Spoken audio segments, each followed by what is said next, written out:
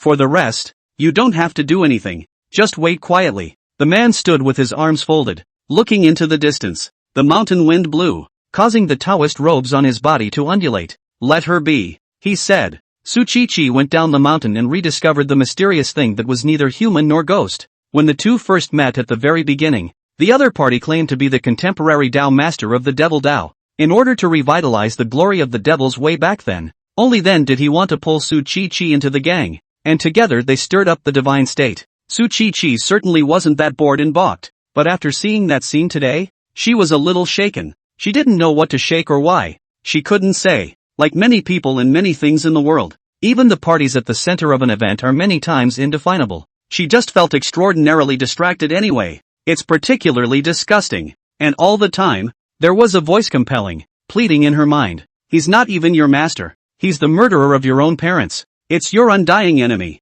What are you waiting for? Su Chi knew that these words came from her demons. The mind's demons are invisible and often breed when a practitioner has self-doubt and is stuck in a dead end. As long as she didn't cut off that man, her heart's demon would grow crazier and crazier day by day, until it finally consumed her whole being completely. If it were the other way around, touching a problem like a heart demon, Su Chi must have turned around and went to seek help from his master. But now she didn't. She lost her initial trust in the man. She didn't want to ask, and was afraid to. Besides, even if she did listen to the compulsion of her heart's demon, who was she to do anything about it? That was a true immortal in the world, an exiled immortal. A wave of the hand would be enough to tear the sky and drain the mountains. The demon road Dowlord couldn't help but sneer when he heard Su Chi's thoughts. No harm done. Now in his eyes you are still the good disciple who knows nothing.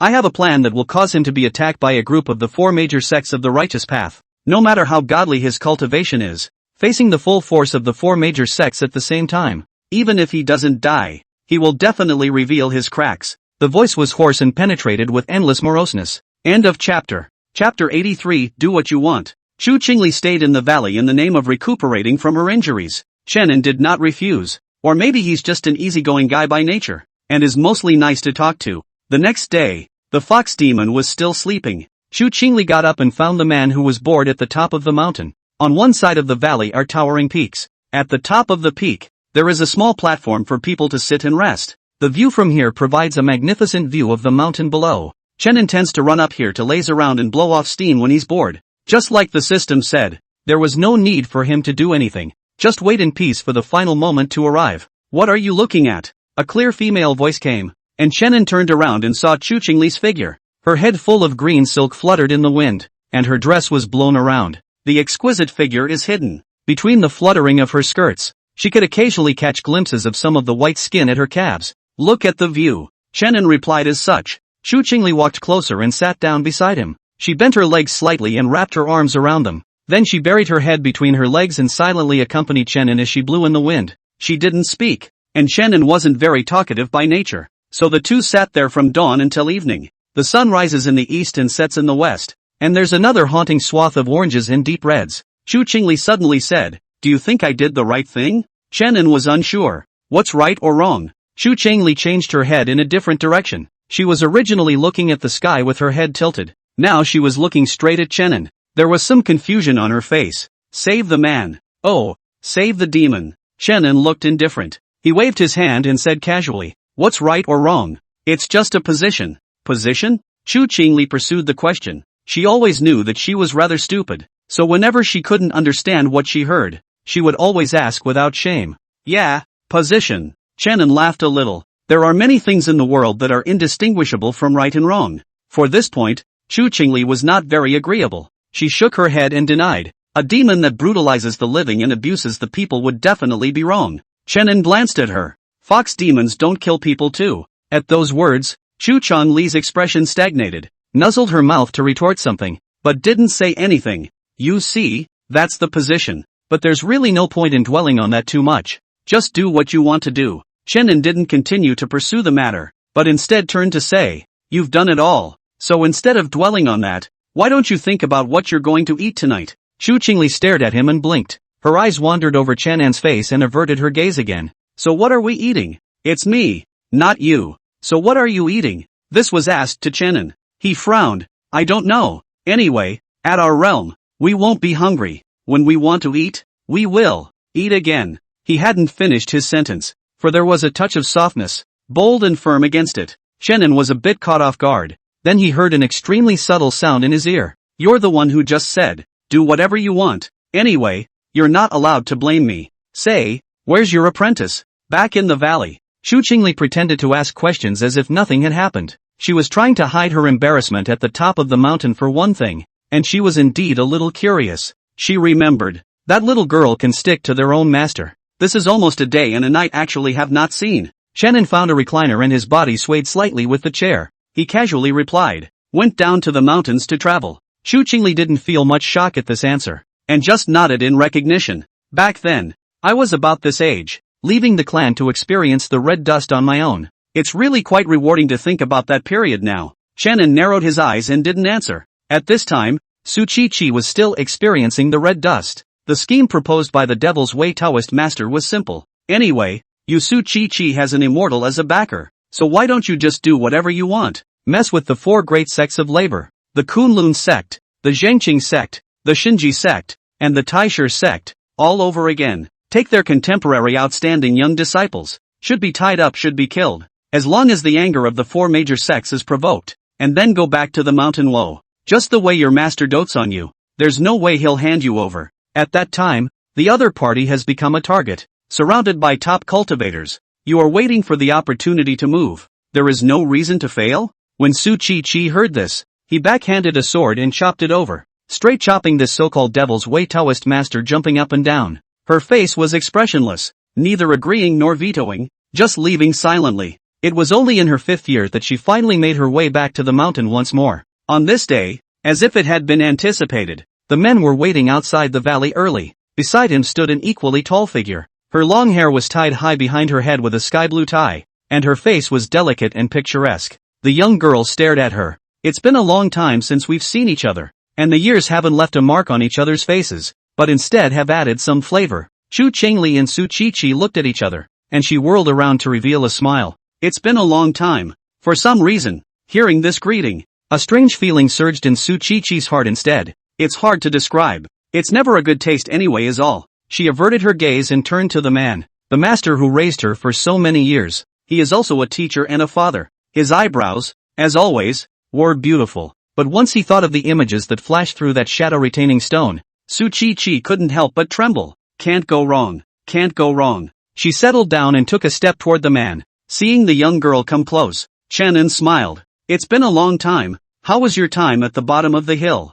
Su Chi pursed her lips and met those black and white eyes. The master had always dealt with things lightly, and his eyes were naturally devoid of emotion. But perhaps it was the fact that the man could still see some happiness under his eyes when he sought his long-lost protege today. Su Chi took the initiative to reach out and take the man's hand in order to try and not look too abnormal. She arched an eyebrow and gave a soft Chenin didn't feel anything strange, not to mention that even if he noticed anything, he most likely wouldn't care. It's good to be back safely. It's windy outside the valley. Let's go in first, Chenin said, not letting go of his hand, and turned toward the valley. The atmosphere between master and disciple appeared to be harmonious, with little of the exciting famous scene of a long goodbye. Come to think of it, we are all cultivators, we are only separated for 3 or 5 years. What is there to be sentimental about? But Su Chi's feet didn't move. It was only natural that their hands parted. She looked at her master's back and suddenly asked, Master, where did you pick me up? End of chapter. Chapter 84. So, what about the price of growth? Master, where did you pick me up? The question was a bit abrupt. Shannon was stunned and replied, I don't remember. He didn't really want to bring up that past, so as not to remind Tsuchichi of that bloody scene back then. Why? What's the problem? He then asked rhetorically. But the young girl had lowered her head and whispered in response no. Because her head was lowered, Shannon couldn't see her expression, but he had some guesses in his heart. He didn't break it down, so she didn't pursue it any further. Only Chu Qingli, who had been watching from the side, sensed the strange atmosphere between master and disciple. After Tsuchichi returned to the valley, it was as if she was a different person from before. With regards to cultivation, she no longer fished for 3 days and sun-dried the net for 2 days, but practiced diligently every day, and was even able to meditate for several days in a row within the cave. This kind of vigorous behavior, in the past, would never have appeared in this lively and active young girl. Shannon looked at it with some surprise and some relief. It's as if the good oldest child,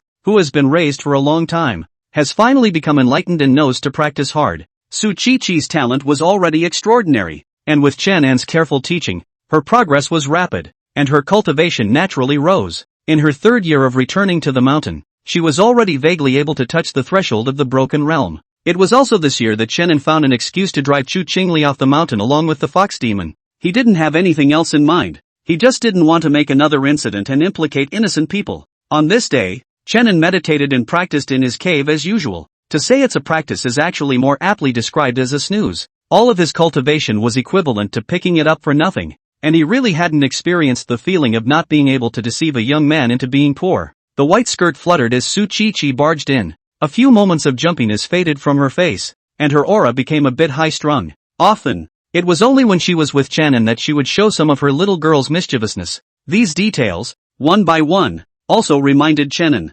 Tsuchichi grew up. She was no longer the little girl who was willing to share everything with her master, and had a little secret all to herself. In these 3 years, other than becoming more of a cultivator, and her personality becoming a bit cooler, there hadn't been too many changes in Tsuchichi and Shannon's dealings with each other. Just like now, she could still eyeball Shannon and pout. Master, I want to go down the mountain. Shannon didn't stop, just smiled and should be given. But Tsuchichi didn't leave in a hurry, but shook the man's arm unrelentingly. Master, people's disciples out of the mountains to break into the world. Do the masters can be to take out to see the home base of the magic weapon to give to the disciple. You're not prepared to mean a little? Shannon was stunned to hear this, and then nodded his head. Indeed everyone else has it. So naturally my family Chi-Chi must have it too. So what spell do you want? Tsuchichi's eyes moved slightly, and he first spoke a good deal of nonsense, such as some kind of substitute flying boat, a defensive jade pendant that could withstand a strike from an immortal, etc., etc.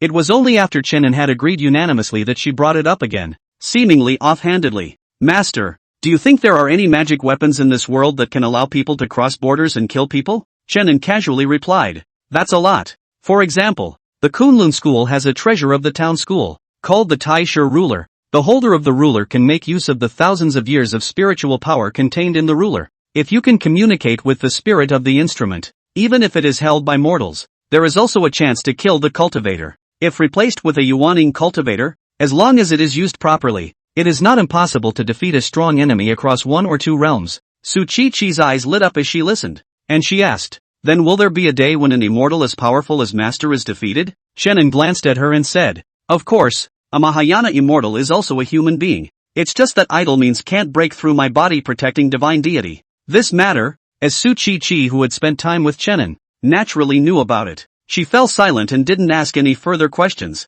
It wasn't until 3 days later that Tsuchichi once again approached Shannon, requesting that Master build her the sharpest divine weapon in the world. It was able to allow even her Yuaning cultivation to easily pierce a Mahayana cultivator's protective divine astral body. Tsuchichi didn't hide it half-heartedly, so he just said it as it was. She was ready for the Master's next interrogation, or about the Sioux village, and a complete showdown between the two. But Shannon didn't say anything. He even agreed with a smile on his face. Not a single word was asked, as if he would be willing to do whatever Tsuchichi wanted to do. Tsuchichi quickly lost his mind and left. No one knows what is in her heart at the moment, and how it generally feels. She had a vague feeling that something was wrong, but she couldn't bring herself to think about it in any way, as if she were possessed. She was like a puppet on strings being manipulated, and only by completely cutting off all the past with someone and taking revenge could she cut off her heart's demons and regain her sanity. In the cave, after Tsuchichi left, Shannon sat alone in place. He didn't meditate and his posture seemed casual.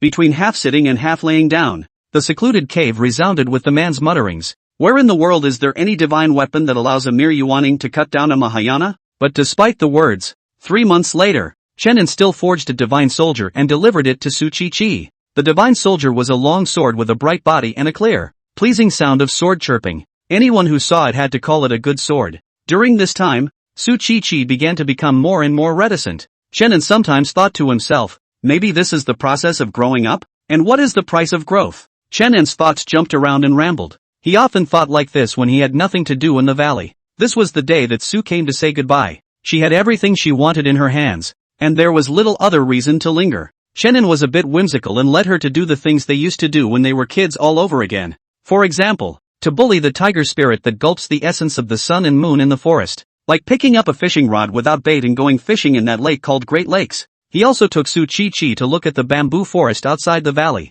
When he first arrived in the valley, it was here that Chenin cut down the bamboo to take the road and build his house. The two have fishing poles, bamboo chairs, and use bamboo from here. I remember when the bamboo forest looked extraordinarily miserable because most of the bamboo had been taken away. When the mountain wind blows, only the few surviving bamboos sway. And now that time has changed. Chenin has come once again. The bamboo forest had returned to its original bloom, dense and lush and rustling. At the end of the day, Chenin held Su Chi's hand and returned to the valley. It was evening and the sunset was red. From a distance, there is also some bluish-purple color that is hard to detect with the naked eye. Chenin pulled over the young girl who didn't say a word, scooped up a handful of water, and gently wiped her face. He smiled with some emotion. I remember when you were little. You were so naughty. You used to get muddy. On your face, on your clothes, everywhere. Su Chi's face was expressionless, letting the man fiddle with it. She said, it was Chi who was unintelligent when she was a child and annoyed master. End of chapter. Chapter 85, The Past of the Sword Name. Su Chi line wrapped up. When he went down the mountain this time, Su Chi didn't say what he was going for, and Chenin didn't ask. It was only before leaving that Su Chi suddenly thought of something and asked more. Does this sword have a name? Chenin froze, then waved his hand carelessly. He laughed. Since it's your sword, naturally it should be named by you. I came to name it. At this moment, Su Chi's eyes were lowered, and she was firm in her Tao. She turned to leave. The long sword in his hand trembled slightly. His timbre ethereal. That's called passing, she thought to herself. She will use this sword to cut through the past, reclaiming life. Unconsciously, under the instigation of her heart demon and the heavenly filter, she had gone to the other extreme. After descending the mountain, Su Chi moved quickly. She relied on her cultivation and divine weapons that were far superior to those of her age. And none of those so-called chief great disciples of the righteous path could last more than a single move under her hand. Su Chi didn't know if it was the divine soldier that was powerful or herself. But none of that matters. The important thing was that she had accomplished her purpose. She and the people from the Devil's Way worked together inside and outside and managed to hijack dozens of heavenly prides, mostly forced and reluctant. However, there were very few lickspittles that Su Chi beckoned his finger and took the initiative to follow, and even turned against the water to help. She beat them all severely and then let the wind out, saying outright that my master is so and so, and if you have the ability, come up the mountain and cut me down. Her intention was simple. And she didn't want to go on a killing spree. As long as she succeeded in arousing the anger of the clan behind these people, it would be enough. Unfortunately, Su Chi, who was new to the world, was still too young and too naive in her thoughts. On the way to let the people leave, the Demon Road Taoist master had long ago brought along people to follow them all the way, looking for the right opportunity to brutally abuse and kill them all. The news spread and the entire immortal cultivation world was outraged by it. Each faction had sent their clan's elite elders to work in collusion against the enemy thieves. Prepare to join forces to kill this emerging demoness of the devil's path to vent this hatred. So Su Chi returned to Chenin without any problems. She cried in front of Chenin, saying that those so-called righteous people were nothing more than moralists, and that she had been defamed. Chenin gave her acting skills 0 points, but like he said before, no matter what Su Chi chose, he was willing to do it all. On this day, the place of deep mountain purification was rarely bustling with activity. In the sky outside the valley, a dozen figures swept past in the blink of an eye. They either rode the wind with their swords, or their arts were superb, and everyone had a solemn coldness on their faces. However, when they saw the figure standing alone at the entrance of the valley, they all couldn't help but have their figures lurch. The man stood with his arms folded, his posture long and straight. Even in the face of such a treacherous scene, he still looked as normal and calm. The people looked at each other and saw the surprise in each other's eyes. They really didn't expect that in the deep mountains far away from the human world, there was actually such a person. Just by looking at the sail, it's not bad. Of course, the main thing was that none of them could see the reality of this person's realm. One after another hidden probing spell was thrown, but it was like a drop of water entering the sea, without a single ripple. But no matter what, a group of their Yuaning elders were united, and there was even a great cultivator of the ferrying succession who was secretly preying on the formation, so there was no reason for them to retreat without a fight. Unbeknownst to them, the transitional cultivator who was hiding in the shadows, ready to wait for an opportunity to make a move, was already frowning tightly, his face cloudy and uncertain, because even he couldn't see through the man in front of him at all. The transitional cultivator frowned and quietly retreated behind the crowd. After a brief negotiation, the two sides quickly fell apart. Or rather, Chen didn't even want to talk about it. He didn't raise an eyebrow, just stood there quietly. The meaning is already obvious. If you want to find Su Chi-Chi's trouble, go through him first. In the next moment, magic weapons flew in the sky. Some people attacked with swords, their bodies resembling electricity,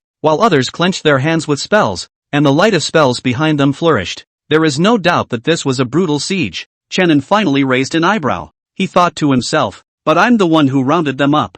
3 minutes later, a group of Yuaning stage cultivators who were calling the shots in the outside world, casually throwing one of them out to be able to run rushshot over a party in the divine state. All of them flew backwards with blood spurting out of their mouths at speed several times faster than when they came. They all had frightened faces, a look of disbelief on their faces. Come on, it's too fast. They didn't even see how the man struck. Terrifying as hell. The pupils of the transitional cataclysmic great cultivator hidden in the shadows shrunk violently. With a cry of misfortune, he hurriedly waved his hand and brought everyone backward at a rapid pace. Peak Master Qin, what is the meaning of this? Some people asked questions in disbelief. They were more or less slightly injured, but not to the point where they couldn't fight. How is this going to just run away? Peak Master Qin glanced at him and said sternly, "Shut up if you don't want to die." The latter's face changed for a while as he was so humiliated, but he still held back from starting a frontal conflict. No matter what, it's better to save your little life first. Having retreated all the way to 1,000 miles away, the Qin Peak Master only breathed a sigh of relief in his heart. Seeing that the crowd was still looking at each other in disbelief, he frowned and explained, "It's not that I'm timid. It's really because that person's cultivation is so deep that even I can't see the realities. I'm just afraid that it's at least a transformation spirit to start with. Transformation of the divine great cultivation." Upon hearing this, the crowd's faces were shocked and their hearts were stunned. If they knew that the other party was at this level of cultivation, even if they had 10 more guts, they wouldn't dare to make a move in the valley. Someone spat in a low voice and said indignantly, "I can't imagine that this kind of reclusive powerhouse would actually harbor a devilish demoness. It's really a bad world." "Yeah, are we just going to stand by and watch the demoness get away with it?" When they thought of the unpleasant corpses of the disciples under their doors, the crowd almost felt like they were going to stare at each other. "If I don't kill this thief, it's really hard to ease my heart's hatred," Peak Master Qin said in a cold voice. "Don't be in a hurry. When we each return to the clan and ask our old ancestor to come out of the gate, then we will join forces to crusade. Are we still afraid that we won't be able to help him?" 1 month later, the Justice League makes a comeback. This time, what they had come with was arguably the top group of cultivators in the entire cultivation world at the moment. If it wasn't for the fact that what Su Chi-Chi had done was really vicious and the heavens were furious, it would never have been enough to startle the old ancestor out of the gate. In this regard, Chen was not surprised. Since the beginning of time, it is simply not normal to beat up the young to come to the old. He once again blocked in front of Su Chi-Chi. This time, the world is hostile. The young girl hid in the valley, looking at the man's back. Her body began to tremble uncontrollably. With the power of one man, he fought against the entire cultivation world. The man didn't half hesitate. And this great battle was destined to shock all cultivators and leave a heavy mark in history. It was also the day that Su Chi-Chi realized. It turned out that the master, who had always been as strong as an immortal, also had times when he was injured. Next moment, the sword was as clear and crisp as water, and it came out from behind through the body. End of chapter. Chapter 86, which one is the real me? No. In the prison of endless mists, Su Chi-Chi instantly panicked. Her long, soaked hair was plastered haphazardly to her forehead, and she subconsciously reached out her hand, her nostrils flaring as she gasped sharply, her voice long hoarse. But it was all in vain. Who would have thought that the real first one to open the front door passing would be the one who created it out of the first place? The long sword in the woman's hand fell to the ground. She was half kneeling, her nails deeply embedded in her palms, flooding her hands with a few wisps of reddish blood. She closed her eyes, unable to bear the sight of what happened next. The man's black and white eyes held little resentment, no disbelief. There is, just as calm as stagnant water. But the memories were already in her mind, so how could they be resolved by closing her eyes? The scene is still flowing slowly. But in the next instant, Tsuchichi's eyes snapped wide open. Because the expected scene didn't happen. The scene shows her reeling in at the last minute, dropping the past and moving up to embrace the man. There weren't too many words, just a tight hug. The young girl's face showed helplessness, uncertainty. So the man smiled and soothed, and gave her the whole story of that incident back then. He was consistent and still spoiled unconditionally even when behaviors like backstabbing occurred. Once again, the paths of the two men crossed, but the endings seemed very different. Tsuchichi stared blankly at the image of them embracing each other, feeling in her heart that there was something wrong, but she was unwilling to think about it further. She was willing to wallow in it if she could just go on like that, even if she never woke up again. But in the depths of her consciousness, it was as if there was still the last vestige of clarity reminding her. Which one? Is that the real me? Blue Star, Lungfu Shan. There are no trees in the B4 special courtyard, and although Chenin has gotten himself a bamboo chair, lying in the empty courtyard, he occasionally feels if something is missing. Without trees, there are naturally no fallen leaves. There was naturally no way for Chenin to be like he was in a certain life, silently watching the leaves shake on the branches, and then blown down by the wind from nowhere, spinning in the air, and then gently falling to the ground is a boring little scene. He didn't keep careful track of the days, but only vaguely remembered that it seemed as if a dozen days and nights had passed since he came here. During this time, apart from going to the cafeteria to eat, Chenin would rarely go out. His three roommates, too, have slowly turned from questioning, disbelieving, to being submissive to this extremely swinging behavior of his. He's like this. He doesn't even go to class. What else can he do but submit? In the outer mountain of Longhu Mountain, except for Chenin, who was an anomaly, everyone else practiced hard day and night without fail, and were extremely diligent. No one dares to have half a bit of relaxation, for fear that just because of a negligence, from then on, fall behind and never be able to keep up. Those cliffside platforms were full of students practicing hard everywhere. There are those who refine their bodies, those who run, and those who meditate at sunrise, morning and evening. They were all putting their best foot forward for stepping into chi practice.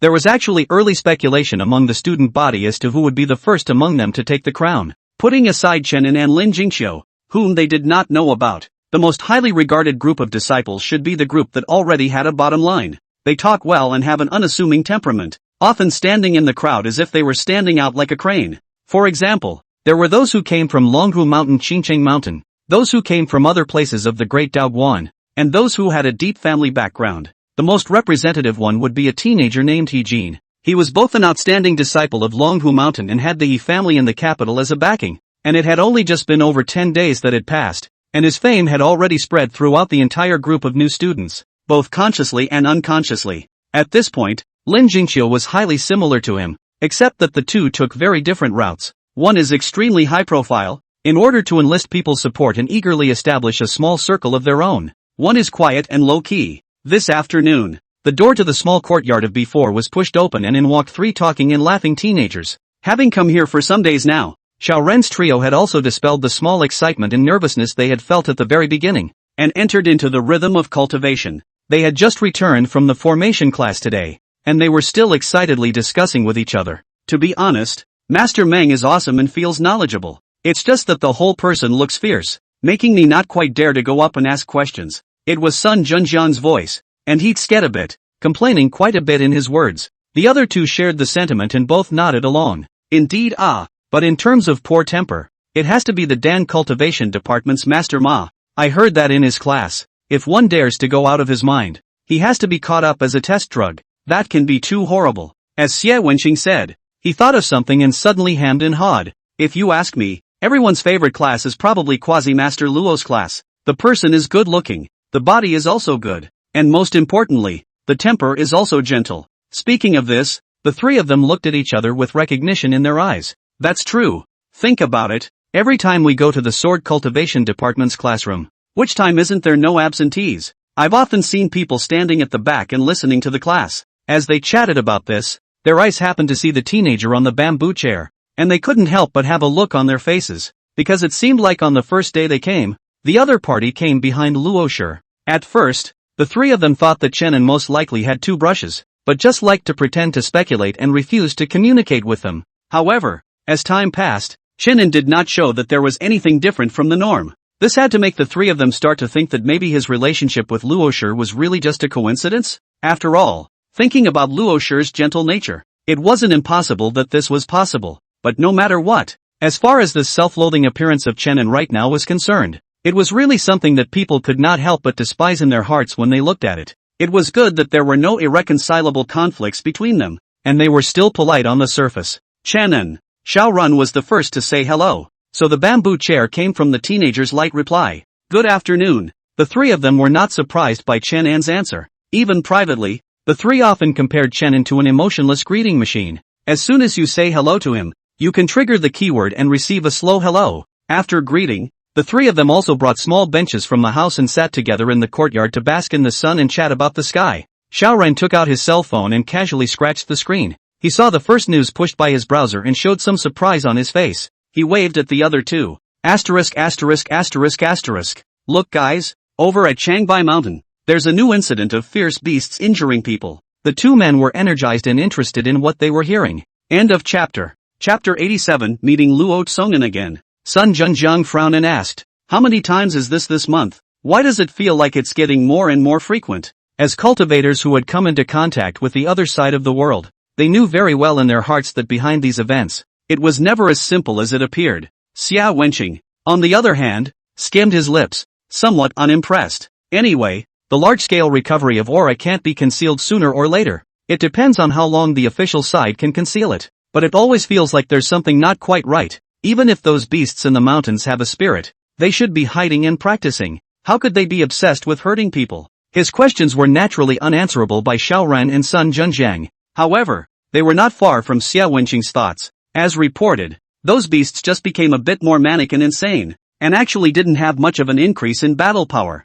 Not to mention the practitioners in the shadows. The modernized firepower alone should be enough to give those beasts a good drink. The only person who heard this was Chenin, whose eyes moved slightly. Then, when he thought of something, he got up from the bamboo chair and took a step towards the door. He was going to make another trip to Lokongan. The last time he hadn't even asked about the secret realm. He'd been interrupted by some bubbly teenage girl. At that time that situation Chenin was not good to ask more questions, so he had to leave first. Now calculating that the secret realm of Longhu Mountain is almost time to open. Just go over and ask. The other three people in the courtyard heard the commotion. They turned their heads and saw the teenager's back. They all froze for a moment. Sun Junjiang was the first to react. He poked Xiaoran who was holding a cell phone beside him. What time is it? Xiaoran came back to his senses and also looked at his cell phone screen. Then shocked. It's also not yet mealtime.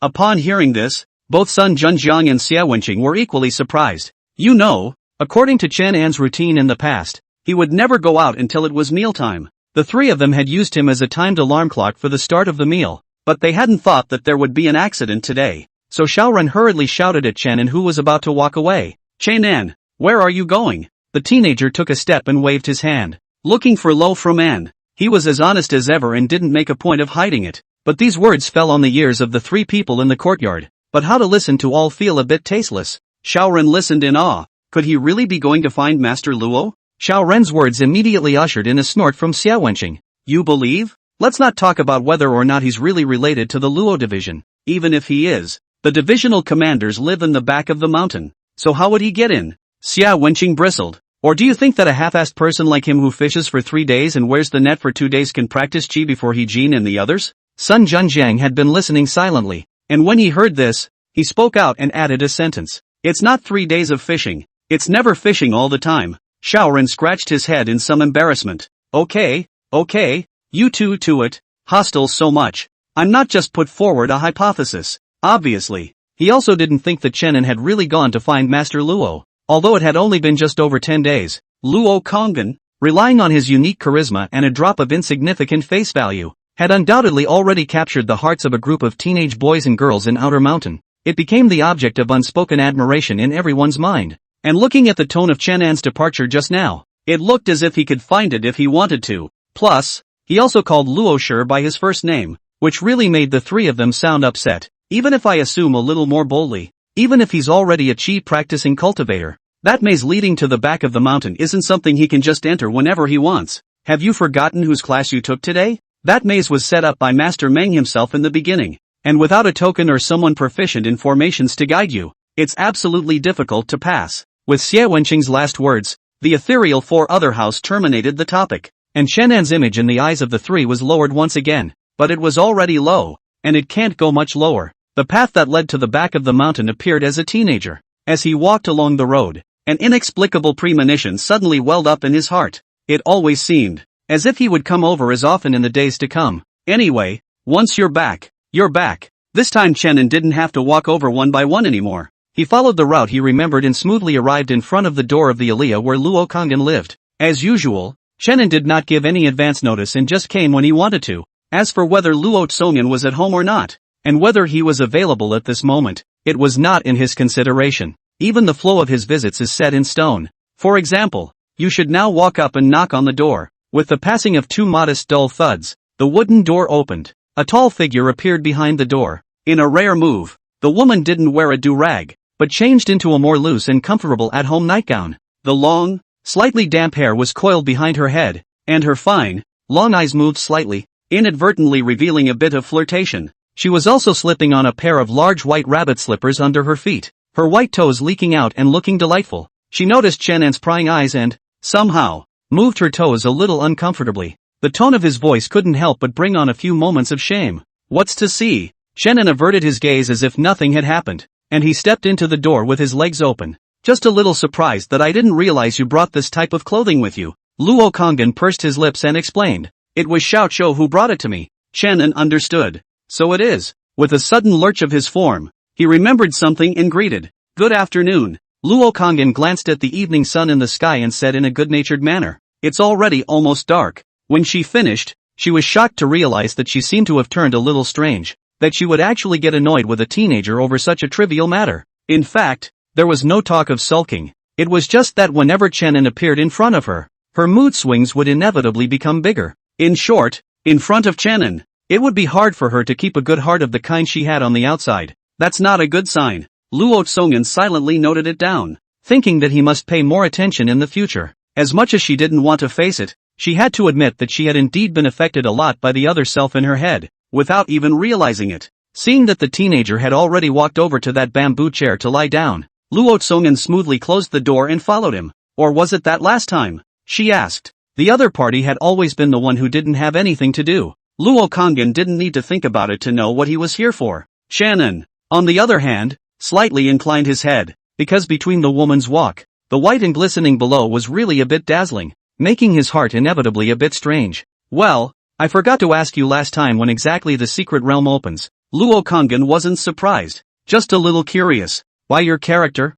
You'd actually be so attached to something like that? What kind of elixir are you planning to refine? End of chapter. Chapter 88, the new female lead has appeared. Shannon was about to reply when he suddenly felt an additional shadow in front of him. He looked up and saw that Luo Kangin had come closer at some point, and there was an imperceptible flash of red light under his eyes. So he didn't move and digressed. After a brief chat, Shannon got the answer he wanted and got up to leave. As he neared the door, a woman's admonition came from behind him. Remember to come to me in 7 days. I'll be here waiting for you and I'll take you there then. There was something surprisingly soft about that voice. Again, it's like deliberately trying to hide something. After the teenager left, Luo Kangin stood in the courtyard for a long time without moving. An extremely weak voice sounded in her head. Told you someone was coming after us. We need to pick up the pace. Seeing that the woman still hadn't moved, her voice took on more urgency and even a hint of pleading. Trust me or you'll regret it. Luo Kangdon's eyes trembled extremely slightly. Her hand, which had dropped to her side, clenched slightly and then suddenly loosened. The next day, Chenin was sunbathing in the small courtyard as usual. Endless time that he was somewhat unsure how to squander. 2 thumping knocks sounded on the door. Chenin inclined his head slightly unexpectedly and looked in the direction of the doorway. By midday, his roommates should still be in class, and even if one of them had come back, it was thought that they wouldn't need to knock. Come in. With his voice, the door was pushed open and in walked a familiar young girl. She also wore a high ponytail today, as if Lin Jingqiu had often worn this hairstyle since she came to Longhu Mountain. As for the way he was dressed, it was unusual. In the young girl's hand, she also held a pen and paper. When she saw the figure of the teenager reclining on the chair, she hurriedly waved her hand and crisply shouted, "Chanan! Seeing someone you want to see always puts you in a much better mood." Chanan's vainly narrowed eyes widened slightly. "What is it?" Lin Jingqiu watched closer, and when she heard those two words, she grunted, her tone having a drop of irritation. Why are you like my master?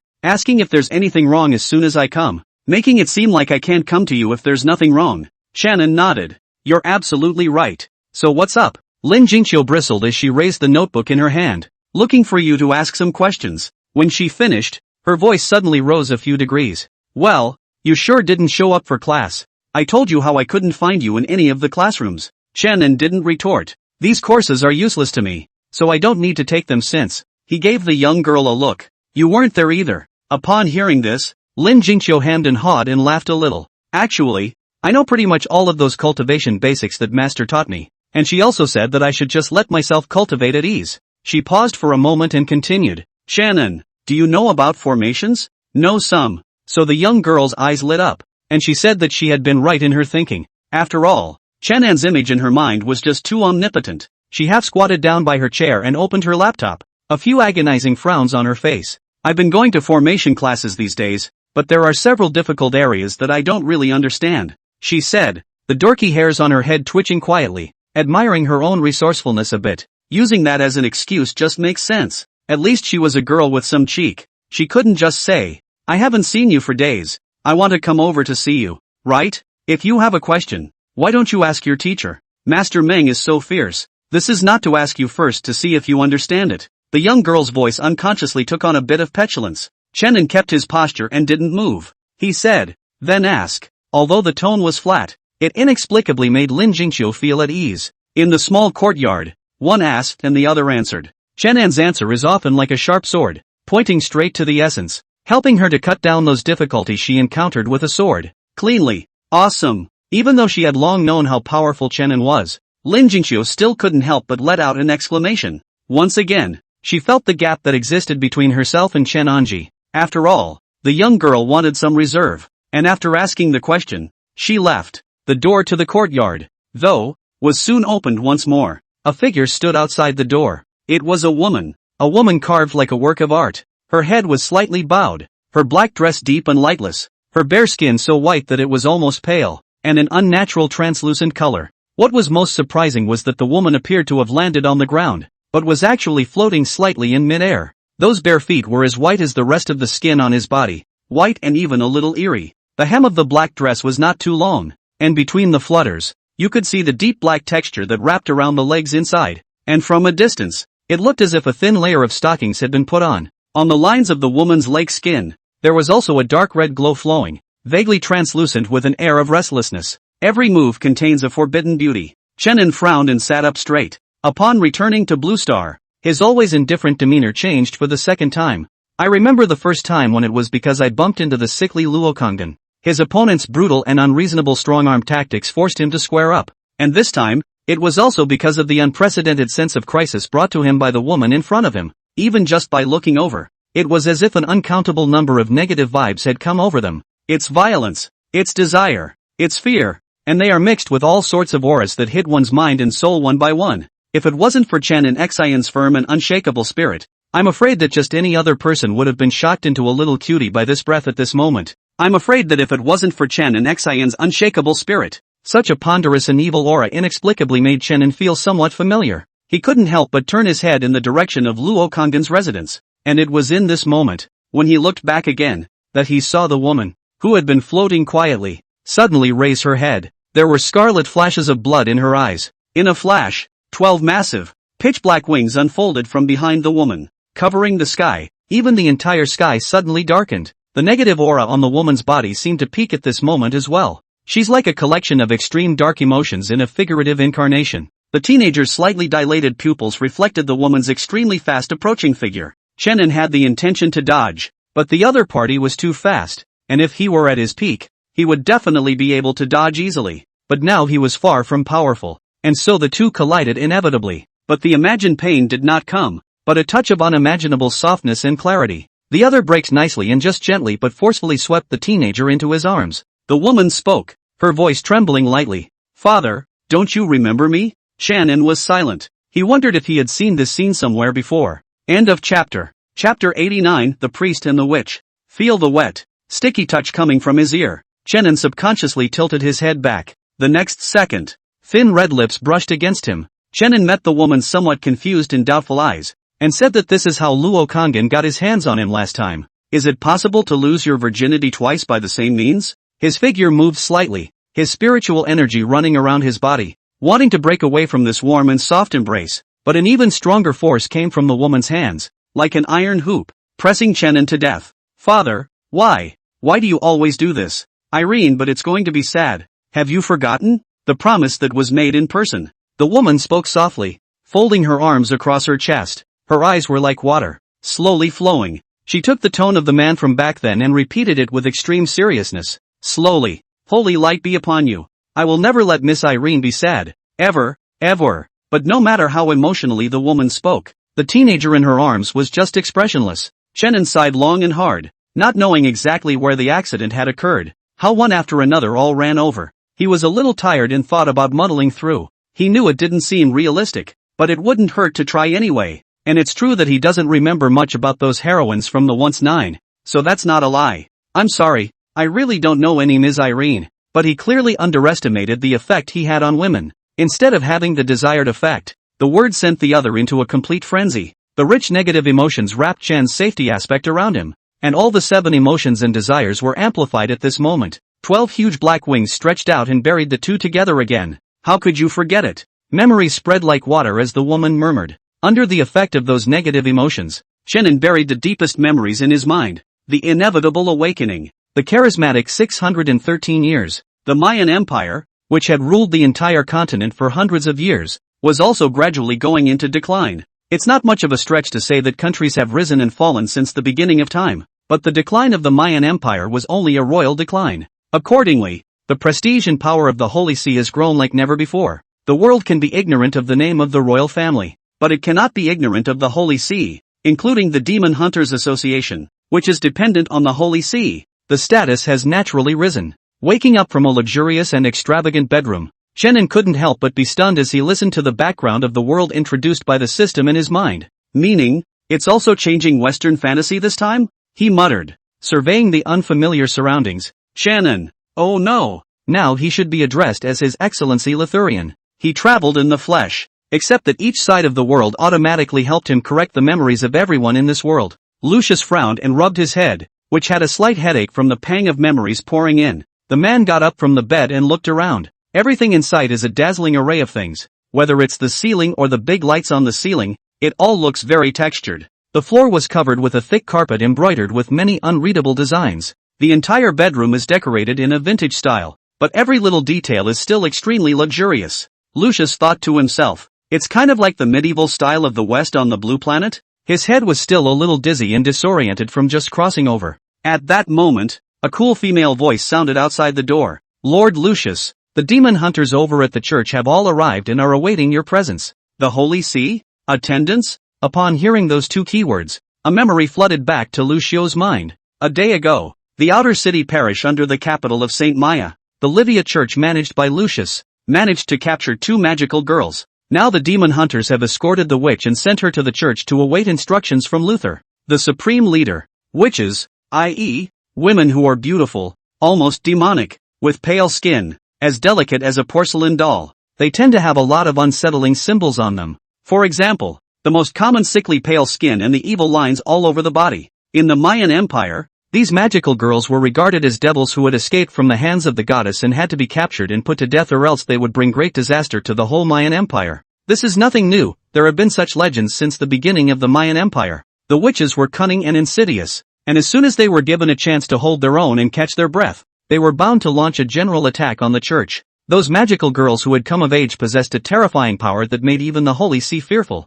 They don't need to practice hard, as long as they can make it to adulthood. They can become born kings. The church considers this innate talent of theirs as a symbol of a deal with the devil. Burn, you must burn. All existences that can threaten the position of the Holy See cannot be held back. Over the centuries, countless magical girls have been burned and drowned. There may have been wrongly accused among them, but to the church, which holds the belief that it is better to kill 1,000 people by mistake than to let one person go, that is nothing. The church's brainwashing of magical girls has been going on for a long time anyway. As long as you are a subject living in the Mayan Empire, you will surely take it upon yourself not to spare any of the magical girls. They are all embryos that feed the devil and have long since lost their most basic humanity. The church also has a very clear definition as far as magical girls are concerned. If you can burn at the cross, naturally you are a witch. If she can't be burned, it proves that she secretly possesses superhuman powers, and it further solidifies her identity as a witch. Remembering this, a sudden burst of clarity surged through Lucius' mind.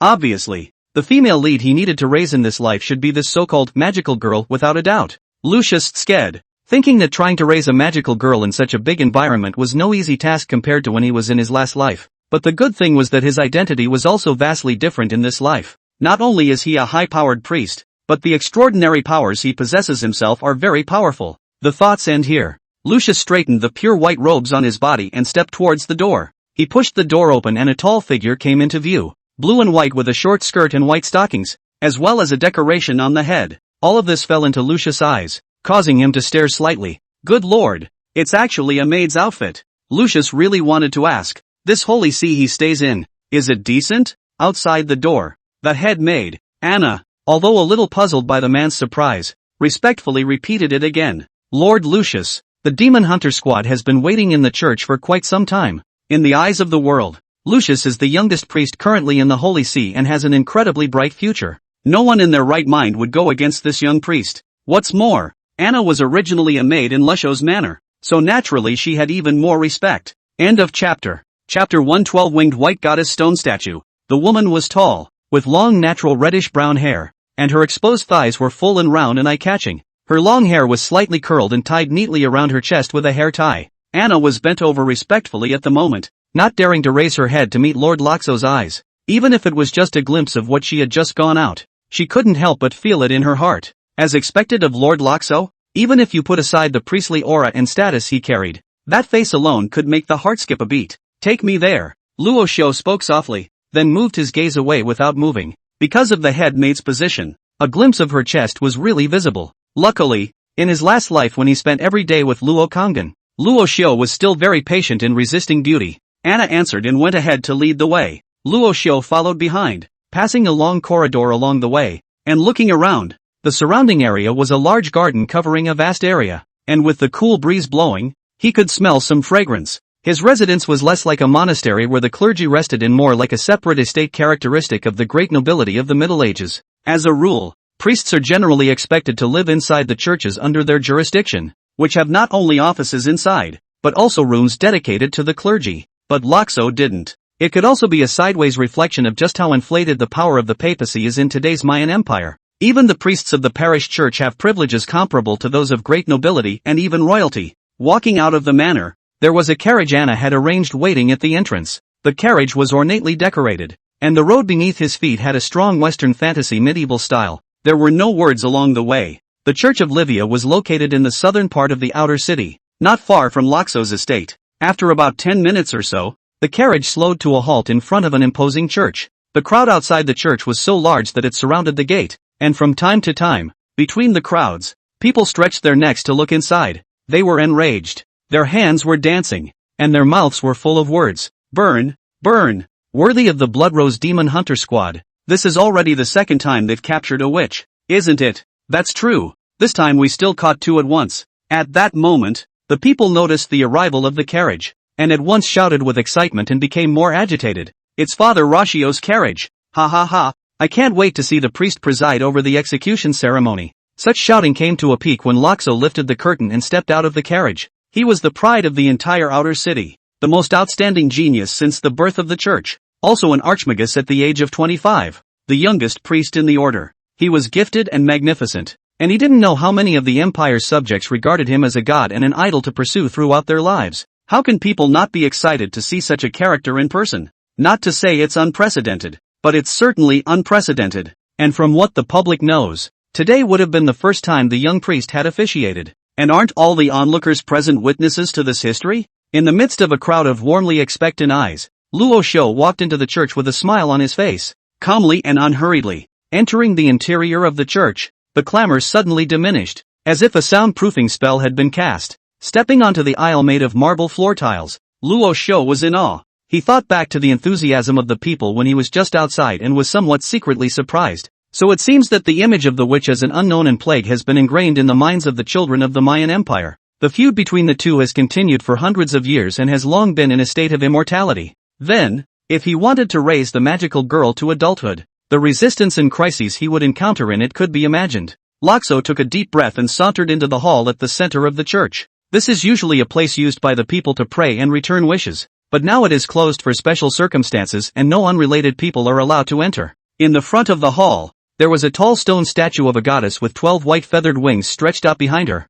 her face graceful and gorgeous, and her body graceful. Below the statue of the goddess was a square clearing, which was full of people at the moment. There were both men and women, and at a cursory glance, there were about 7 or 8 of them, and they were dressed differently from the norm, ranging from swordsmen with armor and swords to wizards with staffs. The people had formed a circle, looking mostly overflowing with a few moments of joy and pain, and now and then they rushed around the circle pointing. This is the now infamous Bloodrose Demon Hunting Squad. The squad leader's name was Russell, and he was a large, stocky man with a giant heavy sword slung over his shoulder. The man's face was fierce, and his narrowed eyes flashed with occasional glints of brilliance. He was the first to see the white-robed priest who had arrived late, and immediately collected his fierce aura and greeted him respectfully. Lord Loxo. Russell came to the pure white robes that symbolized supreme power and dropped to one knee, taking the lead in saluting. At the same time, some of the memories related to the squad leader surfaced in Luo Xiu's mind. He whirled around with a gentle smile. Russell,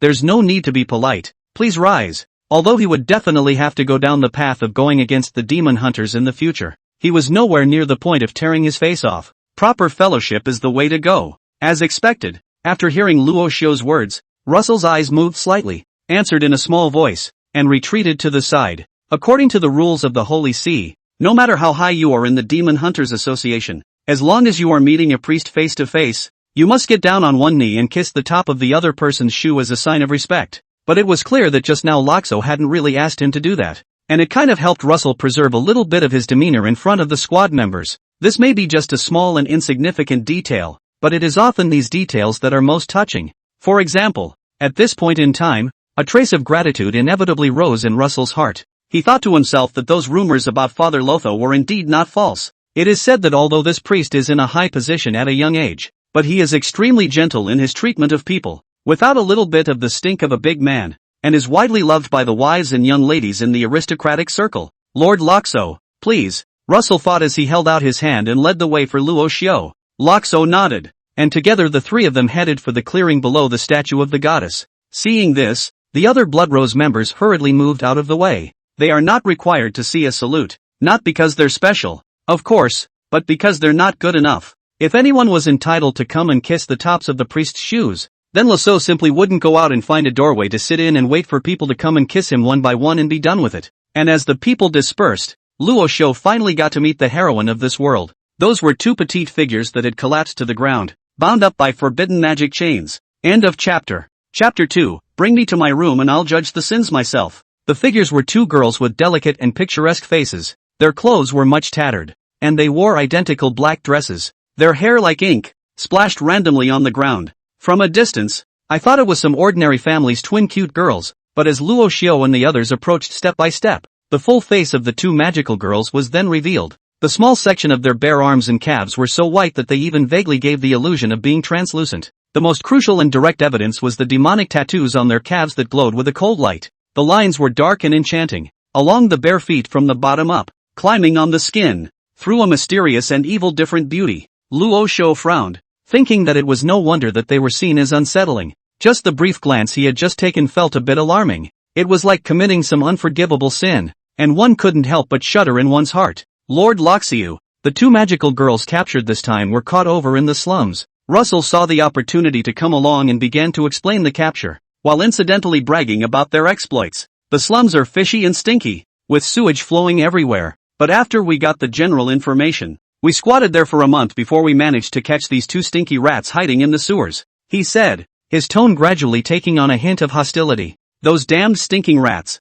Filthy fools. I still can't forget the putrid, unpleasant odor of the slums. The other members of the Bloodrose squad also revealed the same sickening look, but in the way of being in front of Luo Xiu, he didn't dare to directly burst out. At that moment, the object of unanimous scorn, one of the paralyzed magical girls seemed to wake up, her body shaking very slightly. But Russell, with his sharp eyes, immediately noticed the little move, and he stepped forward, ready to deliver a kick. he screamed and cursed under his breath. Little bastard. Don't think I don't know you're awake. The man's force is very large. Look at the witch, that petite and weak body. If this kick is solid, I'm afraid to lose half of my life. The little girl's long eyelashes fluttered. Her body shook violently, and she could tell that she was trying very hard to dodge. But her body was tethered to death by the forbidden demon chains, and no matter how she struggled, it was futile. She stopped writhing and closed her eyes in despair, waiting for the pain to come. After all, it's not the first time I've experienced something like this. But in the next moment,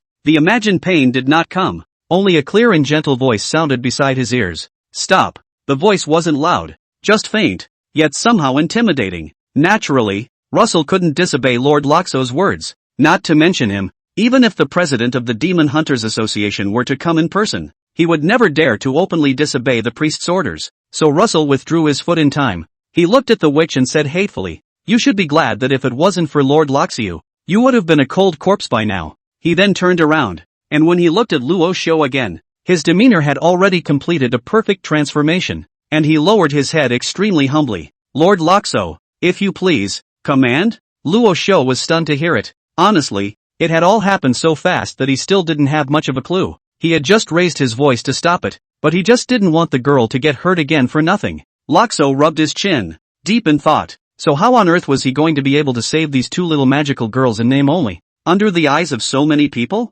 It's obviously not a good idea to just rough up and rob them. Even though he was already the topmost group of combatants in the Mayan Empire, he wasn't the only one who was an archmagic instructor like Luo Shou. Just those offerings in the Mayan royal family alone. There were several who were not weaker than him, not to mention the fact that on the side of the Holy See, it was unknown how many top-tier powerhouses were hidden beneath the surface. Since taking it outright won't work, you must think of a decent reason. Just as Loxio's thoughts were racing, Russell beside him thought that he had frozen because he was presiding over the ceremony for the first time and didn't understand the process. After cursing his own negligence, Russell then hurriedly took the initiative to speak. "Lord Loxio, I believe this is the first time you've presided over a demon removal ceremony, isn't it?" Luo Shou raised his eyebrows and nodded without moving. He looked to the stout man. "What is your opinion?" Russell took half a step back. Then he dropped to one knee with a wild look in his eyes. "Lord Loxo, if you don't mind, I would like to be your guide this first time." Each demon hunter is a believer carefully selected by the society and the church. Like Russell, it's even the best of the best. For regular people, to be able to participate in the execution of the witch was an honor that could be bragged about for a small half year. But now there is a greater, more exciting honor that lies ahead for Russell. If Lord Loxo nodded, he would surely go down in history along with the man who was the youngest priest and archmagician ever and the dream lover of 30 million young girls in the Mayan Empire. Although it may just be a minor character that the historian wrote off, how many people can't reach that dream? At that moment, all the people inside the church turned their eyes over, especially the members of the Blood Rose Squad. They looked at their captain with uncontrollable jealousy and envy in their eyes. This is a job that will live in infamy. I didn't think it would actually land on my own captain. Even if the team's atmosphere was harmonious on weekdays, it would definitely be a lie for them to say that they weren't jealous at this moment. The only thing that was left was a petite figure that had collapsed on the ground, and in her gaze as she twisted her head to look at the white-robed man, there was an unmatched amount of resentment and grief. Irene squeezed her palms together and pursed her lips in death, letting the tears flow silently down her face. Irene couldn't help but feel a tiny bit of gratitude in her heart for the fact that Loxo had just spoken out to stop Russell from inflicting violence. These demons in human skin, in the name of holy light, it's clear they didn't do anything. Why should you be born to be defined as a scourge? Irene didn't understand and didn't want to understand. She closed her eyes in despair once more. The empty hall resounded with the return of Loxo's voice. "Go ahead and tell me how the whole demon removal ceremony works." Luo Shou's words were flat, with little emotional fluctuation, i.e., he didn't answer positively, nor did he reject directly. Russell calmed down a little. The frenzy in his eyes didn't diminish. He just got up and said, "There's nothing really worth your attention. Move the witch to the center square of the outer city. Set up the cross and light the torches. We'll do all that for you. All you need to do is to be present with your Bible in hand and wait for us to judge the witch for her sins." "Wait, sin?" Loxo interrupted him with a sudden voice. Russell was a bit puzzled as he asked, "Lord Loxo, what's wrong?" Only the man in the pure white robe suddenly straightened his body, and he flung his long sleeves in a righteous manner. "You are quite right. These magical girls are truly sinful. So I've decided that I'm going to take them back to my estate and judge them myself." End of chapter. Chapter 3, I am not bound by these sins. Luo Shou's firm words constantly echoed in the hall, including Anna. the head maid who had been silent behind him. Everyone was shocked by his aura for a while. Thoughts flashed through the crowd's minds, and they looked at the man with growing admiration. True to form, Lord Lashu, look at this realization, this faith. In order to be able to judge sin for himself, he actually stooped to the level of testing poison on his own body. For the people of the Mayan Empire, the witch is not a good contact, but anyone with a weaker will is likely to become deranged and have their life ruined because of close contact with a witch. Russell stared dumbfounded for several seconds before responding dully. Lord Laksu, but that's not in order, is it? Although he admired Luo Xiu a few more points in his heart, there was still some hesitation on his face. After all, the matter is about the witch. This is a big matter, not a child's play. If it is really accountable by the Holy See, Russell certainly can't afford it. As for whether Luxio was harboring any selfishness, Russell didn't think about it. These two witch looks are indeed exquisite, but for Lord Luo Xiu's condition and status, what kind of women can't he play with? Why would he pick these two hairless chicks? And even if it's one of those high and mighty noble ladies on a normal day, I'm afraid it's just a matter of Lord Luxo hooking his finger and throwing himself at it. Thinking about all this has been, Russell heard Luxo speak once more. He stood in front of the two little devils with a solemn look on his face. I don't share the same fate with such sins, and if I didn't run into them before, I'll have to punish them. Luo Xiu narrowed his eyes, and his tone was permeated with an eerie coldness. Just an ordinary execution is not enough to relieve my heart's hatred. I will, in the name of the holy light, lock them up in a cage of eternal darkness and judge them fiercely. Seeing this, Russell and the others looked at each other and opened their mouths to say something, but Luo Xiu already had a slight impatience on his face as he waved his hand. All right, my mind is made up, so you and the others don't need to be persuaded anymore. As he said this, his gaze swept Russell, and seeing the latter's face show difficulty, he added, you don't have to worry. At that time, if someone from the Holy See asks, you don't have to hide it for me, just tell the truth. The words had been said, and Russell, even though he had a foggy brain, could only force a smile and nod his head in agreement. Lord Loxiu is overstated. We all admire you for what you have done, and we think that the ecclesiastical side will also understand. Loxo nodded, then gave a wink to Anna behind him. Let's go. He backhanded the two little devils and picked one up with one hand and said in a cold voice. One of them was still asleep, while the other was staring at Luo Xiu with dead eyes full of resentment. Look at that little expression. Wanting to eat its flesh, drink its blood and draw its tendons on the spot. The girl's petite and frail body trembled slightly, and she couldn't help but shiver in fear at the thought of the words that had just come out of the man's mouth. She couldn't imagine what they would suffer in that so-called cage, but perhaps her body was too destroyed. At this moment she didn't even have the strength to struggle. She could only be slaughtered. Carrying it in his hand, Luo Xiu subconsciously weighed the weight, and was a little surprised in his heart. The two little girls carried them in their hands as if they were carrying two plastic bags, as light as nothing.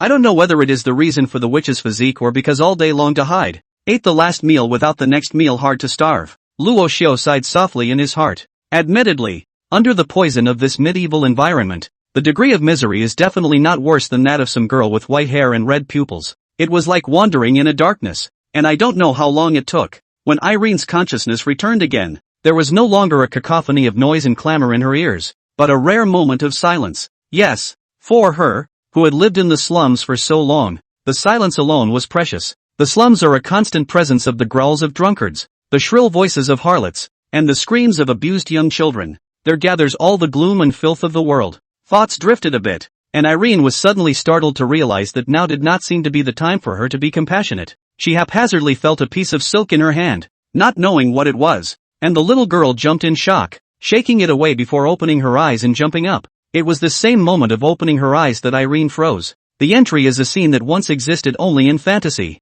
The thick red carpet on the floor, the expensive solid wood furniture everywhere, and the huge ornate chandelier on the top. Everything is like a dream. Even the thing that had just startled her and been thrown aside was a silky quilt that she had once not even thought of. Irene's little head went down instantly. She planted herself dully on the wide, soft bed, her two little legs in a figure eight, like a duck sitting. Her dark ink-like pupils were slightly dilated. Her eyes were lifeless and confused. Somehow the words suddenly popped into Irene's head. It was the morose words she heard before she passed out. Lock them up in a cage of perpetual darkness and judge them harshly. When hearing this, despair was in Irene's heart. Underneath the despair, there was some relief. She'd been living like this for too long, and it seemed like it would be a good thing if she could just end it. But God seems to have played a big joke on her. There was no expected torture, nor was it the dark prison that the man had spoken of. Joking aside, If this was a cage, then Irene felt like she could live here for the rest of her life. So what's wrong with? Irene didn't know.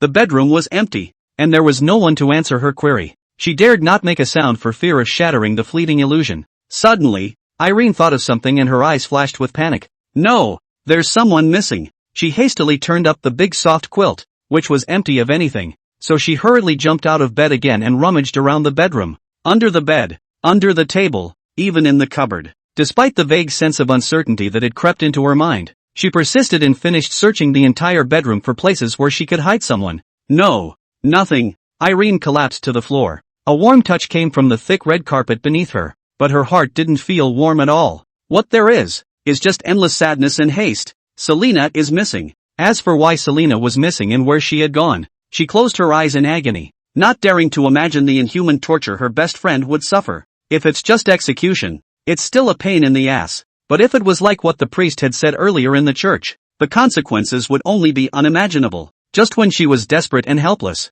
the bedroom door was pushed open. There's brighter light spilling in. The man flashed a smile. How did you sleep? How do you feel? End of chapter. Chapter 4, please come toward me. For a moment Irene froze as she looked at the man who had suddenly walked through the door. In the next moment, she rushed over with great speed. The girl bit her lip and looked at Luo Xiao with eyes full of hatred, her voice trembling as she asked, "What did you do to Selena?" Luoxiao was stunned. "What Celine? What are you pretending? You tell me. Where the hell did you take her?" Irene stared hard at the man in front of her, who was far taller than her, and her tone suddenly softened again. The girl's eyelashes fluttered slightly as she pleaded, "Please, let her go. Will you? Selena's body is already in bad shape. She can't afford to be tortured by you." She plopped to her knees and buried her head deeply. "Please come toward me with any request you may have. Whatever it may be, I can fulfill it." The words didn't dare stop coming out of her mouth. "Selena really can't. She's so much weaker than me. I'm not the same. I'm not the same." Seeing her humble and begging appearance, Luo Xiao's heart flashed with impatience. He reached out his hand, trying to help the girl up, but as soon as she touched her arm, the girl took several steps backward as if by reflex. But Irene quickly climbed back up. This time she took the initiative to grab Luo Xiao's hand, forcing her heart to hold back her disgust and placing the man's hand on her arm. Sorry. A low apology escaped her lips, but instead of the imagined powerful slap from the man, or a kick out, she was answered with a slight sigh. "I think you misunderstood." As if worried about scaring her, the man's speech was slow and level. Irene looked up a little bewildered. Luoxiao said, "That girl you were with, her name is Selena, right?" "Aha." Seeing Irene nodding, Luoxiao continued, "Don't worry, I didn't hurt her, let alone talk about torture. It's just that the injuries she sustained were much heavier than yours, and I had to perform a simple aid on her first." Luo Xiao said this with a look on his face, because he thought of the hideous wound on the other girl's body when he treated her earlier. The wound should be a cut from a sharp instrument, with blood and flesh inside and white bone faintly visible. Worst of all, probably due to the fact that it hadn't been treated for a long time, the wound had long since rotted and pushed, emitting a fishy and unpleasant odor. The wound was located in the chest, and when Luo Xiao removed the black skirt on the girl's body and took a closer look at the injury, he was really shocked fiercely. With such a serious injury, if it were a normal person, I'm afraid that he wouldn't have survived the second night. But looking at the girl's appearance, it was obvious that the injury was not a new one, yet she had managed to hold out until now, which was unbelievable when one thought about it. "Really?" At those words, a light flashed in Eileen's eyes, and she hurriedly grabbed Luo Xiao's sleeve and asked after him uncertainly. It was good that the man repeated it heavily. "Really? She's lying down in the other room right now, and she's about almost awake at this point. So if you don't believe me, I can show you over there right now." Hearing this, how could Irene sit still? Her little head nodded like a chicken pecking at rice. Since being abandoned and left in the wild by her family, Selena is the only family she has left. If anything happened to Selena, she said nothing about living alone. Seeing this, Luo Xiao also stopped talking nonsense. He had wanted to go and take the girl's hand and pull her up, but when he reached mid-air, he remembered the other party's horrified and disgusted demeanor when he just touched his limbs, so he had to stop in mid-air. Irene's eyes twitched slightly as she took it all in. She carefully reached out and placed her small hand on that big warm hand, then revealed an extremely forced smile towards Luo Xiao. Without saying much, Luoxiao just led her towards the end of the corridor. The two had a smooth ride and didn't run into any surprises, because before he came, Luo Xiao had already ordered Anna to retreat outside with all the servants in the manor, and not to just step into the main building without his permission. There are two advantages to this. On one hand, It could serve as a slight cover. And on the other hand, it was so that the two little witches wouldn't have to be too nervous. Led by Loxo, they descended to the first floor and stopped in front of a room. Loxo pushed the door open and stepped inside. This room is not large, but the decor is still unassuming in its details. In the center of the room, there was a rectangular table that Luo Xiao had moved over earlier to temporarily serve as its surgical table. Of course he didn't know anything about surgery, but it was fine to simply treat the wound and bandage it. The main thing was to help them heal their injuries. It had to be kept secret, and they couldn't ask a professional to come out, so it would have to be Luo Xiao himself. However, in the process of healing his injuries, Luo Xiao did find an interesting thing. That is, when he used the priest's unique holy light technique, he was surprisingly able to have the same effect on the witch as he did on regular people. It is important to realize that, according to ecclesiastical propaganda, the witch is born a scourge, a mortal enemy of the goddess, a sin of omission. Then why does the holy light spell, which symbolizes the divine power of the goddess, still work on magical girls? It even works very well. This was a question that Loxo found worth pondering, but the most important thing now is to deal with the immediate first. He coughed lightly and was about to speak when Irene beside him had already broken free from his grip and shot out like an arrow off the string. On one side of the long table was a single bed. On the bed lay a girl whose breath was weak. She inclined her head, her gray eyes open and her face somewhat childish and cute. It was none other than Celine, whom Irene had longed for. Selena, great, you're okay. Irene rushed forward and hugged the girl on the bed tightly, tears finally coming to her eyes. Infected by her emotions, Selena, who was still quiet, was now also sniffling with a small sob as her nose twitched. I'm fine, thank you, Irene. Selena gently patted her best friend on the back, comforting her. Soon enough, though, the two came out of this life and death parting emotion. They looked back as if they were waking up from a big dream and turned their heads in unison, looking at the man standing in the center. The man who threatened to put them in a cage and punish them severely. Yeah, they're magical girls. It is the witch who is hated by all and feared by all, the plague that symbolizes the unseen. Even an ordinary person would have to punch and kick them when they saw them, let alone a clergyman who had a deep hatred for magical girls. Selena though had been in a coma before and didn't know what was going on in the church, but looking at what the man was wearing, the pure white robe that symbolized the nobility of the priesthood, one could also tell where the other party came from, and Irene knew better. Even that powerful demon hunting squad leader had to nod his head in front of this man. The other party was not only someone from the Holy See, but I'm only afraid that his status was also ridiculously high. So why, exactly, do men choose to rescue them, again? End of chapter. Chapter 5 Special Hobby Loxo. Why? What are they all looking at me for? Loxo was stared at. Only the girl in the black dress bit her lip and took a step back. She walked over to Loxio, her head lowered and her voice lowered. Why? What for? Irene looked up, tears still faintly visible glistening in her eyes. She squeezed her palm, which was soaked. Why did you save us? Obviously you weren't like this when you were in church before. Irene's voice trembled, and there was some deeply hidden wariness in her eyes as she looked at Loxio. Does that mean that this is the prison in your mouth? The judgment and conditioning in your mouth? The girl pronounced the words judgment and conditioning with an added emphasis. Like the abused young children she had once seen in the slums, Irene knew in her heart of hearts that these outwardly well-dressed big shots might in fact be as shady as they were in the shadows. It's not unusual to have that particular fetish.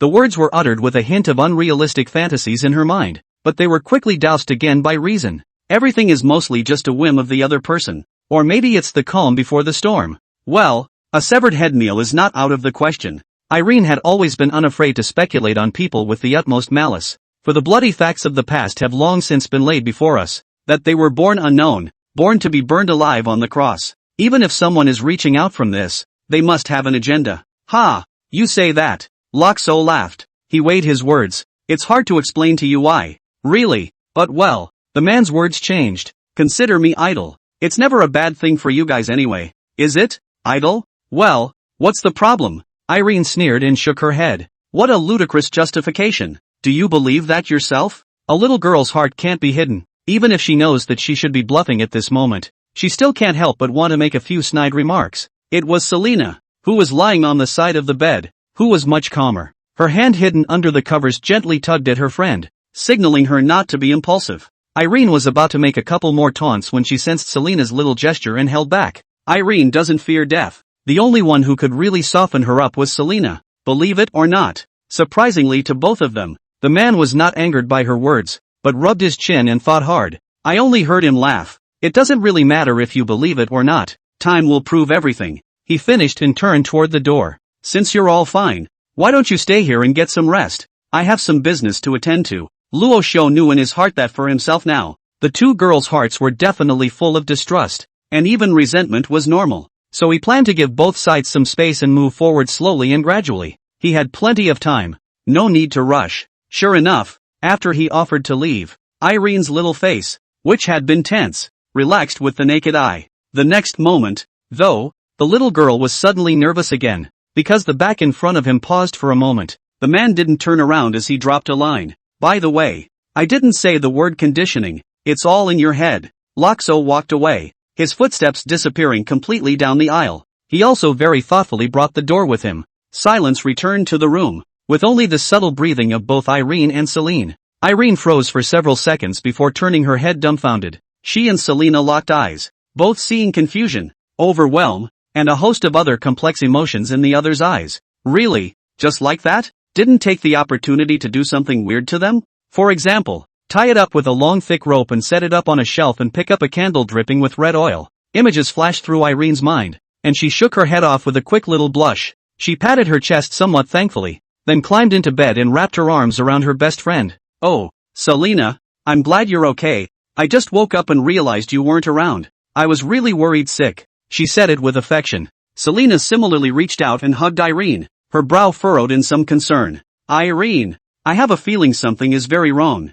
Irene wiped her face and nodded along. Well, there's definitely a ghost in this. He's just been hiding it from us. Selena sighed as she craned her head to look out the window at the sunlight spilling in, a little frozen and lost in thought for a moment. Irene, how long has it been since we've seen the sun like this? At that, Irene fell silent. Until then, they had to hide in the foul-smelling sewers of the slums in order to avoid capture by the demon hunters. Due to the shortage of money and the lack of sources of income, they have to live on raw black bread every day. And it's such a pathetic bit of food that when you go out to buy it, you have to wrap up tight and be on guard at all times not to be seen. But there's no such thing as a wet shoe when you're always on the river. After all, it went awry some time ago and was reduced to what it is now. No, Selena thought suddenly, if this holds up now, it's not a fall at all. It's warm and sunny with a soft queen-sized bed underneath. Not to mention the bandaged chest wound. Thinking about all this, Selena became more and more confused. What does that good-looking man want? After all, from any point of view,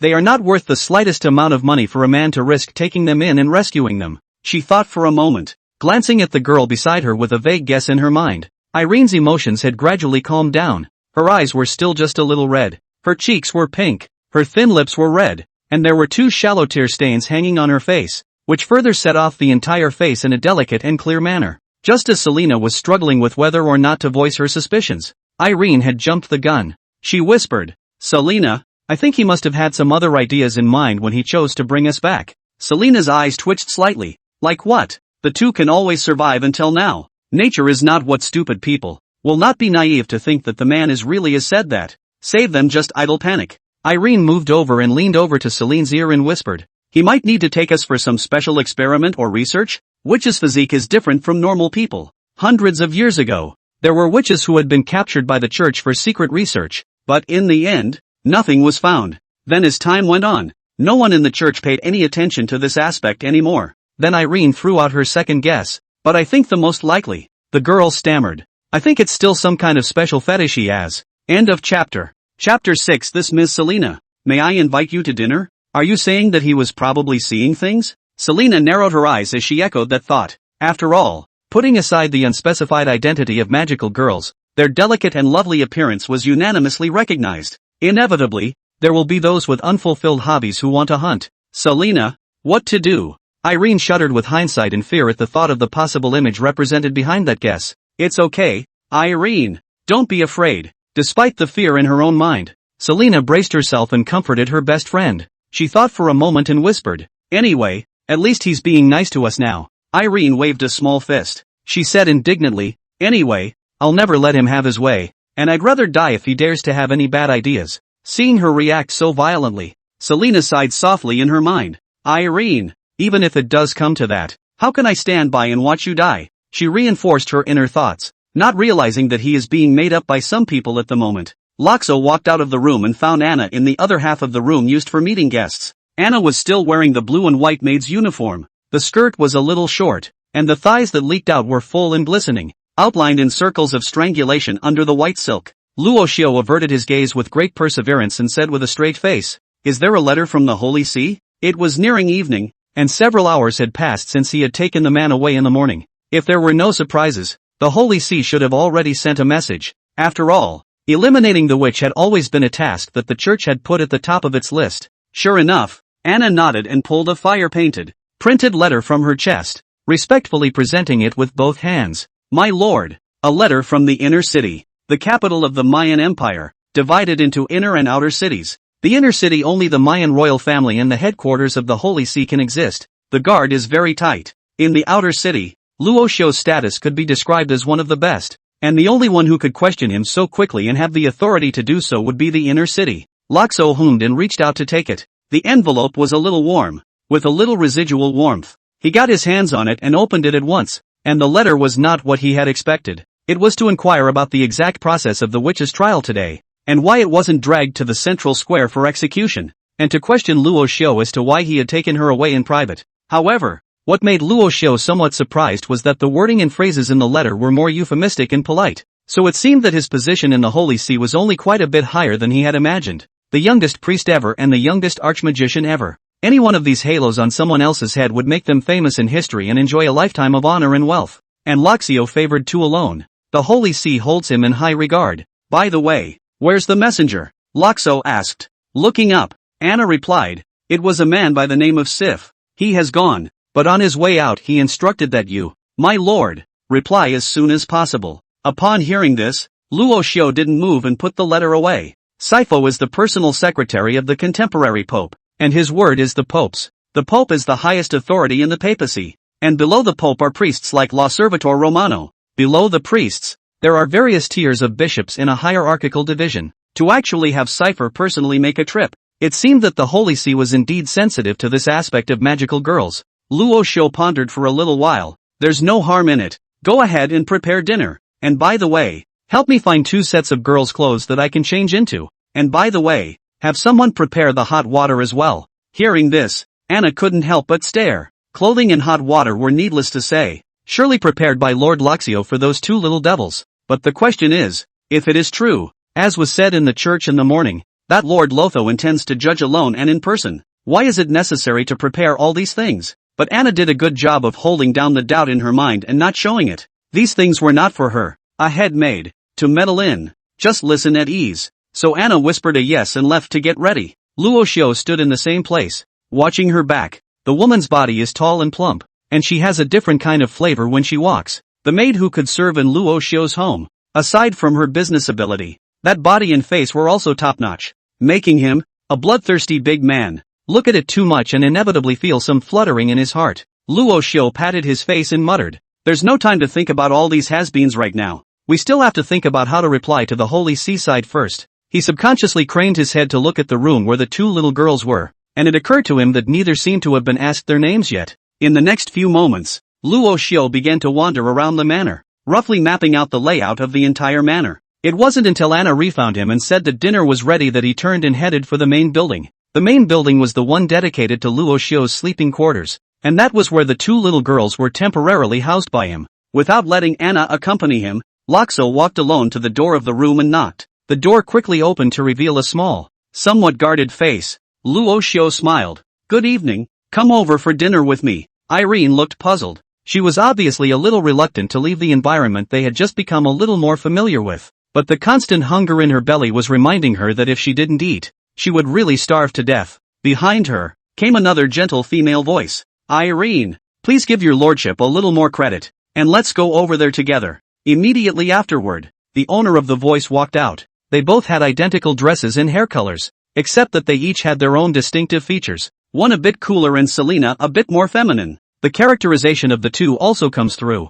Selena just seemed so much nicer to be around compared to Irene, who had been acting guarded. Luo Xiao turned his head to look at her and smiled gently. "Good evening, I haven't asked for your names yet." Selena pinched her skirt, looking a little nervous. Still, she lifted her skirt and fell into a curtsy. "My lord, my name is Celine." She pulled her reluctant best friend next to her again and offered to introduce her. "This is Irene. Celine made a slight effort in her hand, imploring Irene to hurry up and meet her. But Irene just grunted coldly and didn't say anything. But Loxo didn't care at all. Since this one isn't getting along, let's start with the good one. Celine, meaning moon or heaven. What a great name. He smiled and extended his hand at Selena, bending it in a very gentlemanly manner. So, this Miss Selena, may I invite you to dinner? End of chapter. Chapter 7, I don't like to force myself. The dining room table. Perhaps it was because Loxo was acting too kindly. The atmosphere was cordial for a moment. There was no one else here. Even Anna had been screened out ahead of time by Loxo.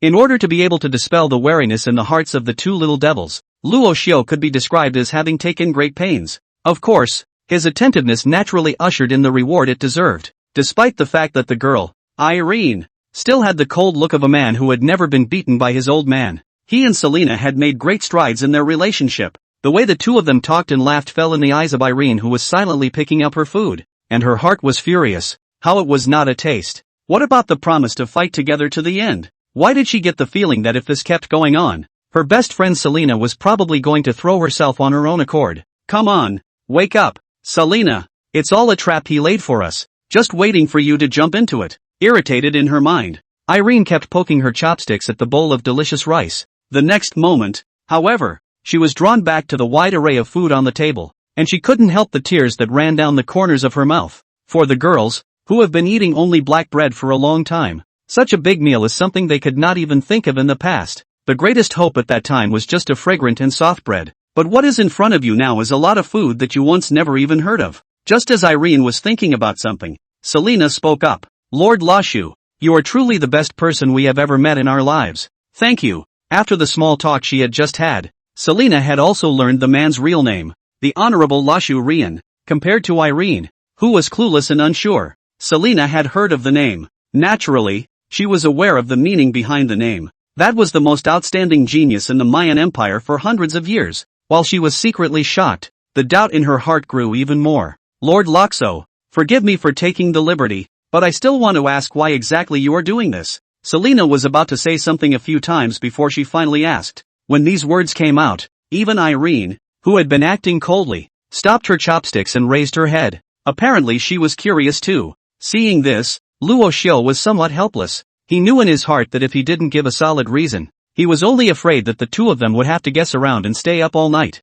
To this state of mind of theirs, Luo Xiao understood very well. Putting himself in his shoes, he would have been desperate to find out. So Luo Xiao pondered for a little while and said in a serious manner, well, since you guys want to know so much, there's no harm in telling you. He coughed lightly to stifle his embarrassment. That's of course because the two witch samas are just too cute, and I got to where I am now when I saw the color. Upon hearing that, Selena and Irene looked at each other and couldn't help but show a look that was true. Irene was even more disgusted and bristled. I knew this bad man was up to no good. The girls were not so surprised by this reasoning. After all, the two of them had long guessed about Luo Xiao's motives. To put it bluntly, apart from this physical skin, they really couldn't think of anything else of value about themselves. Only, the doubts in Selena's mind still hadn't been completely removed. If it's just about their looks, then why not take simpler, tougher measures? Instead, they have to be so polite and treat them with courtesy? Seeing her misgivings, Luo Xiao smiled. Miss Celine, there's no need to worry too much. Actually, my intentions are quite simple. I just don't want to acquire your flesh alone. I hate initiatives like that more than strong. Luo Xiao's words stuttered and followed up with, I want your heart even more. He finished and couldn't help but drop goosebumps at his own neediness. But luckily he managed to overcome his embarrassment and tense his expression. Anyway, as long as I'm not embarrassed, it's everyone else who's embarrassed. Instead, the girl sitting across the desk swooshed her little face red. Such earthy words of love are still a little too forward for an untouched teenage girl. She pursed her lips and gathered her courage to look at the man. You are joking, Lord Lashu. We are supposed to be the sinners of the empire, and I am touched that you have not disliked us, as long as you are willing to. Selena was a little shy and didn't say the second half of the sentence out loud, instead lowering her head. Her twisted demeanor like this wouldn't make people feel pretentious, but instead, it was a perfect rendition of that innocence, making it even more seductive. This maneuver made Irene on the sidelines look dumbfounded. She didn't even know when her best friend had hidden such a good trick for holding a man. Yes, it was because she knew Celine that Irene knew in her heart at the moment that she was just playing along and bluffing. It couldn't be helped. If they could really fall for the man in front of them, then they thought they wouldn't have to worry about their lives in the future. while Irene was reluctant to bow down over it. Celine clearly didn't think so. The thought of it made her heart feel even worse. She wasn't a cutie. Knowing that Selena was willing to do this, mostly for her. I'm afraid that man's heart is already smiling at this moment. Irene was inconsolable, and several times she tried to get up to stop it, and was stopped dead in her tracks by hands under the table. Twisting her head, Selena beside her made frequent glances, signaling her to stay put. Irene gritted her teeth and didn't rush, and these small movements of theirs that they thought were secretive, of course, could not be hidden from Luo Xiu's eyes. He was slightly stunned, then smiled. Miss Selena, there's no need for that. He picked up his knife, cut a small piece of steak, and put it on the girl's plate. The man's movements flowed with a bone-chilling grace. It's an innate skill of the higher-ups. Loxo picked up his handkerchief and wiped his mouth. He's still the same. Time will tell. The man flashed a smile and looked confident. Somehow, Selena looked a little mesmerized. This Lord Loxo, she thought, had a really nice smile. Well, it's also extremely good looking when you're not smiling. After the meal, Loxo walked Irene and Celine back to their room. This room was on the second floor, next to Loxo's bedroom. Selena, so bracing, the gorgeously decorated bedroom. Irene lay on the soft queen-sized bed, rubbing her stomach and making fawn-like humming noises. The man had left, so naturally she didn't have to wear that mask of indifference anymore. Irene hugged Celine tightly, her little head rubbing hard in her arms. In the face of the girl's pouting, Selena stroked her silky hair and smiled. Irene, we're going to be fine. Maybe it'll get better later. At that, the girl raised her head and retorted. Selena, you trust that man too much. You need to wake up. We're magical girls. At the mention of the word witch, the atmosphere in the room suddenly chilled. End of chapter. Chapter 8, where are your hands going? Witch. Selena's eyes sparkled. She craned her head to look out the window. A crescent moon high in the sky. The moonlight poured down, bright and clear. Irene. Of course I know we're magical girls, and it's not going to end well between us and Lord Roshu, but do we have any choice but to go this way now? Selena thought to herself mockingly. At the age of 12 or 13, Selena had already experienced too many perils of the human world and too many cold stares, and for that reason, she was far more clear in her mind than her peers. Now this sudden appearance, this glimmer of light to survive in the cracks, of course she had to do everything in her power to hold on to it. For myself and for Irene. Unlike Irene, who couldn't hide her thoughts, Selena was more mature. She didn't voice these thoughts in her mind, which wouldn't do anything but make Irene more anxious. She just spread a smile and shook her head gently. What's more, Celine actually had a lot of good feelings for Loxo. The man was thoughtful and attentive, and did not seem impatient with Irene's coldness. All of these little details show that the other person is not a bad-tempered person. With that thought in mind, Selena patted the girl in her arms on the back. Irene, promise me something, okay? Irene blinked her pretty eyes. What is it? You promised me first. Selena was unforgiving. Irene nodded heavily despite the doubt in her mind. I'll do whatever Celine wants me to do. Reassured by the girl, Selena smiled anew. Then you'll be nicer to Lord Loxo from now on, and you're not allowed to be so unreasonable. At those words, Irene's little face instantly fell. She sullenly said, Selena, but I hate him. You don't see him looking all sassy now, but in reality, this kind of person can be perverted secretly. I don't want him to defile my body. As she said that, she suddenly thought about kneeling for Selena when she first woke up today. So Irene added silently in her mind, except if it was for Celine. Well, Irene, where do you think you're going? How could I force you to do such a thing? Selena's tone was soft. I just wanted you to stop treating him so badly. I didn't ask you to make a point of pleasing him. That kind of thing. Just let me do it. The second half of the sentence, Selena didn't say. It must be said that the two little girls were surprisingly united in their wishes in this matter. The premise of their willingness to offer this body is all for the sake of each other, not themselves. Only to hear Celine continue. And if you think about it, in fact, Lord Loxio hasn't done anything to us. Instead he's been helping us, hasn't he? Irene's delicate eyebrows knitted together in a pile. Her mouth was agape, wanting to retort but unable to find a good excuse. Because the truth was, as Selena had said, at least so far, the men had not forced themselves on them at all, even to the point of being accommodating. But she still couldn't get past that inner barrier, and her body twisted and spilled. Selena laughed at her appearance and was about to speak when a knock suddenly sounded at the door. The two looked at each other and together they got out of bed and opened the door. The door to the room opened, but instead of the man they had expected, there was a tall, well-built maid. She had long reddish-brown hair with slight natural curls, and stood in the moonlight, looking exceptionally beautiful and generous. As for why it was a maid, Naturally, it was because the dress she was wearing was too explicit. It was Selena and Anna's first meeting. The girl looked a little wary and subconsciously shielded Irene behind her. Anna could see their nervousness and she smiled lightly. After all, looking at the extent of the host's special hospitality, he was afraid that he was ambiguous towards these two little devils. She wasn't of a snarky nature, and knowing her master's attitude, she was even less likely to bully the other party. Hello, first time, my name is Anna. I am the head maid and housekeeper of this manor. Anna took the initiative to open her mouth and introduce herself. Seeing that the visitor didn't seem to be malicious, Celine's face eased up and she gave her name. Anything? Selena snapped. Anna said softly, Lord Loxo has prepared hot water for you early. I have come to ask if you need a bath. If so, I can take you there. At those words, Irene, who had been hidden behind Celine,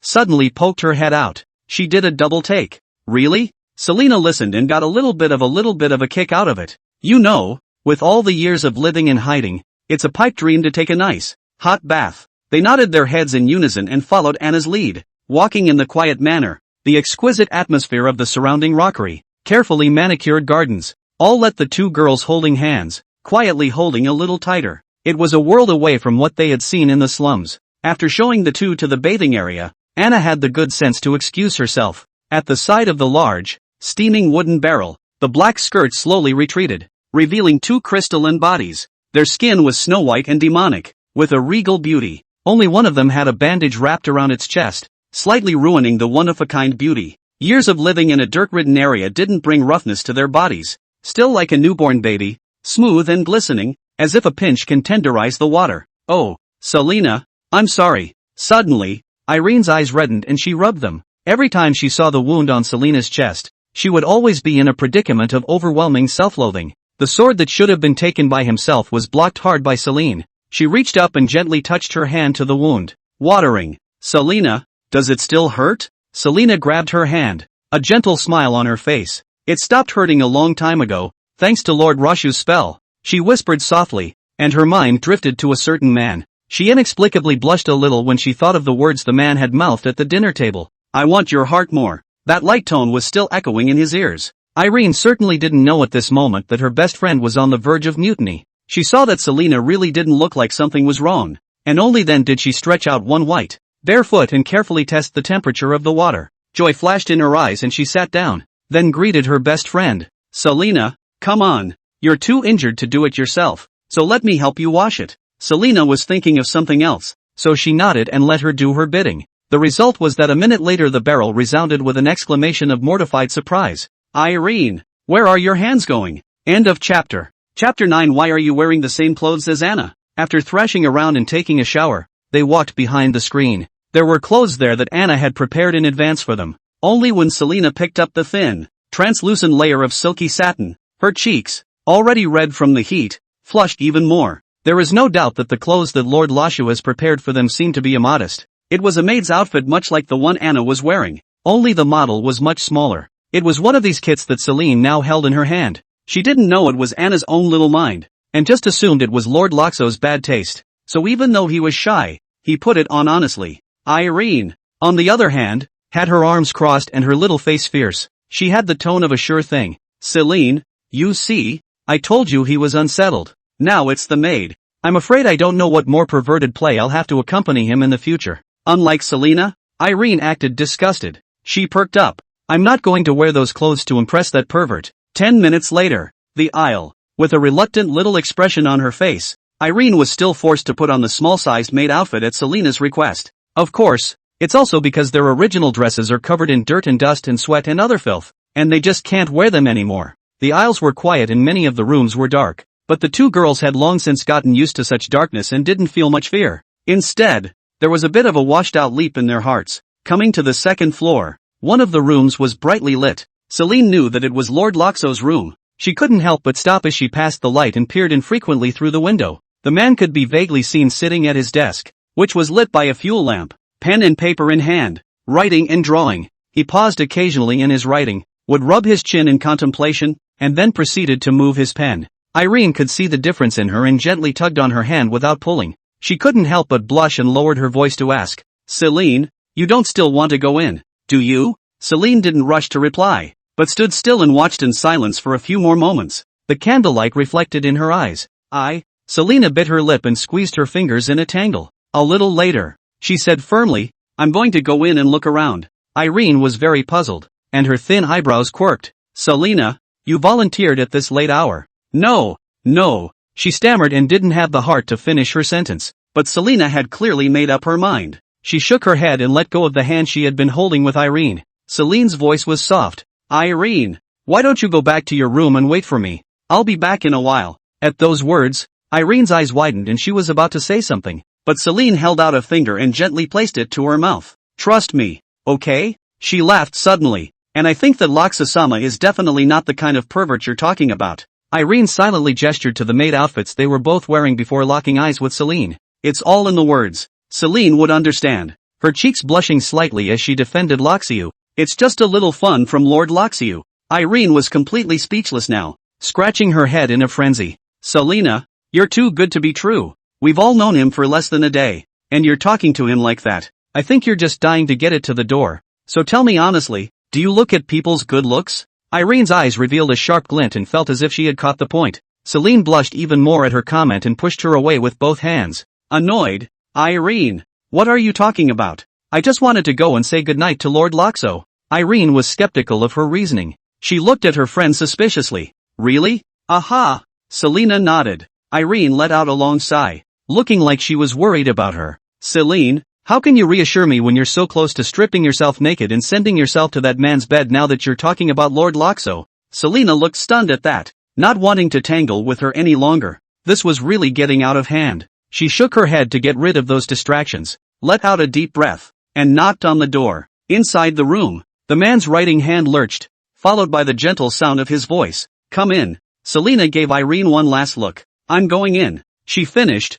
not waiting for Irene to respond, and pushed her way through the door. The door to the room opened, bringing up a cool breeze from the night. The cool breeze blew up her skirt, sending a slight chill down Selena's spine. She subconsciously clamped her legs together and stepped away. And Laxo, sitting at his desk, was at that moment troubled about how to write back to the Holy See. When he heard the commotion, he put down his quill and looked up. The next moment, his entire body froze. Slightly drenched black hair rested on her forehead, the sides of it falling silky smooth, the girl's cheeks pink and clear, her skin white and red, her eyes watery. She was dressed in a familiar blue and white maid suit, with a thin layer of snow-white stockings wrapped around her calves, and stood in a posture that resembled a shy and timid lotus flower. Celine was a bit uncomfortable by the look. She slightly lowered her head and whispered, Lord Laxiu. She couldn't help but move her toes. Wearing this particular outfit and being stared at was really a first for her. It was already a great deal of determination to hold back from turning tail and running on the spot. Luo Xiao coughed lightly to ease the current awkward situation. He then asked in disbelief, Why are you wearing the same clothes as Anna? Ha! Selena was stunned. She thought to herself, Isn't this what you have for us? She replied, It was given to us by Lady Anna, and I thought it was Lord Laxo's intention, wasn't it? It was Luo Xiao's turn to be dumbfounded. He had only asked Anna to prepare a change of clothes. Who knew that Anna had actually pulled this stunt? But I have to say, Selena's innocent and cute little face is really very eye-catching with this tailored outfit. He averted his eyes, picked up the thin cloak hanging over the chair, and rose to drape the girl in it. Selena didn't resist, allowing the man to do as he pleased. She just had some doubt in her eyes. Laxo smiled as he did this and resumed his chair. Anna may have misunderstood me, but it's too late now, so just wear what you can and I'll have her send new clothes in the morning. Selena gave a good-natured She tightened the cloak around her body, which still had some residual warmth from her back. Somehow, she suddenly felt a little like crying. The girl rubbed her eyes. Nothing much else moved, just some redness around the edges. She spread a smile and said, Thank you Lord Laxo, that is very kind of you. End of chapter. Chapter 10. Laxo waved his hand. It's too good to talk about. It's just how bad it is to get cold in the middle of the night. He leaned back, against the back of the chair, and looked at the girl with a gentle smile. Is there something you want to see me about when you come over so late? At that, Selena shook her head as she took a quiet step forward. Nothing much, just wanted to come by and see you. Laxo didn't say anything, just reached out and touched the girl's head. Selena was like a good kitten, and the silky touch was endearing. Luo Xiao withdrew his hand and said, Then now that you've watched and it's getting late, why don't you just go back to your room early and rest? He sighed. I'm sure you guys didn't have much of a chance to get a good night's sleep before. As someone who has lived on the blue planet, it's hard not to feel pity and anger when dealing with a persecuted girl like this. It's not about gender. And because of his status position, Luo Xiao actually knew very well. The so-called scourges, the symbols of uncertainty, were nothing more than the seal that the church had deliberately given to the witch, a means used to solidify its position. This is a very vicious and incomparably ruthless tactic. Once public opinion is formed, it is an oppression that lasts for hundreds of years. The Holy See is scaring the witch, scared of the terrifying power they possessed as adults. That was a very big threat to the status of the church. Instead of obediently and meekly leaving, Selina's eyes twitched slightly as she stepped forward and took the man's hand. Lord Loxo, may I stay here a little longer? Although Luo Xiao had doubts in his mind, he didn't refuse. He nodded. Sure. The man whirled around, picked up his pen, and continued to fret over the letter on the desk. Every now and then he drops his pen and stops quickly. Selina just stood by, not sticking her head out to read the letter, just quietly looking at the side of the man's face. He was so focused that he occasionally frowned, making Selina want to reach out and smooth the crease for him. Is it our business that troubles you, Lord Loxo? Selina was smart enough to still guess the general idea even without seeing the contents of the letter. Luo Xiao didn't hide it. He hummed and said casually, the matter of forcibly bringing you back is a bit difficult to deal with on the side of the Holy See, but with the position I'm in nowadays, they shouldn't act rashly, he said, suddenly thinking of something and looking up at Selina. By the way, I may need you guys to cooperate with me a bit when the time comes. Selina blinked. She didn't quite understand. How does it fit? Luo Xiao pondered for a little while and said, the reason I'm giving to the public right now is that I'm bringing you back to the manor to be judged personally. So there's a high probability that the Holy See and the Imperial side will send someone to come and check it out in person. So when the time comes, you'll still have to play along with me. Acting? Celine's little head spun quickly, instantly grasping Loxio's meaning. Lord Loxo, are you saying that there will be a play where you judge us yourself? Exactly. Luo Xiao's face was a bit worried. The main thing is that the people on the Holy See side are definitely not easy to fool, and when the time comes, it's likely that they'll have to act a bit more realistically in order to do so. Celine knew what he was worried about and took the initiative to straighten her body as she said, Lord Loxiu, you've already helped us a lot, and I'll definitely do my best to cooperate with you, whether it's flogging or... The girl bit her thin, moist red lips and lowered her head. You don't have to pity me. I can take it all. Loxo saw this and rubbed Selina's head. He smiled and comforted the girl. It's not as dramatic as you think, and it's not certain if the order will come or not. Just telling you ahead of time so you can be prepared when the time comes. When Luo Xiao finished, he tried to withdraw his hand, but as soon as the hand was received in midair, it was grabbed by the girl. She took the large, warm hand and rubbed it against half her cheek. Selina knows, she answered in a small voice. The girl was keeping a calm exterior at this moment, but in fact her little heart had begun to beat violently. Puffing, suddenly making such a bold move made her heart rise in her throat. Contrary to prior expectations, though, Selina found that instead of any disgust, she had a strong wave of reassurance. It was like a kitten that had been wandering around for a long time and had finally found a harbor that belonged to her. Loxo froze, but didn't rush to withdraw his hand, instead waiting for the girl to look up before snickering. Why, my dear Miss Celine, may I ask if you've had enough of rubbing it in? Sparing Selina's boldness, her face was red with shame at this moment, and she hurriedly let go of her hand, placing 2 fingers in front of her body and wrapping them around. The girl's voice was as thin as a fly. I'm sorry, Lord Loxo, please forgive my offense. The moonlight was bright, reflecting her snowy, crystal clear skin. The room was large, but the two were unconsciously close together. Loxo hadn't moved from his chair, so naturally the girl leaned over on her own. In response, Luo Xiao didn't have much flirtation in his heart. He just revealed a smile. Why say you're sorry? It's an honor to be accepted by such a lovely girl as Miss Celine, Luo Xiao said, suddenly feeling something, and inadvertently glanced toward the window. Sure enough,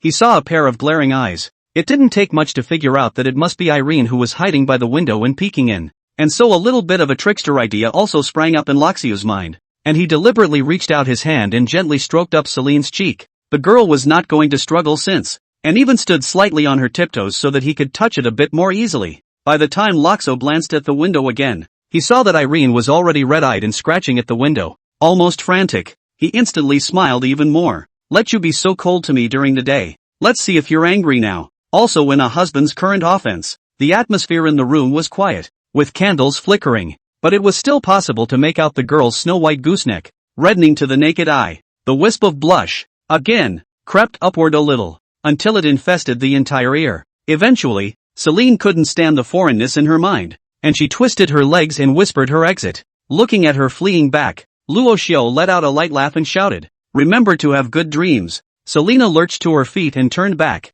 holding back her shame. She stood in the doorway and gave a playful salute. "Lord Lashu, you too." The door to the room opened and closed, and Irene, who had been standing guard outside, immediately greeted her. She looked her friend up and down several times, her eyes red with anger. This pervert, pissed off. "Selena, how can you just let him bully you?" But Selena just sulked her way forward, ignoring it. Irene fell behind, unable to stop clenching her silver teeth. And I wonder what kind of ecstasy that pervert actually put in her Selena. End of chapter. Chapter 11, Xiao Tong, tell me the truth. After watching the little witch leave, Luo Xiao's expression returned to its proper form. He turned and resumed his pen, adding a final closing sentence to the reply. "Holy light be upon you, Coronet Pope. You know me. The one thing I hate most in my life is sin, and the witch is especially superior to it. Please be clear." He finished writing, picked up the letter paper and read it from beginning to end. And after confirming that there were no other mistakes,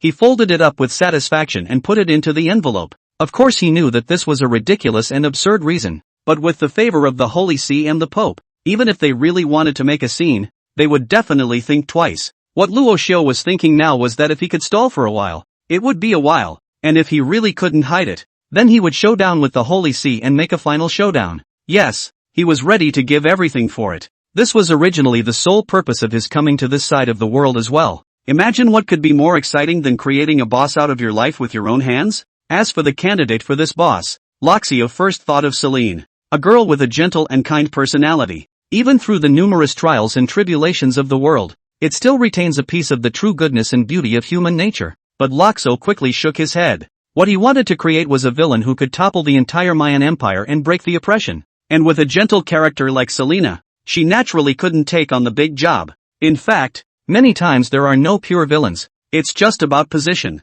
For people in this world, isn't a witch a proper villain? He rubbed his chin, thoughts flashing in his eyes. The other little witch, Irene, looks like a good choice. The man got up, stretched, then walked over to the bed and lay down. The silence of the room resounded with his self-talk. "Xiao Tong, are there two female leads this time?" The mechanical reply came quickly. "What? Find it difficult? That's not true. One is raised and so are two." Luo Xiao frowned. "But I always feel something is wrong." This wrongness had haunted Luxio from the first time he saw the statue of the goddess in the church. "Xiao Tong, you honestly explain to me." After a moment, Luo Xiao finally nodded in realization. He muttered, well, so much for playing right." The next day, early morning, it was like being caught in a big cloud of comfort. Selena squirmed, unwilling to just wake up, but habit made her open her eyes slowly. The sunlight was a little harsh, spilling through the window and reflecting a golden color on the floor. Selena didn't move,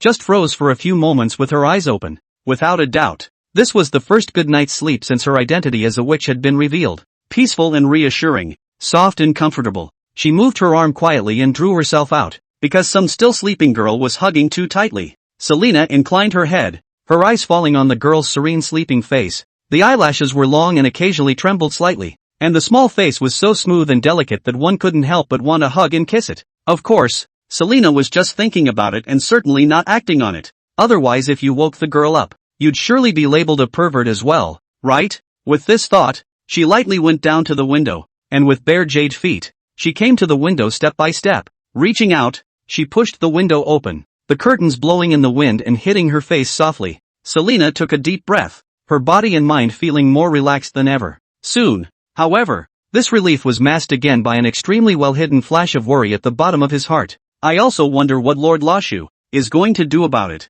Precisely because she was a victim, Celine was more aware of the church's drive to exterminate them, the magical girls, for countless years. I don't know how many innocent girls have been victimized by the church. She held out her arm, a slight false grip in the palm of her hand, as if trying to catch the breeze that slipped through her fingers. Immediately after that, a strand of dark and purple flame abruptly appeared in the center of the girl's hand. The black flame dripped and swirled in the palm of his hand, revealing a daunting ghostly aura. This is a skill unique to Selena's awakening as a magical girl. It could devour magic, devour everything, even the holy light that the church was so proud of, and it could easily reduce it to nothing. The witch was able to fight against the church for hundreds of years, so naturally she wouldn't be any ordinary person. Their strength, as they age, increases geometrically. 100 years ago, There was a magical girl who actually lived to adulthood and delivered a blow to the order that was almost as devastating as it could have been. That battle shattered the entire church. Had it not been for the success of the Pope's righteous sneak attack at the end, I'm afraid it would be another story whether the Mayan Empire would still exist now. The drifting thoughts aborted. Celine bit her lip, thinking that if things did fall apart at that time, she would say nothing to implicate Lord Loxio. The big deal is that the only way to fall back into the clutches of the church is to die. She closed the window and went back to the bed. The exquisite doll-like girl on the bed was still asleep. Without waking Irene, Selena turned and headed for the door. As soon as she opened the door, she saw a tall figure standing in the doorway. Selena was a little surprised. "Ms. Anna, what are you doing here?" The woman bent very gracefully as she said, "Good morning, Miss Selena." I only heard Anna continue. "I have come to bring you clothes by order of my master," she finished, stepping aside to reveal a small wooden cart behind her. On the trolley, a wide array of dresses and skirts, in every color and category, were hanging. Selena's eyes lit up as she watched. What girl doesn't love a nice new dress? It was only in the past, when life had forced her to, that Selena had always acted stoic, as if she were a young adult. But ultimately, at the age of 12 or 13, it's not that she doesn't have her favorite things, she's just good at hiding them. But Selena thought about it and shook her head no. "Ms. Anna, thank you for your kindness, but we don't need so many clothes. A change of clothes is enough." Anna followed, shaking her head. "There is no need to thank me. These clothes, the master got up early in the morning and picked them out for you. If Miss Selena doesn't like them..." Before Anna could finish her sentence, she was interrupted by Selena's anxious interruption. She hurriedly explained, "You misunderstand. I just don't want to trouble Lord Loxia too much. It's not that I don't like." Anna laughed softly. "In that case, please don't refuse." Seeing that Selene was still hesitant, she added, "This is something that the master has specifically instructed. He said that he would like to see more of how Miss Selene looks in other clothes." Selena sniffed, her eyes wandering over the pile of clothes, not knowing what was coming to mind, her cheeks blushing slightly as she lowered her head and whispered her agreement. I see. End of chapter. Chapter 12. My Selena, why is this? Lothar got up early today. He stood in front of his study window, gazing out at the traffic-laden street. The buildings lining the streets are uniform in a typical Western fantasy medieval style. The reply to the Holy See had been sent, and all that needed to be done now was to wait quietly. Don't look at his face last night and Selena's easy words, but in actuality, his heart was a bit unsettled. Luo Xiao thought and suddenly stared. He held out his hand, his palm long and white and bony, at the tip of his index finger. As Luo Xiao's mind moved slightly, a smattering of electric arcs flashed out of thin air. The arc of electricity danced mischievously on his fingertips, bringing Loxio some sense of security. This time, he was no longer a handless mortal, but a powerful magician capable of controlling thunder. In the Mayan Empire, all things are inferior, but only magic is superior. The status of the magician crushes everything. A high-level wizard is a ruthless war machine. Though their physical bodies were weak and frail,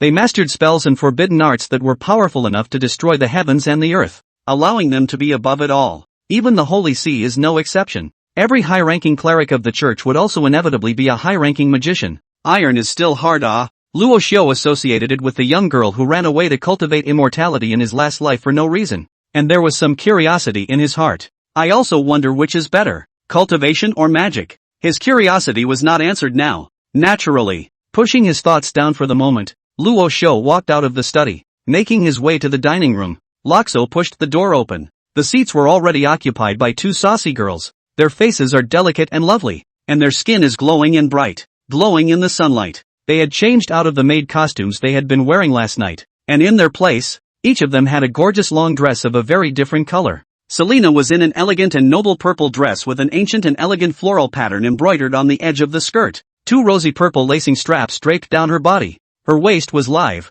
and her top was slightly bulging, already in its infancy. As soon as she saw Luo Xiao come in, she hurriedly turned her head, her eyes blinking at the man, the corners of her mouth uncontrollably rising. Unlike Selena's closeness, Irene, who was on the sidelines, was much more aloof. She picked out an ink-like black dress and sat in a chair with a cool demeanor. Even when she saw someone come in, Irene only glanced over and quickly withdrew her eyes. "Good morning, Ms. Selena." Luo Xiao had a smile on his face as he walked up and took the initiative to speak. He glanced at Irene, who had a tight little face, and didn't mind her rudeness, but greeted her just as gently. "Good morning, Ms. Irene." Selena folded her arms in her lap. Though she hadn't seen her in just one night, there was still a lot of missing in her eyes that she couldn't hide. "Lord Loxo, she responded softly. At the same time, her hand, hidden under the table, silently climbed up the arm of her best friend beside her. Of course Irene knew what she meant. It was a way for her to say hello to this pervert. But perhaps it was the rare chance to get a good night's sleep.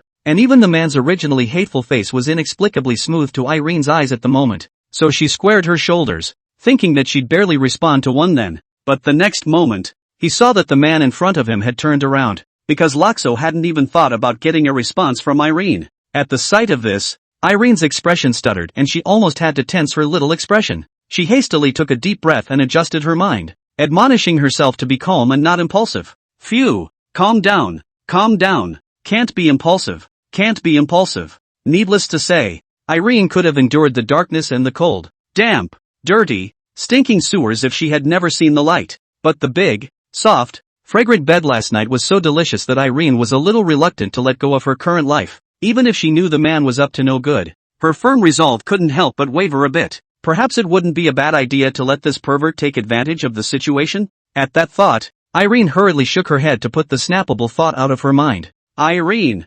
how can you fall so easily? Your dear Selena is still waiting for you to save her. Unaware of the twisted thoughts in a certain girl's mind, Loxo walked to the other side of the table and took a seat across from the two. He looked at Celine and smiled. How did you sleep last night? Was it satisfactory? If there's anything you need, just let me know. And if you can't find me, you can find Anna. Celine sniffed and was a bit flattered. Lord Loxiu, you've been very, very kind to us. I don't even know how I'm going to repay you yet. Loxo listened patiently to her, then smoothly cut a small, delicate piece of bread from the plate in front of him and passed it over with his fork, placing it on the girl's plate. Am I the kind of person who holds favors in Selena's eyes? His tone was faint, obviously just a little joke. Still, Celine was so anxious that she immediately stood up, her little head shaking like a rattle. Lord Loxiu, please don't talk about yourself like that. I've never thought of it that way. Seeing her react so violently, Luo Shou was dumbfounded. He lost his smile. Sit. Of course I know you don't think that. No need to get so excited. He pointed to the piece of bread on the girl's dinner plate. Taste it? It's baked by Anna herself. The girl sat down obediently. She obediently picked up the bread and put it in her mouth. The texture was soft and fine, and there was a slight caramelized flavor in the mouth. Her brow arched at once, as if she were a tender tip just growing in the spring. Ms. Anna is so good. I can't believe the cooking is so good, Selena said with heartfelt admiration. Luo Shou smiled and casually said, there's nothing to do at the manor anyway. If you're bored, you can find her to learn from if you're interested. Really? Selena folded her arms and her eyes lit up. One by one, they chatted briskly. Even with a certain ice slag sitting next to him, the atmosphere at the table was still very cordial. Irene was seeing and hurting. It hurts too much. My Selena. Why is this? It was as if what used to be clearly hers alone was now being forcibly divided in half. Oh no, Irene thought to herself, looking at Selena's look of hatred,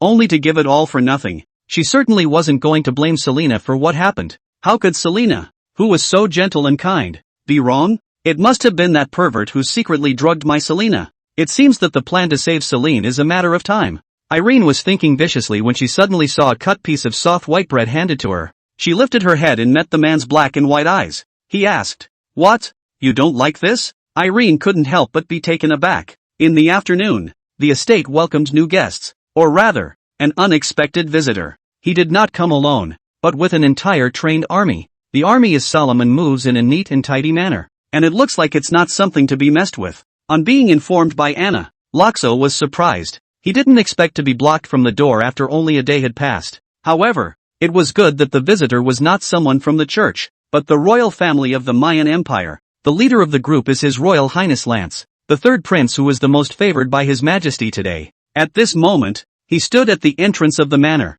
frowning tightly, a hint of impatience flashing across his expression. End of chapter. Chapter 13, Trust in Lord Rashu. The Mayan Empire has continued for centuries. The relationship between the Holy See and the royal family has also long since ceased to be as close as it was in the beginning. So after getting the news that Loxio had forcibly taken the witch away at the Lydia church, the royal family held a secret meeting overnight. The results of the secret meeting were obvious. It was agreed that this was an unparalleled opportunity. Originally, the royal family had been dissatisfied with the expanding influence of the Holy See in recent years, and now that such a good handle had been delivered to the door, of course they wanted to take the opportunity to stir up trouble. So after weighing the pros and cons of many parties, In the afternoon of the next day, it was His Royal Highness Lance, the third prince, who led a group of forbidden troops and rushed to Luo Xiu's manor at a rapid pace. They want to stir up this mess a little more before the church responds. At that thought, Lance narrowed his eyes falsely and waved back. One of the adjutants, seeing this, had the good sense to put his ear to the ground.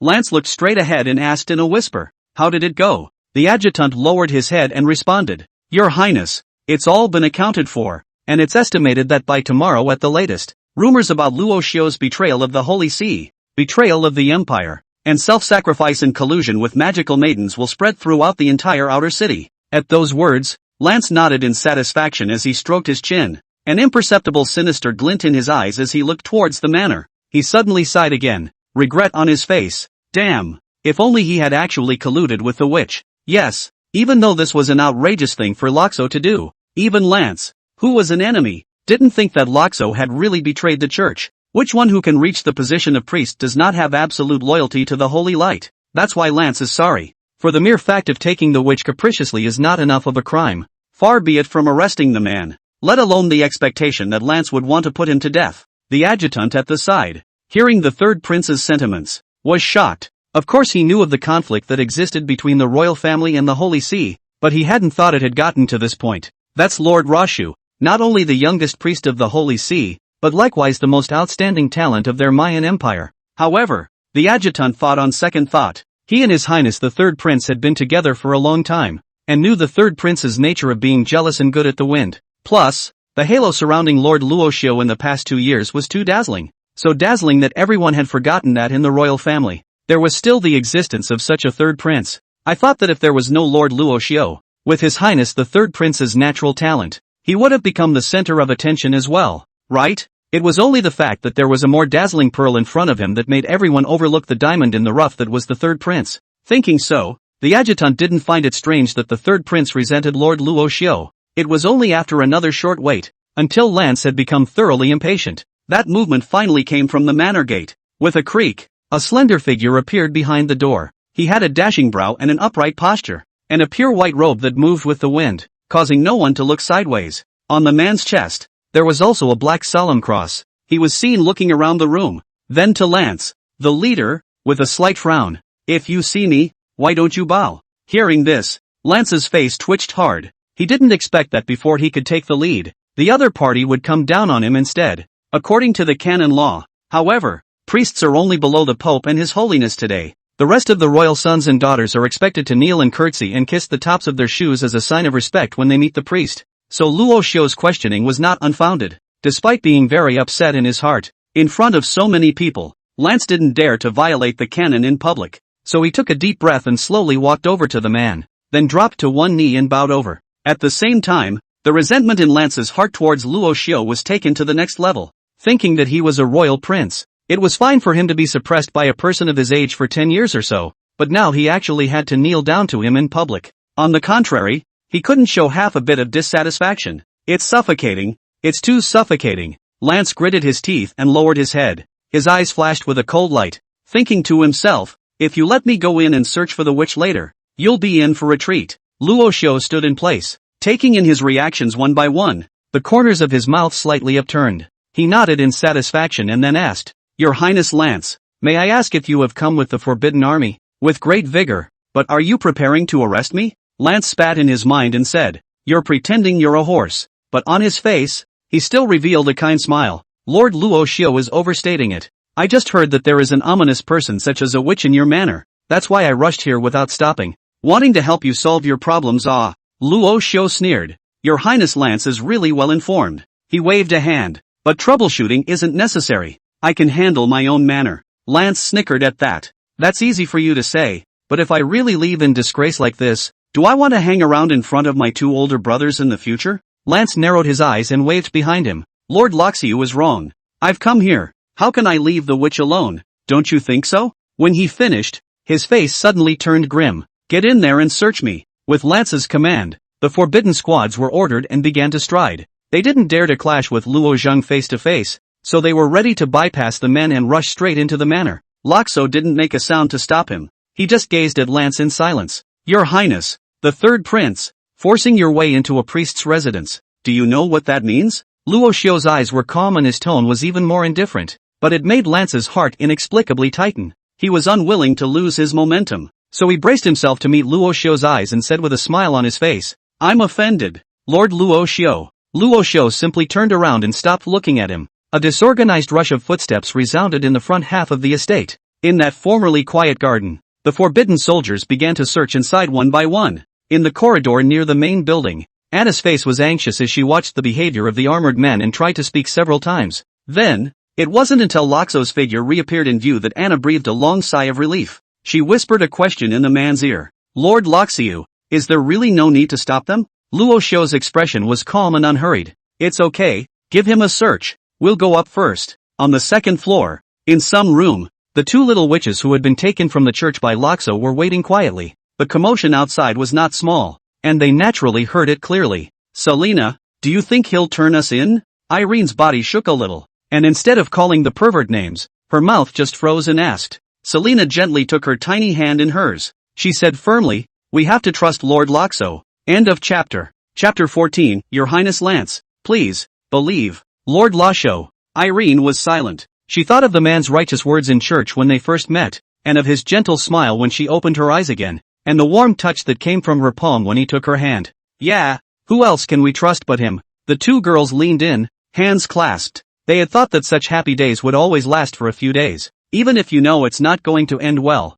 you're still willing to indulge in it. Unexpectedly, it only took one day, and it was as if they were going to be forcibly dragged away from their beautiful dreams. Downstairs, the search continues on the carpet from Lance. He looked cold and his pace was extremely fast. After searching the periphery and not finding what he wanted, Lance led the men and horses and headed straight for the main building where Loxo was. The dull sound of armor clattering and feet together came closer and closer. It was as if an invisible oppression was slowly coming. On the second floor, looking at them rushing up in unison, Anna couldn't help but glance at the man beside her. She clutched the palms of her hands, which had long been drenched in sweat. But the man still acted perfectly calm, and he even had the leisure to lean against the edge of the veranda and look down on the garden. The moment Lance stepped onto the second floor, Loxo, who had been standing idly by, finally spoke. "Your Highness Lance, further in, you can find my bedroom. Are you sure you want to keep searching?" The voice was unsalted, not purposely adding volume to any word, as if he were making small talk about family matters,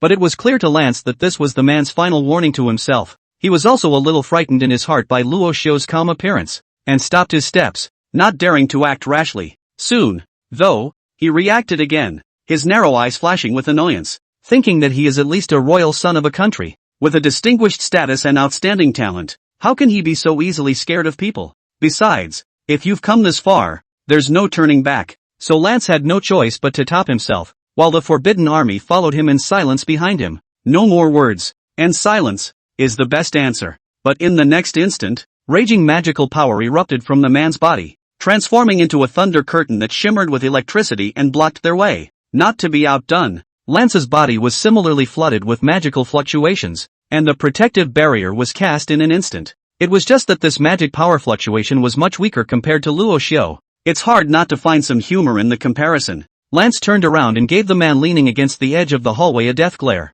"What do you mean by that, Lord Loxo?" Loxo was still looking at the downstairs scenery and didn't look at him, just a mouthful of relief. "Your Highness Lance, don't get excited. I just forgot to ask just now. According to the Empire's canon law, if you want to search a priest's residence, but you need a search warrant signed by His Majesty's handwriting in order to do so." Luo Xiu turned around and said indifferently, "Your Highness Lance must have done the filing and formalities well this time he came." "Right, can you let me have a look?" Lance sniffed and frowned, wondering what he was playing at. He dared to bring the forbidden army directly to his door, so he must have prepared everything before acting. But no matter what, Luo Xiu's request was reasonable, and he had no reason to refuse. So Lance smiled again, though it was a little creepy. He waved his hand and an adjutant stepped forward, pulling a search warrant from his pocket and handing it over. Lance took the warrant and then unfolded it in his hands. He sneered, "Then please have Lord Loxia watch. His Majesty's autograph, right here." Luo Xiu glanced at it, then fell silent and didn't make a sound. This was the expected result, and Loxia was certainly not disappointed. He didn't expect to be able to keep people back on that basis either. And Lance, who was on the opposite side of the table, saw that he didn't say anything for a long time, and the ever-present annoyance in his heart grew even more, so he couldn't help but mockingly say, Lord Loxiu, if there are no objections, please let us pass. I don't suppose you'd like to watch a foul, stinking creature like a witch languish on your estate? As Lance's words fell, the atmosphere in the corridor froze with the naked eye. It was as if a powder keg was about to explode, pulling at the hearts and minds of everyone present. Lance's eyes gradually narrowed until they became a narrow slit. His heart, starting to pound, raced. Want to make a move? Disobeying an imperial order? Lance was more or less apprehensive. He wanted Luo Xiao to do it directly, and he was afraid that Luo Xiao was really going to do it. The reason is also simple. If Luo Xiao dared to make a move, it would be an open confrontation with the royal family. Even though the royal family and the Holy See had a long-standing grudge, they were still far from the point of tearing their faces off. Both sides are testing each other. If Luo Xiao dared to make a move against him, he would undoubtedly be declaring war on the royal family and slapping their face. That way, even if the Holy See had the intention to protect Luo Xiao, they would certainly not be spared a good chastisement. Even a couple years in the brig is not out of the question. But Lance was afraid that Loxo was really crazy and dared to really do it. Though he had been competitive all his life, it had been in front of other people, facing Luo Xiao, the proud son of heaven at the same age. He was still a bit intimidated from the bottom of his heart. This fear stems from a lack of self-strength. Perhaps with his status as a high magician, he would be able to take hold of a party when looking at the entire Mayan Empire. But to get it in front of Luo Xiao, the great magic tutor, it was undoubtedly like going to the toilet in the middle of the night with a lantern, looking for death. Even the forbidden troops behind them, before they were controlled with the chain of forbidden magic stones in advance, they were mostly hit by the other side as living targets and could not even touch them for a moment. In a brief moment, Lance had thought a lot. He was even prepared to be hung up and beaten by Luo Xiao. Bit by bit, time passed and the atmosphere in the corridor became more and more tense. Everyone gazed at the young man in the white robe. There are scruples and fears. No one would want to go to war with an archmagician if they had a choice. But to everyone's surprise, the next moment, Luo Xiao revealed a smile. He snapped his fingers, and the thunder curtain that enveloped the front of Lance and the others instantly disappeared without a single breath leaking out. This hand's precise control of magic made Lance's eyes widen slightly. His pupils shrunk violently, and he was a few points more scornful of Luo Xiao in his heart. If it were up to him, he certainly wouldn't be able to do such a heavy lift. And that was the lightning magic that was known for being manic and tyrannical. Just as Lance was secretly glad that he hadn't been impulsive just now, he only heard Loxo speak. Since it's His Majesty's order, I naturally don't dare to disobey. Your Highness Lance, please?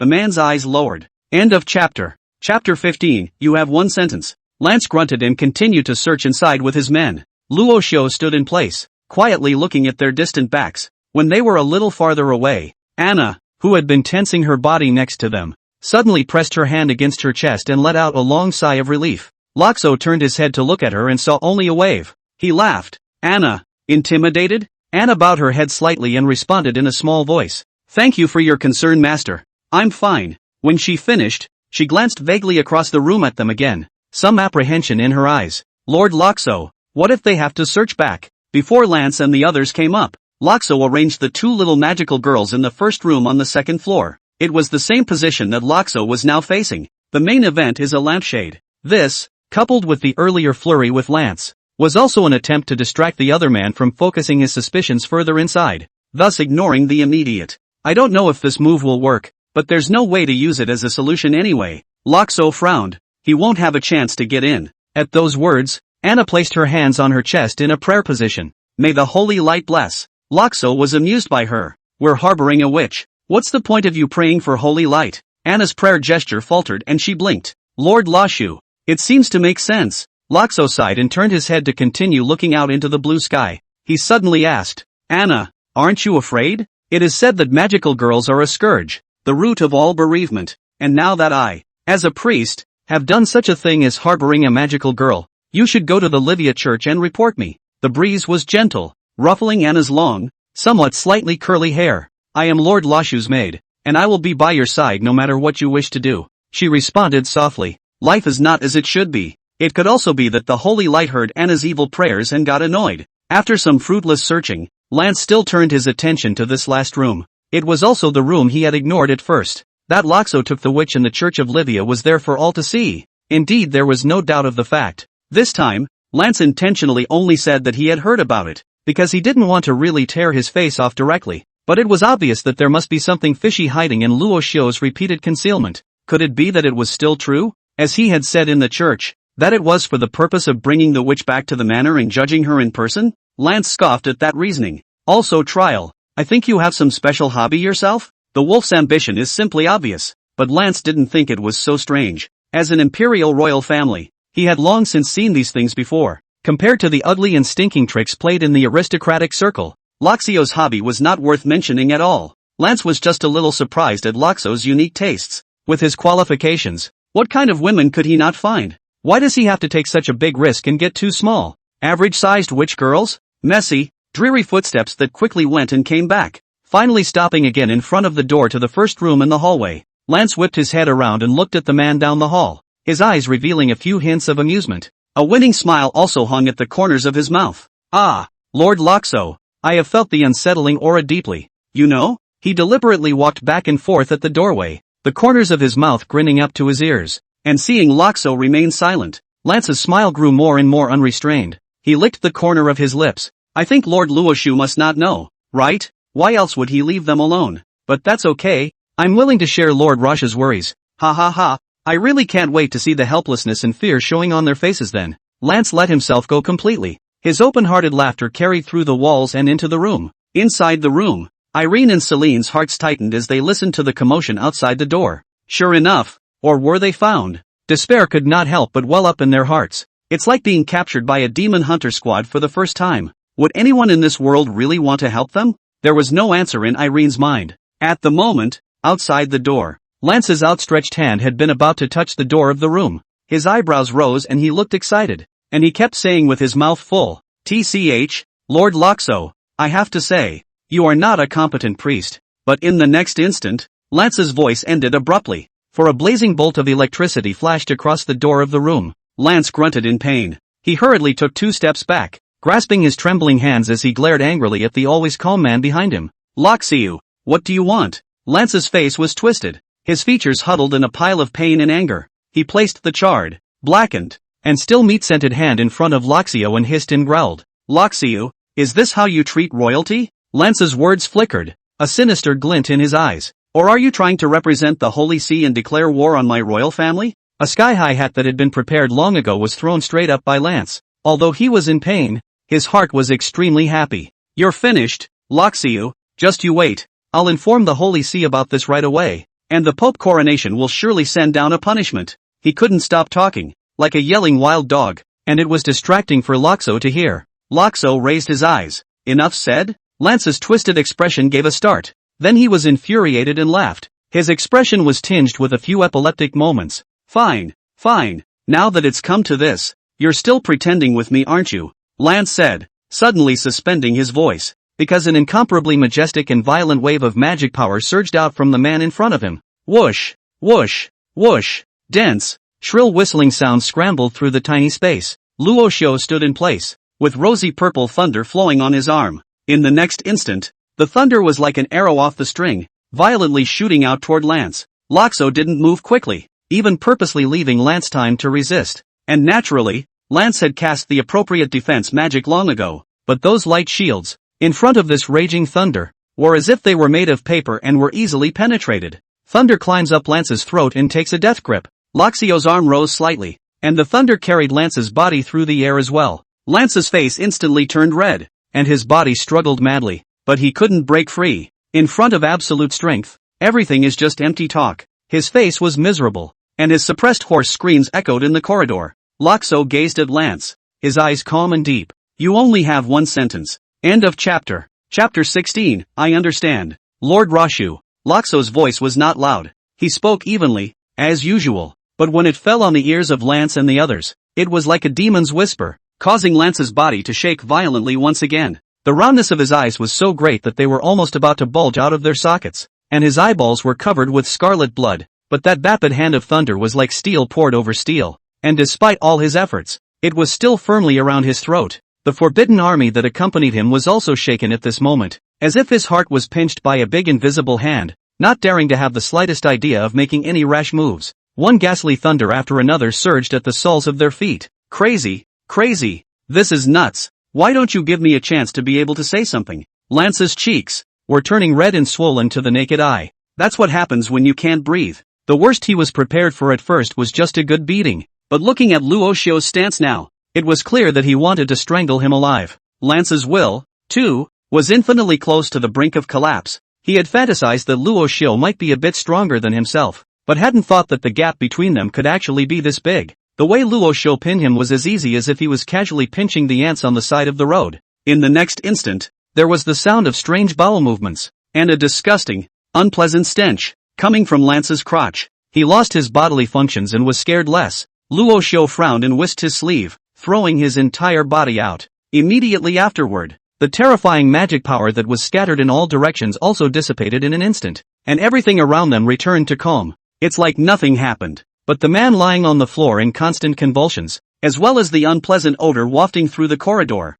all testified one by one to the brutal passage that had just taken place. Take him and roll, Luo Xiu said in a cold voice. Those armorers who regained their mobility rushed forward to help the people up. They didn't even dare to look over to Luo Xiu's side again, carrying the man at a speed several times swifter than when they came, rushing out of the manor without looking back. How arrogant you are when you come, how wretched you are when you leave. But when it came to the most contrasting, it had to be this third prince, His Royal Highness Lance. Come in vertically, go out horizontally. Luo Xiu waved his hand and threw out an air refreshing spell, dispersing those unpleasant odors in the corridor. Then he stepped forward and knocked on the door of the room. His voice carried into the room, gentle and reassuring. You can open the door now, Selena. Almost the instant Luo Xiu's voice fell, the door to the room was opened from the inside, and then a small figure jumped into his arms. The girl buried her head deep in the man's chest, her slender fingers gripping onto Luo Xiu's clothes, saying nothing and refusing to let go. The emotion she had suppressed for so long finally erupted at this moment,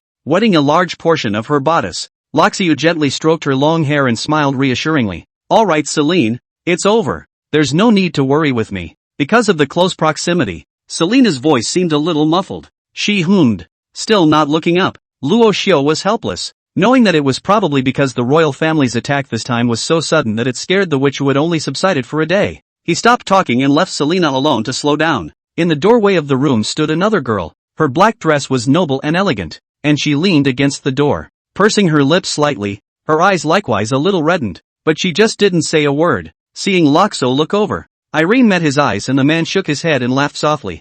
Irene knew that it was showing her off. Showing off the words that the man promised when they initially met. He will protect them. Irene clasped her hands to her chest and inclined her head in a mock-cold manner, refusing to meet the man's eyes. She muttered in a small voice, but it was so small that Luo Xiu didn't hear it. The three just stood there. Luoxiu looked at Irene, who averted her eyes to look at the air. For her part, Celine silently buried her head in Luoxiu's chest, her frail shoulders twitching every now and then, oblivious to the outside world. It was a long time before Selena looked back over her shoulder and reacted to what she was doing. She actually embraced Lord Luoxiu just like that, and Lord Luoxiu hadn't resisted or pushed her away in a hurry, just waited quietly. Not to mention the possibility that Selena had fantasized about being disliked. Yes, there had actually been some inferiority complex in Selena's mind before this. These low self-esteem and cowardice are extremely well hidden in ordinary times. Only when one actually fantasizes about contact with Lord Luoxiu does the well erupt. Inferiority and cowardice both stem from the status gap between them.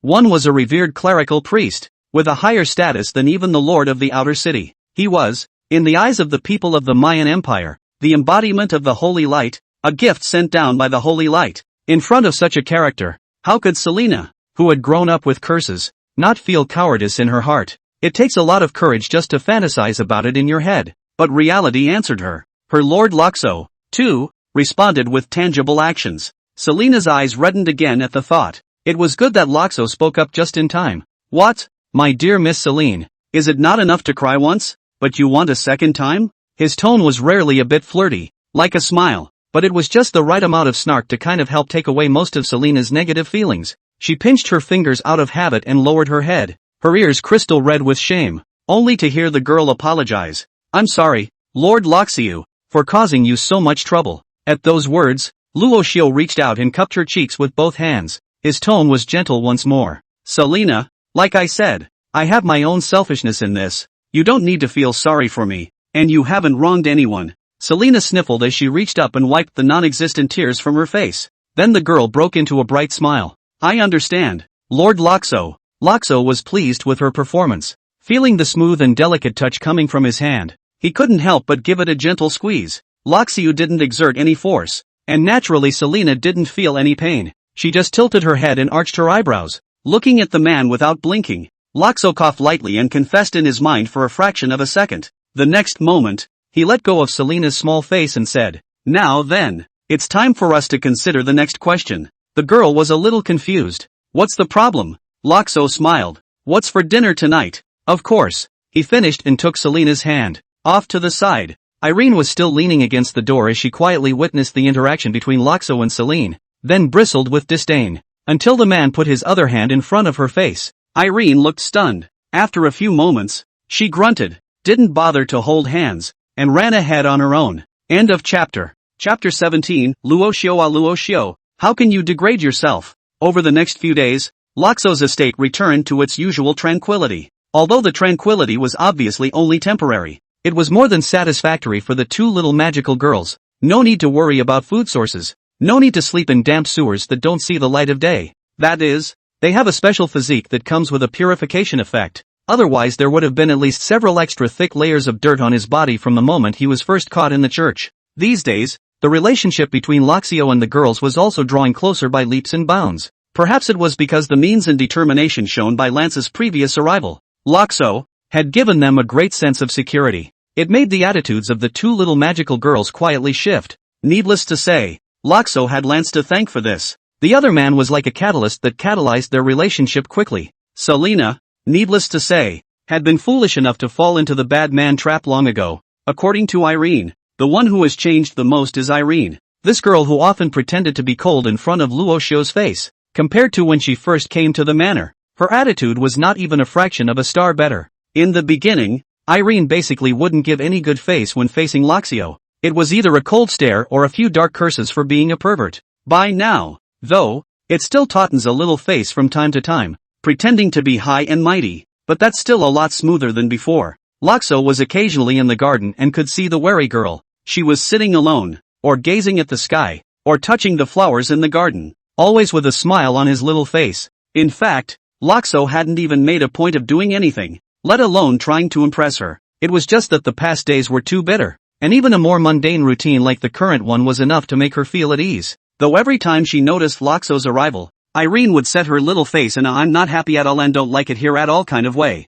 Loxo, of course, laughed it off. It's always like that with girls that age. Even if you like it so much in your heart, you have to pretend that it doesn't matter. Don't be so twisted. Loxo's heart is in the right place. He wouldn't get tired of Irene, or hate her for that matter. He would just find this arrogant, haughty little temper tantrum quite amusingly tight, especially if Loxo intends to have any kind of intimate interaction with both Selena in front of Irene. Irene's appearance of sulking silently by herself on the side really made Loxio experience a strange sense of coolness. It's like one of those classic island movie scenarios. Like right now, a clear, sunny afternoon. Luoxiao was relaxing in the garden with the two little magical girls, blowing in the cool breeze and basking in the sun. Lashu's estate is huge. The front half of the estate, this well-tended garden by Anna, was naturally large. Where they were now was a corner of the garden. A gazebo was constructed here, with a simple and elegant gesture, and a wide view, allowing for an unobstructed view of the entire back garden. In the center of the gazebo,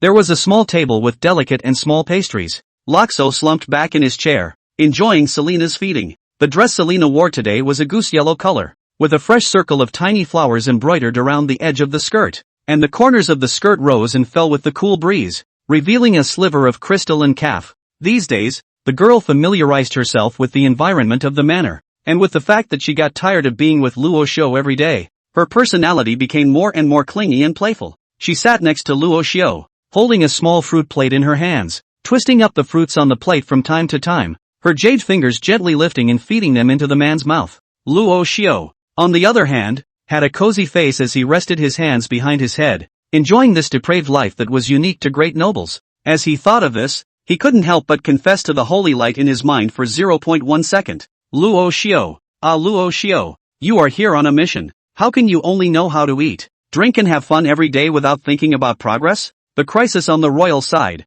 for the time being, was hard to block back. But what about the Holy See side? Dealing with the Holy See can't be as rough as dealing with the royal family. In other words, at this point in time, the Holy See was still Loxio's own people. So how could there be a reason for one's own people to fight one's own people? With this thought, the girl's soft call came from beside her. Lord Loxo. Accompanying the sound was a bright green grape that was handed to his mouth. Though Loxo's mind was resistant to this form of corruption and depravity, his body was honest enough to open his mouth. Between the opening and closing of his lips, he inevitably touched the girl's delicate fingertips. Every now and then, Selena would hastily withdraw her hand as if she had been lightly electrocuted. Luo Xiu was a bit speechless. Although I play with electricity, the way you look like this always gives me the illusion that my entire body is electrified. Selena's cheeks blushed slightly, and she lowered her head without speaking. Then the calves rocked lightly. She slipped on a pair of large slippers that encompassed the entirety of her luscious little feet. With slippers this big, they are really comfortable to wear. But the problem is that they are not compact enough. So unsurprisingly, as she shook a little harder, the slippers snapped and fell to the floor. Yikes! Selena whimpered and tried to reach out with her little foot to hook it, but it was always so far off. Under the light of the warm afternoon sun, the girl's bare feet glowed with a gilt-like luster. Very eye-catching. Luo Xiu glanced at it without thinking, and quickly averted his gaze. Then he offered to get up and help the girl pick up her shoes and put them on. Such talk of ambiguous interactions was something the two had experienced many times these days. So Selena didn't move, sitting obediently in place and waiting. The atmosphere between the two seemed unusually harmonious. Only Irene, who put on a cold expression in the other corner of the gazebo, clenched her silver teeth in anger. Her little face was puffed up and her eyes were slightly wide, staring at Loxo with a warning look, again as if she was guarding against something for Celine. It was a good thing that Loxo didn't make any other unnecessary moves, helping the girl to put her shoes back on with a touch. Irene's thin red lips moved to say something,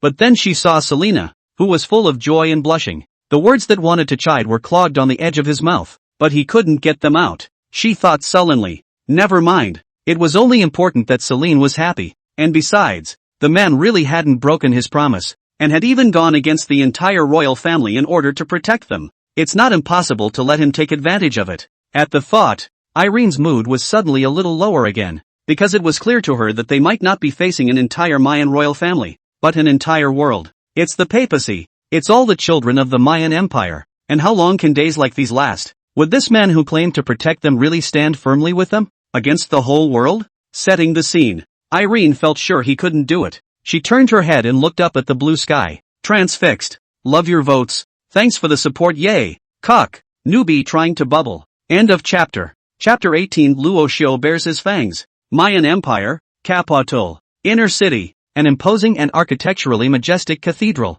This was the headquarters of the Holy See and, in normal times, the residence of the crowned pope. After that great war 100 years ago, the Pope Coronet has been living in deep seclusion, and has been recuperating at his headquarters, seldom showing his face. Deep inside the church, there was a plain-looking empty hall. This hall, besides being vast enough, didn't have many decorative items, not even a table or chair. It was only in the center of the hall that an extremely tall and majestic stone statue of the goddess of holy light was enshrined. The stone statue looked exactly like the one in the church in Livia, under Loxo's jurisdiction. The only thing that took on a very different color was the 12 huge feathered wings behind the stone statue. Dark. Mysterious. It was as if the darkness could swallow everything. At this moment, in front of the stone statue, a silver-haired, stooped old man folded his hands with a pious expression. He mouthed a whispered prayer. A little later, after the necessary daily prayers were finished, the old man slowly opened his eyes, his tone wavering. Say, what is it?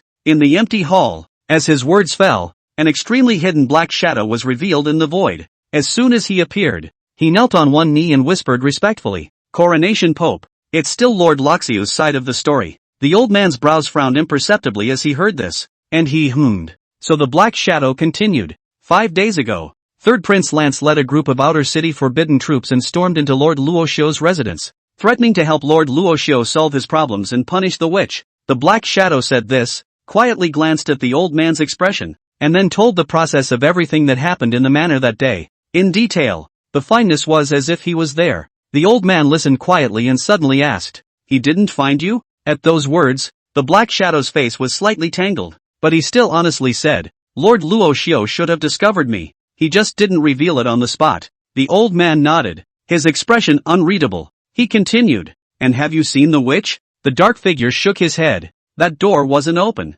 Didn't see any specifics. The black shadow couldn't help but mention one more thing as he spoke. Coronation of the Pope. With all due respect, Lord Loxiu has really gone too far this time. As a priest, how could he do such a ridiculous act? He hesitated and stammered. And, Moreover, the third prince's current mental state is very poor. I think it is too much of a blow. Even if the body returns to normal, the spirit will still go crazy from time to time, and it is even more common to beat and kill slaves. At his concern, the old man was stunned, then smiled. Loxo will be a good dog. And when you have a dog, especially one that bites, you have to feed it a bone, the old man said. His face showed some doubts as he muttered, but, why would he be interested in a witch? Seeing this, Black Shadow reminded at the right time. Coronation of the Pope. Lord Loxiu, no matter how you put it, is still a man, or a man in the prime of his life, having some special hobbies. I think it's still understandable. The old man denied it, shaking his head gently.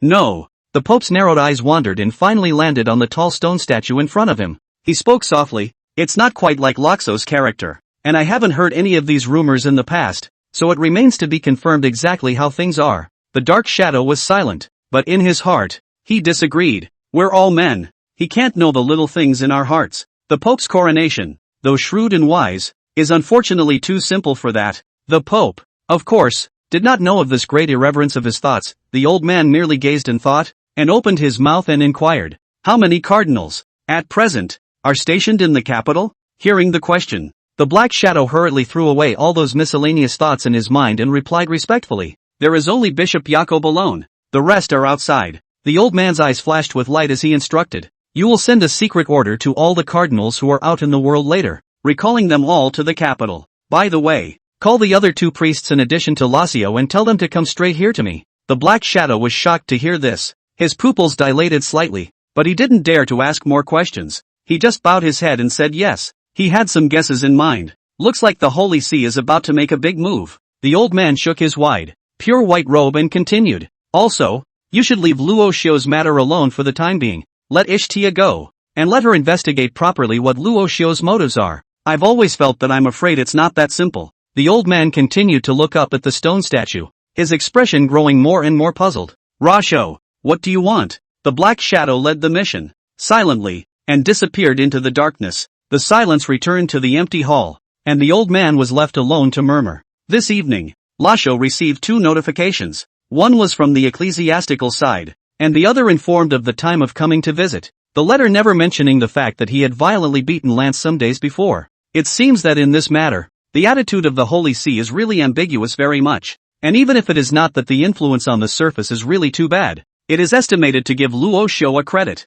Blame it on Lance himself. If his own strength is hard enough, not to say in Luo Xiu to fight against, at least can struggle a little, then the attitude of the royal family will never be so weak. It's the equivalent of both of them being kids fighting and their parents acquiescing. As a result, one side is purely crushed and pushed flat by the other, and the parents just can't pull that face off if they want to get into trouble. And the second notice, from Anna. On the first day of picking up the 2 little magical girls, Loxo let Anna get to work on the preparations. However, the things that Luo Xiu wanted were rather special, plus the requirement that they were all brand new forged and had to be avoided, so the preparation time took longer. It took until today to get it completely right. After learning that the preparations were complete, Luo Xiu led the 2 girls and headed straight towards a certain room. The room was on the 2nd floor, which Selena and Irene knew well. It's the room they used to hide in the last time Lance was here. But when Luo Xiu pushed open the door again, both of them were stunned by the furnishings in the room. Selena's slender fingers pointed at her mouth,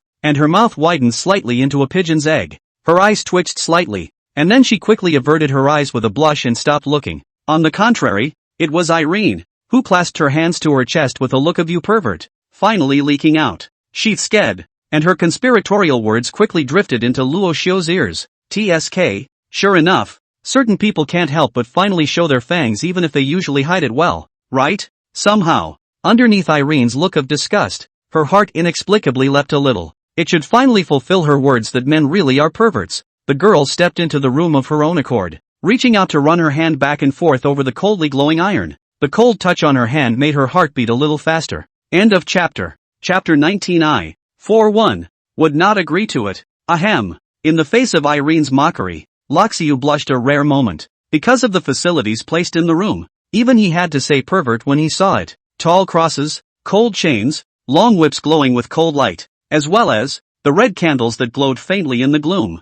The shelves on one side, which were dedicated to shelving, also held a dozen or so instruments that regular people would blush at the sight of. There are anklets, handcuffs, and the list goes on and on. Luo Xiu met Irene's disgusted eyes as if she were looking at human scum, so he had to explain stiffly. I can't help it, you know? He spread his hands and looked aggrieved. On the royal side, it can be perfunctorily passed, but when the Holy See comes to investigate, it's not that easy to fool. Luxio sighed. The order will never believe it easily if they don't get something real out to show them. At that moment, Selena, who had been holding his hand, sniffed and took the initiative to tickle the man's palm. She lowered her head, her ears swooning, but still thoughtfully echoed Luo Xiu's words. Lord Luxio, you don't have to explain so much. I understand it all. I can. Her words, coupled with that rebellious, good-natured demeanor, made Irene, who was standing at the foot of the cross, outright furious when she heard them. She sneered and looked at Luo Xiu, her voice rising 2 degrees.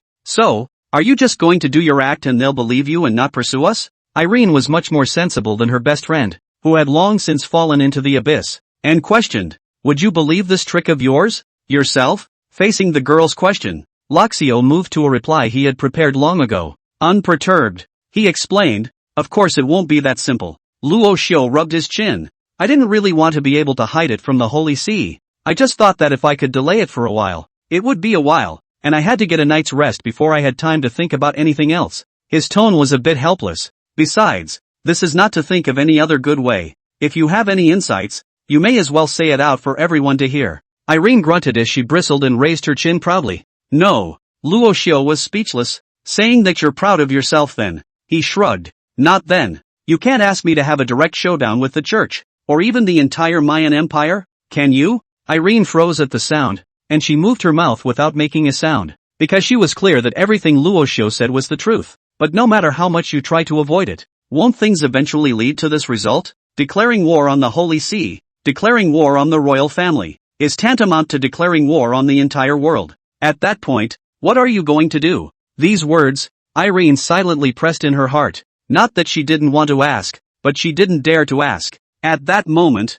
Luo Xiu spoke next. He was still doing his best to explain, trying to make the 2 girls understand his good intentions. As long as there is not yet a complete showdown, then the Holy See will to some extent allow me such a small drop of caprice as to allow me to fool around. As soon as Luo Xiu finished speaking, he felt the girl beside him move. Selena tilted her head, her features exquisite and unearthly. She withdrew her hand and gently wrapped it around Luxio's waist again. The girl was petite and had to tilt her head every time she locked eyes with a man. She had a nice brow, long, fluttering eyelashes, and a firm tone. You don't have to explain, Lord Luxio. You don't have to say anything. Selena suddenly laughed. Celine would like to believe you. I've said so since the first day I met you. The girl's sincerity caused Luo Xiu to look stunned. His hands, which had fallen in midair, couldn't find a place to land for a moment. He didn't choose to hug Selena, but instead scratched his head, looking a little unnatural. Selena, why? He inquired softly. Why? It was a phrase that Luxio had been asked many times, but this was the first time he had ever asked anyone. Selena wrapped her arms around him and quietly hugged him a little tighter. She buried her head in the man's arms, her voice slightly muffled. Why? Shouldn't we be the ones asking you? And why? Exactly. Are you going to all this trouble to save us? Her tone was light, and Irene, who was silently watching from the sidelines, couldn't help but cast a glance at that moment. Yeah, why? That should be for them to ask. Luxio was a bit stumped. He inclined his head, not to meet Irene's eyes. Didn't I already tell you? I'm just greedy for your bodies. Yeah. Hearing the expected answer, Selena's tone softened, and she purposely pulled out a long tone. It sounds like banter. Such a reason, she thought to herself, would probably be just as good as fooling that little twit Irene. If a man really had thoughts in this regard, just based on those small gestures she had deliberately made these days, she didn't believe that any man would be able to endure it. But in favor of Luxio, he endured. Not only did he not take advantage of the situation or anything,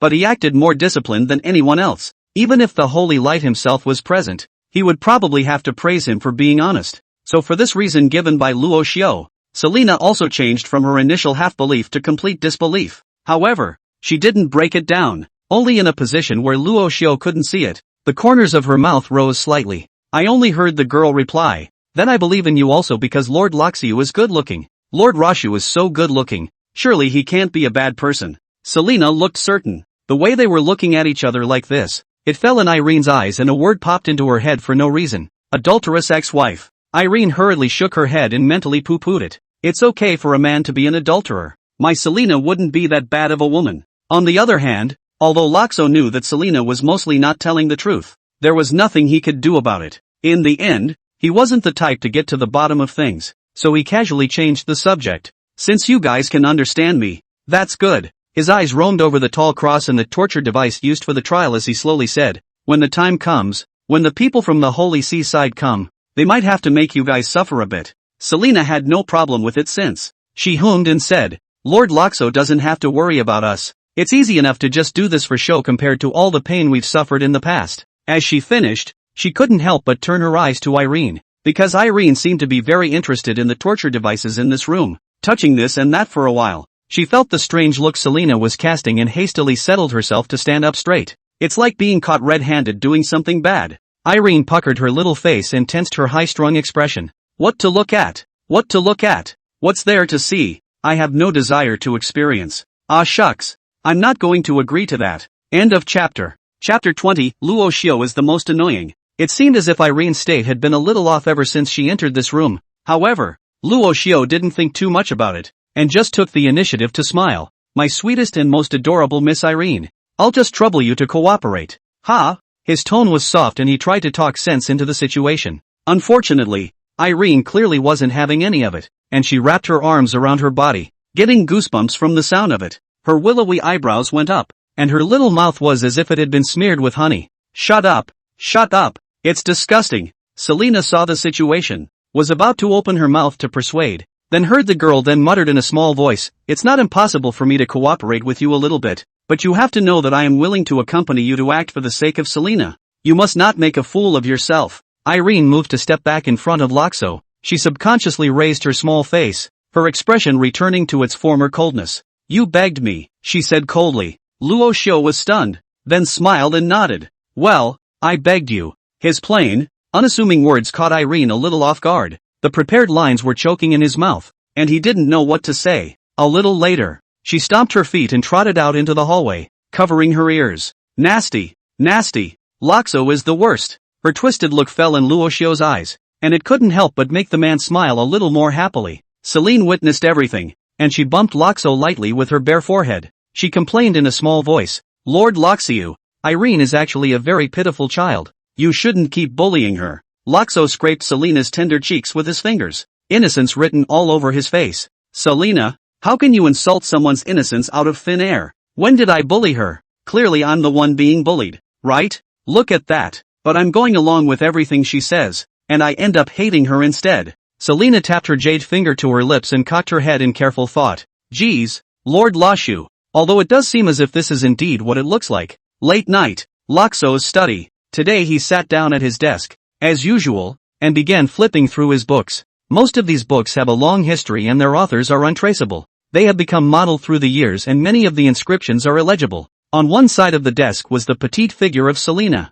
The girl would accompany Luo Xiao like this every day, not doing anything or making a sound, just sitting silently next to him, looking at Luo Xiao's side face from time to time. It wasn't until Loxo put the book down that she would go back to her room to sleep. For this behavior of hers, Luo Xiao initially resisted. Then, after resisting ineffectively, he couldn't resist Selena's petulant pleas and went along with her. And in the middle of the night, it's always a little more reassuring to have the company of another person, even if they don't talk much, just to sit there, knowing that you are not alone, but that you have company. The book Luo Xiao held in his hand at this moment was a collection of settings about all types of occupations on this MYND continent. Occupations are divided into a total of 3 broad categories. One was a warrior who relied on physical outbursts and melee output, and the other was a mage like Luo Xiao. And then there is a third category that takes some very strange paths, like some kind of alchemist, witchcraft or something. Although these 3 categories are different, they have one thing in common on the ultimate path to godhood.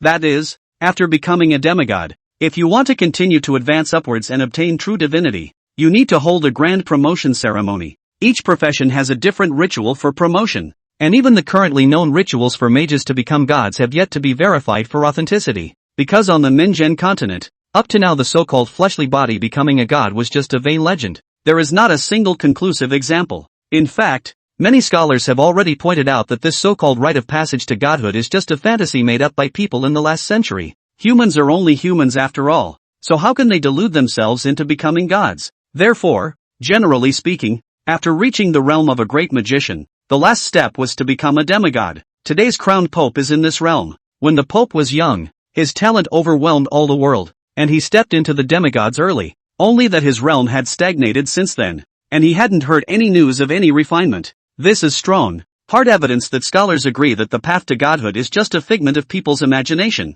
Even such a figure as the Pope's coronation couldn't touch a higher threshold. So did that mean that the apex of this world ended here? Under the influence of such a trend of thought, there are fewer and fewer records and studies about the rituals of becoming a god. Until today, it is almost extinct on the market, except for some records that can be found in the old books of the past. Luo Xiu didn't know how many books on this subject he had consulted in these days, but he never got the answer he wanted. Would magical girls, he wondered, have a promotion ceremony that belonged to them? If so, what would it be? Fingers skimmed over the pages, a somewhat rough texture. Luo Xiu's musings were interrupted by a soft call. Lord Loxiu, it's getting late, it's better to rest early. Selena prompted a reminder. She was like a timed alarm clock, punctually reminding Loxiu that it was time to go to bed. Loxiu returned to his senses with a smile. He gave Selena's little face a smooth squeeze and waved. Okay, you go to bed soon too. Selena responded obediently, turning and walking out of the study. Loxiu leaned back. He leaned back in his chair and turned his head to look out the window. The moon was hanging high outside the window,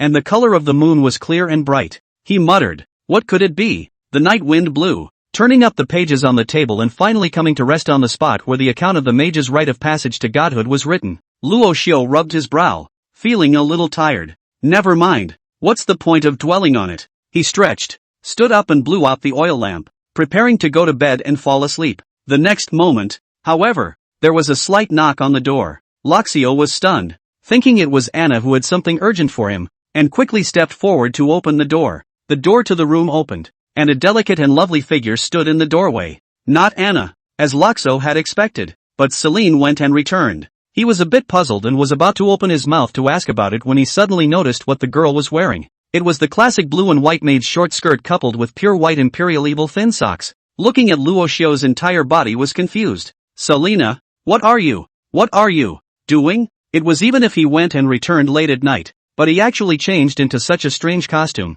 making Luo Xiu inevitably have a bad feeling. Selena bowed her head slightly, and the moonlight was so bright that even the roots of her reddened ears could be seen. She didn't speak or explain, just reached out and pushed Loxiu, re-entering the house. The door to the room, once again, closed gently. End of chapter. Chapter 21, How will Selena be judged? What's Selena up to? This was the only thought that flashed through Luo Xiu's mind at this moment. In the darkness, the two of them were very, very close together. So close that all that was left was the breath between them. Loxiu was fine, breathing normally, but Selena was clearly very unhinged. She breathed in and out with full heat and some urgency. The heat hit Loxiu between the necks, tickling him a little. It's not right. It's so wrong. Loxiu wasn't someone who was particularly slow with his emotions, and it wasn't as if he hadn't naturally seen Celine's hints these days. It was just that, in all reason, he couldn't really have any special thoughts about Celine. He's just pretending to be a pervert. He's not really a pervert, and by all accounts, Loxiu considered himself a good man of good character. That's why he couldn't lay a hand on Selena in any way. He opened his mouth and was about to speak when a jade finger gently blocked his mouth. Luo Xiu lowered his head, and what he met was the girl's slightly reddened eyes, even vaguely able to see some watery luster, not because of sadness, but another unspoken flavor. Selena's voice was soft and sounded like a plea. Lord Loxiu, you don't rush to open your mouth to refuse first. Wait for me to finish my words, okay? Truth be told, in front of a girl of this caliber, I don't think there are many men in the world who can resist. Loxiu couldn't help but avert his eyes and getting the desired answer. Selena smiled in satisfaction. It was a very happy smile, just like her current thoughts. Before she met Loxiu, Selena was unhappy every single day of her life. But after meeting Loxiu, Selena felt happy every single day. This happiness, at first, stemmed from the sense of security that Luo Xiu gave her. After years of running and hiding, she has a place to stay that only exists in her dreams. You can be clothed and fed, you can do whatever you want every day, and you don't have to worry about being taken away even if bad people come. All of this, Celine knew deep down, had been bestowed upon her by Loxiu, but as time goes by, these initial touches have unknowingly added something else in the course of our daily life together these days. Selena called it greed. She was no longer satisfied with the status quo. She wanted to hold on tighter. She wanted more. She was greedy and wanted Lord Loxiu for herself. Sometimes Selena would often reflect on herself and whether she shouldn't have gotten so carried away and not known better. But she still chose to do it. Those urges and feelings, instead of slowly stacking up over time, it's more like they've been quietly brewing all along, and at some point in time they start to go crazy and explode completely. Maybe that's why she's called a witch. Selena had grown up with the reputation of being a witch and naturally didn't believe that there were any gods in the world. While the world worshipped and prayed to the gods, her heart was often just a puddle of stagnant water, unable to make the slightest ripple. This continued until the appearance of Luo Xiao. For her, wasn't Loxo a god that belonged to her alone? Everything she wanted, the gods gave. As such, Selene was willing to give her all for the gods as well. The girl's thoughts that had been suppressed in her heart for a long time, accompanied by the bright moonlight, slowly whispered. Loxo didn't move in a hurry and acted quiet. He is a very competent listener. No interruptions, no interjections, just a vocal response from time to time. It also allowed Selena's emotions to come out in full force. She knew that Lord Loxio was listening intently to these words of hers, these childish thoughts, matters that are responded to. So the next moment, the tie around Selena's waist was gently tugged off by her. The skin is white and almost transparent. Under the illumination of the moonlight, it exuded an extremely demonic beauty. In particular, the strands of bizarre pitch-black lines on her legs that she was born with were actually faintly glowing. She undressed quickly, and it was a good thing Loxo turned his head even faster. The man let out a long sigh of relief at this and looked at her with the back of his head.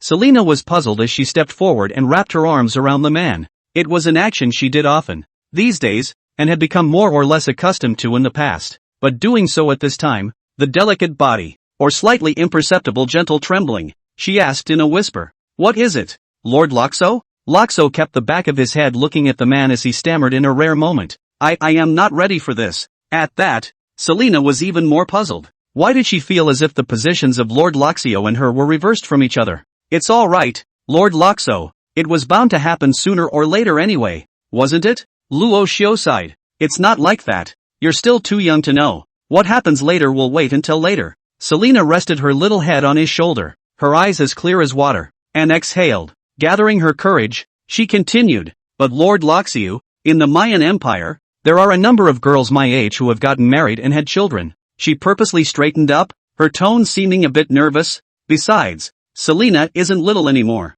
Loxo's scalp tingled at her, and he bit the tip of his tongue lightly. Somehow, his originally clear Taoist mind inexplicably began to disorganize the moment the girl's body was pressed up against him. It wasn't that there was anything wrong with him per se, it was more like Selena's body had been giving off some sort of aura. This scent, as if it could stir up the 7 emotions and 6 desires that were pressed in the bottom of people's hearts without any limitations. Should I say no? The name, which is quite appropriate at times. Luo Xiao thought about all this has-been and still adamantly refused to turn his head. "No, we are now unequal. And this gap in status creates an unequal relationship between you and me. So all of your behavior is not as you think. It's really from your heart. What I want is a truly independent Selena, not a forced, submissive one. Can you hear me, Selena?" Luo Xiao's tone softened, quietly persuading, but the girl just shook her head stubbornly. "Lord Loxo is wrong. You are not me. How do you know if I am speaking from my heart?" Luo Xiao was helpless. "Anyway,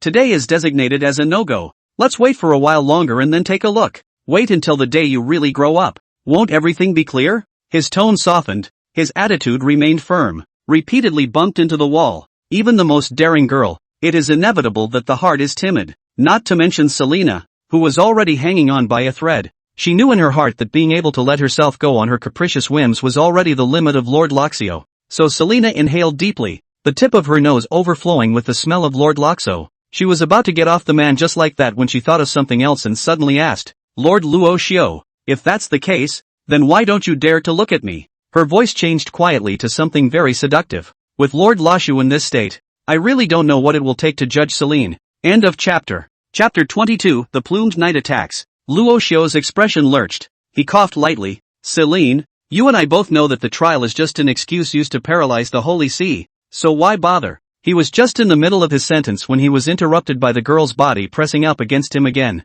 Selene hugged him from behind and laughed in a small voice. "There, Lord Loxo, of course I understand." Her voice returned to normal, and her previous fawning appearance quietly dissipated. Selene continued to speak softly. "Lord Loxo, so I can just hug you? Just a hug and nothing else." Her request was not excessive, and of course Loxio would not refuse. The man bowed his head and reached down to cover the girl's small hands around her waist. The touch coming from his hand was a little cold, a far cry from the fiery, even hot, sensation on his back. Neither spoke for the next few minutes. The moon was still and the shadows were hazy. Finally, Luo Xiu was the first to speak to break the quiet. He whispered, "Selena, have you hugged me enough? But I'm getting ready to turn around." Oh? As the old saying goes, one drum is better than the other. Luxio could clearly feel that Celine had returned to her usual shy, girlish state since that breath had just dissipated. He let it go, and was even in the mood to initiate teasing. Sure enough, as soon as his words came out, a shy,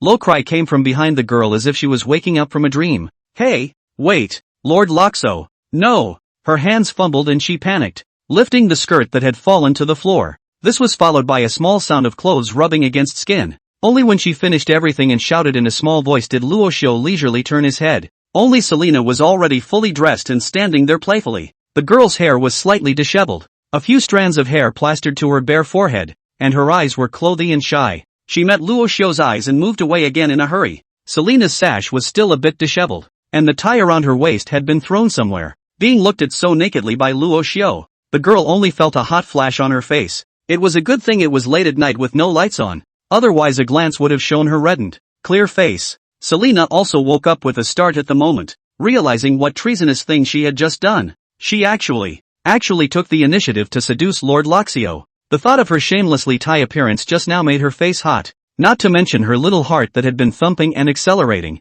What a shame! Selena buried her head in death like an ostrich, her white toes, all clasped together nervously, but she didn't regret it much. Instead she had some small joy in her heart, as well as the lightness of being relieved of her burden. Luo Xiu suppressed the fluttering in his heart, habitually scraped her small face, and laughed. "What? Now you know you're shy? What did you do earlier?" Selena squirmed and grunted for half a second before finally failing to utter a complete sentence. She really couldn't help the shame in her heart and reached out to gently hammer Luo Xiu, then swooshed around and ran away. While running, he was still muttering under his breath, "Really, I hate Lord Rasha the most. He just knows how to mock people." That's a bit of deja vu. However, compared to when Irene said this, Selena's voice was noticeably soft and fluffy, not intimidating at all, and would only make people feel desirous. Seeing that she finally gave up and left, Luo Xiu's spirit also loosened and his tense body eased up. He wiped the fine beads of sweat on his forehead, and said to himself that when dealing with this little witch, it is really a matter of not paying attention,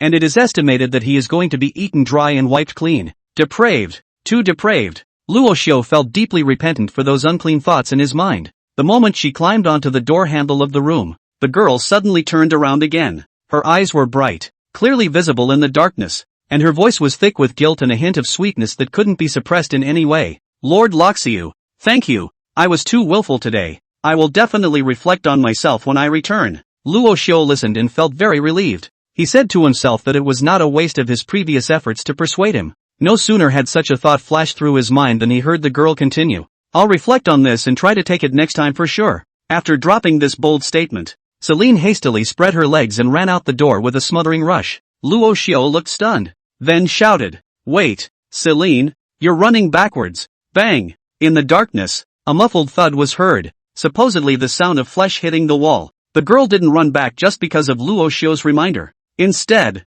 she was even a little faster, like a scared kitten. Forget it, Luo Xiu thought to himself. It's a circle anyway, which way is not running? He was already tired from checking out the books tonight, and now that he was being tossed around by Celine, he was really a bit physically and mentally exhausted. Luxo casually covered the door. The room returned to silence, with only a wisp of fragrance lingering, as if telling of what had just happened. Luo Xiu's thoughts were a bit mixed up this evening as he took a step and slowly walked towards the bed. He suddenly lurched to his feet, feeling as if he had stepped on something strange. He bent down and picked it up. It's cool and silky in the hand. Luo Xiu was a little curious. He was too lazy to light the lamp, so he went to the window and scrutinized it by the moonlight. Pure white and flawless, as thin as a cicada. It was actually the thin socks Selena had worn earlier. Maybe the room was too dark and she wore a leak? Thinking about this, Luo Xiu casually threw it on the chair. After all, it was the middle of the night, so he couldn't very well chase after them again and give them back. Just leave it here for now, and when you think of it tomorrow, have Selena come and get it herself. He stretched, changed his clothes, and went to bed. Just then, the knock on the door resumed. Luo Xiu frowned. This was really a bit of a fire. You're doing 3 night raids, aren't you? Not wanting to pay attention, he pretended purely that he hadn't heard and continued to lie down. The knock at the door was only 2 knocks before it fell silent. Lakso assumed that it was Celine who had grasped his intentions and knew what to do. As a result, I didn't think that the next instant, I heard the door of the room squeak, and it was gently pushed open by someone. Then a sneaky, petite figure walked in quietly. She looked to her left and then to her right, and when she saw the man lying asleep on the bed, she stood still with a lurch in her step. Luo Xiao quietly opened half of his eyes. The night was getting deeper and deeper, like ink, and with the moon outside the window, it was just hidden by the remnants of clouds. It made it difficult for him to see the look on the girl's face. You Selena, you're getting bold, aren't you? Luo Xiao thought to himself. It seems like I have to give you some color today. He took advantage of the girl's daze and suddenly reached out and swept her into his arms. End of chapter. Chapter 23, I still like you as you were before. Eileen is panicking now. She had only intended to come over in the middle of the night when she woke up and realized Selena was gone. What she was thinking was that if Selena did try something stupid in a moment of heat, she would have to stop herself in time, but never in a million years. She wasn't sure if Selena was okay or not, but she was definitely in a mess herself now anyway. After the initial disorientation, Irene finally reacted and began to struggle violently in Laksio's arms. Lakso was also confused by her. I mean, where's that tug-of-war look you had just now? Now you're scared? He didn't think much of it, just lowered his head to the girl's ear and said in a peremptory tone, "Don't move." The man's voice wasn't loud, but with the stillness of the late night and the fact that it was ringing in her ears, Irene heard it clearly. The sound, with a lot of hot air thrown in for good measure, pounced on Irene's face for a split second. Her body tensed, and somehow, as if her strength had been sucked out of her, she went limp in the man's arms, unable to move. Immediately afterward, the man's voice sounded again, with the same tingling heat. Not moving? He smiled. I still like you the way you were before when you were untamed. Lakso had always assumed that it was Celine who had gone and returned, and so had said the words in allusion to Celine's earlier bold display of affection. But to Irene's ears, it was a different picture altogether. Sure enough, this pervert. Irene clenched her teeth darkly. At first she wondered if it was a misunderstanding. Now she heard the man's words. She could conclude that the other party was just doing it purely for revenge, no doubt, to get back at her for her feigned coldness and mockery during the day. And maybe this retaliation is fake and trying to do something about it while it's happening is real. Irene had always been unafraid to speculate on others with the utmost malice. In her perspective, this pervert, who had been hiding for so long, was finally showing his fangs. Want to fight back? Honestly, after spending time together these days, Irene's opinion of Lakso had changed. So she's confused now. It's like standing alone in a fog and not being able to see where you're going. And after the girl in his arms settled down, Luo Xiao's heart was also filled with a nameless fire. He intends to do a little trick and talk about punishment. Otherwise, if Selena came for a night attack once in a while when she had nothing else to do, would he ever be able to get a good night's sleep? So Lakso brought his head a little closer, so close that both could hear each other's breath. The tip of his nose overflowed with a refreshing scent. The girl looked like she was frightened and didn't move a muscle. After Luo Xiao froze slightly, he then deliberately let out a very evil laugh. Ji. Immediately afterward, his hand movements were unceasing, quietly hitching a ride on the girl's surplus waist. It was hot to the touch, as if there was a fire burning. Luo Xiao was stunned. I thought to myself, this body temperature is a little too abnormal, isn't it? And in response, the girl's delicate body, too, trembled gently. If the moon had been as clear as it had been in the forenoon,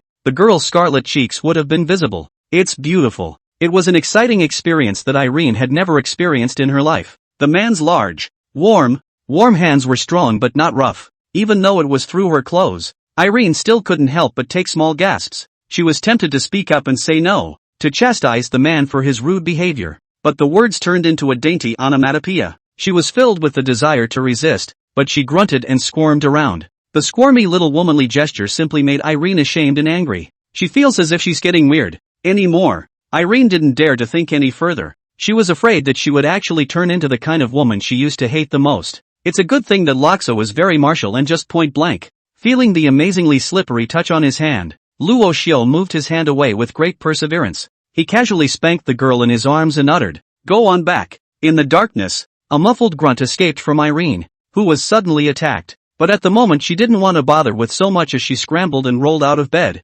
stumbling out of the room. Only Luo Xiao looked at the girl's back and was stunned in place. He wondered if the voice didn't sound a little off. It always felt a little different than Selena's previous tones. The difference was subtle though. and he didn't bother to think about it that much. Tired and sleepy to the point where his eyes were fighting and he fell back to sleep. Cool breeze. Irene had just stepped out of the room when she felt a weakness in her legs and almost fell straight to her knees. She gritted her teeth and climbed the wall, getting up little by little before heading for her room. Her other small hand, hanging down at her side, was clenched into a fist. Harder fists. The thought of being so taken advantage of by that pervert tonight made Irene sad and angry. Of course, she felt saddest of all. I can't believe I didn't put up any resistance at all. Is that kind of grunting considered resistance? What the hell is wrong with myself? Irene couldn't help but turn her head to look up at the quiet night sky, her mind filled with confusion. She reached up and gently covered the spot where her heart had been. It was fluttering there and was jumping all over the place. The cool breeze in the hallway took away a little of the girl's face heat.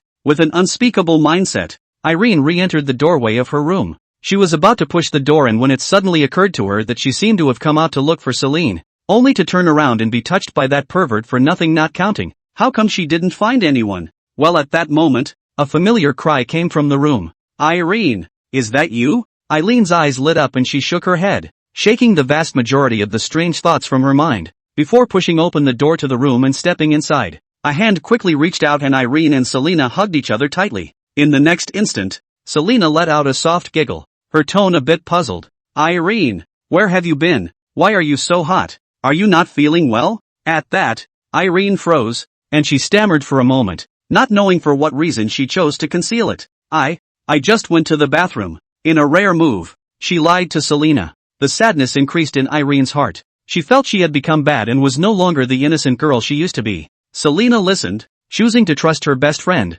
though her doubts remained. She nodded, her eyes clearing, and she couldn't help but volunteer her face to rub against Irene's cheek. Her entire body, up and down, revealed an overwhelming joy. Irene looked at her happy face and felt bad. Selena must not know that I was just about to be defiled by that pervert. She suddenly thought of something and opened her mouth to ask, what about you? Where did you just run off to? How come I didn't see Selena when I got up? End of chapter. Chapter 24, You Don't Tell Her. Hey, asked suddenly. Selena visibly froze. Subconsciously, she wanted to tell the story of how she had approached Lord Rasho earlier to confide her feelings, but on second thought and thinking of Irene's constant disgusting attitude, she changed her mind and said, I am going to the restroom, too. Irene looked at her quietly for a few moments and didn't ask any further questions. Early the next morning, during the breakfast seating, Loxo realized that Irene's attitude towards herself seemed to have gotten much worse again, though it was still a lot better than when the two first met. But clearly 2 days ago, they were able to communicate normally. For example, between meals Loxo occasionally feeds Irene, and despite her cold behavior, well, she grudgingly takes it. By the end of the day, it was just outright ignoring Luoshio's feeding. Loxo was puzzled and asked her what was wrong, and what had he done to upset the young lady. Irene inclined her head, snorted coldly, and said something that sounded baffling to both Loxiu and Celine. Isn't that just the way you like it? My favorite. Look, Loxo was confused, stating that he couldn't understand what you were talking about at all. Instead, Irene just thought he was deliberately playing dumb in front of Selena. You know, she remembered last night's I still like you the way you were bratty before flirtation all too well. At that thought, a little bit of shame suddenly welled up in Irene's brow, and she put down her plate, turned around, and walked away. What a strange shame. Irene pursed her lips, hating herself for last night. How did he get it so easily? On the other hand, Luoshio of course didn't know what was going on in Irene's mind at that moment. He turned his head to Celine and asked with his eyes.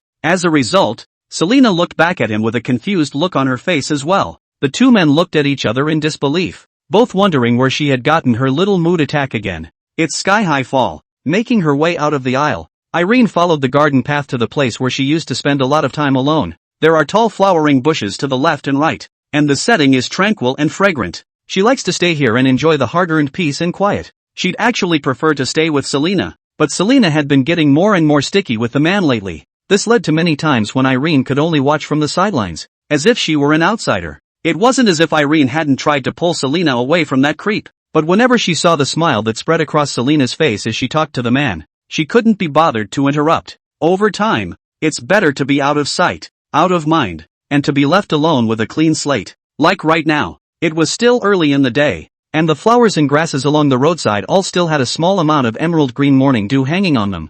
Irene sat down in a patch of grass, legs slightly bent, and wrapped her arms around herself. She rested her head on her knees and stared blankly at the sky. A little later, and I don't know what was recalled. The girl's clear cheeks began to blush a little. The things that had happened last night were always inevitably drilling into her head now whenever she was quiet. A fiery embrace late at night when no one is around. And the panting that makes your face hot just thinking about it. It was so tingly that Irene was still a little lightheaded even at this point. She shook her head. No.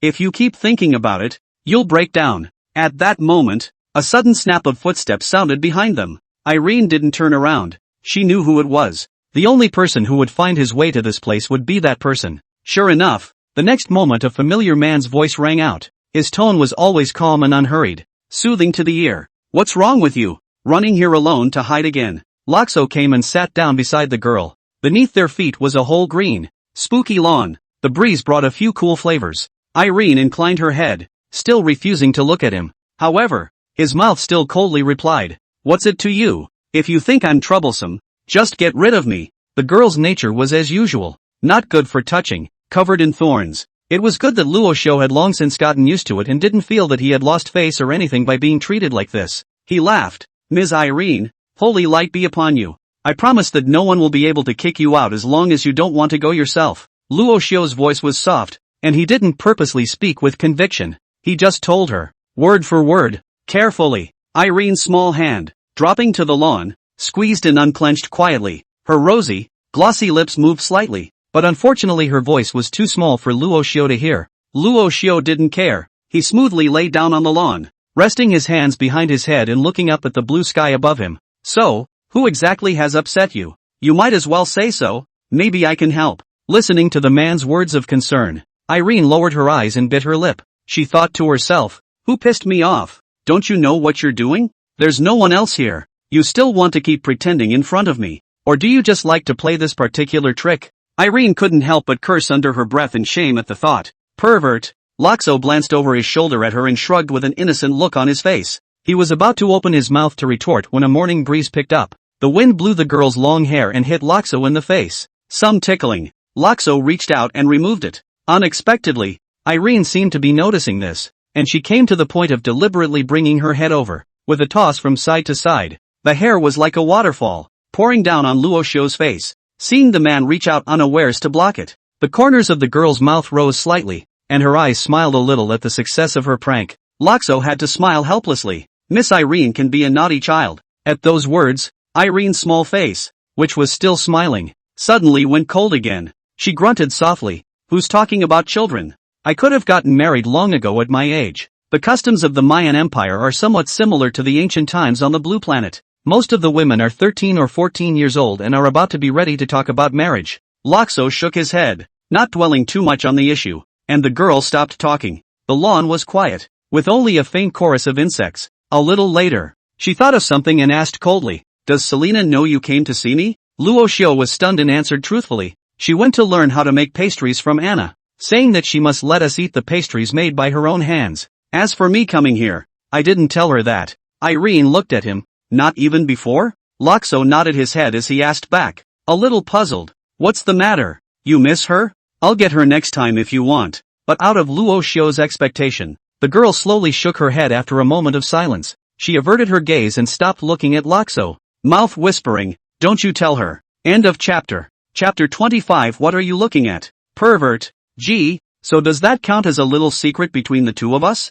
Loxo said casually, but he didn't know that this thoughtless remark had inexplicably tightened the girl's heart. Irene hesitated and said, "It doesn't count." Loxo also heard her mumble in a small voice, "How could I possibly have a little secret from Selena?" She finished and went quiet. Loxo inclined his head to look at her. The girl sat there silently, because she was bending her legs. The black skirt on her body was silky smooth and hanging down, revealing a small section of crystallized leg skin. These days, perhaps her life at the manor was too comfortable, and she was getting much more casual in her daily dealings. Irene was keenly aware of the man's sight. She raised an eyebrow and tugged at her skirt, though it didn't do much to cover her up. "What are you looking at? Pervert." The girl cursed as usual, though her tone was unexpectedly somewhat petulant. "Anyway, it doesn't seem like you're really cursing is all." 3 days later, a new guest has appeared at Loxo's estate after a long time, but unlike the last Lance, who had clearly come with malice, this one had come with advance notice. None other than the Holy Virgin of the Church today,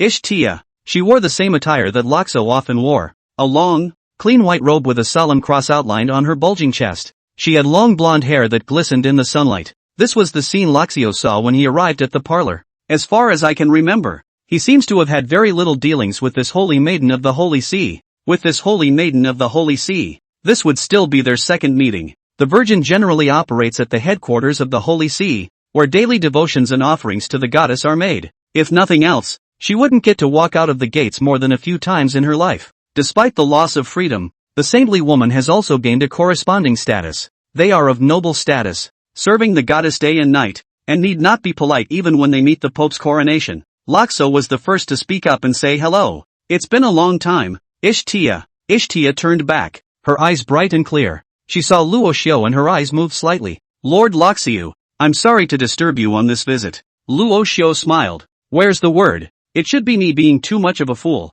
causing so much trouble for the Pope coronation. Seeing his single-mindedness, Ishtia was not overly polite, and her tone was a few degrees harsher. Lord Luxio, the order needs a reasonable explanation. Explain? Luo Xiao raised an eyebrow, his smile still intact. Didn't I give the reason already? Luo Xiao, do not share this sin. So it is only natural that I should personally judge the witch. Ishtia gazed at the man for several moments before she turned to him and said, in that case, let me ask Lord Luxio to take me forward to observe how you judge the witch. In response, Luo Xiao, who had anticipated this, didn't panic at all. He nodded and walked ahead to lead the way. Please follow me. Crossing the corridor, Luxio stopped in front of a room. He turned around, looked at Ishtia who followed behind him, and kindly reminded, the scene that will happen later. The images may be too bloody, so please prepare yourself mentally. Holy maiden. Ishtia frowned, but didn't say anything, just a shallow Immediately afterward,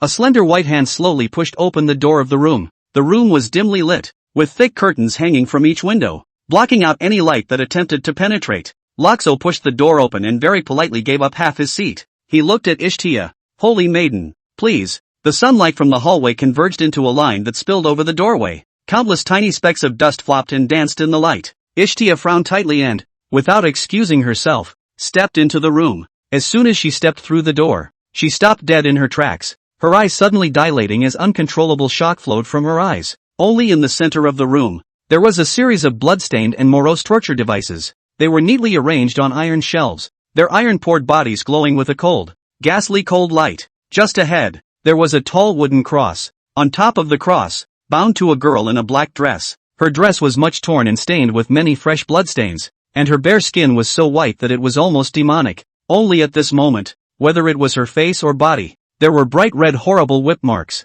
adding a few miserable colors to her. The girl's hands and feet, both of which were bound to the cross by chains of death. Her head hung down deeply, occasionally letting out a few faint gasps. On the dark, damp floor, at the foot of the cross, there was another petite figure slumped. She was turned inward, her bare feet exposed, a heavy iron ball tied to each foot, and her shoulders twitched from time to time, proving that the person was still alive. Who would have thought that just such a plain-looking room on the outside would be a whole elaborate cell inside? Ishtia was really a bit shaken up. She had grown up in the church and was chosen as a holy maiden when she reached adulthood, and had never had much dealings with the world in her life. So where had she fantasized about such a scene? She reached up and pressed her hand to her chest, where it rose and fell for a moment. It was good to be prepared, and Ishtia quickly calmed down. She raised her head, and when she looked at the two petite and pitiful figures again, she couldn't help but feel some slight pity in her heart, even though she knew that the other party was a magical girl. Unlike those princes and nobles who had a rotten private life,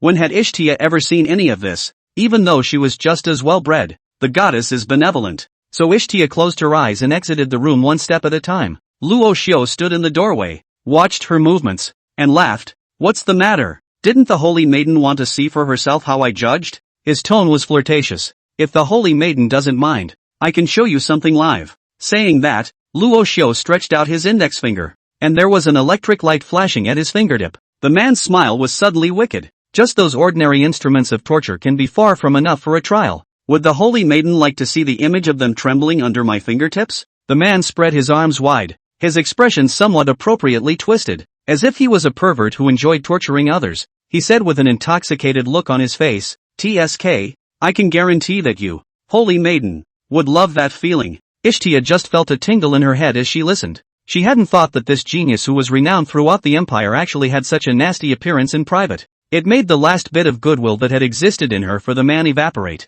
Out of Luo Xiu's status, Ishtia was not in a good position to directly speak out and rebuke him. She had no choice but to politely say, Lord Luo Xiu, although the magical girls are deeply sinful, after all, they were once our Maya Empire's people, so it's better to give them a quick break as early as possible. I believe that in death they will be forgiven by the goddess. End of chapter. Chapter 26 Deception. Luo Xiu snorted and said coldly, I won't bother the holy maiden with my affairs. Ishtia's face likewise went cold as she gazed at the man and earnestly admonished, no matter what, I will truthfully report what Lord Luo Xiu did today to the Pope coronation one by one. Luo Xiu lost his smile, then waved his hand carelessly. Holy maiden, just feel free. After he finished speaking, his eyes wandered over the woman's exquisite figure under her white robe for a moment, and he suddenly laughed. If there's nothing else for the holy maiden to do, then please go back, but I'm going to proceed with the trial of these two little devils. At those words, Ishtia lowered her eyes slightly, hiding the contempt in them well.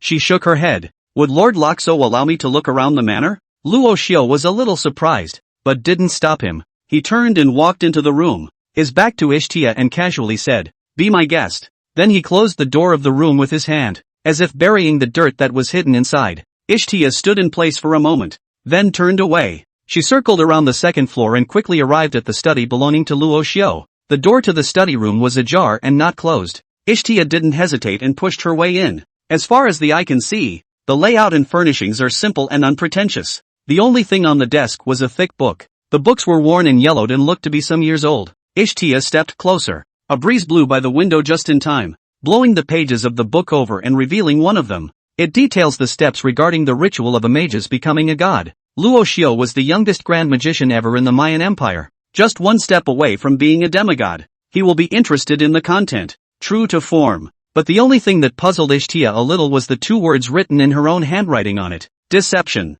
What do you mean? Ishtia, although rarely go out, but live in the church for a long time to read a lot of books. Luo Xiu desk this book. She once also flipped through. So what does the word deception stand for? The fact that the rite of passage to godhood was explicitly documented tells you that it wouldn't be anything particularly rare. But no matter how you look at it, what the book says has nothing to do with the word deception. Ishtia thought to herself that perhaps the Pope Coronet would know the answer. In the midst of the gloom, the man slowly approached. He first picked up Celine, who was lying on the ground pretending to be dead, and spoke softly. Selina, that's enough. Get up. Commiserate. There was some pity in Luo Xiu's tone. Again, it was pity, and he and Ishtia made very different choices. The response to Loxo was a rolling hug. Selina hugged the man tightly and quickly let go. She muttered, Lord Rashu, I told you not to say such things. After Selina finished, she rushed to the cross again and tried to untie Irene, but she wasn't tall enough, so she could only tiptoe under the cross in her anxiety.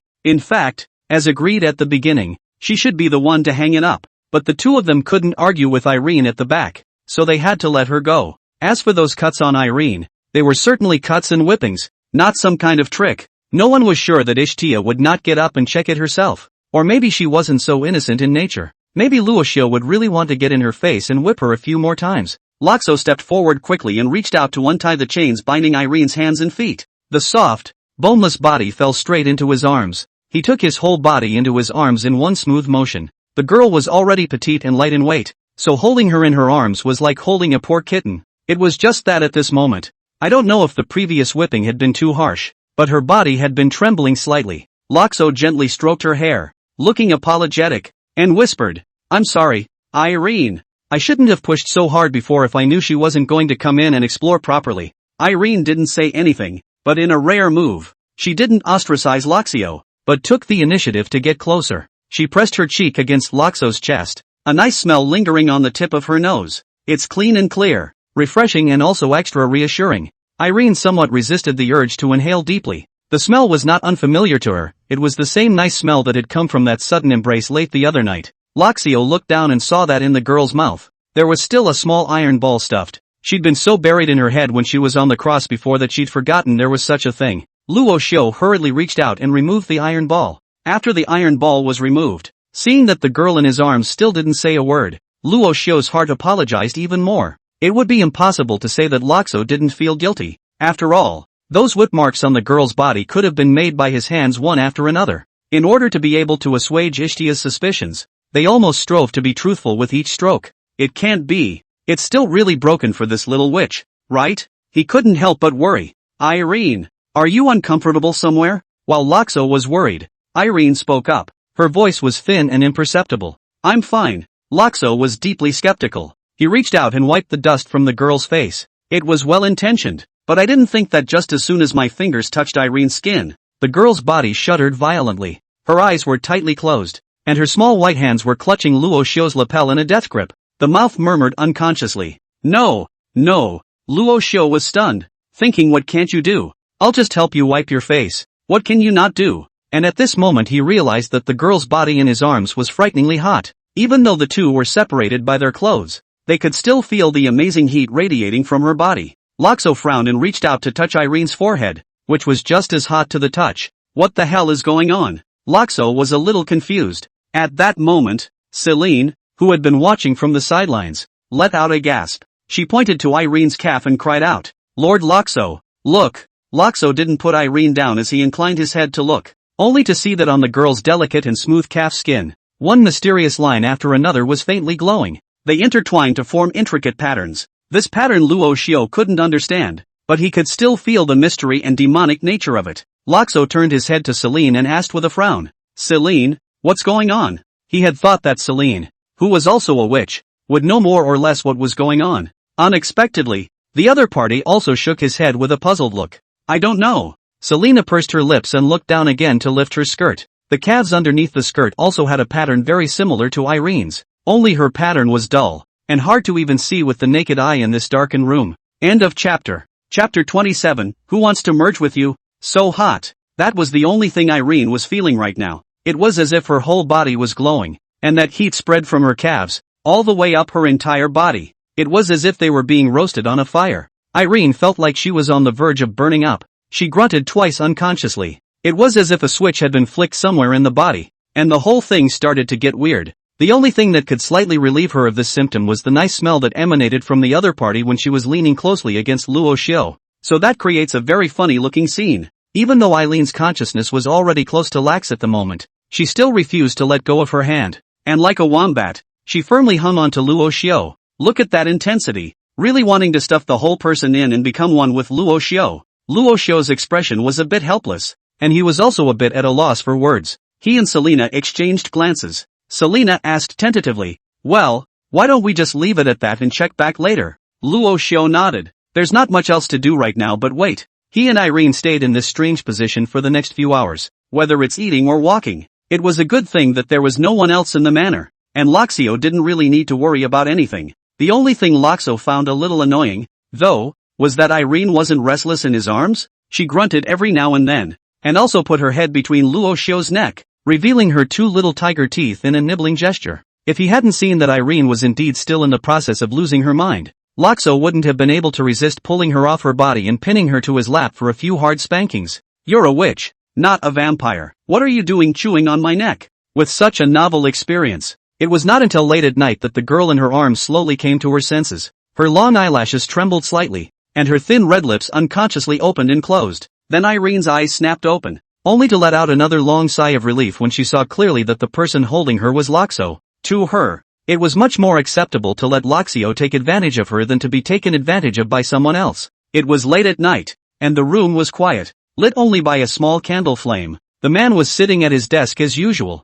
his hands flipping through the pages quickly, his demeanor so focused that he should not have noticed the girl in his arms waking up yet. Irene didn't make a sound either, and from her viewpoint, she was able to take in the entirety of Loxo's perfect jawline. She watched silently for a moment, wondering what had come to her mind, and then absently skimmed her head. Her eyes turned away from her as well, seeing Selena, who was sleeping peacefully on the side of her desk. In theory, Celine should have gone back to her room to sleep by this time, but because she was worried about Irene's condition, she chose to stay in the study and refused to leave. A few tears welled up in Irene's heart as she reached out with one finger and gently poked the man's chest. Feeling the movement coming from his arms, Luo Xiu lowered his head. He locked eyes with the waking girl. Seeing that Eileen's face was flushed and didn't look like there was anything out of the ordinary, Luo Xiu's eyes brightened slightly, and the heart that was hanging in the air was finally put down. He opened his mouth to say something, but Irene was quick on the mark and held a finger to his mouth. The girl shook her head gently and whispered, Selena's asleep, don't wake her. Luo Xiu sniffed and turned his head to look. and he saw the girl who was falling asleep on the other side of the desk because she was sleepy and didn't know when.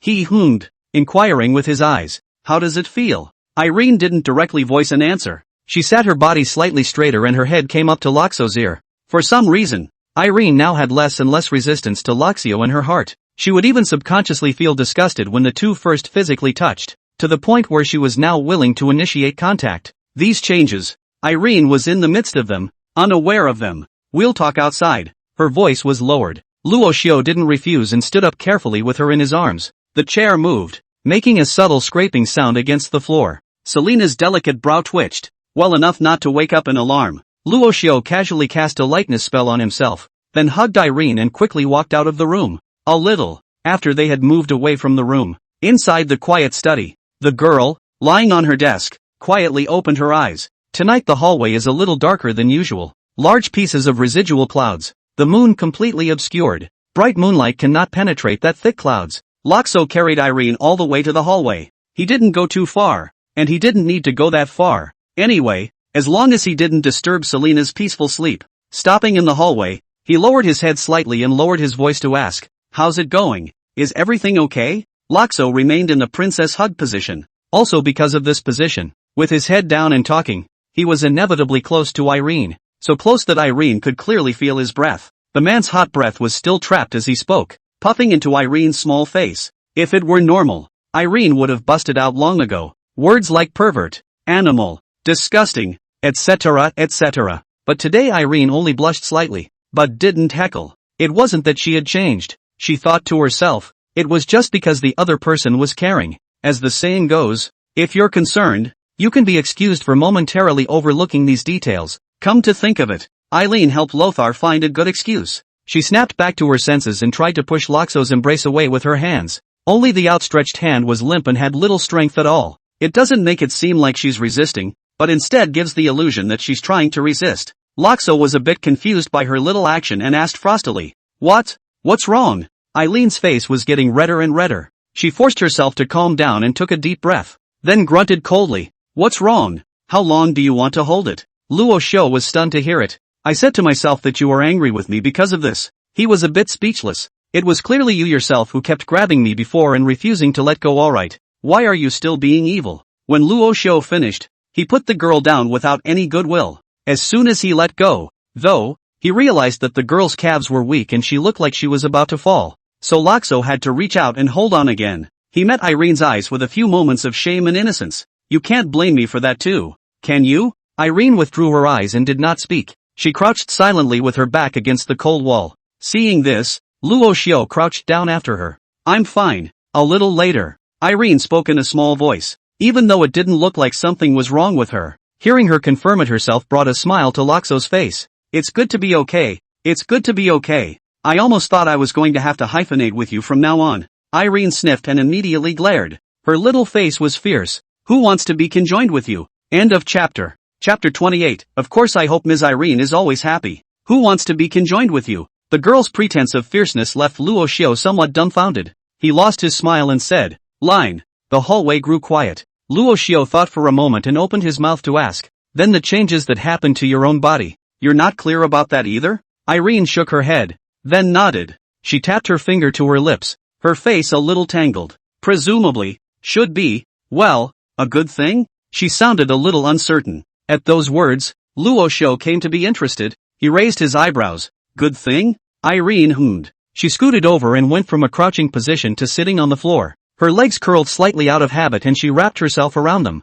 The girl looked up into the sky. The remnants of the clouds had cleared quite a bit by now, and a small amount of moonlight pierced through the clouds, spilling gently at her feet. "Well, just feels like I've gotten better." There was some confusion on Irene's little face. She reached out her hand and gave it a false grip in the air. In the next instant, an amazing aura flowed from the girl. The skin of her calves underneath her black dress, the weird lines were faintly glowing with cold light. Pounds of magic power began to slowly gather in the palm of her hand. Luo Xiao was stunned. He felt it carefully and was truly surprised in his heart. Judging by the strength Irene was displaying now, it was at least at a level that could take on the third Prince Lance. Although Lance had been mercilessly crushed in the clash with Loxio, that was still a very representative high-level battle force of the Mayan Empire. Irene quickly withdrew her hand, her voice soft as she bowed her head. If I could have had the power I have now when I first encountered the Demon Hunter Squad, I wouldn't have let Selena get hurt, she said, suddenly looking up at Luo Xiao, gazing at the man's familiar frown. Somehow a little bit of happiness welled up in her heart instead, because if they hadn't been arrested by the Demon Hunter Squad, then naturally they wouldn't have met the man in front of them. Then they are probably still running around hiding for their lives. How do you know if everything is a blessing or a curse? Even though Irene had called Loxo a pervert many times, she had to say that she had spent these days together. What Luo Xiao did made her slowly throw away those preconceived notions in her heart and began to open her heart little by little. Let bygones be bygones. We should look forward. No? Loxo tried to comfort the girl's sensitive heart. His eyes cleared and his mouth encouraged. You shouldn't cling to the past. The faraway places are far away. You have to go and see them. Irene moved her mouth, subconsciously trying to talk back to the man, but the words were forced down his throat. She gave an expressionless "oh, I can't help but slander in my heart. What an inexplicable man. I casually said something, and here I am as a life coach?" But although she spat in her mind, Irene muttered, "What does a faraway place have to do with me if it's far away? It's not like I can walk around." Her complaints are indisputably true. As she grew older, the traits of the witch in question became more and more apparent. Whether it was the weird lines on his calves that were already about to spread to the roots of his thighs, or his increasingly beautiful and delicate face, all of them verify this one by one. If he showed his face on the street, he might not even be able to take a few steps before he was surrounded by passers-by who would point at him and report him to the Demon Hunters Association. As for what would happen if they were caught by the Demon Hunters Association, naturally, there was no need to think about it. They've always had only one way of dealing with magical girls. Anyone who can be tied to a cross and burned at the stake is bound to be a witch. If it can't even be burned at the stake, it's even more confirmation that it's a witch. For what it's worth, it seems like the Demon Hunters Association hasn't run into a case of burnout so far. As for the meaning in Irene's words, Luo Xiao naturally knew. He looked serious and whispered, "Irene, trust me, I will give you true freedom." There was something strange and sudden about the man's words, but Irene still felt as if something had gently touched her heart as she listened. It was like going back to that morning when the man had handed over that pastry. The flavor is sweet and creamy and smooth in the mouth. As much as she hated to admit it, it really was the best pastry she'd ever had in her life. At this point in her thoughts, Irene tossed her head with sudden alarm. She reflected darkly on herself. What the hell is going on today? Why do you keep thinking about this pervert? Well, it was clear that the other party had come with some kind of juvenile purpose, so Irene quickly slapped on her little face and grunted, turning her head away from him. Men are really all the same. They just know how to talk flowery. Do you think I'll be touched if I hear that? Before that, Irene thought of something and added in a whisper, "I'm not a fool as gullible as Selena." Luo Xiao was stunned. Then amused by her, he took the girl's position and sat down likewise. "Pillow your hands behind your head and look up at the sky." The night wind blew, swirling tiny specks of dust in the air. The remnants of the clouds were completely away and the moon showed its full face. It splashed a white frost on the ground, reflecting the hazy figures of the two men. Loxo was in a good mood today. He looked at the moon for a while and suddenly spoke. "The moon is beautiful." Unsure, Irene bristled and ignored him, but it also reared its head and joined the man in looking away at the brilliant night sky overhead. A little later, the man's voice came again. "Irene, you should cooperate with me a little, or you'll look like I'm embarrassed." Irene was struck with some confusion. "With what?" she asked. Luo Xiao laughed. "If I say the moon is so beautiful, you have to say back that the wind is gentle too." Irene raised a willow eyebrow and said in no uncertain terms, "Gentle, my ass, gentle. This wind is blowing dust all over the aisle." Not having reached his own bad taste, Loxo didn't care. He laughed softly and turned to him. "Does Ms. Irene have any dreams?" "Dreams?" asked suddenly. Irene froze. She replied, "Dreams don't come to mind, but I did have one today when I was unconscious." The girl finished and suddenly stopped talking, for it occurred to her that the dream she had seemed less than decent. But in favor of Loxo, he was very cooperative in pursuing the question. What was the dream? Irene blushed as she showed two cute little tiger teeth. "Fierce, no questions, but that's not what you said yourself." The girl's tone was fierce and unrelenting, trying to cover up the shyness in her heart in this way. "Whatever, no questions anyway. Line it." Loxo doesn't argue with her. Good thing he wasn't too curious himself. Just continued to have a conversation with the girl. In the dimly lit aisle, Irene's petite frame was inadvertently close to the man. She suddenly asked, "What about you? What are your dreams?" "Me?" Without hesitation, Loxo replied, "My dream, of course, is to see Miss Irene always happy." Irene froze. She pooh-poohed. "Hell no." But the man just looked at her quietly and repeated, "Holy light be upon you." I will never let Miss Irene be sad. Ever, ever. End of chapter. Chapter 29, no one knows more about prayer than me. The man's voice was soft, yet it seemed to be laced with the weight of 1,000,000 pounds. Under the moonlight, the girl's small face was slightly red and looked very attractive. She grunted, turning her head away and refusing to answer. Loxo didn't say anything either, and the two of them were just silent together. I don't know how long it took, but Loxo realized that a small, heavy head was quietly resting on his shoulder. In the darkness of the night, the subtle voice of Irene rang out. Let's go back. Luo Xiao nodded, self-evidently. A second before they were about to rise, around the corner of the corridor, another petite figure hastily withdrew her eyes. With this little episode of Ishtia's, Loxo's manner returned to its usual tranquility. The rumor that he loitered and stayed at home every day spread wider and wider as time went on. There was no doubt that Luo Xiao was a big name in the entire outer city. I wonder how many people are watching him, both openly and secretly. His every move will naturally be widely debated. For example, the rumors put out by the third Prince Lance some time ago that he was harboring magical girls, degrading himself, and so on. At first it was something not many people wanted to believe. After all, in the past, Luo Xiao was the pride of their outer city in everyone's eyes, the pride of the entire Mayan Empire. But now, as time passed little by little, the two magical girls who had been taken away by Luo Xiao were nowhere to be heard from. This begs for more thoughts. The number of people questioning Loxo's actions in taking the witch away is also growing by the day. Though there was still a part of the people that always believed in Loxo, and believed that their lord priest was surely loyal to the order and to the goddess. But whether it was the skeptical side or the believing side, they were all expecting a response from Loxio himself. Those skepticisms even reached the contemporary majesty of the Mayan Empire at one point. Some of the political opponents of the Holy See took the opportunity to make a big fuss and degrade Luo Xiao to nothing. Coupled with the previous conflict of disobeying the imperial decree, it had long since attracted the dissatisfaction of many ministers and nobles in the court. To this, Lasho's response was no response. What's it got to do with me if there's a storm outside? With the tiger skin of a priest, no one dares to really make a move against him. Those who have the idea, don't have the power. Those who have the power,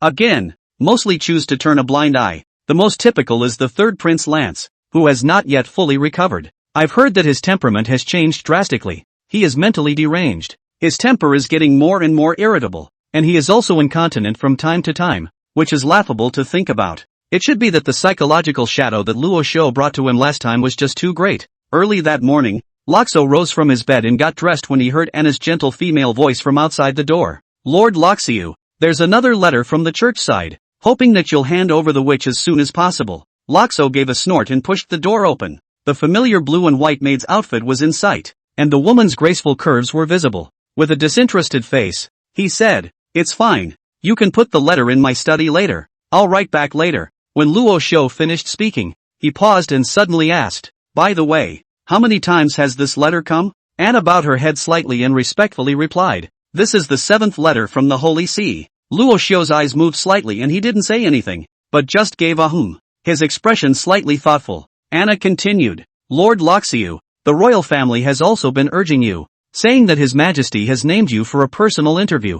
Luo Xiao waved his hand unconcernedly. "This you can just write back for me. Just say that I have a health problem and can't go." Anna looked stunned and reminded, "Lord Loxiu, this reason you just used last time." "Yes? Then tell him I broke my leg swinging in the garden the day before yesterday and am not able to go out." Loxo continued to make up reasons off the top of his head. Compared to his own home base, the Holy See, dealing with the royal family, Loxio was much more casual. "Anyway, if you call it, I don't go. I don't go. If you can't, you will continue to send your royal son over. I would like to see how many royal sons you have to toss." During this period of time, the conflict between the Holy See and the royal family was becoming more and more intensified, and both sides were already full of gunpowder. So Luo Xiao's move could not be said to be disobedient. Or rather, it was precisely because of the intensification of the conflict between the two sides that the preciousness of Luo Xiao, a top-notch combatant, became more apparent. The royal family was now a soft policy, wanting to pull in Luo Xiao and pry the corner of the Holy See,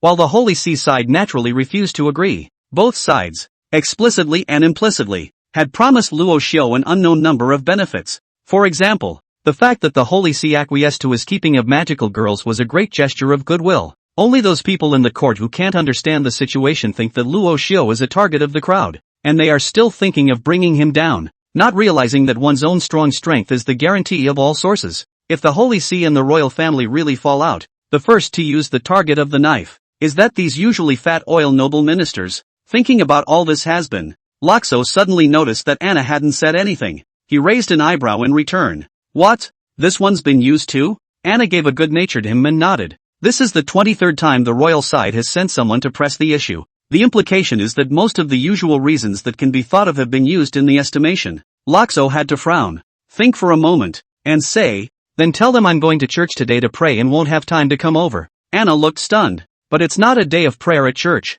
Loxo blared at her. What? Are you a priest or am I a priest? No one knows more about prayer than I do. When Luo Shou finished speaking, he lifted his leg and headed for the stairs. Suddenly, he thought of something and turned back to ask, how long has it been? Loxo's question was a bit of a non sequitur. Still, Anna quickly grasped his meaning and answered, 2 years. 2 years? Loxo couldn't help but glance at the blue sky beyond the corridor. 2 whole years had passed since bringing those 2 little devils back. During these 2 years, Luo Shou and the girls spent days and nights together, and their relationship skyrocketed. The 2 girls, who were as delicate as dolls, were also healthy and white by Luo Shou. No longer the miserable pale look of the beginning. Although there was a great deal of resistance during this period, and great pressure from the Holy Seaside, it was good that Luo Shou blocked them all one by one. But Luo Shou knew very well in his heart that the time before the showdown with the Holy See was imminent. The church would never allow an adult witch. To be honest, the fact that the Holy See could tolerate his hooch until now was far beyond Luo Shou's expectations.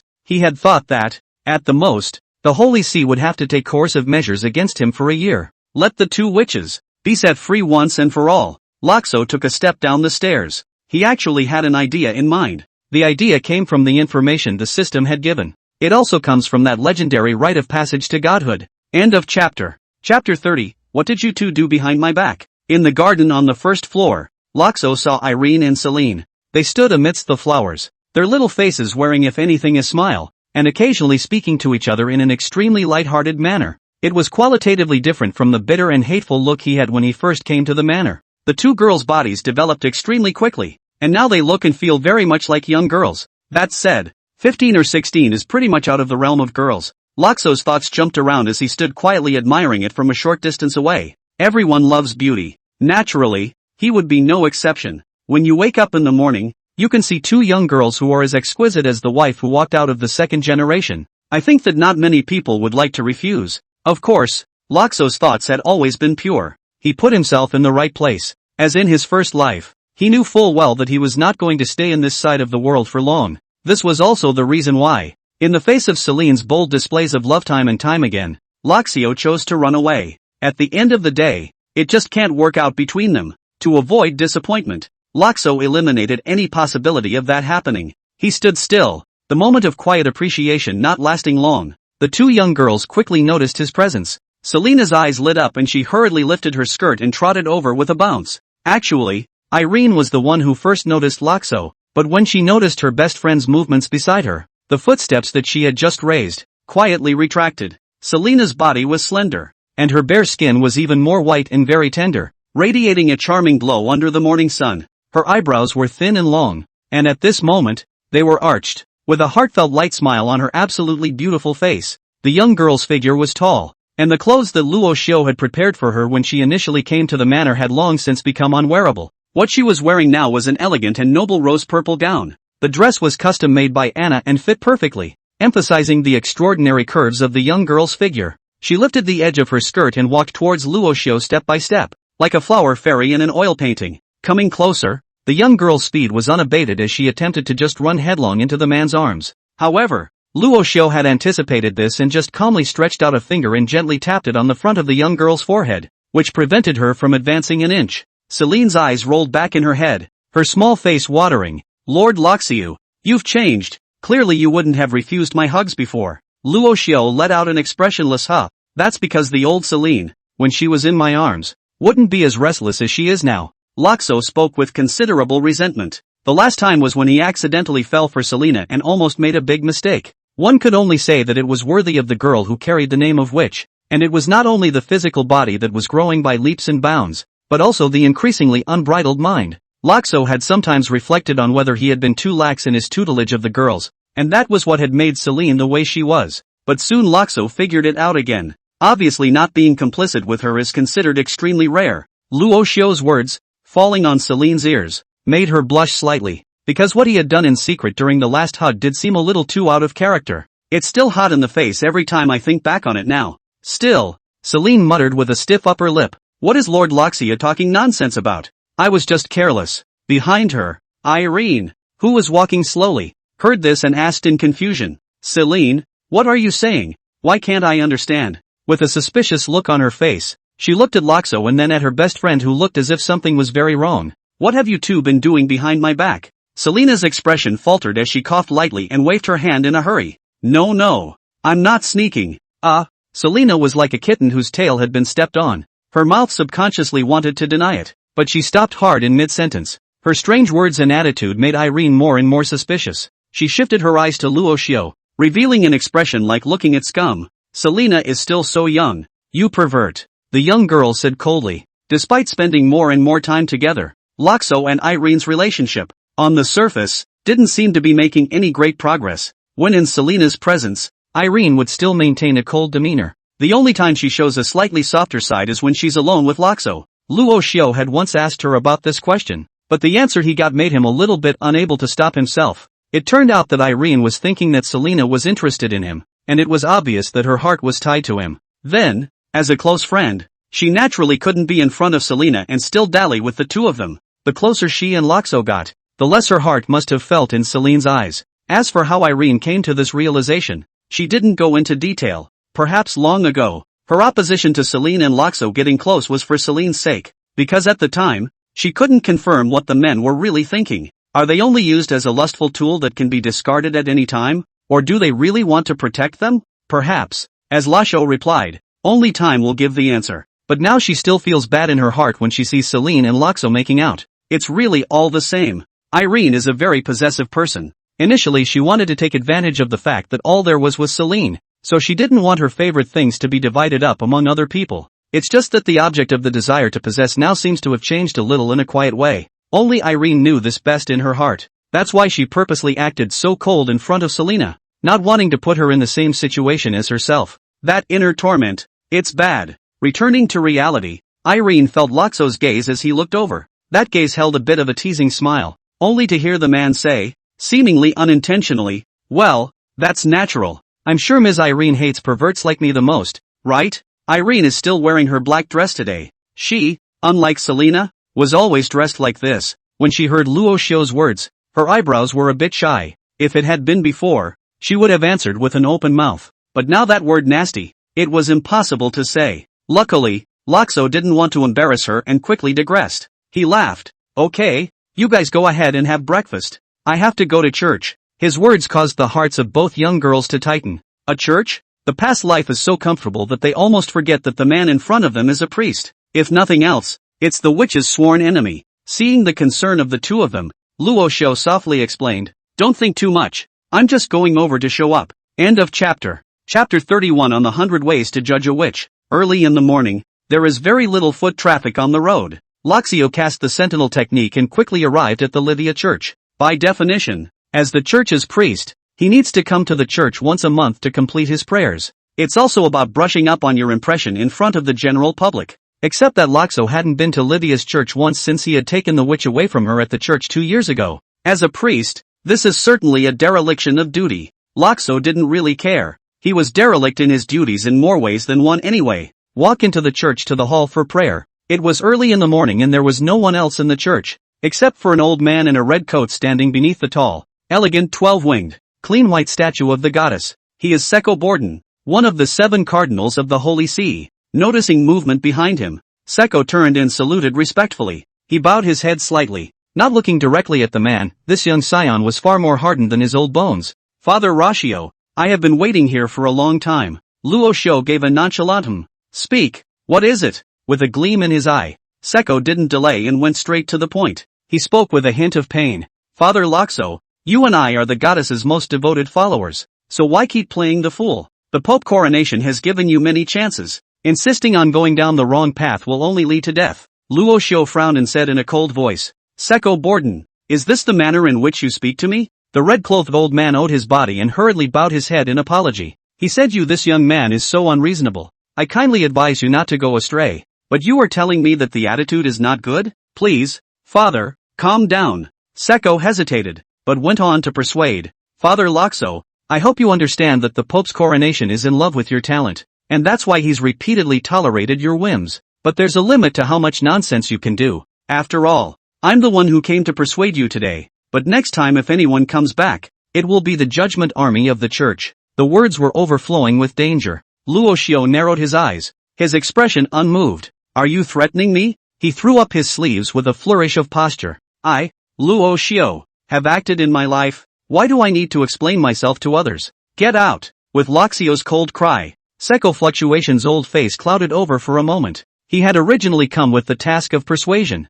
but he hadn't expected Luo Xiao to actually give him so little face. Seko didn't rush to put in harsh words, but in his heart, he had already sentenced Loxio to death. Since you have repeatedly persisted in your insistence, I will not blame the church for being merciless. The old man grimaced and turned away. This peace talk ended in a complete turnaround between Loxucher and the Holy See. After Seko Borden left, Loxio stood alone in the same place. He looked up, gazing up at the tall statue of the goddess in front of him. His eyes wandered over the stone statue, first to the goddess's graceful and gorgeous face, then slowly moving to the 12 huge feathered wings behind it. The feathers were really big, taking up almost the entire overhead, pure white, and holy. The empty hall resounded with the soft murmur of Loxio alone. Are the gods, necessarily, pure white and holy? The man stood quietly for a long time before leaving. Manner. After Luo Xiao left, a slender figure slowly walked up to the second floor. Eileen is wandering aimlessly. Selena followed Miss Anna to learn how to customize her new dress. She was going to hand customize one for Loxo and one for Irene. Life at the manor was very restful, and it was only natural that Selena would have such leisure time.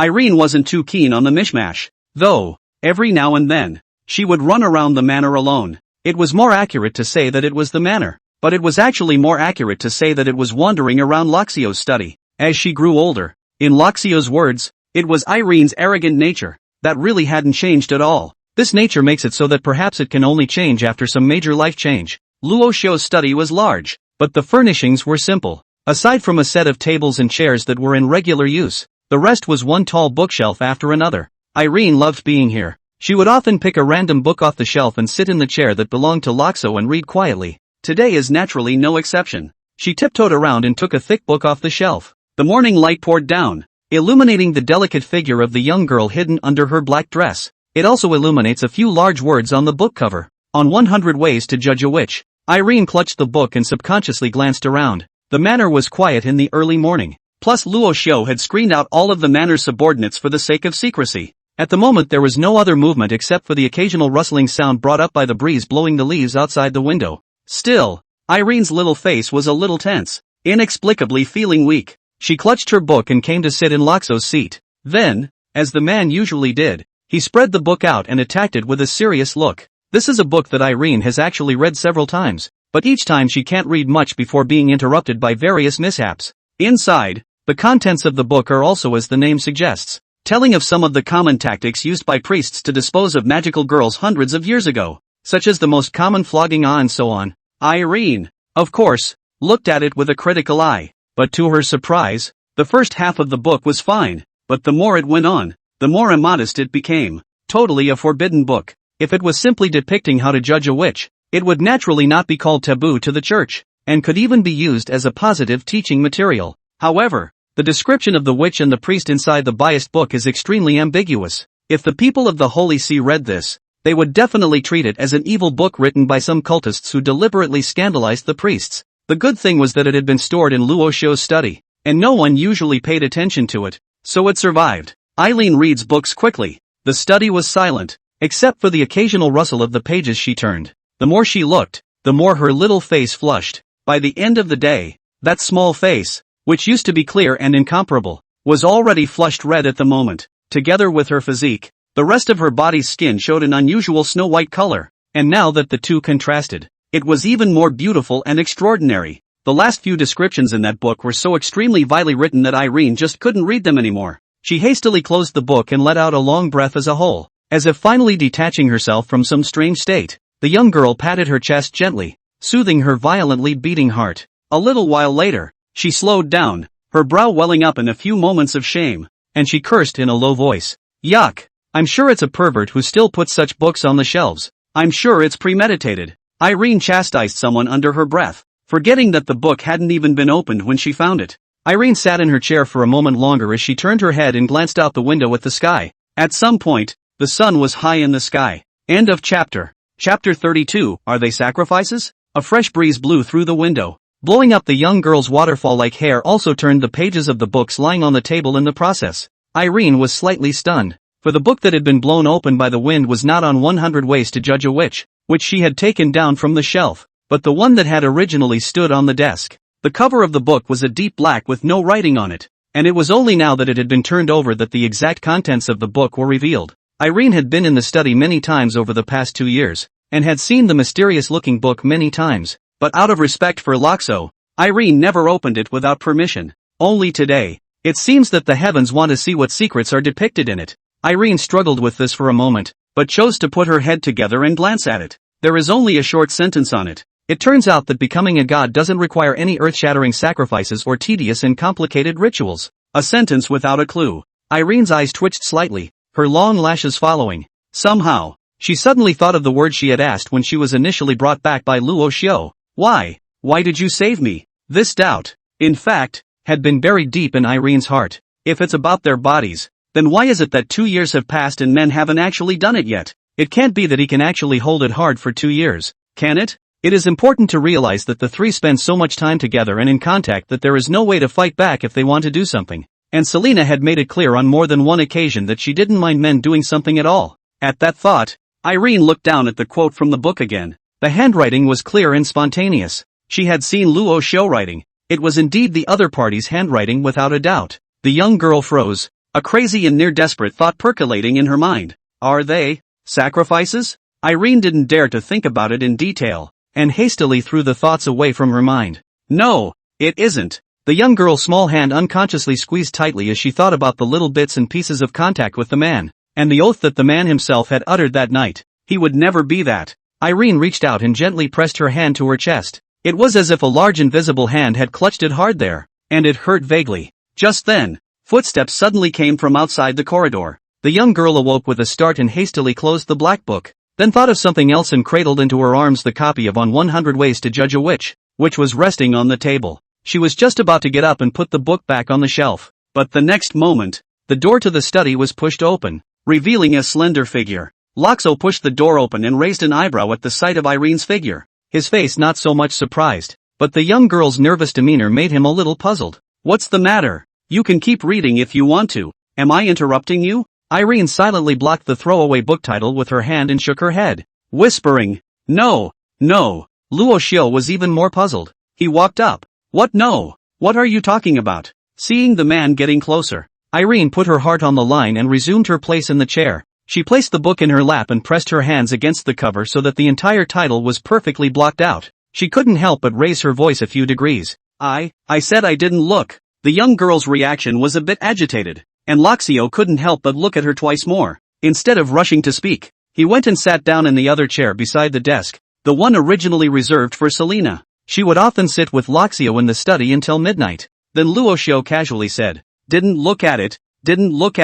Why did you react so big? You don't say. I thought that you secretly read small pornography was caught by me, but that's okay. Kids are older. Puberty is like that. I can understand that. His voice was flat, just more normal small talk, but it fell on Irene's ears, causing the roots of the young girl's crystalline ears to fleshy red. She pursed her lips, her eyes rolling back and forth, and immediately denied it out loud. How do you insult someone's innocence out of thin air? Luo Xiao was stunned. I didn't say you look. It's just a casual joke. Why are you yelling so loudly? Irene forced herself to grunt. Her legs, hidden under her skirt, were tightly pressed together and her toes were clasped together. After a few moments, she calmed down and looked at the innocent-looking man before turning her head to look out the window, not meeting his eyes. Under his breath, he muttered, What kind of person jokes with a girl like that? At those words, Luo Xiao laughed lightly and didn't continue to argue with her on this topic. He took an envelope from his desk. It was a handwritten letter from the Pope's coronation this morning. Luo Xiao opened it up and looked at it. It didn't take long for him to tighten his frown. In the letter, the Pope has made it clear that this is his last warning. If one has to be obsessive, one can imagine what will eventually evolve. Even if he were a priest, repeatedly disobeying the orders of the Holy See would be just as likely to be rounded up by the papal army of judgment. was expecting to be around for a while longer. It seems that the situation is already not optimistic. If only it could have lasted another year. Loxo thought to himself. The closer the magical girls got to adulthood, the more complete their bodies became. But it's also much worse. And it's enough anyway. And while he was agonizing over the complete showdown with the church, the young girl across the desk, however, was secretly growing more and more nervous. She tried to stand up and put the book back on the back shelf as if nothing had happened. But as soon as the legs made a move, they were hastily withdrawn again. Because at the thought of the social death scene if she was accidentally exposed, Irene didn't dare to get up and take the risk. She would rather just wait for Luo Xiao to leave of his own accord. She, who had always cursed Luo Xiao as a pervert, would have been surprised if the man had found out that she was actually reading this kind of book in secret. Then it's really better to die. Perhaps Irene's devotional prayers had an effect, and the man didn't sit still long enough to make a move. He tucked the letter into his arms and then stood up before greeting. Come on, it's getting late. Selena is waiting for us in the living room for dinner. Hey! Irene froze and subconsciously tried to get up after her. In the next instant, as she moved, the thick books tumbled to the floor with a snap. Loxo followed the sound and met the young girl's slightly widened eyes. A few large letters on the book cover glistened in the sunlight. Inner City, Ecclesiastical Headquarters. In the empty hall, the silver-haired, stooped old man folded his hands with a pious expression. His eyes were tightly closed and his old face was full of the vicissitudes of age. A little while later, the Pope slowly opened his eyes, turned to look at the cardinal before him, and asked softly. His reply? Secco respectfully knelt on one knee and told Loxio's words in full. He hesitated. Coronation of the Pope. This is a ridiculous move on the part of Father Lhasa. The Pope interrupted with a wave of his hand. Go get ready. When Secco sniffed, both of his eyes burst with essence, and he lowered his head, the corners of his mouth curving into a cruel arc. Yes. End of chapter. Chapter 33. What a word for tiger and wolf. Time is like water. A full 3 days had passed since the showdown between Luo Xiao and the Holy See. During these 3 days, the two little devils didn't seem to notice anything and still lived their daily carefree lives. Only Luo Xiao, from time to time, would cast his eyes to the outskirts of the manor. There have been a lot of strange-looking people there lately. They vaguely formed an encirclement, blocking off all retreats from the manor. A stormy atmosphere began to loom. Luo Xiao knew in his heart that everything now was merely the calm before the storm. During dinner that day, Irene was on the verge of saying something several times. She looked at the man fixedly, pursing her lips, never able to open her mouth. She was tempted to ask what the phrase she had seen the last time she was in the study meant. There was some speculation in Irene's mind about the mysterious black book, and it was because of that speculation that made her hesitate in a rare way. In the past, according to her nature, where would she be afraid of this and that, and directly asked in person? But in this case alone, the young girl was afraid. This pressure, Irene didn't dare to talk to Selena about, for fear that the other would not be able to carry it and break down. Yes, Selena trusted this man so much that she had even given her heart for it long ago. It would be cruel to get a result that was just a deception. As she was thinking this, Selene seemed to see that something was wrong with her and asked suspiciously, Irene, what's wrong? Is today's meal not to your liking? Irene looked back and shook her head. Her eyes flashed. No. Selena sniffed and smiled anew. She's always been this smiley since coming to the manor. That smile was sweet and pure, and one of the things Irene wanted to guard so badly. Selena lightly patted her chest and celebrated. I made all the food today. I thought I was too bad a cook to make you eat. She turned her head suddenly, her eyes falling on the man who was silently picking at his meal. What do you think, Lord Loxo? Luo Xiao had been thinking about something else, and when he heard the topic suddenly jump to him, he lifted his head and smiled. Well, it's delicious. So perfunctory, Selena muttered in a small voice. She looked at Loxo, and then at Irene, who was also hanging her head low. The young girl's finger tapped at her lips, confused. Why does it feel like? You both look like you have a lot on your mind. Are you guys secretly hiding something from me? Selena's suspicious gaze swept back and forth between them. Irene tensed her body and forced a smile. Why? Who would want to have contact with that pervert? Selena gave her a look, but was facetious enough not to poke at it. The atmosphere at this dinner today is really a bit heavy. This is extremely rare on the estate. Tonight, too, is destined to be an extraordinary night. After dinner, Loxo called on the two young girls and together they took a walk in the garden. The moonlight was bright, drawing his shadow long. The man walked ahead alone, with the two young girls following behind him. In lockstep, Irene was still wearing a long dress as black as ink. Her body was slender, her feet moved lightly, and her cool face was devoid of any expression. She just stared at the back of the man in front of her with one eye, frowning slightly, not knowing what she was thinking. Selena, on the other hand, seemed much more lively, or rather, much more girly. She was light on her feet, stepping in the man's long shadow and bouncing every now and then. The cool wind blew, moving their dresses and skirts,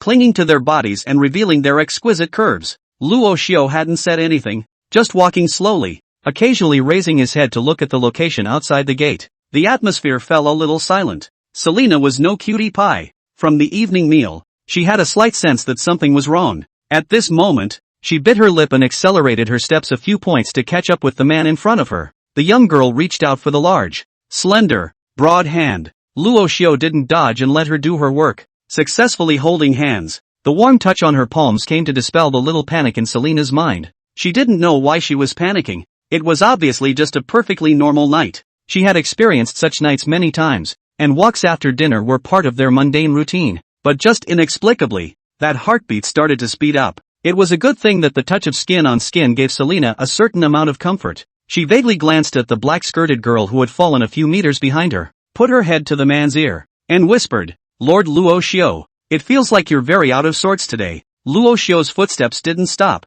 and he was stunned. Then he laughed softly. "Really? It's that obvious?" Selena winked playfully, a hint of complaint in her tone. "Lord Rashu was never one to perfume me, but I could tell at a glance at dinner today." Selena's fingers, which she held with Loxo, moved and drew circles on his hand. She was actually a little bit aggravated. "And Irene too. You can tell at a glance that something is on your mind. You must be hiding something from me, right?" The young girl muttered. "It doesn't really matter, La. Even if something did happen to you guys or whatever, it's fine. I had expected it. After all, Irene's kind of nature is only left with a stiff upper lip." She rambled on. Suddenly her eyes lit up and she lowered her voice to a whisper. "Lord Lashu, tell me honestly, was Irene's mouth this hard when she had sex with you?" Luo Xiao's footsteps, this time, had to stop. His entire being was a little confused by Selena's sudden words. "What do you mean by that? How come it sounded fine in the beginning, but the more you listen to it, the more wrong it gets?" Luo Xiao said in his heart.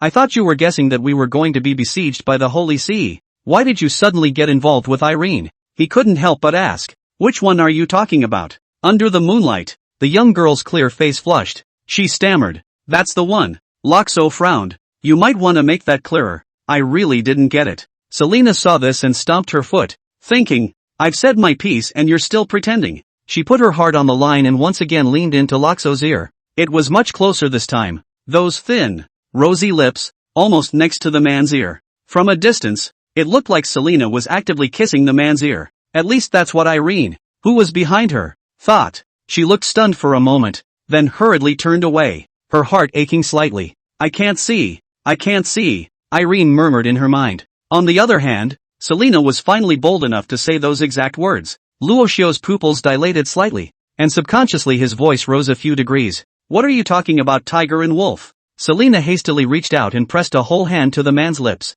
Her cheeks were pink and white. The look was mortified. Lord Loxo. End of chapter. Chapter 34. All in all, it's very cute. Loxo was speechless. He reached out and tapped the young girl's glossy head. "What goes through your head all day? How could I possibly do something like that?" Selena suffered pain, covered her forehead, and said aggrievedly, "If you didn't do it, then you didn't do it. Why are you so fierce? And you even hit people." But with that said, it was nice to learn that the two didn't secretly discuss life and how people are born. Still, her heart couldn't help but leap for joy. Even if you say on your lips that you don't care, how can you really not have any thoughts in your heart? And Selena is most aggravated that you don't want me, the one who gave it to her, she thought, suddenly playful, and hemmed and hawed, then whispering in an extremely seductive tone. He said, "Lord Loxiu, I think, although Irene has a hard mouth, her body is definitely soft." Luo Xiao's head was filled with black lines as he listened, but he subconsciously glanced at the rear.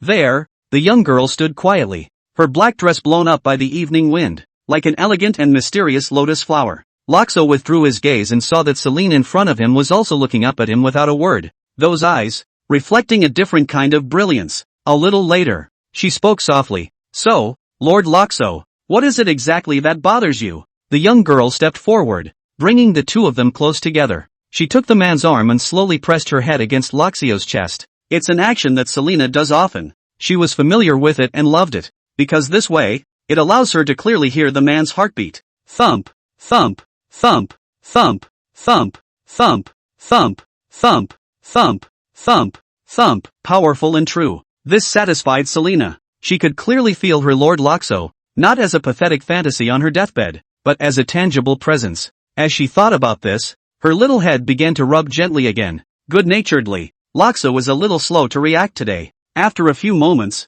he returned to his senses and reached out to stroke the young girl's silky hair. He thought of something and suddenly sighed with emotion. Selena, I remember the night 2 years ago when you rubbed up against me the same way, when I often had to bow a little when I wanted to touch your head. The man said and laughed again. But you'll always tiptoe on your own accord. It's cute. His compliment brought a smile to the young girl's face as well. Selena grunted softly, pretending to be unconvinced. What? Isn't it cute now? Loxo shook his head. No, it's just that Tiny was cute even then. It's cute. How cute is it? The young girl's eyes had a wry look in them, and she wanted to hear more compliments. Luo Xiu could see her complacency and gently pinched her tender little face. Then, well, it's cute is cute. Unexpectedly, the young girl took the opportunity to pout and hang on to him, refusing to let go. No, this doesn't count. It was important to realize that since her body had developed extremely fast, Luo Xiu had rarely given her this kind of intimate contact. Her mouth often educates her, saying things like men and women are different. Whenever this happened, Celine would pull out the words that Loxo had said to gag Loxo when the two first met. Humph. In the beginning, it was Lord Loxiu himself who said that it was coveting our beauty that made him choose to bring us back. Why are you playing innocent now? These words, paired with the young girl's angry look, really made it a little difficult for Luo Xiu to respond. In the beginning, in order to fool the Holy See, but also in order to fool the two of them to make a helpless move. The result did not think that now become lifting a stone to stone their own feet. Loxo usually had to give her ass a few gentle swats and fainted. This is not waiting for you to come of age? When the time comes, I'm going to judge you, little witch, and ruthlessly inject a wave of positive energy of holy light. Just don't cry for mercy when you do. Selena couldn't help but blush as she thought back to all the have-nots. Well, this trial, come to think of it, isn't exactly decent. She looked back up and tilted her head to see the man's face. The moonlight was hazy, illuminating his clear face. Selena couldn't help but sigh in her mind. Rasha-sama, still looking good as always. She doesn't really pay that much attention to her appearance, but still marvels at it from time to time. That's when she heard the man's slow reply. Loxo blurted out, all in all it's very cute. Selena grunted, but didn't dwell on it. She was about to open her mouth to say something when she suddenly realized that Luo Xiu had raised his head. Snapping footsteps, from far and near. It was Irene who walked slowly over. She looked at her best friend, who was hanging on to the man like a wombat, and her cool face twitched imperceptibly. Selena reacted as well, letting go of her hand in a hurry and looking down with a red face, not daring to look at her. It's like having a date to run together and her sneaking off and getting caught red-handed. It was good that Irene didn't say much, just looked at Loxo and opened her mouth. There's no sound. There was something strange about her demeanor. Selena froze, then turned her head to find that the man's demeanor was beginning to look serious as well. He looked away into the dark night sky not far away and said suddenly out of the corner of his mouth, I would have thought they would have waited a few more days. Looks like there's a real rush.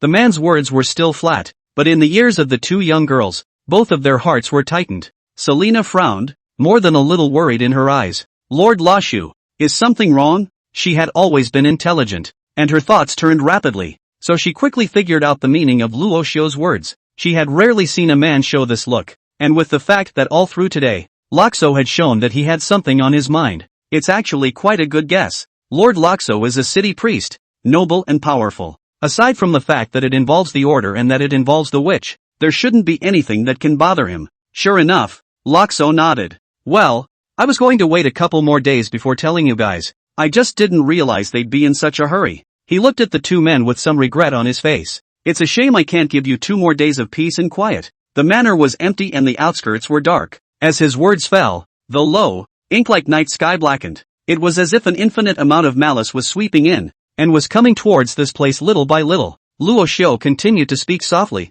his unhurried attitude infecting the two young girls and soothing their nervousness quite a bit. It's the judgment army of the Holy See. They've probably had their patience exhausted by me and gave me an ultimatum 3 days ago. Selena had guessed at this outcome. She wasn't flustered in any way. She just looked at Luo Xiu fixedly and said firmly, Lord Luo Xiu, since you haven't abandoned us, we will definitely choose you firmly as well. Beside her, Irene cast the same look. Obviously today's scene was one that they had all anticipated in advance. Or rather, the end was predetermined from the moment they first met. Loxo suddenly looked at Irene. His voice was flat. Irene, if there is something you want to say, there is no need to hide it. You and I never had to hide anything from each other, did we? End of chapter. Chapter 35. A grand deception in death. Outside Loxo's estate, team after team of heavily armed men and women lined up neatly at the door. Their robust bodies were covered with a layer of silver-white armor, and they all held a silver-white lance in their hands. The head of the lance, glowing with a cold and chilling aura,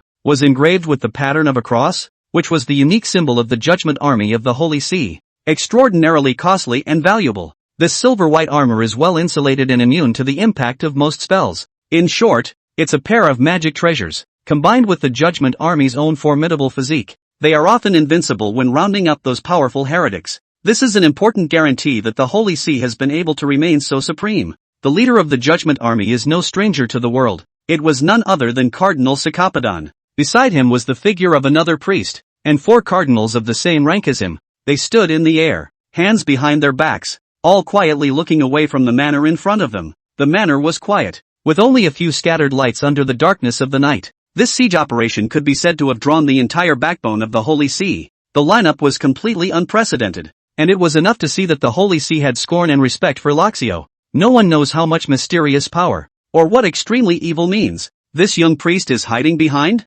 After all, if one dared to confront the Holy See head-on, as long as one was not brain-dead, one would most likely have left something behind. A little while later, Father Mize, the highest-ranking person in the room, spoke slowly. He sounded slightly regretful. It's a pity. Luo Xiao was originally also a great pride of my Holy See, but I didn't think that nowadays he would be compelled by the witch to commit such a great mistake as betraying the Holy See. Siko responded coldly. Lord Mice, there is no need to feel sorry for such a heretic. The order has given him many chances. The Pope Coronet is just too merciful. If you ask me, Loxo should have been taken down a long time ago, including the 2 little devils he hid in the manor, and sent to the stake together. Seko said it righteously, looking even more indignant. His words quickly drew a succession of approvals from the other 4 cardinals. When the Holy See first decided to liquidate Loxio, everyone was not quite ready to take a stand. Now that the matter was finalized, Luo Xiao had no chance of turning over. In that case, it's not like the walls are falling down and attitudes are highly consistent. For the rest of his life, he will carry the name of heretic for all eternity. There was no need to worry about Loxo's next retaliation or anything. He won't get that chance. This estate in the darkness today is both his residence and the burial place of his Loxo. But, thinking about those rumors about Luo Xiao and the strength the other party showed when they met, Seko hesitated, but still asked, Lord myself, the Pope Coronet the wind rattled the white robes on Mice, and he glanced at Seko. In his mouth, he said, what is the status of the Pope's coronation? If we startle his old man into making a move, it would be too much to look down on him. Luo Xiao. Siko looked puzzled and kindly reminded. That heretic also harbors 2 magical girls, and magical girls have always been treacherous, so they have to be guarded against. Mei smiled disdainfully. As a priest of the same level as Loxio, he naturally knew more of the secret stories. A witch who hadn't come of age, even if her methods were bizarre, was far from being able to make it to the top. He waved his hand impatiently. Just 2 ants. Just crush them with your hand. As if he could see the slight uneasiness of Seko, MIAs grunted coldly and continued. You can arrange for the Judgment Army to start moving. The eyes of the coronation of the Pope will be watching us all the time. Seko sniffed and looked pleased. He disarmed his imperious magic and landed smoothly on the ground. Then with a big wave of his hand, his voice carried throughout the queue. Raise your shields and set up your guns. Ready, charge. A cold wind blew late at night, as if it carried a gust of compelling chill. Between you and me, there is no need to hide. Irene's strange behavior over the past few days was not only seen by Celine, who was familiar with her, but naturally felt by Loxiu as well. It's always hard to guess what's on a young girl's mind. Plus, in the past few days, Luo Xiao had been thinking about other things, so he didn't have time to care. Feeling the morose malice outside the manor now, it seemed that if he didn't speak up, he might not get that chance. Irene obviously realizes this as well. Her eyes lifted slightly and then quickly narrowed, then asked softly, the words, what does that mean? The young girl's question was clueless. Luo Xiao frowned slightly, somewhat uncertain, and Selena, standing beside him, was even more confused, completely off channel with both of them. Do you really not know, or are you deliberately pretending not to know? Thoughts flashed through Irene's mind as her lips opened and closed and she spat out a soft word. It turns out that becoming a god doesn't require any earth-shattering sacrifices or tedious and complicated rituals. The young girl's black dress fluttered in the evening breeze. She looked at the man silently, desperate for answers. The atmosphere was a bit stagnant for a while. Luo Xiao was stunned to hear this, and he scratched his head, seemingly a little surprised. He lost his smile for a moment. Ah, you said this. I said why you've been acting weird lately. So it's because you've been reading that diary. It's not really a diary though. It's just a couple of sentences that I sometimes write on the fly while sitting in my chair thinking about things. The man didn't have the panic of things falling apart and his tone remained calm. After all, he never wanted to hide it either.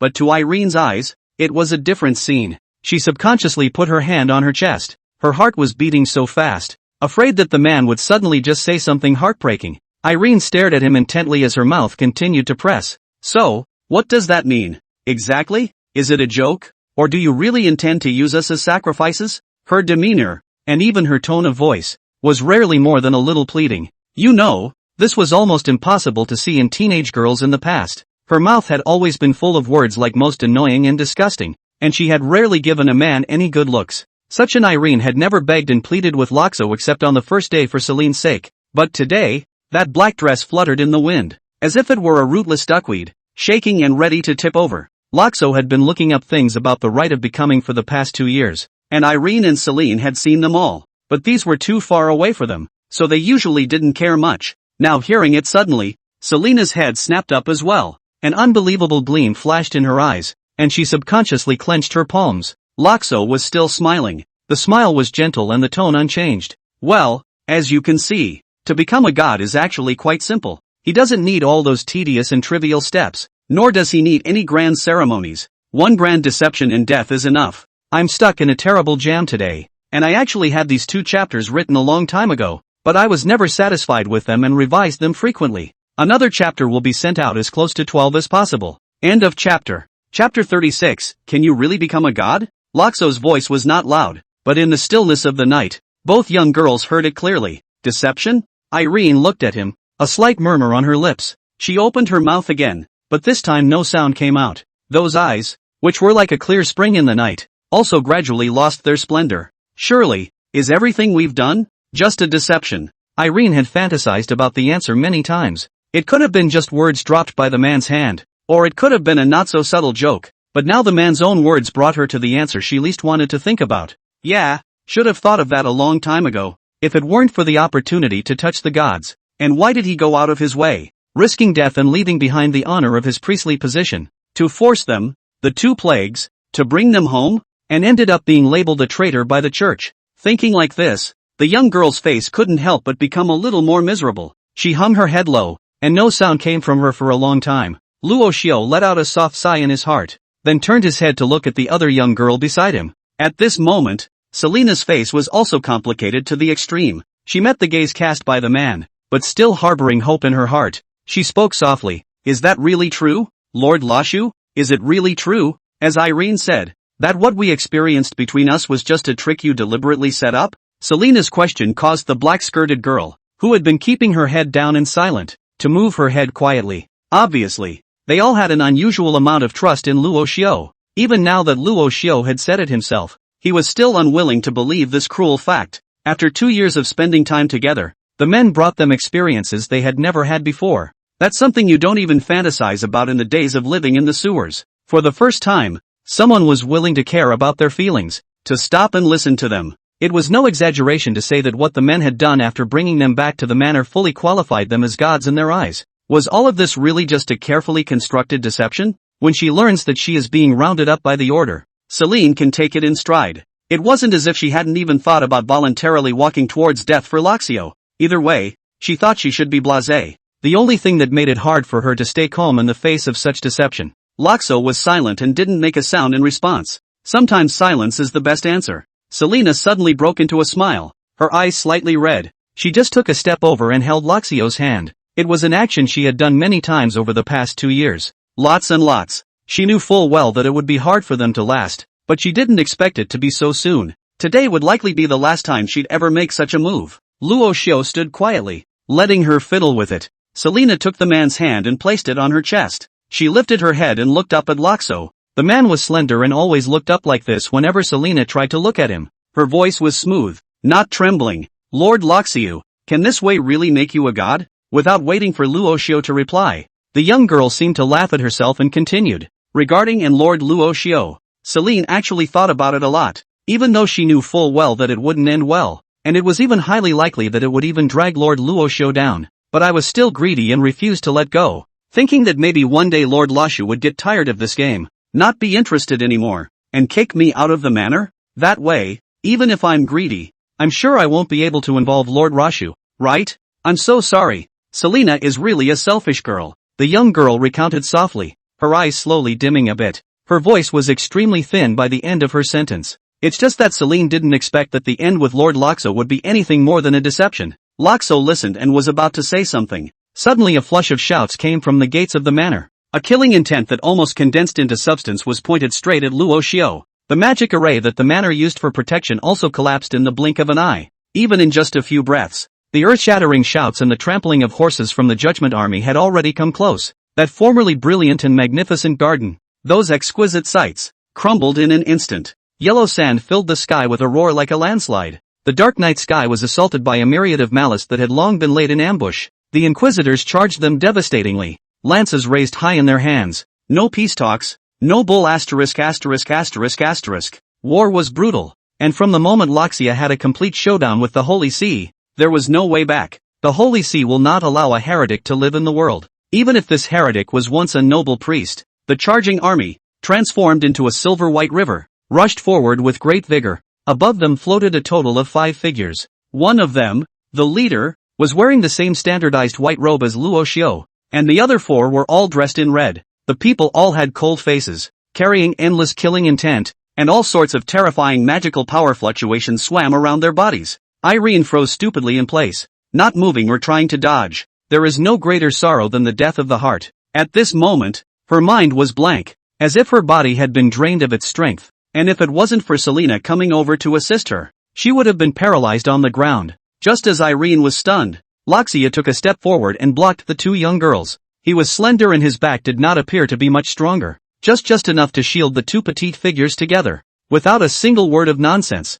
the aura on Luoxiu's body unfolded. Rosy purple thunder enveloped his entire body. The thunder was as thick as a giant snake, vaguely interspersed with the low roar of a storm. At the same time, the domain that belonged solely to Luoxiu had already unfolded. Countless residual clouds gathered in the sky in no time, making the already dark as ink night even deeper. Those residual clouds, in turn, seemed to be caught in countless storms, and between the lightning and thunder, they reflected the man's flawless cheeks. The next moment, the night wind grew stronger and stronger, until Luoxiu's flowing hair began to dance in the air. He cast his magic and his body similarly rose into mid-air. The first to come close were the batch after batch of silver and white knights. The war horses beneath them were tall, strong-bodied, and held their lances flat. Now the charge was launched together, and the commotion it caused was nothing short of thrilling. Luoxiu's face was as usual. He pointed in the air, and countless terrifying electric lights flickered at the tip of that slender finger. Luoxiu raised his head slightly and looked straight at the endless remnants of clouds in the sky.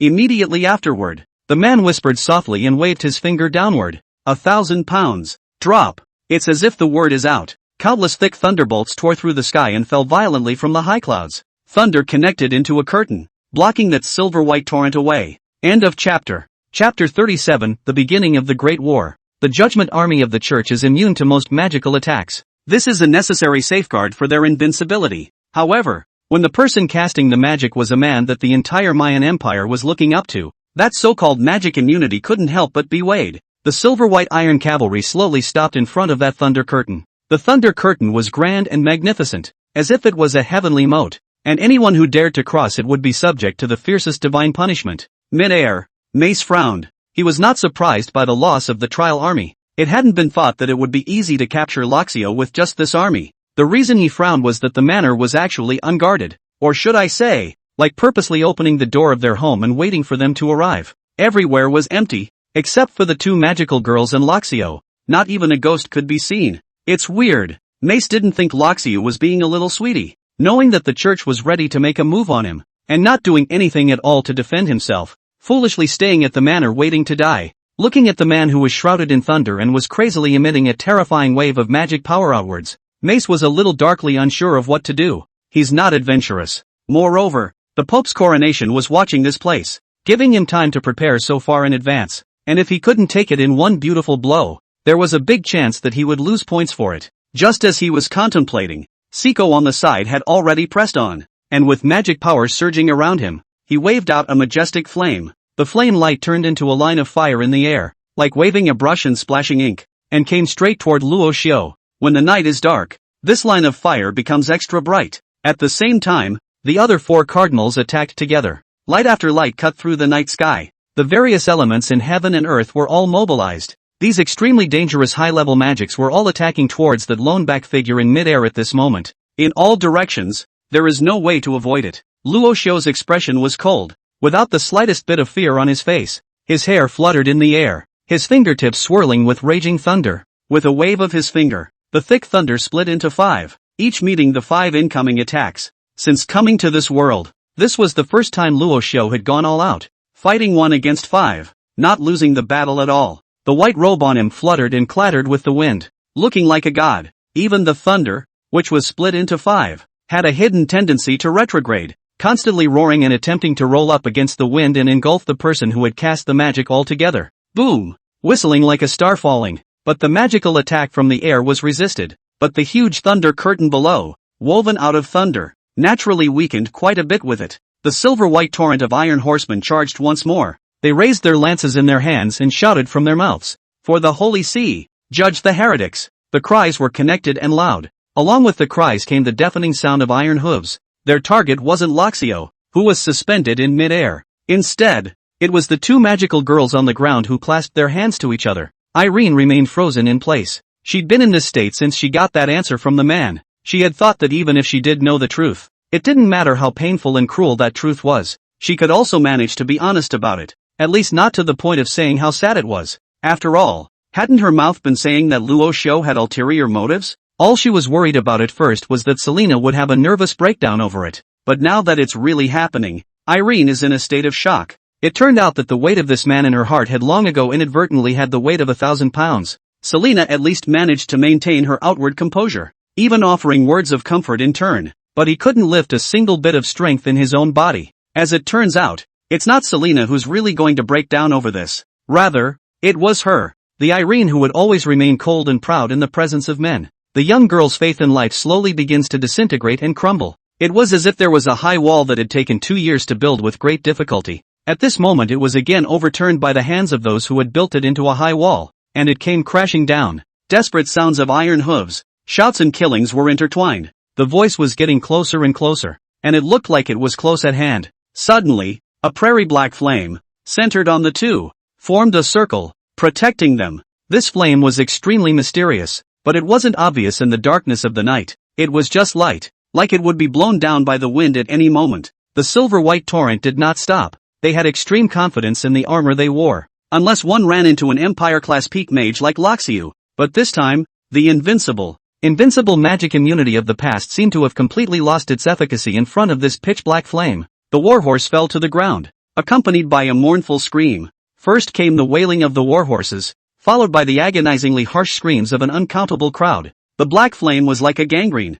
sticking to people's bodies, and no matter how they rolled all over the ground, it was just futile. No, how? At this moment, such questioning constantly resounded in the Judgment Army. They were horrified, and there was an uproar everywhere. The following Iron Cavalry also did not dare to continue forward, and could only be forced to crowd in front. The neighing of the warhorses spread throughout the battlefield. It's said to be a battlefield, when in fact it should have been a one-sided massacre. It was just that the people in the manor seemed to have been evacuated by Luo Xiao a long time ago, which led to the present scene of an entire army surrounding 2 young girls. Spread out. The leaders of the trial army were quick to respond in kind. Their crowd spread out, their iron hooves trampling and bringing up a field of yellow sand. The Iron Cavalry surrounded the 2 magical girls in a circle. The scene changed with it. It became 2 magical girls in the center, and beyond that was the circle of mysterious and horrible black flames, and beyond that, the encirclement formed by the iron hooves of the Judgment Army. People had turned their attention to the 2 magical girls at the innermost level. One of the black-skirted maidens had a dull face and godless eyes, just staring at the sky one after another. Her eyes reflected the man's slightly slimmer back. By her side, on the other hand, was likewise a stunningly beautiful young girl in a long dress. She looked around warily, a little sadness on her brow, but still struggled to maintain the spell. Those black flames, it was from her that a steady stream of them gushed out, buying them precious time to catch their breath. But such security is obviously temporary. because anyone could easily see that the fine beads of sweat on the young girl's forehead, layer after layer, were not going to last long. At that time, once the black flames dispersed, the silver-white torrent would be able to simply wash them away. The lances of the Iron Horsemen, too, would pierce their chests viciously and send the witch back to hell. That's where they should be. In midair, Luo Xiao, who had been watching the bottom, had wanted to return to defense at first when he saw the Iron Horseman break through the thunder curtain. However, after seeing the black flame that Celine had made, it stopped moving. His gaze slowly rested on the white robe floating in midair across from him. That's the biggest threat right now. Father Mize. End of chapter. Chapter 38, Luo Xiao, you deserve to die. Miz is very patient. He hadn't been in a hurry to strike, but had watched from the sidelines. It's also known as oppressor in common parlance. Until then, Luo Xiao took the initiative to gaze over. The two men's eyes intertwined and collided with each other. Miz's voice came from far away. Loxiu, the Pope coronation has given you many chances, but you have degraded yourself and mingled with magical girls all day long. You mistook the love of the Pope's crown for the capital of your recklessness, and now that it has come to an end, have you ever repented? If you kneel and surrender, perhaps I can persuade the Pope's coronation to be lenient and allow you to atone for this sin by making a sincere confession before the goddess. It was not Loxo's words that responded to him. Instead, it was a thunderbolt that tore through the heavens and was vast. Thunder had the appearance of the thickest water snake, snaking and twisting as it shot out from Luo Xiao's fingertips. Initially, but the arm thick small, to the mid-air, already have dozens of meters of thick width. It was mixed with a majestic and terrifying aura, and in the blink of an eye, it arrived in front of MIA's. This sudden attack came too quickly. His face changed. His mouth rapidly recited incantations and cast spells to resist. Misty hadn't expected it, and it was even if she didn't lose with 1 against 5. It was surprising that Luo Xiao still had so much extra strength that he was able to spare a hand to launch a surprise attack. A curtain of holy light appeared around Misty in time, deflecting the terrifying thunder. Thunder crashed against the light curtain, emitting a violent shrill that struck the ears of everyone present. Selena grabbed Irene's hand and subconsciously squeezed it tight. She lifted her head and looked up at the back of the man above her, even though the man had deceived them. At this moment, Celine still didn't want to see her Lord Loxo lose the battle. It was only when she was distracted. The circle of black flames that surrounded their periphery suddenly fluttered and was vaguely about to dissipate. Selena was startled and tightened her mind. She glanced worriedly at her best friend beside her at the same time. The young girl's delicate little face did not have a trace of emotion. Her eyes were empty and lifeless, and her black dress swung with the wind. Her soft and helpless appearance made people look at her and couldn't help but feel a little pity in their hearts. In the sky above, the battle between Luo Xiao and several of the top combatants of the Holy See continued. He stood with his arms folded, looking calm. Only the beads of sweat discharged from his forehead proved that his state was not as easy as it looked. With his own strength, suppressing 5 cardinals was already rare, not to mention having to take time out to fight against Meath. With such an overwhelming all-out attack, it was clear that even Luo Xiao couldn't maintain it for long. That persistent burst of thunder eventually slowed down little by little, and the incomparably terrifying aura that was interspersed within it also began to gradually dissipate. Mice captured this extremely keenly, and his face instantly perked up as he said, "It's finally time for me to fight back." Being a priest of the same level as Luo Xiao, but being pressed by the other party all the time, it really put a dishonor on his face. In the next instant, Meath, who had been nursing his strength, was on fire. His body instantly erupted with a fierce holy radiance. The light was extremely dazzling, almost completely illuminating half of the night sky around him. It was accompanied by a cry of excitement that Miz couldn't suppress. "Loxo, you have turned your back on the Holy See and on the Holy Light, deserving of death." The white light, in an instant, suppressed the surging thunder. Luo Xiao frowned, knowing he couldn't keep it any longer. At his fingertips, a shimmering storm converged once more. Only this time, the target was no longer Mace, nor the 5 cardinals, much less those silver and white iron riders below. Instead, he pointed to the sky alone, to those thick remnants of clouds in the firmament. An even more terrifying and appalling storm brewed in the remnant clouds. It quickly responded to Loxio's prayers. The lurid storm fell from the clouds and struck Loxo with uncanny accuracy as the crowd watched. In an instant, a twist went through the face of the man who could see the thunder through his body. A sharp pain surged through his limbs, causing the man to let out a muffled grunt. It all happened so fast that the man chose to offer his life with barely a moment's hesitation. Misty's pupils instantly dilated, and a chill went straight to his heart. He couldn't help but amplify his voice a lot. "Luo Xiao, casting forbidden techniques, do you really want to lose your life?" At their level, every archmagician had a chance to burn themselves. This opportunity is often related to the line of magic they are majoring in. There is no name and not much description. Just two simple words. Forbidden art. Once the forbidden art is activated, there is no turning back. The user can gain a great increase in strength in a short period of time, but at the cost of his or her life. The storm gathered above Luo Xiu's head like a huge tornado, mixed with the terrifying aura of destroying everything. Almost the instant he reacted, Mice's figure began to retreat violently, but in the next moment, the thunder, far tens of times thicker than before, caught up with him in no time. Luo Xiu's body moved along with the thunder.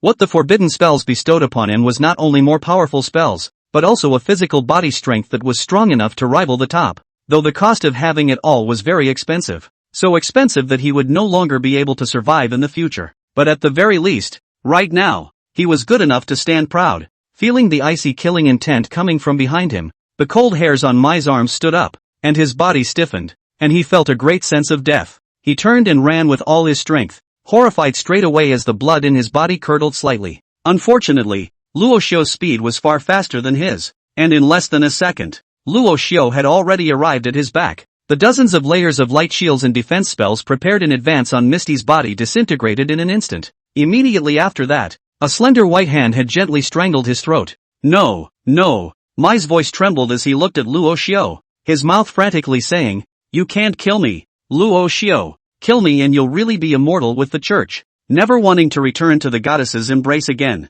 The crown of the Pope is watching you. But what he met was a somewhat strange look from Loxo. Are you thinking that I have plans to live? Mace looked stunned. He suddenly woke up. The man in front of him, but the man who could even use forbidden magic without blinking his eyes, had not been alive for a long time. With a clench of his teeth, he tore off the cross necklace from his chest, only to see the necklace shatter in the air, followed by a bizarre spatial force that yanked Mice's entire body about 10 meters away. He was naturally able to break away from Loxio's control. MIAs did not continue to flee. He knew that in this current situation, there was no way to escape unless he also used a forbidden technique. But unlike Luo Xiu's unwillingness to live, he still cherished this old life of his. So Mice turned and let out a hissing yell in a certain direction. Please, Pope Coronet, save me. End of chapter. Chapter 39. Irene, you're my god, begging for a wave of votes. Mace doesn't want to die yet. Since it was a deadly battle, the church certainly took Loxo's final madness into account. Or in other words,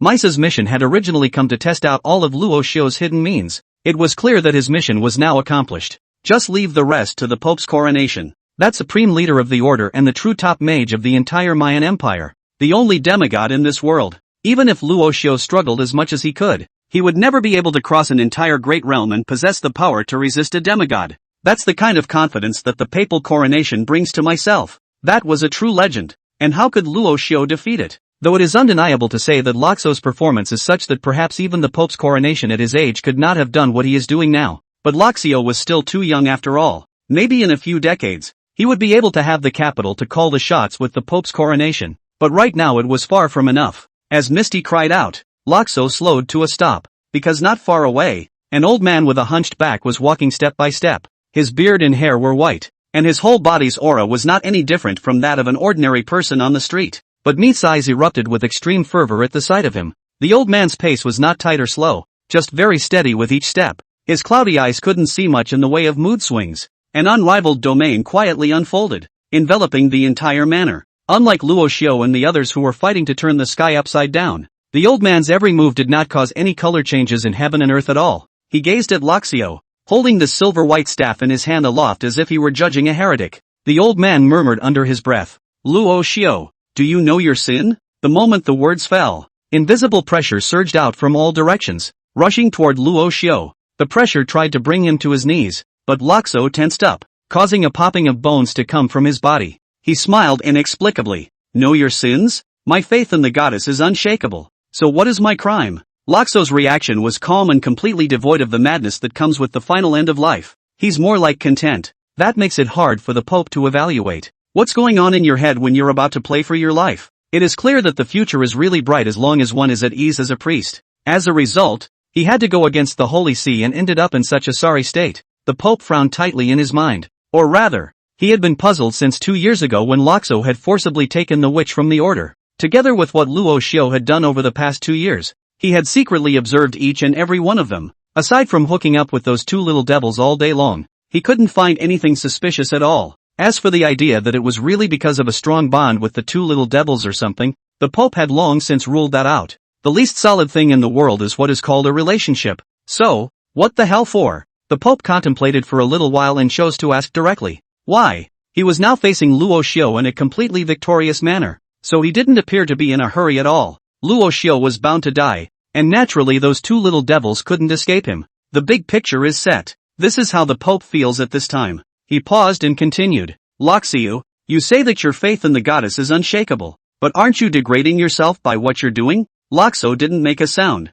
just still laughing. It seemed like the smile on his face hadn't stopped since the Pope showed up. It's like the kind of joy that comes from a long-prepared plot and finally the big fish takes the bait. It couldn't be suppressed. The upturned corners of his mouth simply couldn't be suppressed. The Pope is getting more and more confused. He couldn't really understand it, and his expression took on a bit of impatience. Luo Xiao, don't think you're hiding it well. Do you think I don't know about your big access to the god formation ceremony? The Pope said, snorting disdainfully. What an incorrigible fool. Not even reaching the realm of a demigod. How dare he presume to become a god? Even if you go through more tomes. What's the point? By those two little devils you took? At the mention of the word becoming a god, the Pope's emotions fluctuated at first. Every word seemed to be wrapped in endless anger, but Luo Xiao ignored him and didn't even bother to look at him anymore. Luo Xiao turned around and hurriedly swept towards the two little devils surrounded by the Judgment Army. His speed was extremely fast, and he even brought out a few residual shadows in the air. Some judgmental troops subconsciously tried to resist,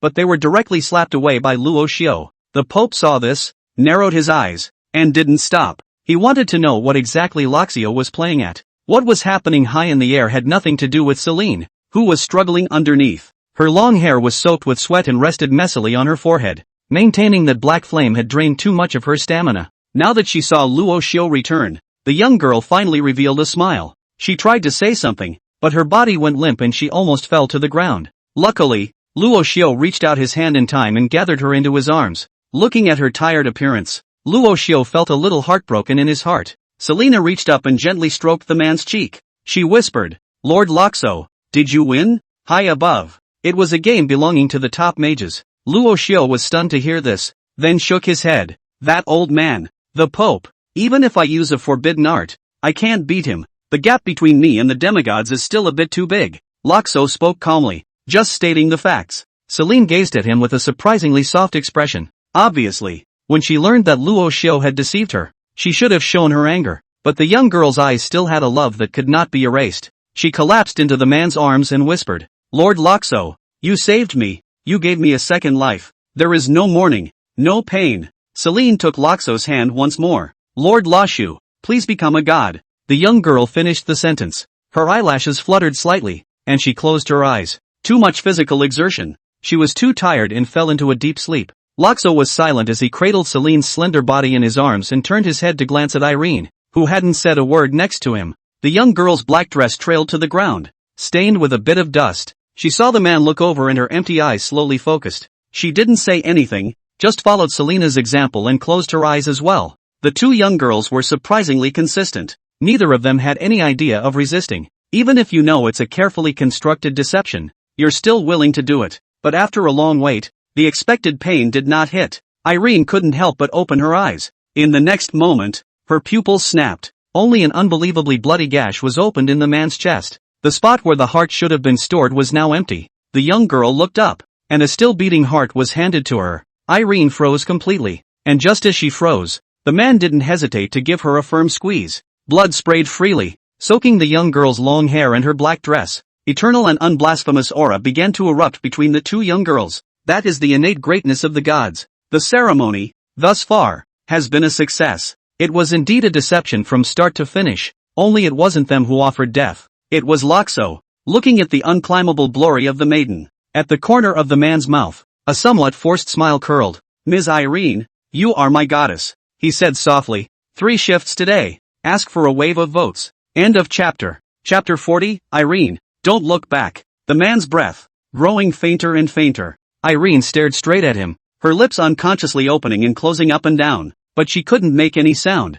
The young girl tried to reach out. Easily, the man was swept up in his arms. The one who had always acted very strong in the past was now like a candle in the wind, threatening to go out at any moment. His life was slowly draining out of him, and the unmistakable odor of blood filled the tip of Irene's nose. The young girl felt a little tickle on her face and she stuck out her tongue and licked it. It's the flavor of scarlet sweetness. It should have been the blood that had erupted from the man's heart earlier. Staining her face, she could feel the sudden extra strength in her body. Becoming a god is exciting to think about. What a great thing that would be, but why can't you be happy yourself? Irene sat paralyzed on the ground, her blood-stained black dress blooming like a mysterious and elegant black lotus. She held Luxio tightly in her arms. The two leaned their cheeks together and could feel each other's warm skin. Luxio didn't last long. His vitality drained away quickly, and his body, which was already overburdened from casting the forbidden art, was soon in pieces. He tried so hard to keep his smile on. It just looked a little funny because of his weakness.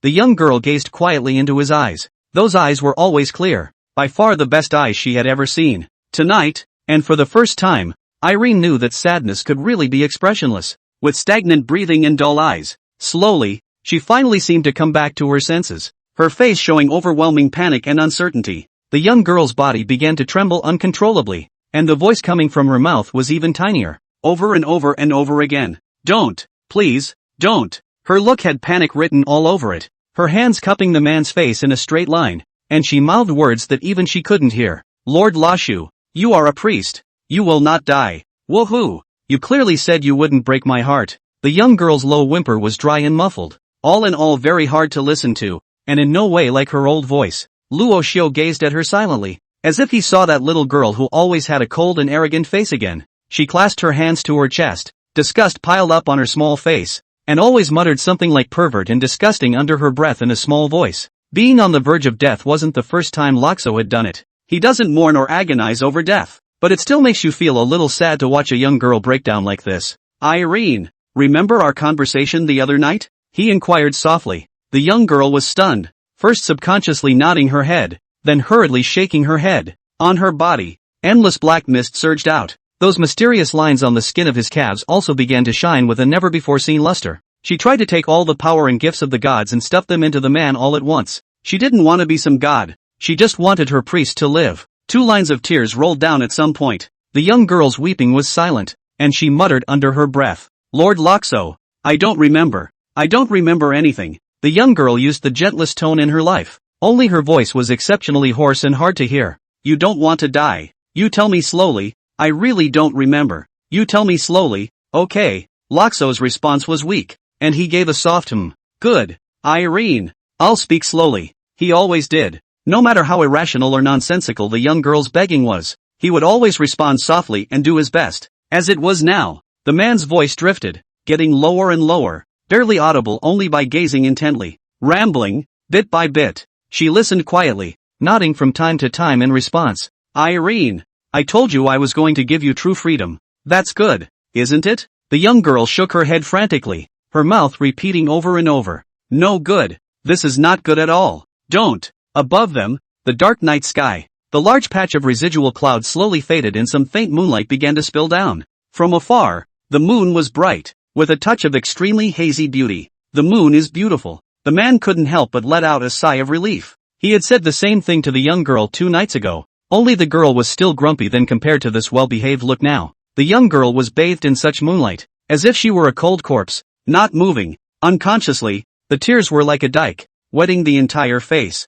Her ears, too, drifted to the man's last whisper. Irene, far away is far away. Never look back. It was like an admonition, but also like a warning. The power of the gods is great and unique. Even bringing people back from the dead is not out of the question for the gods. It just happened to be that this person was Luxio. It is the most crucial part of the entire ritual of becoming a god. The ritual has been completed and the godhead has been established. In exchange, then, Luxio must die. The night got quieter and quieter. The only god in the world sits withered on this battlefield littered with wolves. Her heart contracted violently, as if she were experiencing the stabbing pain of millions of needles piercing through it every second. Pain. It hurts, as if caught in a high wall built of despair and pain. The high walls are airtight and deadlocked. That pain was not born of physical torture, yet it was far beyond anything that could be inflicted by anything in the world. The young girl's eyes, too, once again became extremely empty. What was revealed in that hollowness was a touch of desperate deadness.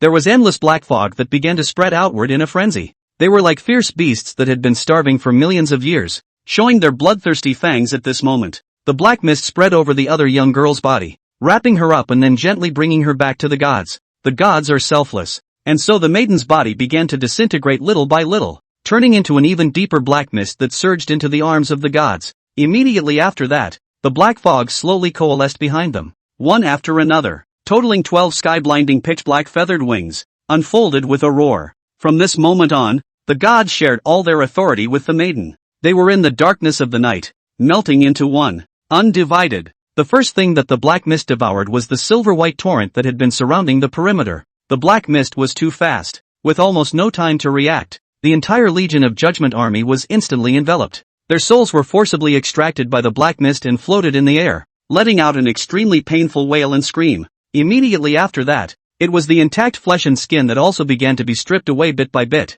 when the incomparable crowned pope, with his host of priests and cardinals, came in a flourish. What I saw was a scene that looked like hell on earth. Thanks to yesterday's book friend 2023062301293180 rewarded 5,000 starting point coins. There are also a lot of readers' great reward. Because of the limited space, I will not go into detail. Love you guys. Thank you to all the bookworms who have been willing to walk the circle this far. I'm going to go back to my coding and have another chapter for the evening. End of chapter. Chapter 41, The Liar. Everywhere, souls were wailing, and the screams of agony shook the heavens. Their flesh and blood were stripped away bit by bit, and their blood dyed the entire land red. The rich smell of blood wafted through the air, accompanied by one foul odor after another. Honestly, the Pope has lived for so many years. What scenes have he not seen? But now with this drawing of hell in front of him, even around him he couldn't help but fiercely round his eyes. Not to mention the crowd of people following him. They are obviously still not sure what is going on. Only his eyes,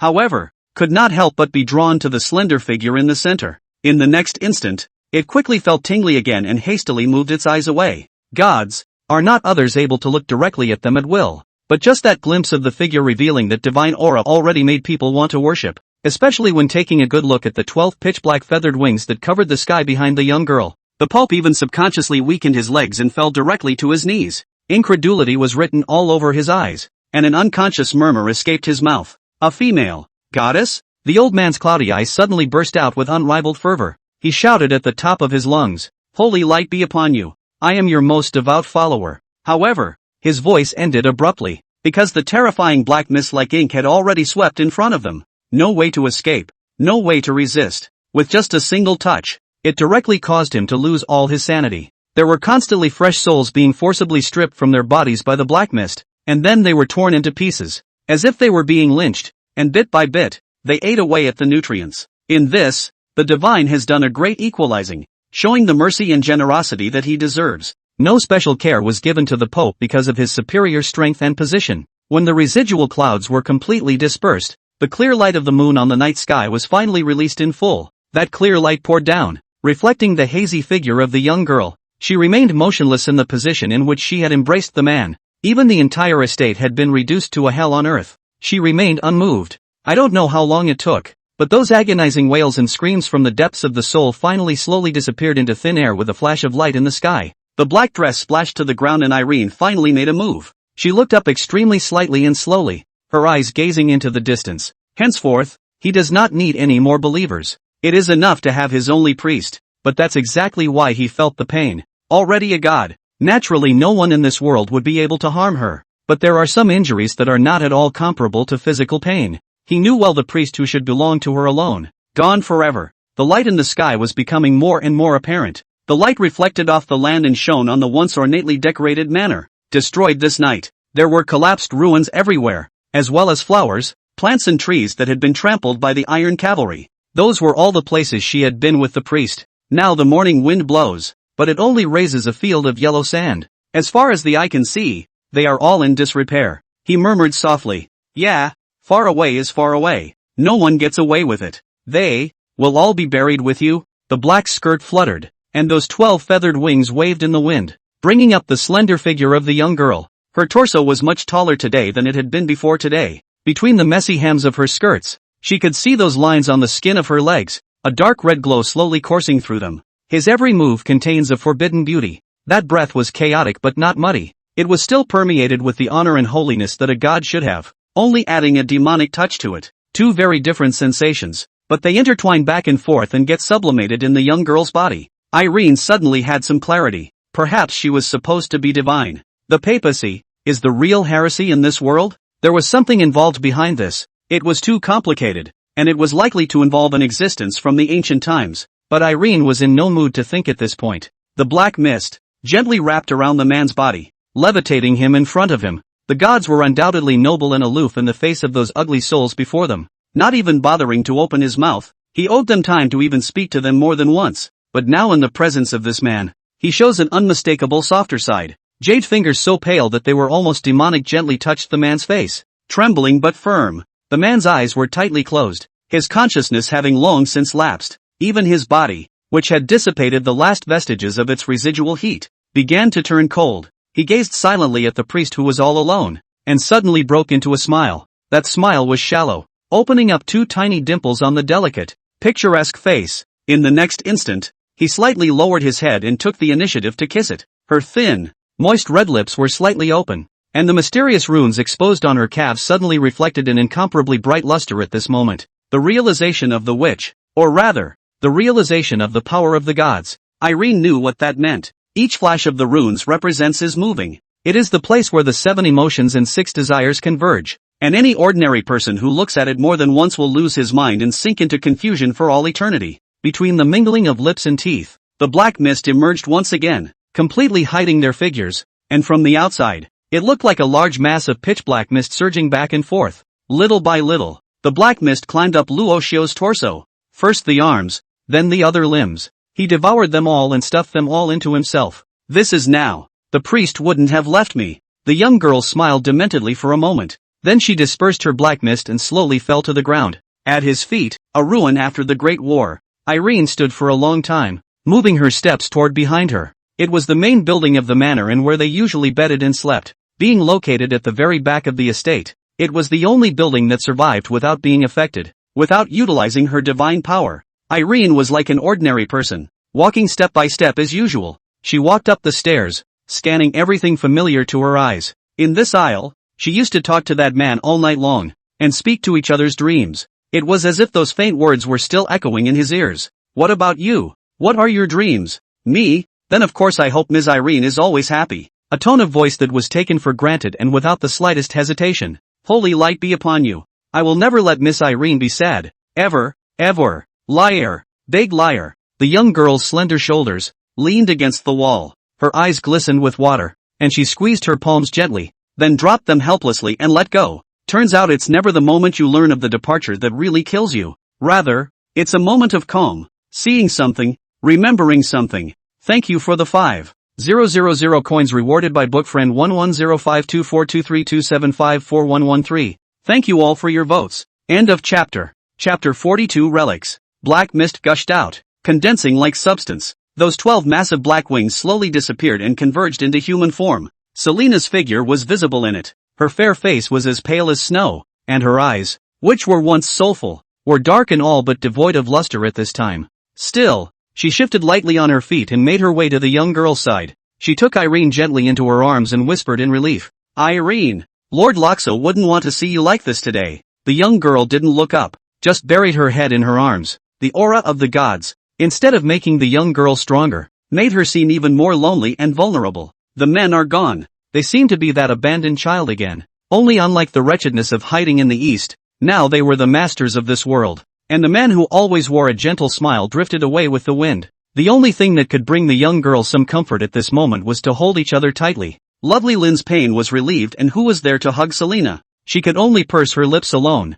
her eyes long red. A little while later, the young girl in his arms finally stirred. She returned the hug and offered to rub Selena's cheek. "Thank you, Selena. You're right. I shouldn't have." She gave a slightly forced smile. Go. Where to go? Selena, who shared her mind, knew that she was planning to go and pack up the man's belongings. Both of them tacitly refrained from making that statement explicit, just walking together in silence towards the study. The den was arguably the place where the three had once spent the most time together. At first it was only Selena who came over every day to pester Loxo, reading, writing, or chatting with him or something. Every moment spent with Lord Loxo made Selene feel relaxed, at ease, and later, it slowly evolved into 3 people together. Because at first Irene felt that sooner or later something really bad would happen to the two of them if they were left alone. I look back on it now, but I only regret it. Regret why you couldn't have been more daring in the first place, even if it's not to get in Selena's way. With these very unpalatable emotions, the young girl gently pushed the door open. The door to the room creaked, raising a good bit of dust as it opened and closed. Dust fluttered in the sunlight and the air smelled extremely good. I can't say why the smell was good, but it was just so natural and intimate in the minds of the two young girls at this time.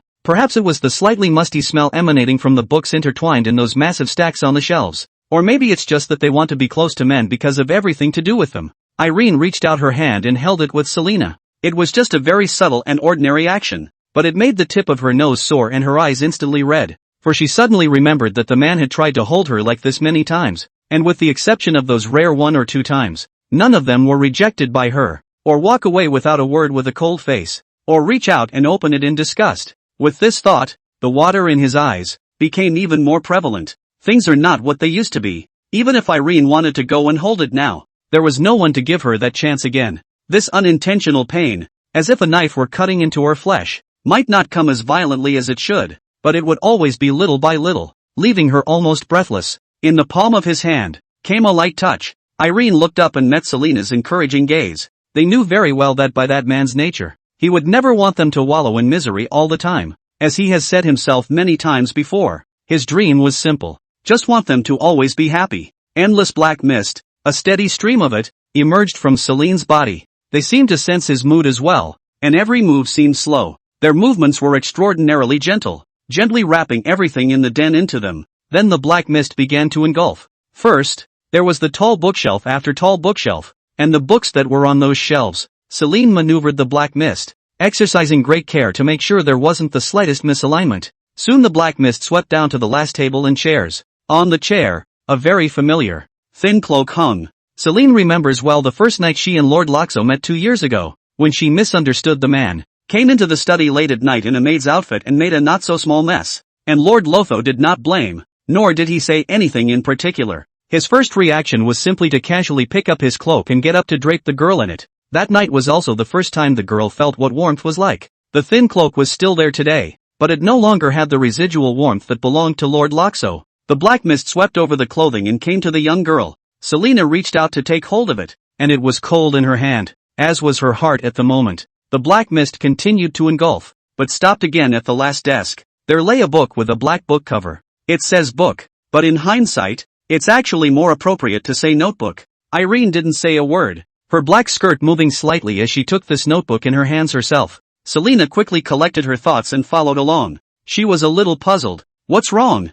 Irene looked quietly at the book in her hand, her eyelids lowered. The weight in his hand was heavy. Instead of rushing to explain, she turned to the first page. Familiar handwriting caught the eyes of the two young girls. It turns out that becoming a god doesn't require any earth-shattering sacrifices or tedious and complicated rituals. Looking at the words, Irene whispered, "That's what I saw before. That's why I was acting so weird." Selena sniffed and looked stunned. "So it is." A deathly silence ensued. A little later, Celine took the initiative to ask, "What about back there?" Irene shook her head. "I don't know." She honestly had only glanced at such a sentence in her haste earlier, and was still torn about whether or not to keep scrolling down, when she bumped into the man coming back. "Now that I'm holding the book again, my hands can't help but tremble a little." Irene hesitated, but reached out and turned to the second page. The first page is actually the title page. Starting on this second page is what should be the real content of the notebook. The handwriting on it was a bit scribbled, mostly just scribbled down. Men have always had the habit of thinking while putting pen to paper and writing,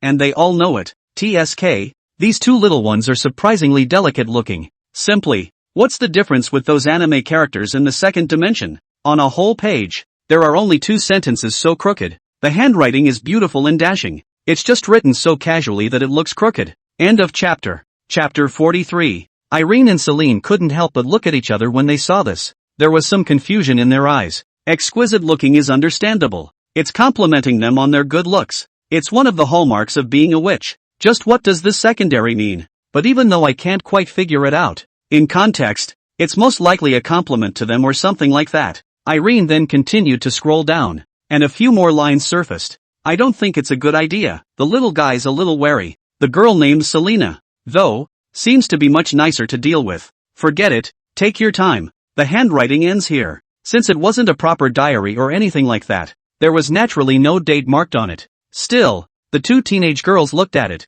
and it was the first thing that came back to them. This would be the first day they first made contact with a man, and the other person wrote down a casual sentiment. Selina stared straight at the words on the book for a long time before suddenly speaking. It seems as if Lord Lashu was struggling to get along with us in the first place. Irene thought of her ferocious attitude at that moment and didn't say anything, just silently turned to the next page. There was more handwriting on this page. Suddenly, there were also several smears. Witch, calf lines, no, maybe it's time to think differently. A witch is not a witch, and the church, naturally, is not the church. Those first two sentences are a bit clueless and disconnected and uninformative. The next words, however, caused Selina's white, creamy face to inexplicably blush. Irene couldn't help but glance over her shoulder as well. Wait, did I just get night attacked? The handwriting is suddenly wild by this point, and one can see the dismay of the writer. Although it seems a bit perverted, I have to say that Selina-san in her maid outfit is really cute. The sentence was written and then quickly crossed out by a single horizontal stroke of desire.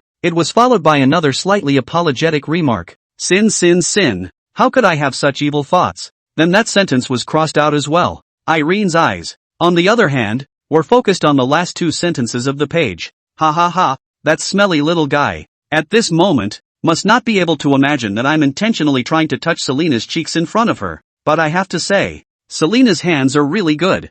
Irene turned her head and looked at her best friend beside her. Only the wisp of redness on the young girl's face became more and more obvious. Perhaps because the account is a bit immodest. The lighter meaning of the above also jumps off the page. Let the grief in the hearts of the two young girls dissipate a lot in a quiet moment. Irene thought to herself. No wonder why she suddenly moved her hand that night, when she realized she was peeking in the window. She thought back on it now. The anger she felt then had long since dissipated, and at the moment she just whispered, "Humph, what a man who holds a grudge. A cheapskate. Usually have to pretend to be so generous, pretend so indifferent. Why?" The young girl raised her hand and rubbed her eyes. Regret? Of course it's regrettable. Now every time I think back to my bad attitude, Irene herself is sick of it. But the man never lectured her, just laughed it off each time. But just think about it and you'll know it's not going to be pretty. The notebook flipped once more. This time it was Selina who reached out. But she had just turned to the next page when the look on her face froze completely. The handwriting remains the same. It's just that instead of every day being documented,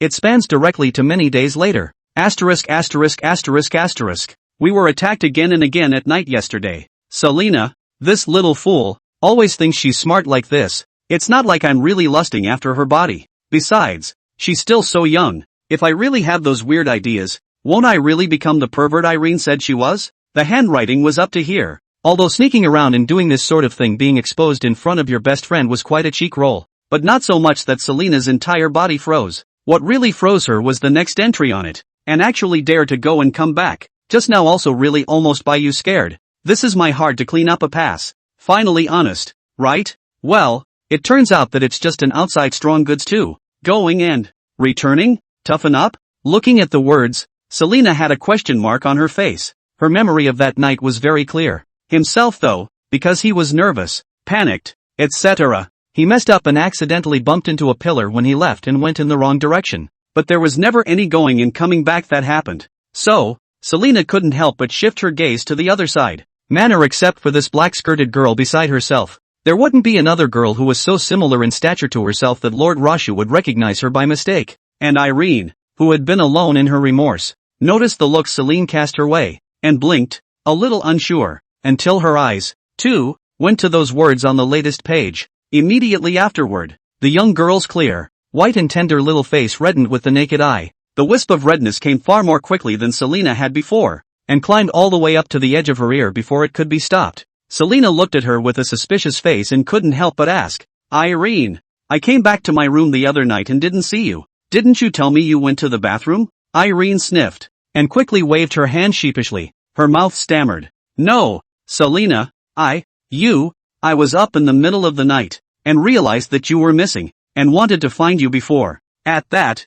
Irene lowered her head and poked her finger, before walking into his room. For some reason, in front of Celine's questioning, Irene acted like a small child who had been caught doing something bad on the sly. And Selina wasn't the only one who remembered the events of that night vividly. As Irene, who had been severely cleaned up by Luo Xiao, she hadn't had a good night's sleep for several days in a row, always dreaming about strange scenes. It was good that Selena didn't seem to continue to countenance her lying. She just rubbed her chin and suddenly spoke. So, this cleaning up hard, how does it work? Her head suddenly came closer. In detail? The slightly teasing words made the young girl more and more shy. She had thought that this incident would be buried deep in both of their hearts forever with the passage of time, and that neither of them would ever bring it up again. I didn't realize it would be exposed in such a coincidental way today, and it also dazed Irene a bit for a moment. Turns out, once again, she had misunderstood the man. Luz had been the one who had decided he was a pervert through this in the first place. End of chapter. Chapter 44, Waiting for Your Judgment. The Notebook, and Beyond, is simply a record of some hobbies. It wasn't Luo Xiu's own hobby, but the usual habits of the two little magical girls. For example, while Selena has a sweet tooth, Irene's tastes will be on the lighter side, and something about how the little guy got taller today and it's time to get new clothes ready or something like that. Rather than notes or anything, this was more like a how-to manual written specifically for them, occasionally interspersed with an unpleasant complaint or two from the men. The young girl's fingers, constantly rubbing back and forth over those words. She looked at those plain, unadorned words without any intentional embellishment, and a pang of sourness surged through her heart. It's often the little details like this that inadvertently touch the heartstrings. A little later, Irene cradled the notebook in her arms. Celine looked on without uttering a word, only tightening the cloak she held in her own hands. Well, that's fair enough, she murmured in her mind. What happened next seemed to get a lot easier. He has not been the least bit tolerant or generous to the Mayan Empire. There's no reason to be generous when you think about the fate of being persecuted all the time. What's more, they were the ones who forced the death of the priest who belonged to him alone. No one escapes. Until the next time there is a new reincarnation. Perhaps this would cause the entire continent to be devastated, and the Empire's centuries of prosperity and heritage would be destroyed. But so what? He doesn't care. This part of the journey under the pseudonym of Loxo has finally come to an end. Chenin had accomplished his task well, causing the strength of that world to be reversed. The will of the world is such that reincarnation is in order. Not just black and white, but intertwined. You and me. It was all fated to happen. When I opened my eyes again, a bitter, salty smell blew on the wind. Chenin was slightly stunned for a moment. He subconsciously licked the corner of his lips, then saw some crystals hanging on the woman's absolutely beautiful face. It turned out that the bitter, salty taste was the tears she couldn't control welling up. Because of the position of holding Chenin in his arms, the few crystallized teardrops rolled down his cheeks, bit by bit, onto his face, until it seeps into your mouth. The woman didn't say a word,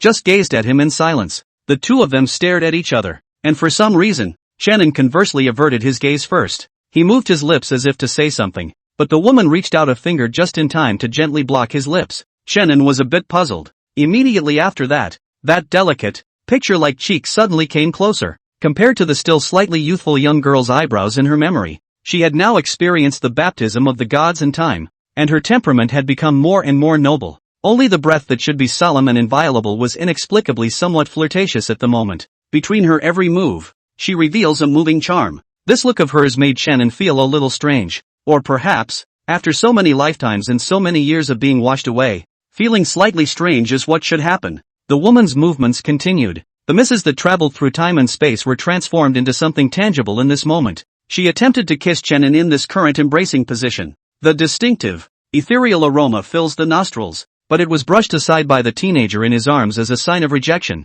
The woman didn't get mad or angry, just the hand holding the teenager was slightly hard, and the huge 12 black wings on their back wrapped around them in a smooth manner. She was already floating in mid-air, and when she did so at the moment, it was like there was a big black ball, suspended in the sky. Irene did this before looking at the teenager and speaking softly. That will do, Lord Loxo, won't it? Chenin froze. What can't be? Irene looked at him quizzically. Didn't you turn me down because you were worried about being seen? The woman spread a smile that was extraordinarily bright. It was as if something that had been lost, the most precious thing, had finally been retrieved. She continued, it's okay, no one will be able to see us now. Wait. Chenin raised his eyebrows and interrupted the woman. He said helplessly, what's all this about? Even if we went through that time together in the beginning, it has nothing to do with this. What he really wanted to say more than anything else was that during the time he was under the alias of Luo Xiu, he had only raised the two little ones as his daughters. Being so young,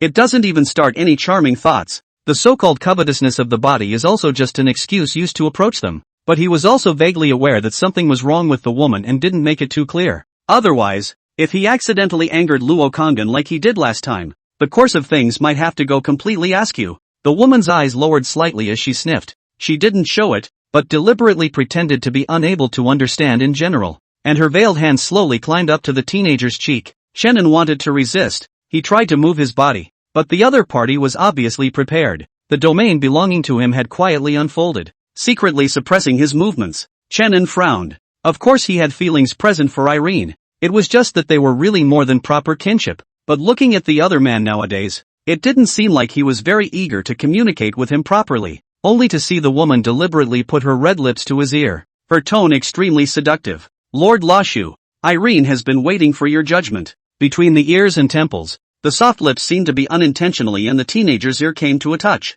Shannon hadn't shown how, but it was Aileen herself who trembled. It was a good thing that the shudder was extremely subtle, so no one could detect it. Shannon tried to make his tone as soft as possible as he tried to explain. Irene, you and I should both be clear that those trials were just an excuse used to paralyze the Holy See in the first place. Yes? The woman raised her eyes slightly, a slight smirk in her eyes. Her voice seemed flirty. But when I was tied to the cross by you, I had fun watching Lord Rasha fling the whip. The witch is worthy of being a witch. Even after becoming a god, there was still a bone-chilling charm. And having shed the youthfulness of a young girl, her flavor at this moment even made Shannon somewhat unable to avert his eyes. But Shannon was not some uninformed person. Perhaps if he were a normal person, he would not be able to resist the other party's wave after wave of attacks and fall under the black dress. But not Shannon. He has seen far more than ordinary people to broad around the experience of the woman, and which is not the flavor of the world. That's why he's able to really sit back and relax now. Of course, it also has to do with the fact that he can't get past his own heart. Couldn't really go down on the little guy he'd raised, even though this little guy had long since matured to the point where he offered up his mouth. End of chapter. Chapter 45, Letting Go of Mr. First Issue. Then change. Thinking about this, Shannon slowly opened his mouth. But I'm Shannon now, not your Lord Lashu. His slightly desperate words did not cause the woman's face to lose any color. The corners of her mouth remained slightly upturned. Ever since she found Shen Anji, her smile hadn't stopped. Her white fingers, roaming over the teenager's handsome face, and down the slender neck, bit by bit, the fingertips rubbed against the clothing, sending a slight tickling sensation over the skin. Shannon frowned, but didn't rush to say anything. Whenever this happened, Shannon Shinjong was somewhat speechless. I should have known that the girls I raised back then could grow up to be what they are today, and all of them so paranoid, even breaking time and traveling through space to get to him. Then he wouldn't have abolished his body and recultivated so early in the first place. It wouldn't have gotten to the point where it is now, because it's not strong enough to be constrained by others. But in fact, even if it was the chin and after reconditioning, when it came to battle power, it was by no means false to the vast majority of the people on the blue planet right now. For example, the evil cultivator that he had encountered earlier when he was at the orphanage was not a match for him at all. The fact that it would look a little lousy today is really just because the people who did it are so strong. Whether it was Luo Kongan or Irene, they were already at the peak of their battle power in the sight of the world they belonged to. Otherwise you can't do things like break down the barriers of the world. It's not even an exaggeration to say that it's really about going all out. Fighting the collapse of the heavenly Tao, the grinding down of the great Tao, or whatever, was not a difficult task for them. It was only because he was concerned about Shenan's presence and didn't want to cause him discomfort that he chose to restrain himself. They all knew very well that this should be considered the place where Chenan really first lived. If the environment on Blue Star collapsed because of them, it would definitely cause displeasure in his heart. And like simply kidnapping him, according to his nature, it was mostly just a matter of counting on his mouth. But in his heart, he still wouldn't care much. Just as Shenan's thoughts raced, Irene remained extremely close to him, the tips of their noses almost coming together and accidentally touching every now and then.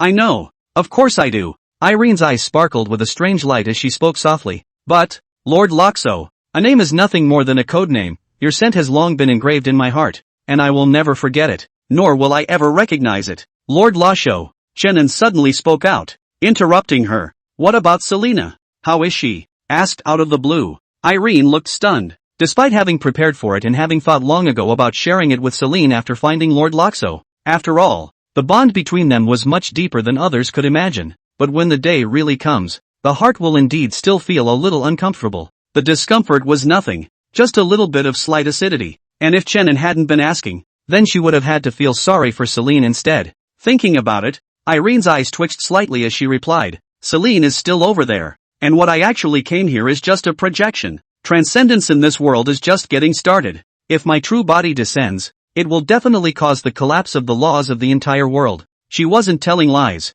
If she could, she certainly would have moved her real body from the heavenly god's hall long ago. Unfortunately, due to all the limitations, she could only try to lower the projection first. As a result, I didn't think that I had really found a loophole and succeeded in descending my will into this world. The next step was to follow the perceived scent and follow it all the way across the ocean to this. It has taken a lot of time and a lot of trouble, but Irene didn't even care. After all those years of waiting over at the heavenly god's palace, could it be worse than this? However, Chenin was still a bit puzzled, and it was just as well to pull away from the topic, thinking that if he could drag it out for a while, it would be a while, because it was clear to him that this was Longhu Mountain. Behind the mountain was Luo Tsongmen's residence, and judging by previous encounters, the other party would never stand idly by. Faced with Chenan's doubts, Irene explained carefully. She seemed to have a lot to say and kept rambling on. Thinking about it, after being separated from the priest for such a long time, those thoughts spanning countless days and nights have long since converged into an ocean.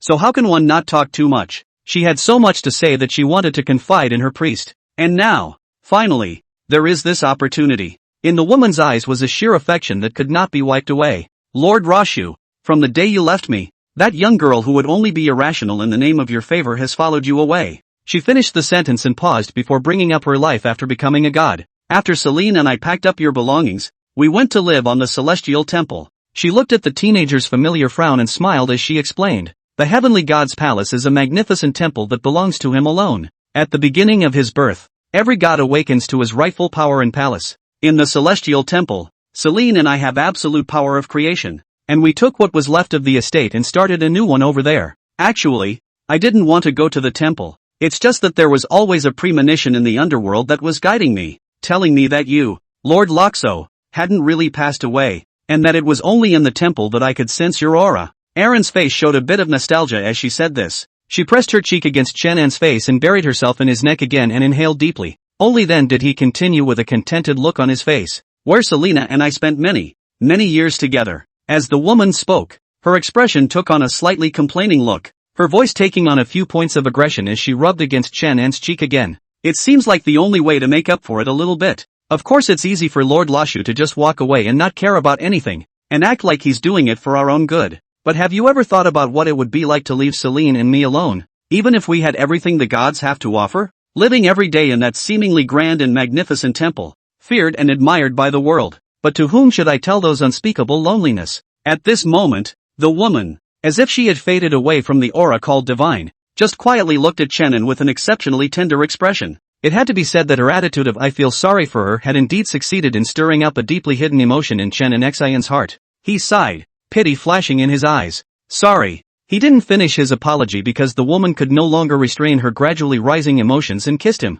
It was an extremely soft and bouncy touch as the lips and teeth met. At that moment, a figure sped up from the distance. It was a tall woman with an extremely cold demeanor. She happened to see the scene, and her already scarlet eyes were even more bloodshot at this moment. Without too many words, a shocking sword she attacked straight towards that black mist. The black mist could block the vision of ordinary people. So how could it block her? A clear drink. Let go of Mr. End of chapter. Chapter 46. Now, I am his wife by marriage. The sword chi that was rushing into the sky collected its force when it was about to hit the black mist. It certainly wasn't because Luo Kongan was suddenly merciful. She was just worried that the force would spill over onto Mr. forcibly taken by this. The sword chi knocked down hard on those 12 huge black wings. The black mist began to surge, as if it was a black hole that could devour everything, slowly swallowing this raging sword chi. For the first time, the gods of Western fantasy, who look down on the earth from above, collide with the ancient civilization of immortal cultivation. The sword chi did not cause any substantial damage to Irene. Still, she frowned slightly in her mind. She had managed to get together with her own priest, and was just about to warm up to him, when she was interrupted by this crazy who came out of nowhere. She hadn't even gotten a word in edgewise yet. How could that make her happy? And listen to the other guy. Mr. Those two words, descending into her incarnation and coming to the blue planet having searched long and hard for them. She could still probably understand what they meant. Just when did his own priest become Mr. again? Irene pushed these doubts to the back of her mind for now, because looking at the way the other party was currently coming on strong, it was clearly not the time to get to the bottom of the matter. She dispersed the black mist and raised her eyes to look. At once, Irene was somewhat mildly disoriented. What a beautiful woman. She couldn't help the thought flashing through her mind. For some reason, After seeing the looks and stature of the visitor, her hand holding Chenin subconsciously gripped a little tighter. And naturally, such small details could not escape Luo Kang's eyes. She had been keeping a close eye on the big ugly fluttering moth, and now that she had seen her little move, her eyes were more than ready to spit fire. In her heart, she was incomparably remorseful, blaming that good self, who was dead set on not obeying, for creating the scene today. By the time she arrived, Mr. was in the clutches of the other man, but it's a good thing it's in time, otherwise I really don't know what kind of inhuman torture Mr. would have suffered. On the other hand, feeling the amazing hostility that Luo Kangin was constantly emitting from his body, Irene frowned while growing more and more puzzled. She and the other party, I think it was still only the first time they had met. Wasn't it just a little hug with her mister that made her so angry? Thinking about the words the woman had shouted out at the beginning, Irene looked down again at the teenager, who hadn't made a sound, and made some guesses. Doesn't that make her some kind of bad woman? With that in mind, Irene decided to show her generosity. She held the teenager in a one-armed position and said coldly, "Foolish woman, seeing as how you seem to be acquainted with the priest, I can forgive you for the disrespect you just showed." The black wings behind her waved and her delicate chin rose slightly. When facing others besides Chenin, she seemed to have recovered that aura that belonged to a god. Cold, proud and elegant, an innate dignity. The only thing that responded to her was a stern and unrivaled swordlight. Luo Kang's figure arrived in an instant, the long sword in her hand, glowing with an icy cold light. Irene frowned tightly as her 12 black wings tightened in time to block the sudden blow. The black wings connected with the long sword, making a ping-pong sound like the clash of cold weapons, and she also used this force to withdraw from a distance of about 10 meters in a smooth manner. Though on the surface, he took the blow and looked as if it was easy, as if nothing had happened, but Irene's mind was reeling. This seemingly unreasonable crazy woman's strength was definitely not simple. That sword chi was surprisingly able to go along with the moment just after the short encounter, and then it drilled right into her torso, attempting to rampage through it. The path is extremely tricky and vicious. Moreover, the amount of force coming from the longsword was the only thing she had ever seen in her life. This was the first time since Irene descended her projection and came to this world that she had stumbled upon an expert who could threaten her. She lowered her head, once again getting close to the teenager, and the few strands of hair beside her ears also quietly fell onto Chenin's face. Irene said seemingly unintentionally, "Father, who on earth is this woman? Why is she so fierce? As soon as we meet, she is going to chase after me and cut. Won't you explain the explanation?" Her tone was extraordinarily soft, and her expression was even more gentle and watery, in stark contrast to the woman who had made a move without saying a word not far away. This kind of sympathetic behavior, falling in Luo Kang's eyes, simply made her want to dry heave. However, she was in no further hurry to do so, and instead shifted her eyes to the teenager all the same. She was also curious to hear exactly how the gentleman would explain her status. All of a sudden became the focus of the scene. Chenin now, even if he wanted to pretend to be a tortoise, then there was no way. He looked at Irene, who was only a subtle distance away, and then inclined his head to meet the eyes of Luo Kangin, who was dressed in green Taoist robes. There was a surprising amount of hesitation and fear in her eyes. What is Luo Tsongan afraid of? Chenin recalled the scene when the two of them first met in Blue Star, and his heart was somewhat enlightened. By then, her emotions had long since become extreme from waiting too long. This also led to the fact that when the two met, they did not control their emotions and did that which could be called treasonous. At one point, I even wanted to just go raw and push it first. It's just a shame that the move was a bad one. That's why the current Luo Kangin was acting like this, like a child who had done something wrong, waiting for an adult to drop a punishment. But Chenin was never able to lay down such a cruel heart. After all, during those days with Luo Kangin, the two of them had a real bond. A soft sigh. "She used to be my student." His answer made Luo Kangin, who had been secretly nervous,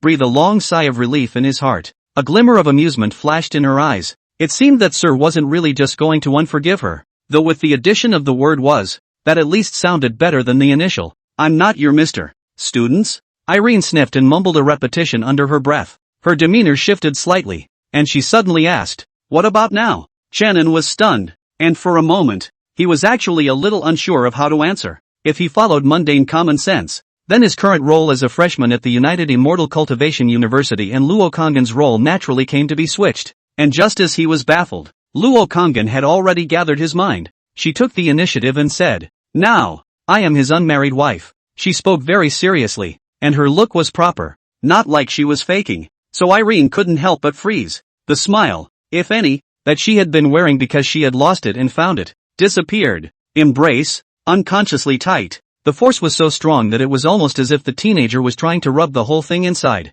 An extremely gloomy aura began to surface on her body. Terrifying black mist leaked out and spilled in all directions in the air. You, say that again? The woman's expression was suddenly grim to the extreme. Thanks to Profound Devil for rewarding the helmsman. And thank you to the great readers who have been willing to support me. The status does seem to be a bit stuck lately, so I'll see if I can add more in a couple days. End of chapter. Chapter 47, The Great Fluttering Moth. You, say that again? An icy cold tone, mixed with endless black mist, came to the surface. Luo Kongin naturally wouldn't be afraid of her. Instead, she revealed a smile and took the initiative to meet towards the black mist. The long sword was lightly lifted. Sword chi rampant. A bright line of fire ignited at the tip of the sword, like a sort of broken delusion, easily splitting the incoming black mist. That sword chi went unabated until it scraped the entire ground with several deep gullies. The gully couldn't talk about how big it was, but just this light-hearted response was enough to see Luo Kongin's strength. Her stance floated in mid-air,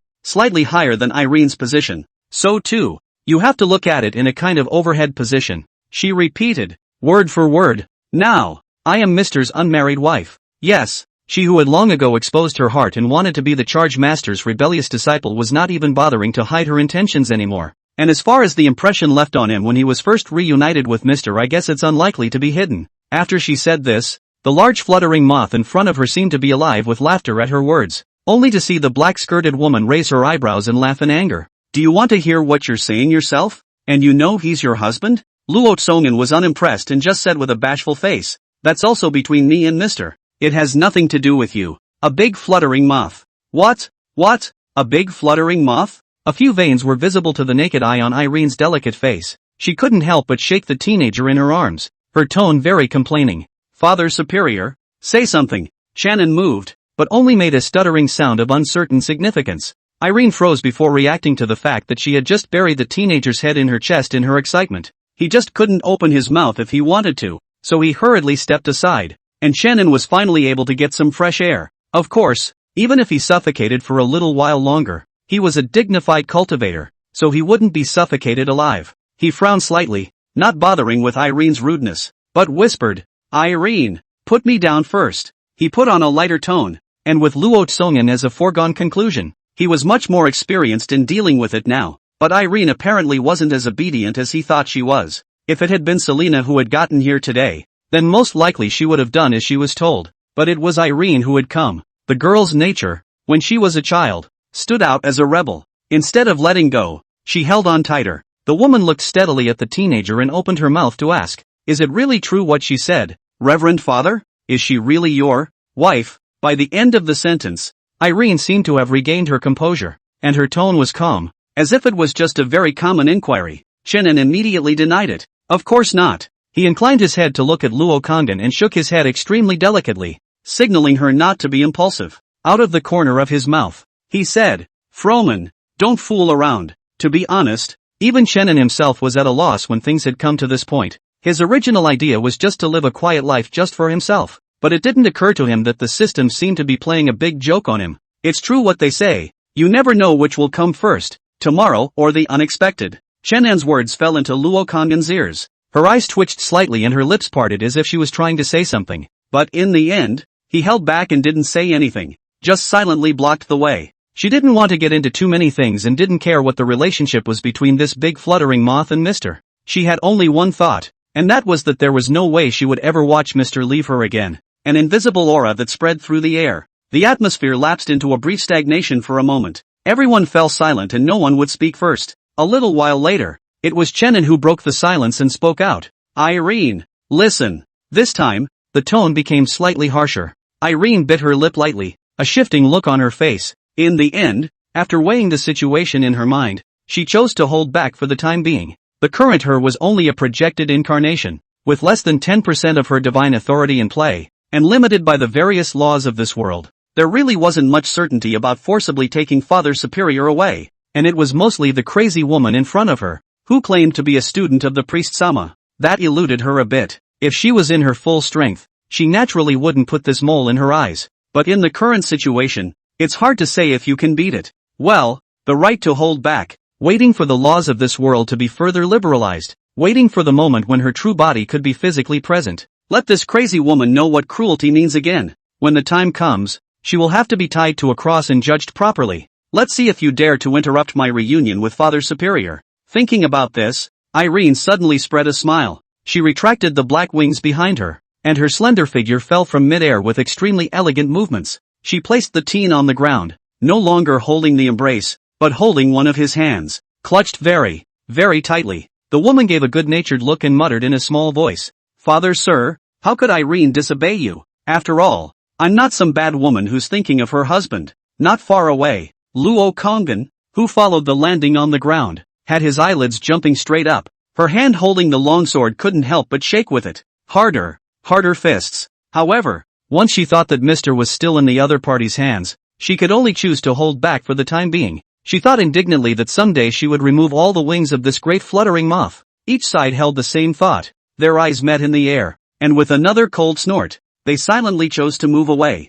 On this air everywhere filled with the smell of gunpowder. Not to have Chenin as a lubricant. Afraid of early real fight. Returning to the ground and feeling the touch of his feet on the ground, Chenin took a deep breath. He thought for a moment, looking first to Irene beside him. "Come with me. There's something else I want to ask you." After saying that, he turned his head to look at Luo Kongan again. Luo Tsongan was still in the familiar plain Taoist robes, his long hair silky smooth like a waterfall, falling down on the side of his shoulders. Her tall stature, coupled with her unusual red pupils, made her extraordinarily eye-catching just by standing there. At this moment, when she saw Chenin looking at her, she also raised her eyes slightly to meet her gaze. Chenin spoke. "Framan, just wait for me outside for a while." Even when he was sandwiched between the two, the teenager's complexion still hadn't fluctuated too much. He maintained a blasé demeanor throughout and took control of the field.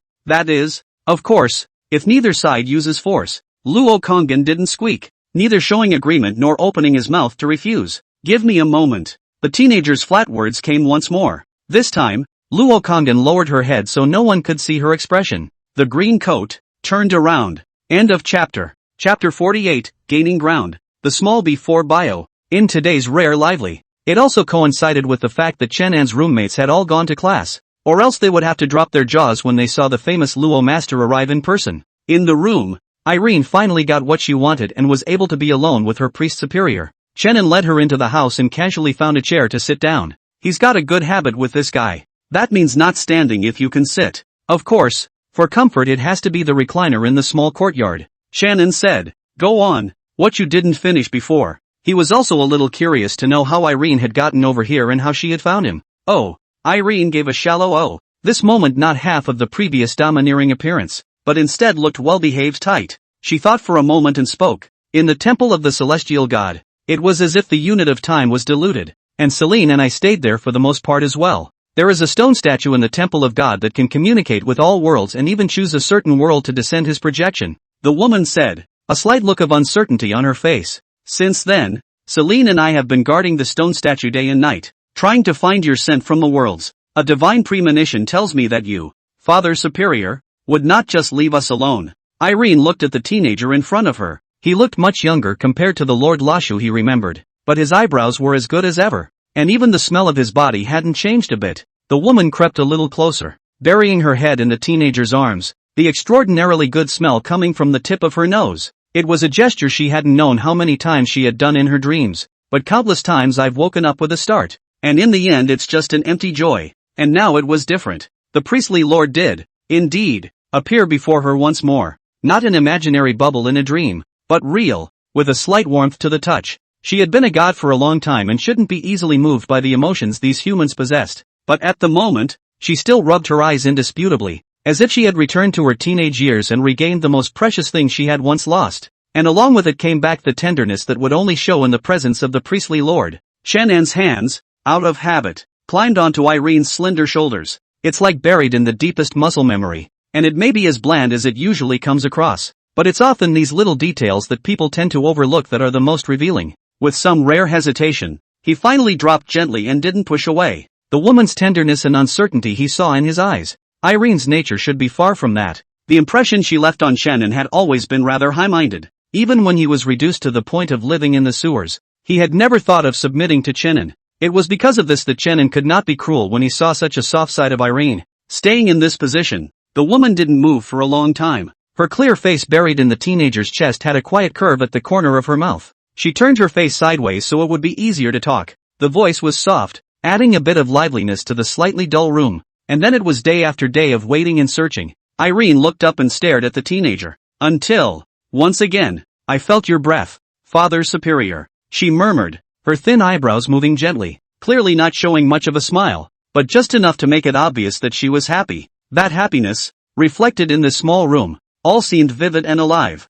You wouldn't understand what it's like to have that lost and found. Shannon was silent. He opened his mouth with the intention of saying something, but in the end he chose to remain silent and continue to be a competent listener. The outpouring from women continues. After so many years of waiting, she really had so much to say. Shannon let her tell. Not so much because he wanted to hear it himself, but because he knew that Irene must have been holding it in for too long. The lapel of his chest was slightly soaked. After finding the scent that belonged to you, we descended into projection and began an aimless search. The process is not a quick one, because your breath is always drifting. One moment in this world, the next appearing in another. When Shannon heard this, his expression gave a slight lurch. Irene didn't notice this detail, but continued. This went on until a little over a month ago. Shannon was stunned to hear that, and said that happened to be the point in time when he had completed his last life's mission and returned to the blue planet. Sure enough, the next moment I heard Irene say, also from this day, your scent has become extraordinarily clear, and you will soon be able to locate it. So, this is the world where Father Sama really exists? Irene asked softly, smart enough to probably guess something. Shannon nodded and didn't deny it. He then asked, what about Selena? Irene pursed her lips, her eyes flashing. Her incarnation and I in this world are one and the same. The will from this world will not allow two gods to descend at the same time. At those words, Shannon frowned. What do you mean? He asked. Instead of rushing to answer, Irene held out a finger. Those fingertips were onion white and crystalline, drawing slow circles on the teenager's chest. There was no particular purpose, just a simple desire to interact with him. Even just this simple physical contact was quite enough to satisfy Irene's heart. She bowed her head and whispered, what it means, Reverend Father, is that Celine and I are now sharing this body? Only the consciousness will alternate, the woman said, her upper body suddenly leaning forward. Her black skirt was windless, and the edge of the skirt hung down along the smooth calves, revealing the crystallized skin inside. The lines on that skin were shining with a strange luster at the moment. So, my dear Reverend Father, will you please forget Selena for now? The woman's tone became softer and softer. Her head and Shannon were extremely close to each other. The hot breath caught between those lips and teeth gulping hit his ears little by little. Some of the tickling was unbearable. The authority that belongs to him is quietly at work. That extreme attachment secretly tickled the teenager's heart. Tickles his buried deepest desires. This shouldn't have been what Shannon had intended, and he was secretly a bit surprised. It was thought that after 9 lifetimes, he had long since cast off those mundane desires, but today it seems to be fundamental to his being human, able to approach infinitely close to zero, but never zero. Shannon was sitting in a chair, and with the way Irene was moving now, she couldn't help but fine-tune their positions a bit. Because of her forward lean, the teen had to lean back in a forced manner, but his forbearance and concession, which was not as punctilious as he had imagined, only served to intensify the woman's movements further. Irene doesn't know what moderation is.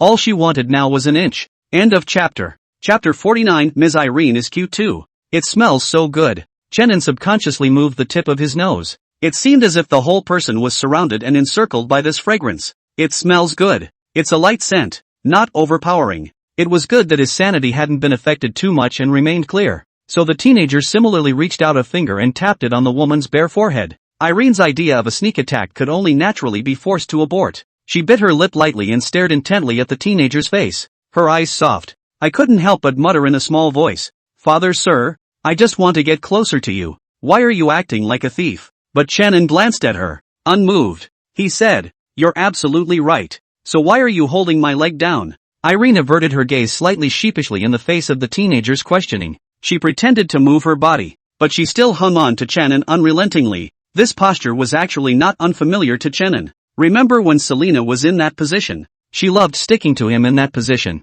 For the girl at that time, not to talk about what shibboleth ambiguous, but simply a way to express their favorite. And often, at such times, Aileen would stand by and death stare at Shannon with a look of a scum pervert. When Shannon looked over, she would still snort coldly and skim her head with her hands clasped over her chest. All in all, it was a very dismissive look, but little did she realize that now that time had changed. The girl who had always been proud and grown up had stolen this trick from Selena. The touch from that amazing body was also in no way comparable to the feelings brought on by an underdeveloped girl in the first place. It's soft. It was like sinking into a giant pile of cotton, with a constant wave of softness coming from his legs. Looking at the woman's capricious behavior, the teenager's face showed some helplessness. He always wondered if Irene did it on purpose. Why else would it always jump back and forth across the line he was prepared to reject so viciously? To be more specific, every move is just right. It may be aggressive once in a while, but then quickly pulls back to a safe distance. Let Chenin find no reason to push away. Or maybe he wasn't resistant to such closeness himself. It's just that a lot of times emotions are extremely complicated and it's hard to go to the final step in a short period of time. Chenin thought for a moment and suddenly asked, "Then what are you going to do in the future in your current state?" Irene rubbed against his chest and looked up at him, her mouth softly answering, "I don't want to do anything about it. As long as I can stay with Father Superior, I'm content." The woman's reply was tinged with a sheer longing that was hard to resist for anyone who heard it. Chenin did not meet her eyes, but turned his head to look out the window, slightly lost in thought. Irene was keenly aware of this, and she then reached out and poked a finger in the teenager's chest. In her arms came her somewhat aggravated whispered words, "Father Sama, it's a little too much to be thinking about another woman at a time like this." When Chenin sniffed, he turned back, with no embarrassment on his face. He laughed suddenly. "Irene, you look like this now. What a change from back then. I almost had to think it was Selena, both in the way she moved and what she just said." His tone didn't fluctuate much. It was just a very normal casual remark, but when it fell on the woman's ears, it made her look tight. After becoming a god, it would be hard for whoever it was to affect Irene's emotions anymore. The only one was the teenager in front of her, her only priest superior, her only believer. Eileen's eyes flashed a little confusion as she asked softly, "Don't you like me like this, Reverend Father?" The woman pursed her lips. "Actually, it's not impossible to change to the previous character." Chenin was stunned to hear this. He shook his head. "Of course not." Irene sighed in relief as she muttered in a small voice again, "What the heck? I thought that's the kind of tone you like, Father." Chenin's face twitched and he couldn't help but knock her on the head. "Say what?" Faint words came out. No blame could be heard. Naturally, Aileen wouldn't be angry about it, but only covered her head in a fake manner, her complexion looking aggrieved. There's a different kind of girly playfulness to her every move that's all natural. She sounded mournful. "I've told you to forget about Celine for a while, but it seems that Father Sama is really attached to her and can't stop thinking about her." Irene finished with another soft sigh. "Yes, and how can I compare to her being gentle and sweet?" The sour taste in his words was practically rushing into Chenan's face. Tentatively, he reached out and placed his hand on the waterfall of green silk. The woman didn't resist, just blinked at him. "It feels silky smooth in the hand." Chenan spoke up. "Ms. Irene is also very cute. In either life." He never skimped on praise. Irene's eyes narrowed slightly as she listened, her chin lifting slightly in obvious amusement. "Is it cuter now, or was it before?" "All lovely," Chenan answered casually. "He always looks lazy no matter what he's doing now. But, obviously, I used to be so clueless and always."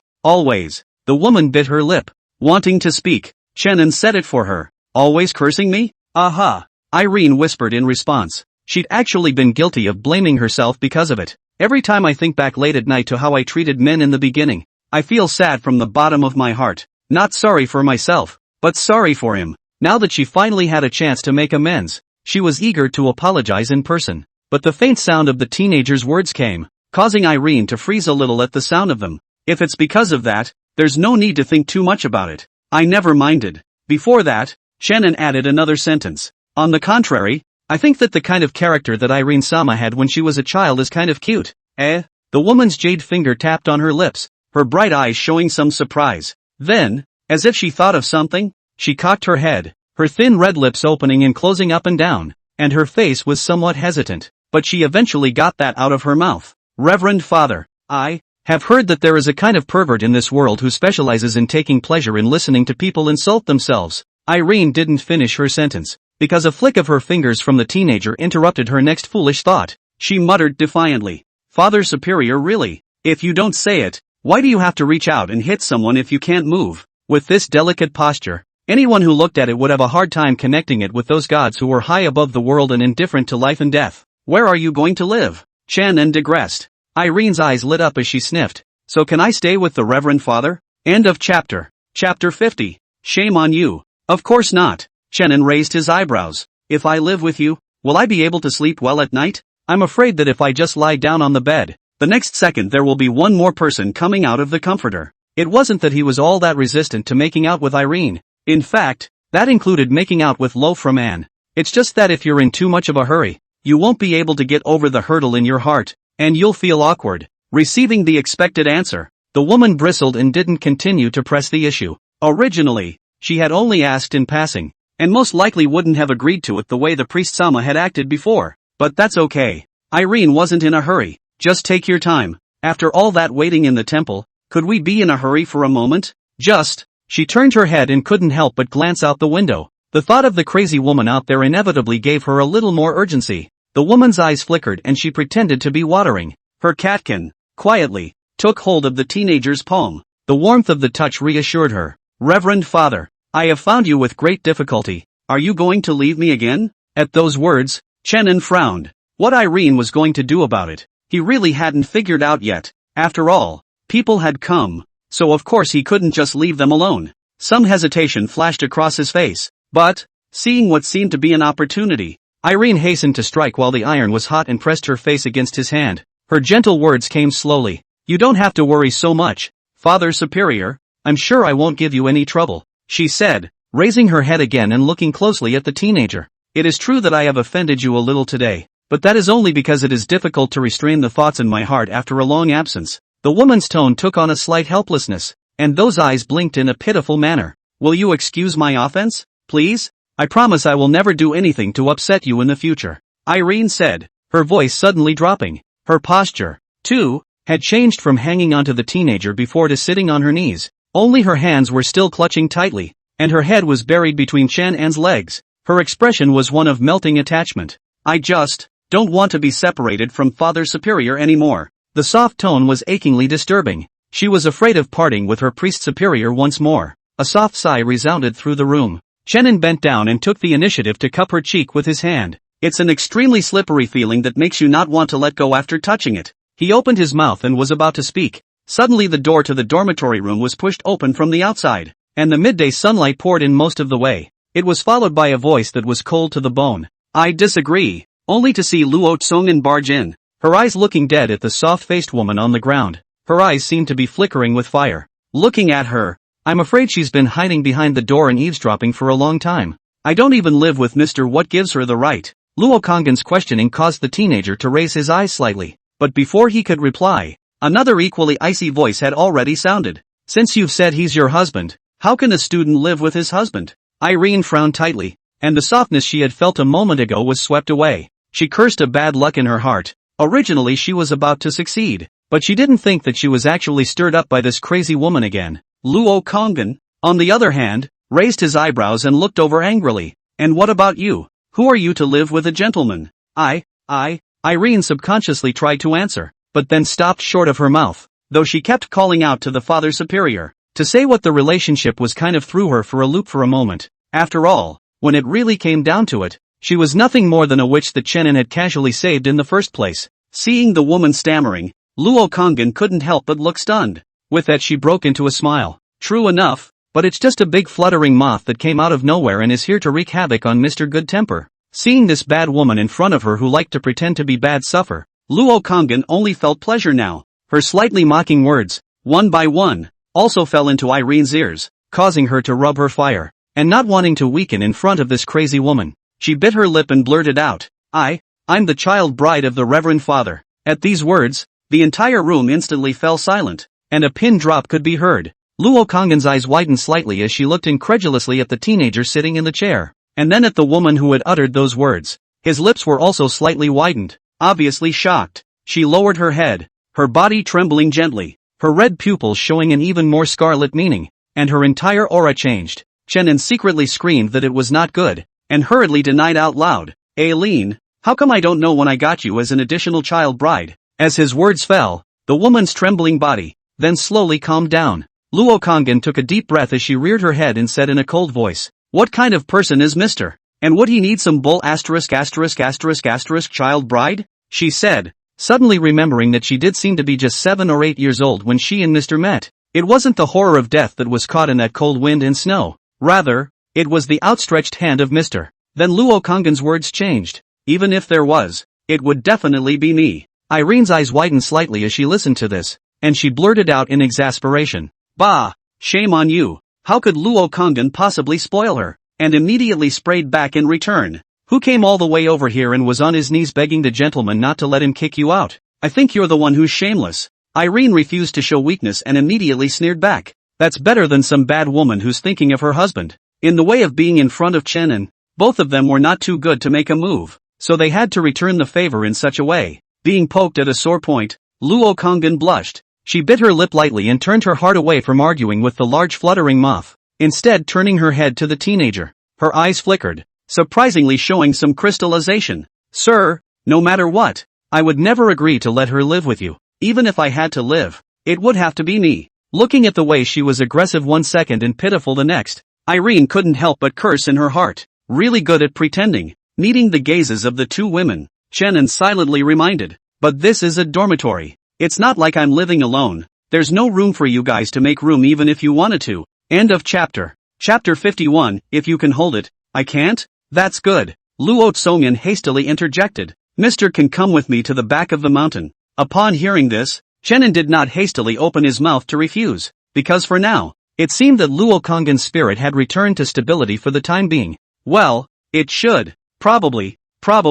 At least it won't be a sudden attack like when we first met, right? As long as everyone could sit down and talk and communicate slowly, then Chenin was still quite happy to stay with her. He turned his head to look at Irene beside him. What about her? Luo Kongin sniffed and subconsciously wanted to come up with a sentence telling her to stay wherever she was. She quickly realized, however, that if she didn't get the other person settled down, she was only afraid that Mr. would not agree. On balance, she still preferred to live with Mr. So Luo Kongin said, almost through clenched teeth, she, too, is coming. Anyway, there happened to be only 2 guest rooms in the small courtyard belonging to her in the back of the mountain that could accommodate a human being. When the time came, she could also take the opportunity to let the big fluttering moth sleep in one room by herself, so she could naturally sleep with Mr. After a small meal, Luo Tsongyun couldn't help but feel a little flustered. That's good. While it may have been an extra eyesore normally, the conversion was definitely not a bad wave. With that thought in mind, she was even suddenly a little afraid that Mr. No would say yes. Chenin's gaze fell on Irene. The woman didn't show much emotion, just snuggled up to him and whispered, "It's all up to you, Father Superior, to arrange it." That was indeed her intention. As she had said before, she just wanted to stay with Father Superior forever in the future and nothing else. Of course, the crazy woman in front of me must be removed. Irene narrowed her eyes and met the impish look Luo cast from Anne. Unmoved on her face, she thought, you better not sleep too much tonight. Luo Tsongyun, on the other hand, flickered his eyes a few times and said that when the time comes, he must find a chance to dismantle this big fluttering moth of yours. Let's see how you're going to flop after your bear. Both of them had their own hearts in their mouths, but on their faces they tacitly didn't say a word. Unbeknownst to them, both have secretly sentenced each other to death in their hearts. Since the decision was made, Chenin did not delay any longer. After simply packing up their things, and without waiting for their 3 roommates to return to say goodbye, the 3 of them left together. Guess it didn't really matter to his 3 roommates if they had him or not anyway. Aside from being better looking, the 3 roommates' impression of Chenin is probably just a word of laziness. The trail to the backcountry lies between 2 towering peaks. It's sort of a pinch line. Such a terrain will always make it windy all year round. And every evening, such winds are particularly fierce. The teenager walked ahead on the path. He knew Luo Tsongyun's residence and did not need to be guided since Chenin wore a plain-colored Taoist robe today. The color is light green and looks elegant. Behind him, followed by 2 women who were both gorgeous, they are now tentatively putting aside the conflicts they had at the beginning, and there is no saber rattling. For Luo Kongin, of course she wanted Chenin to stay. It was impossible for her to let others take her away. That's why she was so excited when she initially ran into Irene, or even just a big fight. But now it seems that the other person doesn't really care where they go, as long as they can stay with someone. This caused Luo Kongin to feel a bit of a grudge in his heart, for she wondered how many other women like this unfailing woman Mr. had actually recruited. At the moment just the one she knew about already had a Su Chi. Add to that the big fluttering moth in front of me. And that's 2. It was a good thing that Su Chi was trapped in her carefully woven illusion. She should still be living her and her master's happy life at this moment, right? Luo Konggin's thoughts flared for no reason. Thinking of Su Chi's appearance on the verge of collapse after learning the truth, she couldn't help but feel a slight hint of pain at the corners of her mouth. How can such a be related to Mr.? He deserves to sink into the realm of illusion for all eternity, never to be awakened again. Besides, What's wrong with illusions? Reality is too harsh. It's better to let her be good and hold the baby in the illusion. Thinking of this, Luo Kangin inexplicably became a little unhappy again, because even if it was an illusion, the thought of another woman in Mr. Ennui was a little too much for her to take. Luo Kangin's red pupils were filled with an icy coldness. It was true that any woman who attempted to get close to Mr. It was better to get them dead sooner rather than later. Her eyes landed on the black-skirted woman not far away. Irene seemed to sense something and turned her head to look at it. She then lifted her chin proudly. It's an action that I used to do as a kid, and it extends all the way to the present day. Or in layman's terms, Irene likes to look at people through their nostrils. Shannon, back then, was often treated by her with this trick, but compared to now, there's often a few more screams and curses. Things like perverted, disgusting, and so on. Now Irene, of course, would not be so naive, because she'd thought of a better way to assert her sovereignty. Only the black dress fluttered as she took a few quick steps to the teenager's side. Immediately afterward, she reached out her hand and took the initiative to take Shannon's right hand. Those fingertips were onion white, striking and appetizing looking. The teenager still walked on his own, not reacting or refusing. He paused just slightly and casually said, "What's wrong?" The wind in the mountains always carries a hint of coolness. The wind was a bit fierce at the moment, blowing the corners of their clothes. Irene shook her head and whispered, "It's okay, just a little cold." Shannon was stunned, and a cold and slippery touch did come from his right hand, but she was already a god, so how could a mere mountain wind really make her feel the cold? Such a lie, naturally, breaks at the first poke, but against those eyes as bright as morning stars, I don't think anyone would really be so unable to read the atmosphere that they would open their mouths to break it up, would they? So Shannon didn't say anything and continued walking. Irene's delicate eyebrows, too, had a slight curve to them. She and Celine had lived in the temple for so many years after the priest Sama left, but altogether the time to show a smile is not even a tenth of today's time. Staying by the teenager's side, even though his face was much younger, and even though he himself was almost on the verge of being shoulder to shoulder with him, in terms of height, lovely Lynn still felt as if she was back in the manor that was just for them. Back to that summer. They were lying on the lawn of the garden, blowing in the breeze, carefree. As she thought about this, the mountain breeze happened to blow her long hair. Hair danced in the air, gently hitting the teenager in the face. Shannon didn't get angry and just pushed it away with his hand. He suddenly felt as if he had experienced such a scenario somewhere before. The next moment, a soft touch came to his left hand as well. He glanced at his head and saw Luo Ferman's clear cheeks. There was a slight annoyance in her eyes. The annoyance was certainly not directed at Shannon. Luo Kangin looked at Irene and grunted. The implication couldn't be clearer. How? You can hold it, but I can't? End of chapter. Chapter 52, The Search. Facing the gentle mountain breeze, the three of them arrived at the small courtyard that belonged to Luo Kangin. In fact, the courtyard was huge because the Dragon Tiger Mountain range itself, when looking at the entire Blue Star, was extremely vast. That developed resting place for people, naturally will not be small. Together with Luo Tsomin's special identity and status, it was impossible for the officials to treat her poorly, no matter what. As he walked to the door of the other courtyard, Shannon stopped in his tracks, for the courtyard doors were not closed as one would expect, but were open to both sides, revealing a bit of the inside. Inside, some subtle movement could still be heard. It was a soughing sound, kind of like a broom brushing the ground. He turned to Luo Kangin, who was on the sidelines. Just as he was about to open his mouth, he heard a surprised shout from the courtyard. The voice was crisp and pleasant, and neither was a stranger to it except for Irene. "Shannon, what brings you over?" He hardly ever went out in Lung Fushan, let alone had any acquaintances of the opposite sex. The one who was greeting was naturally that gifted Lin Jingqiu student. Sure enough, the next moment, the young girl's bouncing, light figure appeared in the trio's field of vision. She had tied all her hair behind her head in a high ponytail, a broom and dustpan in her hands, and a fine bead of sweat lined her forehead.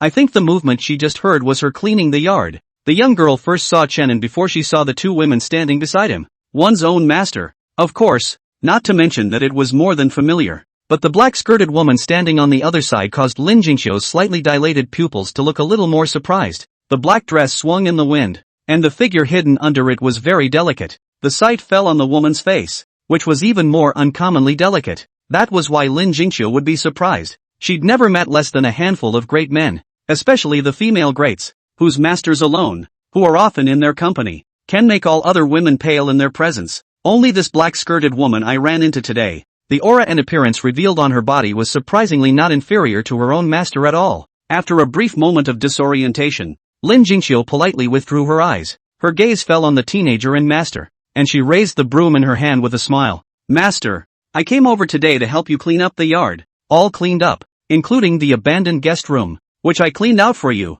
When the young girl said this, she couldn't help but cross her arms with a look of a good and obedient disciple. Come and praise me. Luo Tsongan was stunned to hear that her pair of red pupils, which were now in front of Lin Jingxiu, had returned to normal at some point. Now she seems to be able to switch between paranoia and gentleness with ease. It's kind of a pact. That paranoid ego that has no regard for anything but Mr. But after all, Luo Tsongan still had a little conscience. And towards his disciple Lin Jingxiu, there was also a certain amount of affection present. Wait. Listening to the filial words of his good disciple, Luo Kongan suddenly realized something. Originally there were supposed to be 3 side rooms in the courtyard used for sleeping, but one of them had been abandoned before, and the other was reserved for Lin Jingxiu. This little ninny was actually quite clingy and would occasionally come running to stay with master for a night. So Luo Tsongan's initial intention was to take this opportunity to persuade her with love and reasoning, so that Mr. and she slept in one room, leaving the other room free for that big fluttering moth to sleep in. But thinking that the young girl had good intentions after all,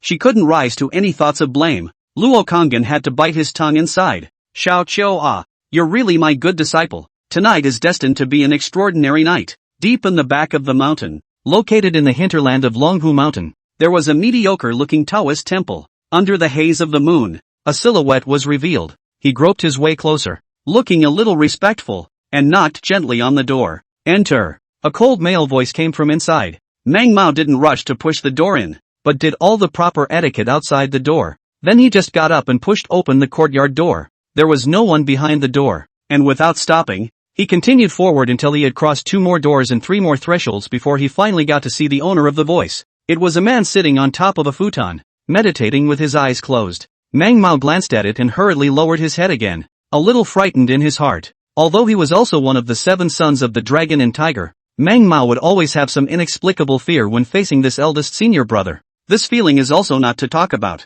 Just like when you are still in the student stage, meeting the class teacher, not quite daring to make a sound, the meditating man slowly opened his eyes, and the aura that was drumming around him calmed down. Meng Mao felt the extent of this aura fluctuation and was truly secretly surprised. He bowed respectfully and said, "Eldest senior brother, it seems that your cultivation has, once again, improved." In the face of the compliment, the man's face was not sad or happy as he stood up and stood with his hands folded, only leaving Meng Mao with an inscrutable back. The man's indifferent words drifted into Meng Mao's ears. Just some frost. Meng Mao couldn't help but stare at this, and his heart grew a few points more in admiration. Worthy of being a big senior brother? Even the words that came out casually were so philosophical and still full of vicissitudes. That sense of lightness was something that I was afraid I would never be able to achieve in my own life. He didn't notice. Just as he froze, his own eldest brother moved his head in a swift, quiet motion, glancing at his demeanor. Then he quickly withdrew his gaze again and continued to maintain his lofty pose.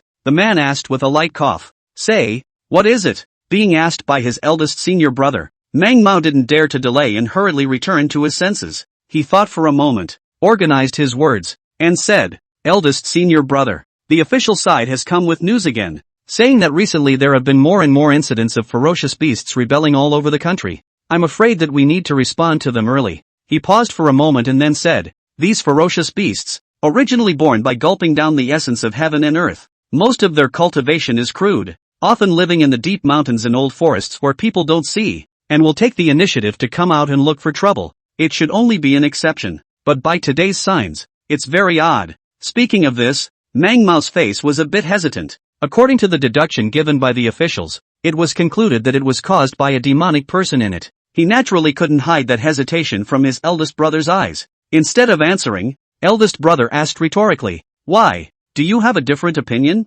Meng Mao nodded. He speaks his mind. "I happen to have experienced this so-called ferocious beast rebellion once before when I was at the bottom of the mountain." Meng Mao's eyes flashed with disbelief as he recalled the scene. "Actually, rather than making a mess, I think, they look like, looking?" End of chapter. Chapter 53. No harm done. I'll do it. Looking? Right. Meng Mao affirmed once more. He continued, "The ferocious beast I encountered was extremely spiritual, and was not actively trying to cause trouble. It was only because of its large size that it caused the public to gather around, to the extent that a good person intentionally went up to cause trouble, which caused it to suddenly riot, biting that good person to death directly in public. and then causing panic. He finished in one breath, then looked to the tall, deep back, waiting for the man to speak, only to see the man silent for a little while. He opened his mouth and said, "Your guess is correct. This matter has actually come to the attention of the division leaders, but there is not yet a definite conclusion regarding the specific purpose of those ferocious beasts." But, the man's voice, suddenly, lengthened a bit. The official word given for demonic hauntings is correct. Listening to eldest brother's remarks, Mang Mao couldn't help but have a big question mark pop up on his head. I was right, and so was the official. So who's wrong? He didn't understand, so he lowered his head and respectfully said,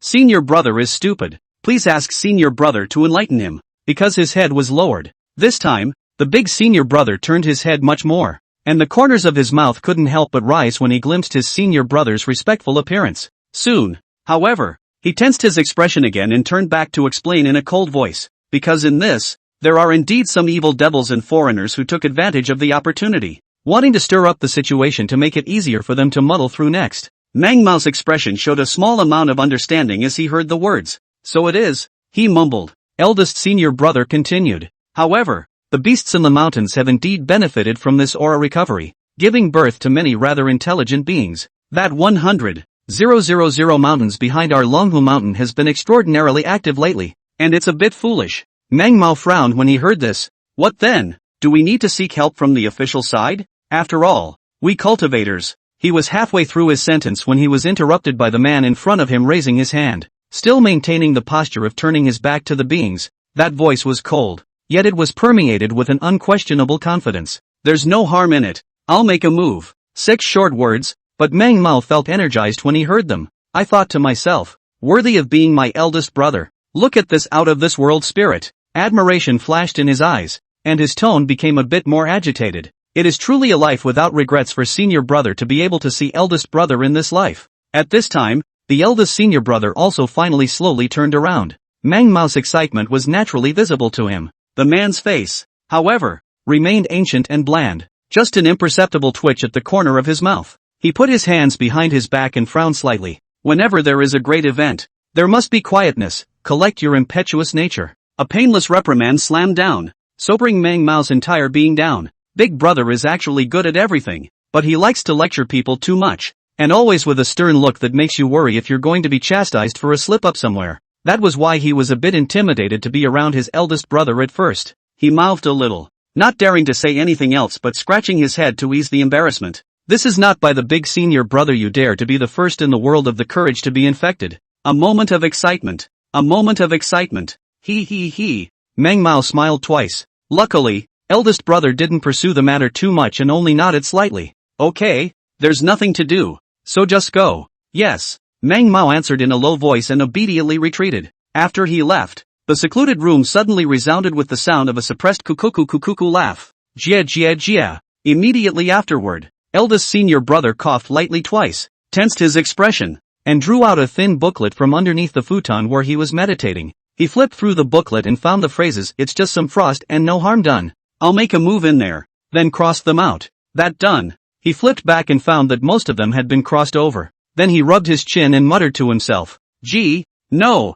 gotta go down the hill and get some more sentences back." Tonight, Chenin had a rare dream. He knew why he was dreaming. During the daytime, Irene's authority as a god can mobilize the 7 human emotions. It can also awaken those things that a person has buried in the deepest recesses of their being. All together, a quiet night without the hustle and bustle of the day. It makes one's thoughts insensitive. Even if it's just some very subtle movement, it can be infinitely magnified at this moment. He dreamed just the beginning of his dream and woke up of his own accord. Because of this dream today, he didn't want to continue. Thinking back to the hasty glimpse he had just had in his dream, Chenin sat up and half leaned against the bed, a bit frozen out of his mind. That would have been in the third life. That life was too bitter. It was so bitter that even the current Chenin was unwilling to actively touch it. It was also from the third life that Chenin chose to seal his memories of each life. In fact, we cannot talk about sealing, just to put a layer of filter to the memory. As long as not to deliberately recall, touch, you'll be able to pretend that nothing happened and live your brand new life.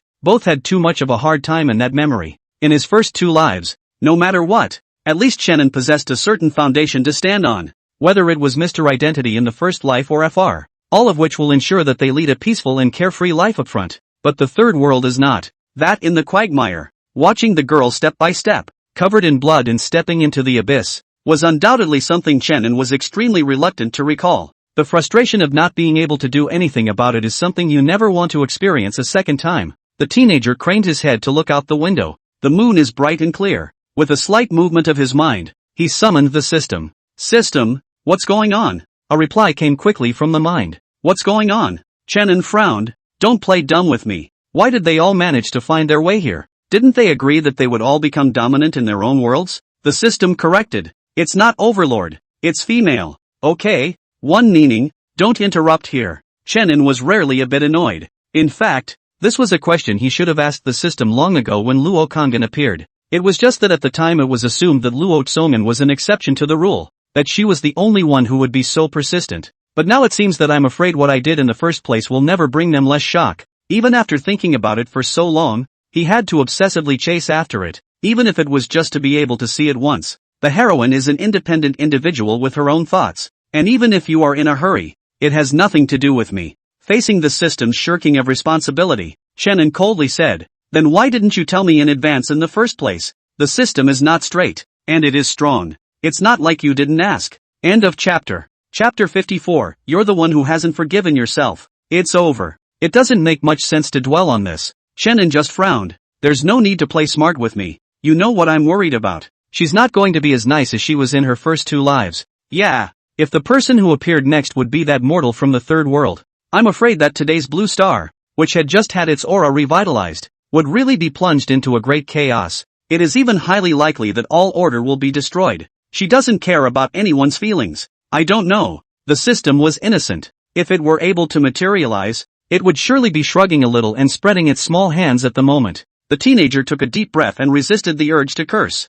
He looked out the window and suddenly felt that the moonlight had become much snowier. Immediately afterward, a tiny head emerged from beneath the windowsill. It turns out that it's not the moonlight that's turning white, but because there's a flash of snowy white blocking the moonlight. Her hair fluttered in the wind, and her red eyes widened slightly. It seemed that every time she faced Chenin, she returned to the time when she was still a young girl at heart. All in all, it's just a lot more jumpy than usual. Luo Kangen blinked. How elegant of you, sir, to stay up so late. Although he was bumped into on the spot, Luo Kangen quickly suppressed the trace of embarrassment that welled up in his heart and turned over cleanly. She landed lightly in the room, an awkward but nonchalant smile on her clear face. Good evening sir, the expected response, however, did not come. Luo Tsongen froze, then looked up, the palms of her hands, hanging at her side, squeezed a little uneasily. Could it be that he had angered the gentleman again because of his hasty visit? Or had Mr. actually never forgiven himself for his earlier offense?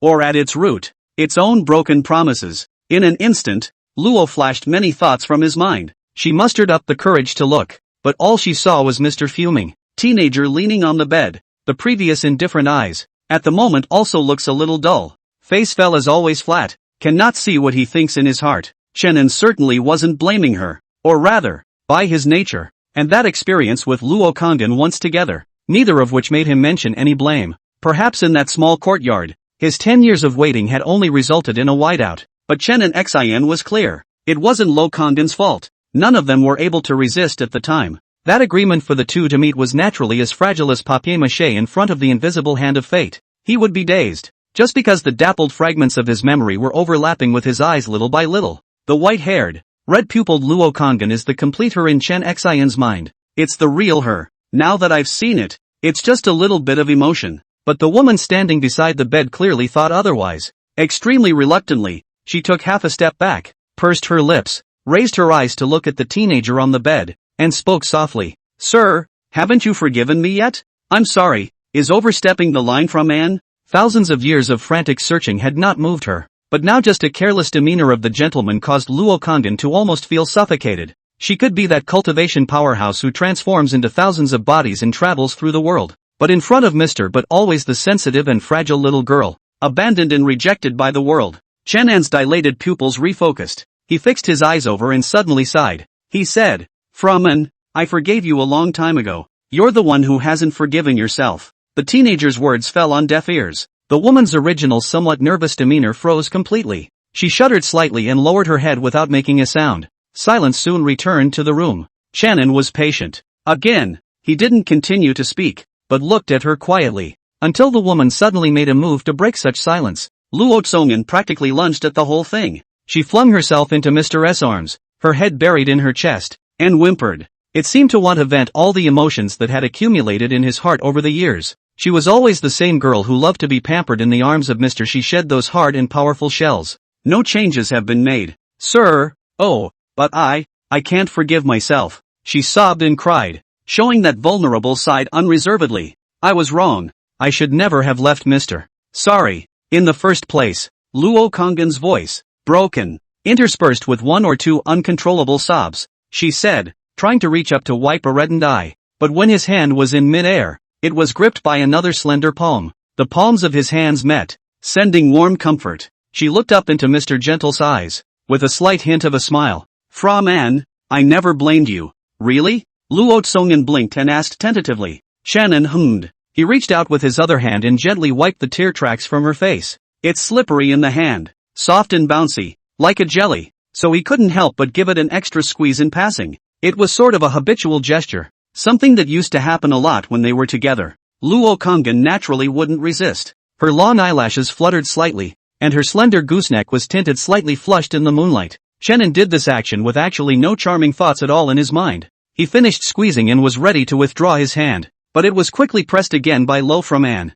Don't! Unease brewed in her red pupils. Shannon was stunned, so he didn't rush to pull his hand away. It's just a touch of the face anyway. No big deal. It wasn't as if they hadn't made more affectionate gestures than that. It's just that both were clean in the first place. Shannon was the one who had never had any evil thoughts, while the young girl was pure of heart and was only bent on getting close to him. But now that times have changed. Someone seems to have gotten some kind of crooked idea about jockeys defying their ancestors. Gee, sir, don't you move. Immediately followed by Chen and somewhat breathless voice. You grabbed my hand. Is that me trying to move? Whatever. Luo Konggan retorted with a blush, though the rebuttal came so pale. Really, sir, I'm just hugging. Why are you so petty? Just a hug? Aha! A little while later, Luo Konggan welcomed the moonlight and cleanly tumbled out of the house. The corners of her mouth curved up in triumph as she recalled how Mr. had treated her. It's true. Mr. Still the same nature. A fine line will always take it down. She thought of this and suddenly felt some remorse again. If only the initial reunion hadn't been so impulsive. Where's the trouble nowadays? I'm just afraid that the baby's name will have to be figured out. Under the cool moonlight, an icy female voice suddenly sounded, interrupting Luo Konggan's moment of fantasy. Perverts who can go into heat on even their own husband. Disgusting. End of chapter. Chapter 55, I'll be right back. There was no one else in the yard, so the one who could vocalize at this point in time and still be hostile to himself didn't need to think about it. Luo Konggan's eyes stared slightly and followed the sound. Only a lone figure stood silently directly below the moon. Behind her were the mysterious and elegant 12 feathers. The black wings swung gently, carrying her entire body into the air. The mocking words that just came out of her mouth were also from her. Luo Tsongan frowned. What had been a great mood could not help but ruin most of it when he saw this big fluttering moth. She looked straight at Irene and said coldly, "Turned perverted or not I don't know. It's better than having reproductive isolation in your big fluttering moth anyway." You. Irene choked, then lowered her eyes. Her tone was icy. "Let's see if your mouth is still so hard when I tie you to the cross and take the whip to you." Luo Konggan stared at him for a moment, then burst out laughing. In his hand, a long sword was revealed at some point. She lifted her arm lightly, no trace of timidity on her face. "If you don't deliver yourself, I might even be able to spare your life for the sake of the gentleman." She narrowed her eyes. "I've been looking at your big fluttering moth for a long time now, and I'm going to have to tear you apart today." Under the moonlight, the great battle was imminent. The auras and domains of the two top powerhouses instantly unfolded. Instead, they both chose to avoid a certain room, so that the scent and aftermath of the battle would not disturb someone. The two were surprisingly in tune with each other on this point. In the next instant, Luo Konggan rose up in the air. The sword blade was so powerful that it was like an extremely narrow line of fire in the dark night. The line of fire cut through the night sky, bringing up a gust of breaking whistles. She didn't have too many reservations or hesitations,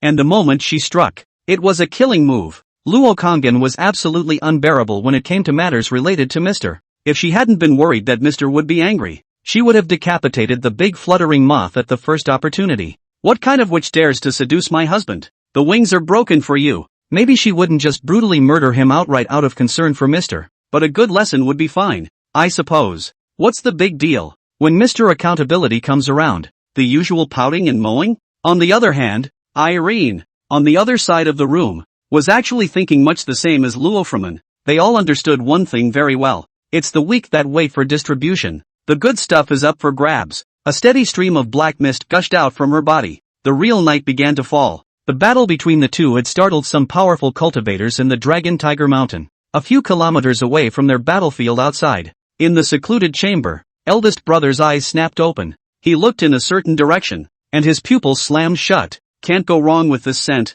It's the Lokshi. As the leader of the younger generation of Longhu Mountain, he naturally interacted with that peak master of Qingcheng Mountain. I still see them occasionally on weekdays. Only, feeling the aura fluctuations that were constantly rippling in the small courtyard to the south, the eldest senior brother was puzzled in his heart. There was naturally no need to question Luo Shi's strength. Even in the Dragon Tiger Mountain where geniuses abounded, it was definitely ranked at the top. But for this surging aura fluctuation, even the selfsame sect leader wasn't this terrifying. Was he? This peak master. When did he become so powerful? Besides, this is the territory of the Dragon and Tiger Mountains, and who is she having a big fight with? The eldest brother collected his thoughts without further delay. His figure was like electricity, and in a few breaths, he arrived in front of the path to that small courtyard. The road leading to the other courtyard was already full of people at this time. At a glance, all of them were people with deep cultivation. Among them was the instructor of the Formation Cultivation Department, the 7 sons of Longhu Mountain,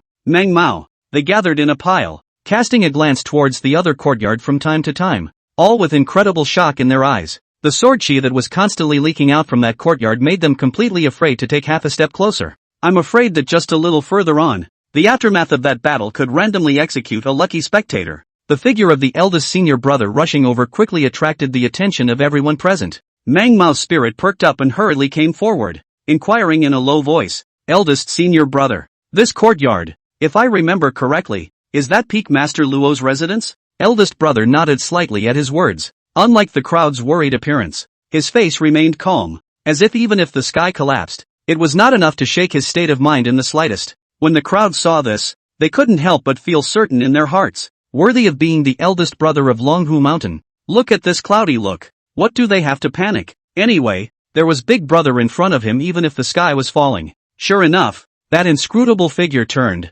and his expression was one of indifference. But the mind hidden underneath the indifference was only clear to eldest brother himself. Just that tiny bit of aftershock that leaked out in front of him was enough to make his heart drum and his mind quake with fear. What the hell? I can't get involved in a fight of this caliber? However, upon catching a glimpse of the admiring gazes cast by the surrounding crowd, eldest brother subconsciously straightened his body. The mouth clearly wants to say is to allow me to go to report to the headmaster first. Also turned into a different look. There is no need for you all to be alarmed. Allow me to go and return. As soon as eldest brother's words left his mouth, his cheeks began to twitch a bit uncontrollably. He wanted to slap himself. You also do not look at the front of this momentum. That went to be able to get good? You don't have a clue what you're talking about, do you? However, cursing in his heart, eldest brother still kept his face cold. This has been his professionalism for over a decade. Hearing the man's words, Meng Mao, who had just taken out his cell phone on the side and was about to dial the number to the sect master, also instantly put it back into his pocket.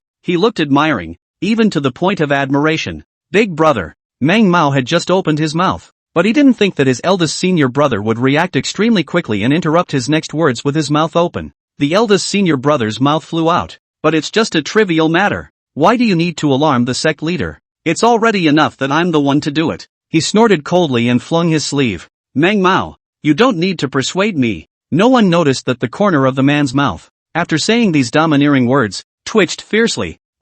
Meng Mao froze and honestly said, "You misunderstood me, eldest brother. I just wanted to express my admiration for you." He made a gesture of invitation. Eldest senior brother had better hurry to see what's going on, lest it would be bad if something happened to Master Luo at that time. For some reason, after saying these words, Meng Mao felt that the eyes of his eldest senior brother looking at him suddenly became sharp, only to see eldest senior brother gritting his teeth, his spiritual energy bulging around his body as he rushed towards the other courtyard. His figure was extremely fast, and all the people were brightened up, looking at his distant back together. The next moment, not 10 seconds later, the man flew backwards again at a speed tens of times faster than when he went. His originally intact Dao robes were also covered with densely packed mouths at this moment. Meng Mao's quick eyes and hands hurriedly caught his eldest brother in one hand. Before he had a chance to speak, he saw eldest brother standing up straight with a carp roll. It's just that I may have pushed too hard, didn't stand still for a moment, and slipped my foot. Immediately afterward,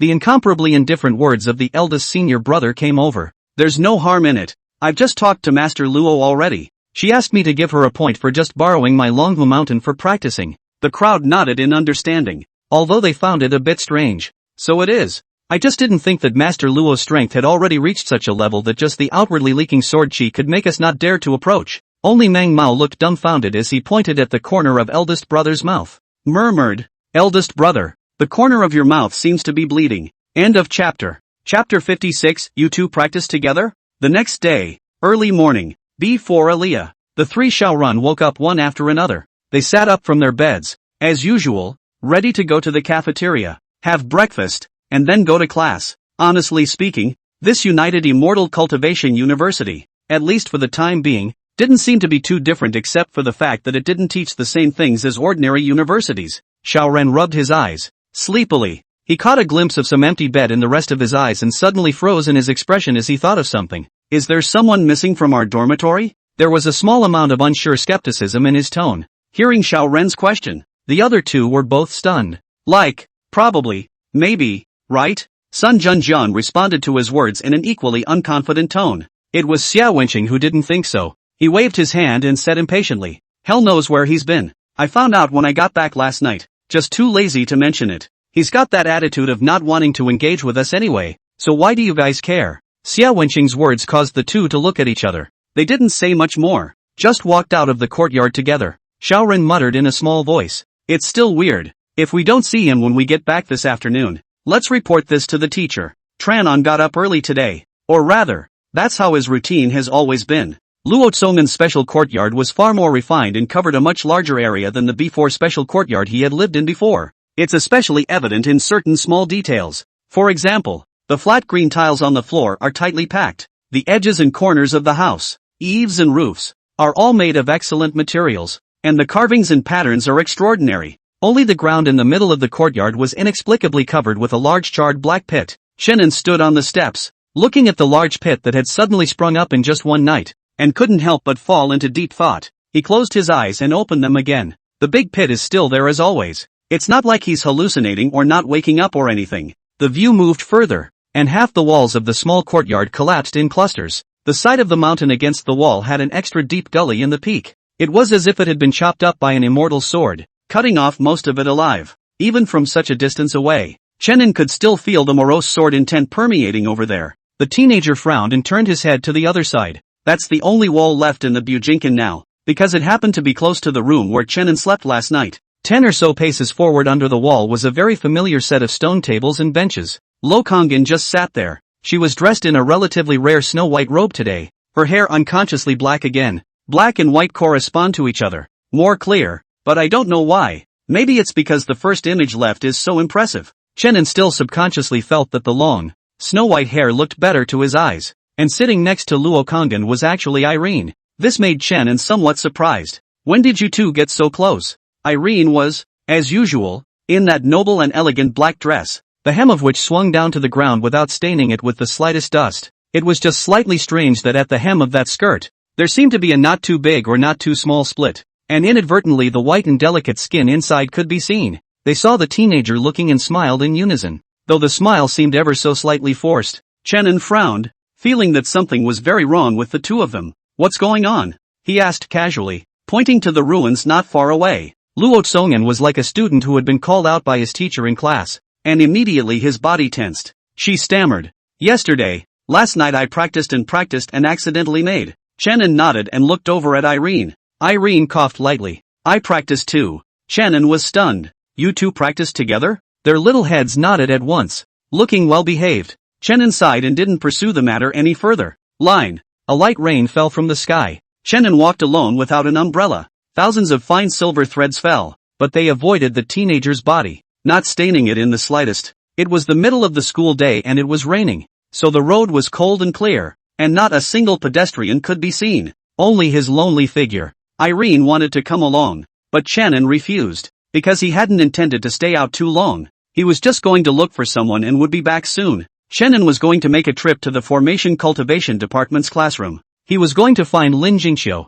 Although it seems like a long time has passed in the memories of the second life, the actual reality of the time that has passed is just a drop in the ocean in the end. Irene's appearance was sudden and slightly disrupted the rhythm of Chang'an's life. The initial idea, though, remained untouched. Never mind the flooding. Let's get our own sister Chen Shi's business done first. Thinking about the vessel-penetrating pill to be refined, Chang'an had some thoughts. As for why he was going to find Lin Jingqiu, it was simply because it suddenly occurred to him that the Spirit Ruins mystic realm, which was about to open, would be a good place to call the young girl along. This secret realm had limited benefits for him now, but for someone like Lin Jingqiu, who had just stepped onto the threshold of cultivation, he could still get many benefits from it. Originally, according to the initial regulations, the threshold for the opening of the secret realm this time, Lin Jingqiu would not be able to meet the requirements, and even if you do go in, you have little ability to protect yourself. Opportunity often comes with risk, so it's better not to go. This was also the reason why Luo Kong'an had never informed the young girl before,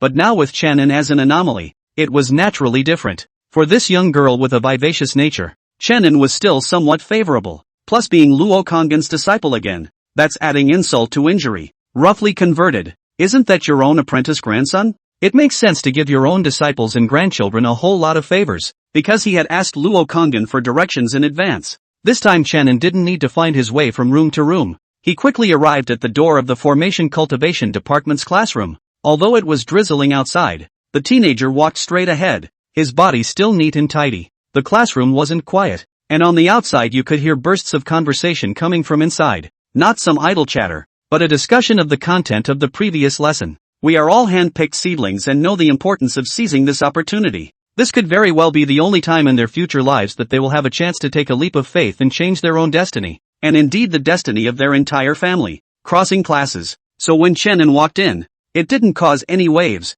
Occasionally a girl or two looked up, caught a glimpse of him, and their expression fell. He said to himself, when did the Formation Cultivation Department's classroom have such a good-looking teenager? How come I don't remember any of this on a regular basis? Leaning back in the row, Xiaoran happened to look up. When he saw Chang'an, a few moments of surprise showed on his face. Subconsciously, he spoke. What's he doing here? End of chapter. Chapter 57. Don't talk about it. You're wrong. 2. The ones sitting with Xiaoran were naturally the other two roommates of the B4 Beiki. When Sun Junjiang heard his muttering, he put down the things in his hands and followed his eyes. Immediately afterward, he also let out a soft eep. Chang'an? Hearing this name, Xia winching on the side was like a switch that had been activated. Reflexively, his body suddenly straightened. He turned his head and was equally shocked when he saw the teenager in the doorway. What's he doing here? There was no other reason. It was really because the impression of laziness that Chang'an brought to them was too deep, and from memory, the other person should have never come to the classroom. Their small movements were not noticed by Chang'an, or rather, he never would have bothered with that. His purpose was clear. He was just here to inform Lin Jingqiu to remember to come over during the weekend. So naturally, his eyes landed on the front of the crowd. There was a slender figure there who was bowing her head, frowning in thought. The young girl was undoubtedly the center of the entire classroom, with circle after circle of people sitting around her, and people coming up to talk to her from time to time. She didn't even bother to look up, though, and occasionally gave a perfunctory answer as a response. To the crowd, it was obvious that they were all used to it and didn't see anything wrong with it. After all, based on her past performance in class, the young girl was a proper school master level character. It's only natural to be a little more aloof. This was the case until another teenager stood in front of her table. Being the center of attention, the young girl's side is naturally in the limelight. Chang'an's appearance quickly caught their attention. The first thought that flashed through his mind was, who else was so persistent that they were going to hit on him without knowing what was going on? But soon, such thoughts were washed away by that extremely good-looking face and temperament. Who's this? At this moment, the crowd couldn't help but have such question marks welling up in their hearts. Whispers rose and fell. Haven't seen it. It does look new. First time in our classroom, right? It's not bad looking. This last statement was made by a girl at the neighboring table. Her eyes were glowing as she stared intently at Chang'an. The flurry in the outside world did not affect the young girl who buried her head in her thoughts. She still held the book in her hand, basic formation detailed explanation, and concentrated on it. But there might be some kind of problem, and at this point it has been sad and bottlenecked. Chang'an reached out, knocking on the long table. Lin Jingqiu was stunned. She raised her eyes slightly, and the first thing she saw were two familiar slender fingers. Then the light went on, and the earlier fretting was lost somewhere. The young girl sounded a little excited. Chang'an. Chang'an hummed. Lin Jingqiu looked at him, her face overflowing with joy. Anyway, just being in his vicinity always makes you feel good physically and mentally. It was an experience that the young girl had comprehended a long time ago. I can't say why. Maybe the feeling of being alone is so inexplicable a lot of the time. Then, she thought of what she had asked Chenin to teach her 2 days ago, and hurriedly handed over the book in her hand. Basic formation detailed explanation. She took the initiative to pull on Chenin's hand. Why don't you take a look at this place for me? Why is it different from what you told me before? One by one, the two men's conversations and actions fell into the eyes of the crowd of onlookers. The murmurings from their mouths couldn't help but pause. There was just a little more boredom in the eyes of the faceless teenager when he looked at him again. Thanks to them just now, they were wondering if this was another one of those specialized hitchhikers from somewhere. Still waiting for some drama of being clicked in the face. Turns out the two knew each other. But although the idea of watching a good show was not satisfied, the soul of gossip in the crowd was fully mobilized. It was a rare occasion for them to see the young girl show this look. Dare I say that people aren't naturally high-strung. They're just high-strung to them. The next instant, the teenager's flat voice was heard. The book is wrong, so naturally you can't read it. As soon as Chenin's words fell, the group of teenage girls who were still able to eat their melons peacefully were like a stone stirring up 1,000 waves, with tone auxiliaries rising and falling. The classroom was in an uproar. They stared wide-eyed and said, "Good man, you have looked at this for 3 seconds, and you dare to open your mouth? We are all freshmen, and it is really the first time that we have seen someone who comes up and dares to question the textbook." It was followed by a girlish answer of dawning realization. So it is. Listening to this tone of voice that was taken for granted, those eyes that were originally looking at Chenin could not help but move to Lin Jingqiu. He dares to say it. And you really believe it, don't you? The two men's conversation, which did not move much, but did not deliberately lower their voices either, still reached the ears of the trio in the back. Xiaoren heard a whole person froze. He and Sun Junjian looked at each other, and together they went to look at Xia Wenqing, only to see Xia Wenqing frowning tightly. His butt moved, but he still held back from making a sound. Sun Junjian poked him with his elbow and whispered in his ear, "Brother Chang, how come it doesn't feel right? Is Chenin secretly studying behind our backs? Or else how come he listened to that schoolteacher? Or did he teach him? And questioning the textbook written by Master Meng himself?" Xia Wenqing's reply was a bit impatient. "How would I know, if you ask me?" Xiaoren thought briefly on the sidelines and boldly hypothesized. Didn't the two of them follow Luo Shi together at the beginning of the school year? So maybe that's why they met. Sun Junjiang glanced at him. "You don't bull asterisk asterisk asterisk asterisk. Who asked you that?" Xiaoren stammered. "I mean, is there a possibility that he's actually being unintelligent?" His guess, not surprisingly. It was even said that the vast majority of people in the classroom at this point had the same guess as him, but everyone pressed on, not rushing to comment. Sun Junjiang watched the fun and encouraged Xia Wenqing quietly in his ear. "Brother Chang, why don't you go up and expose him?" But Xia Wenqing just gave him a cold look. Asterisk asterisk asterisk asterisk off. "Why don't you go yourself?" he asked rhetorically. Sun Junjiang smiled twice and stopped talking. This bizarre scene in the classroom was broken by a loud voice. "Good boy. Not too old, but not too small mouth. You tell me, where is the book wrong?" The sound did not come from inside the classroom, but from the doorway. So the crowd followed the sound and then subconsciously tried to speak. But the man quickly made a gesture of silence. Chenin didn't care and just casually said to Lin Jingqiu, "The means of setting up formations recorded in this book are too crude. There's no need to refer to them." Meng Mao happened to hear just such a sentence when he came closer. He raised an eyebrow and also looked toward the book that lay on the table. It was because some time ago, he had received guidance from a high-ranking person in that maze he had set up in the back of the mountain. That night's epiphany had brought Meng Mao's understanding of basic formations to another level. Looking back at the textbook now, especially the page on layout techniques, it does seem a little rough. He frowned, not caring about the teenager's rudeness. In his opinion,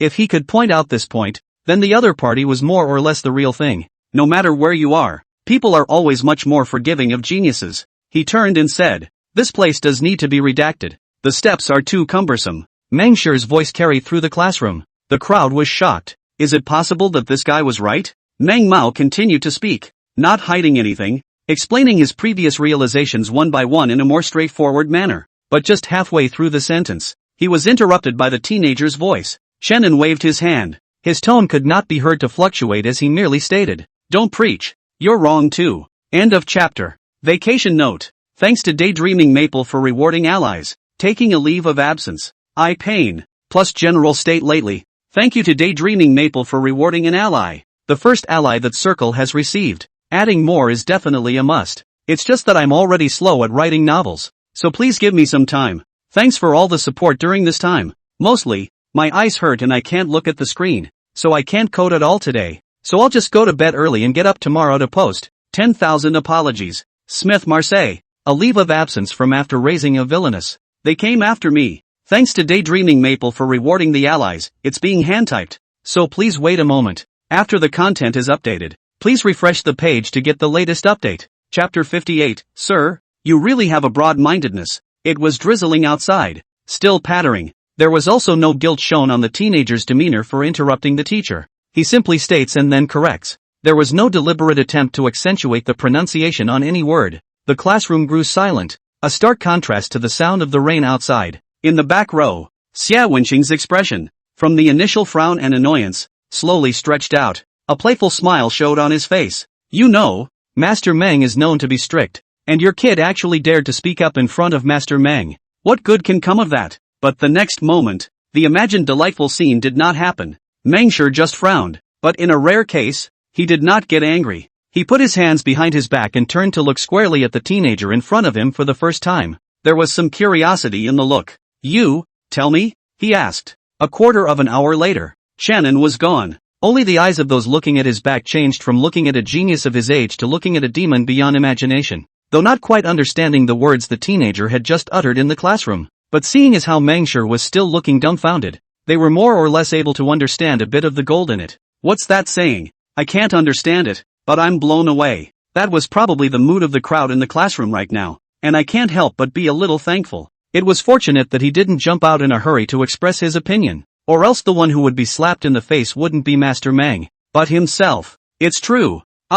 You still have to be solid to be a human being. Pedestrian sparse path. Shannon stood in the light rain, looking up at the sky. It was obviously morning, but the day was extraordinarily dusky. The thick clouds, which took on a grayish appearance, covered this side of the earth and sky. No thunderstorms, just plain-looking cloud stacks, but for some reason, Shannon inexplicably felt a bit flustered. He had been a Mahayana cultivator, a solid immortal realm. Few things would make him feel panicky. Even when the heroine of the previous two lives broke down the barriers and descended into incarnation, she still came to the door. He didn't even feel different like he did this time. Maintaining this posture, Shannon stood for a moment before continuing to take his steps. What happened with Luo Tsongan and Irene was definitely a wake-up call for him. Where there is 1 and 2, there will inevitably be 3. And this kind of thing put on Shannon, but also very likely to have 4 or 5. If this is really the result, the picture is not too scary when you think about it. Plus the hellish difficulty of the later worlds. A proper hell of a drawing.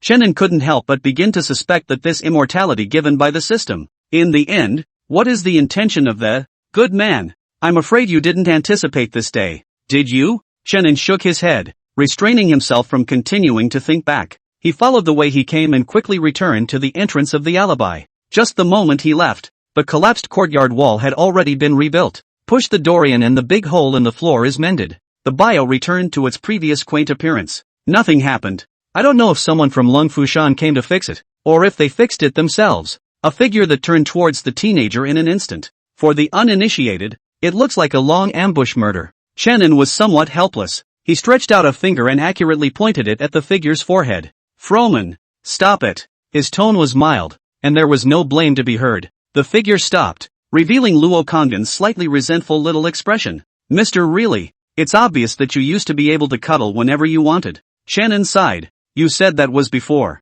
You've grown up now and are the head of a peak. Why are you still acting so childish? Luo Konggen's eyes rolled as she smoothly grabbed Shannon's arm and very naturally pulled it up. She purposely brought her head closer with a smirk in her eyes. Why? Sir, don't you like the look of it? The woman's fingers traced the teenager's chest. The tone of his voice was laughable. I would think that Mr. is just a gentleman on the surface. Maybe in his heart he can like it. Shannon's face twitched, wanting very much to take out the majesty of Mr. Past, but it was obvious that now someone's wings were hardened and they didn't eat this at all. At that moment, a gnashing of teeth and a sneer came from the steps not far away. Shame on you. Shannon followed the sound and saw Irene standing there with her hands clasping her chest with a disgusted look on her face. After the initial excitement of being reunited, she seemed to have a much cooler aura about her. At least it wouldn't be like Luo Konggen, who was so impatient to pounce on them as soon as they met. Shannon could always see the shadow of the old twisted little girl from her. Only the object of the previous tirade had changed from Shannon to Luo Konggen. Luo Tsongan was never used to her and sneered back on the spot. Her thin lips opened and closed and she gently spat out 2 words. Retarded. Simple, yet powerful. Irene narrowed her eyes and the look she gave over became extremely dangerous. The black dress on her body fluttered in the wind, outlining her exquisite figure underneath it. I thought to myself, what is a priest doing here with such an ill-mannered student? Surely it's better to be tied up and taken to the whip for a few hundred days and nights first. After all, it was one's job to teach his students a lesson on behalf of the Reverend Father. I suppose. The atmosphere was, invariably, scorched. Chenin frowned, feeling that it was a bit tricky. It's not really clear how to handle the fact that these two can't move without looking like they're on fire. He coughed lightly. Stop arguing and eat first. Cultivators could dispel the grain since. But for Chenin, there was no need for that. Just as he sometimes went to the cafeteria for breakfast, what he did depended on his mood. And now with this rainy weather, Chenin was in the mood for a hot pot for once. There were no corresponding ingredients and cooking utensils in the Aliyah, but with Luo Konggan's status, it was just a matter of making a phone call, and someone would soon deliver them. So the steps under the eaves of the house were set up with 3 small stools. In the center was a small fireplace with an iron pot on top. Everything seemed so unpretentious. Between the rising heat, the sound of gurgling in the pot blended with the pattering rain outside. Chenin held the vegetable basket in his hand and casually picked it up and sent it to the pot. Irene was beside him, holding a small bowl in both hands and cocking her head at him. Eyes flashed, revealing a bit of curiosity. In her world, there was no such way to eat, and later, after becoming a god, she no longer needed to eat. Now that I see it, it's natural to find it new. On the other side of the teenager, Luo Konggan was similarly looking at Chenin. She looked at it for a while, and just happened to bump into Chenin as he was placing his order, and suddenly snapped, "How many slices do you have, sir?" Chenin was stunned. What few pieces? Only to see Luo Konggan extend his chopsticks and put the 2 potato slices that had just been lowered in, one in front of himself and one pushed in front of Irene. After she did that, she continued to look at Chenin and asked, "Sir, how many more slices do you have?" The teenager froze and should have gotten her point. His face hesitates for a moment, tentatively picking up another piece from the vegetable basket and placing it in the pan. Luo Konggan frowned, but didn't make a sound. But the next instant, another piece fell. She glared and began to take deep breaths. Then the 3rd piece. Then the 4th. Luo Konggan's eyes jumped as he watched. And finally he couldn't stand it anymore and viciously chucked all those potato slices to his side. She grinned facetiously. "You're quite broad-minded, sir." End of chapter. Chapter 59. What are you looking at? Eat your food. Belongs to his kingdom of God. A sea of flowers as far as the eye can see. The fragrance of the flowers is dense, swaying with the wind, like a radiant and colorful ocean. The gods, standing in the center of a sea of flowers, a long lavender dress wrapped around her slender body. The hem of that skirt was extremely long, like a magnificent trailing tail trailing to the ground, untainted by dust. The young woman's face was unchanged, only a good deal more demure, so that one could not connect her with the bold knight that had once been, reaching out to catch a petal that floated from nowhere. The woman's green eyebrows, like diaper, furrowed slightly. Was there any accident? Until a gentle female voice interrupted her thoughts. "Ms. Celine, you seem to be looking in a bad mood." As if to corroborate these words, the fluttering sea of flowers gradually returned to calm. Selina turned back around, a smile on her face. "Sister Anna," she cried out softly. Anna came to her side and stood with her in the center of the sea of flowers. "Is Miss Celine still thinking about Father Superior?" Anna asked. Selina shook her head as she looked towards the sky, her expression more than a little worried. "I can feel Father Superior's breath, and the day will come when we will be reunited." At that, Anna was stunned, and she let out a soft hum. Then he asked, "In that case, what are you worried about?" Selina lowered her eyes. "It's Irene." She looked a little puzzled.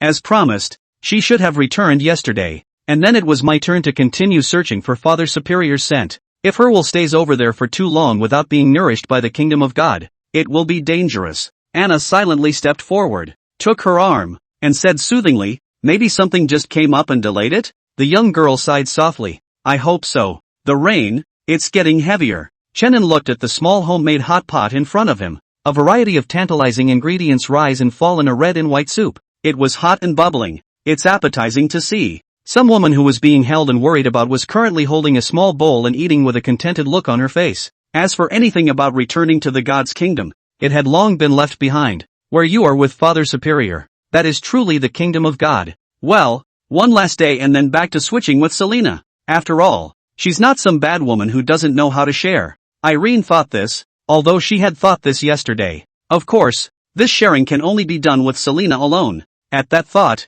her gaze caught a glimpse of the woman across from her, and her delicate brows knitted together. By the way, when the time comes, I have to remind Selena to keep an eye on this punching master's rebellious disciple, so that no one will take the opportunity to steal his food. Luo Tsongan seemed to have sensed her unsuspecting eyes, so he raised his eyes and locked gazes with her. Even across the small fireplace, the two still battled. Chenin frowned. He tapped his chopsticks, trying to show some of the majesty of an also-ran. What are you looking at? Eat your food. But it was clear that his idea was going to fall flat. Luo Kongin quietly moved his butt and resumed his seat next to the teenager. She reached out and handed a potato chip to the teenager's mouth. Seeing Chenin looking over, she blinked and repeated in the same tone Chenin had just used. What are you looking at? Eat your food. Chenin was stunned by her words, but he opened his mouth and ate. The mouth is soft and somewhat slightly spicy. Luo Kongin laughed. It's a very happy smile. It's like being in a trance again. Only then the person in charge of feeding was Chenin. Now that the girl has grown up, and Mr. has gone back to being a teenager. They switched roles as if everything had changed and as if nothing had changed. She looked at the teenager quietly and whispered, do you remember, sir, how I was always pitched to you like this in that rundown old yard? Chenan's hand with chopsticks gave a start. His eyes lowered and he laughed. Of course, at that time, Kongin, who was still very afraid of life, refused to go out alone, and I had to go to private lessons again. So we'll just have to wait until we're on our way back and bring you some food. Well, you're not picky. You eat everything. Luo Kongin sniffed. His thin lips moved slightly, but did not make a sound. She was tempted to say that she wasn't afraid of life back then. She was just afraid that as soon as she stepped out of that small courtyard, she'd be back in that cold, dark, deep alley. She would beg on her knees and give up anything to survive. And how can you be afraid of life? Only those words, compared to the present, seemed to have become unimportant. At least Mr. is cutting it close and showing up. She was also no longer the Luo Tsongan who was once useless and could only be fooled. The woman's thin lashes fluttered slightly and she squeezed her palms, using the cover of the fireplace. Her catkin quietly climbed up to the teenager's waist. The operation came unawares and without a word. If it wasn't for the fact that Chenin had experienced enough, he would definitely be startled at this moment. Keeping his composure on his face, he turned his head to look at her, confusion flashing in his eyes. What do you want? Luo Kongin coughed lightly, his cheeks looking a little scarlet in the light of the fire. Her voice was soft, and her hand on the teenager's waist moved with it. Sir, if you eat my potato chips, you can't eat anyone else's. Oh. The two made little noise, but Irene, who was a silent listener on the sidelines, looked over alertly. She then frowned. She had naturally heard all of the conversation between Lord Priest and this crazy woman just now. The reason for not interrupting out loud was also due to wanting to take the opportunity to learn more about each other. After all, in a sense, she and this crazy woman were still competition rivals. And only by knowing your enemy and knowing yourself can you better achieve victory. Just looking at the way her priest-sama was being fed, Irene couldn't help but feel a sourness in her heart. The priest-sama is still too kind to be the least bit wary. What if this bad woman poisons him? Irene had always been unafraid to speculate with the utmost malice on all women who attempted to get close to Father Superior. She moved her black dress lightly, moving a little closer to the teenager. Compared to Luo Kongin, Irene was much more reserved. Just thinking about how she had behaved in the past, such closeness was as far as it could go after the excitement had passed. She couldn't help but start missing Selena. If Celine, were here, I wouldn't let this crazy woman make a fool of herself. Shannon, on the other hand, kept his face immobile and quietly lowered one of his hands and grabbed a certain restless little hand. Into the hand was an extremely tender and slightly cold touch. Luo Tsongan blinked innocently once more, in no hurry to move anymore. She spoke relentlessly. Sir, you haven't promised me yet. Chenan's lips moved as he was about to speak, but Irene on the other side was one step ahead of him. She put down the small bowl in her hand and her head came closer. She looked at the teenager and whispered, Father Superior, may I be fed? Luo Kongin's expression stared. She sneered, feed you? Here, do you want me to feed you? End of chapter. Chapter 60, who says being raised isn't raising? Whoa, the sound of rain is crisp. The wood burned with a fine crackling sound. Shannon raised his hand and fed it to Irene. She obediently opened her little mouth. Perhaps the oil shine, more thin lips red and attractive. Luo Kongin on the side was not willing to give up. As long as he fed Aileen once, she was going to feed Shannon once. It's a strange combination of three people. It was good that there were no outsiders here, so naturally they let them toss and turn. The rain dripped down the eaves of the house, forming a thick curtain of rain that seemed to split the entire world in half. The rain outside was getting heavier and heavier, with no intention of stopping or getting smaller. The rainstorm was torrential, as if it had scattered thousands of silver threads. Somehow, that uneasiness in Chen Min's heart grew stronger. He looked up at the sky. I only saw those grayish clouds pile up in mid-air, becoming more and more condensed and dense, and even the entire sky was much darker. The cloud was like a pressure on the top of one's head, making one a little breathless. Hinging on the fact that she sensed something different about him, Irene followed his gaze. She looked puzzled, a few doubts flashing in her eyes. It's a little strange. Luo Konggan rarely talked back to her, but only slowly frowned. All three are not ordinary people. Their spiritual senses, naturally, are also more spiritual than the vast majority of people in the world. Chenin took a deep breath and said, "It's fine. Keep eating." He had just picked up his chopsticks when he suddenly looked up as if he sensed something. It was as if a meandering meteor had cut through the sky. Immediately afterward, they inevitably locked eyes. Those were a pair of pupils that Chenin would never forget no matter what. Full of mania and evil, the bias is again the most clarifying azure. Along with it came a boundless malice. That malice transformed into an arrow and hit the teenager squarely in the center of his brow with an unimaginable speed. Murmurs rang in his ears, as if death were whispering softly. "Brother, found you." The teenager's pupils slightly dilated. "The past that I don't want to look back on. After all, there is no avoiding it. Great Zhou Taiping 7 years. First drought, but also 100 years of snow. Heavy snowfalls continue for the month of March. Together with the constant wars on the border and the inaction of the court, everyone in the dynasty was at risk for a while. The Great Zhou, which has been established for 300 years, has also come to a stormy time. When Channan's consciousness gradually awoke, the first thing he felt was the piercing coldness coming from under his buttocks. He subconsciously shuddered and opened his eyes. The eyelids were heavy, as if they were fighting, and there were bouts of hunger in the belly. A pair of small white hands appeared in front of Channan's eyes. It was a real small hand, with 5 delicate fingers, which looked extra pale and bloodless in this blizzard. Chenin had a momentary lapse of concentration. For these little hands, his own. Wait, that's not the right script, is it? Chenin couldn't help but send a soul-questioning question towards the system in his mind. The system gave a quick reply, very much to the point. Who says being raised isn't raising? Chenin slowly typed out a question mark, but without allowing him to think about it. A noisy shout came from not far away. The cry was not loud, even breathless, more like a guttural wail. It was only vaguely understandable that the words "Thank you Master Wang" and "Thank you Miss" were interspersed among them. Chenin returned to his senses and followed the sound, only to see that between the white sky and the earth, there was a large shed built up with burlap and thick poles. Under the shed, a group of ragged, yellow-faced victims gathered. They formed a long line, shivering into chaff in the bitter wind and snow. A wisp of heat, visible to the naked eye, slowly rose from the shed into midair. It's not hard to guess. Most likely some kind family is giving out kanji. Because of the faintly wafting aroma, it instantly hooked Channan's incomparably hungry belly at the moment. He frowned and gritted his teeth as he tried to stand up, but it quickly failed. He was small and pitifully weak, and with the hunger and cold, his health was in very poor condition. Especially now, with a large swath of wind and snow covering his tiny body, only barely showing an upper half. Look around.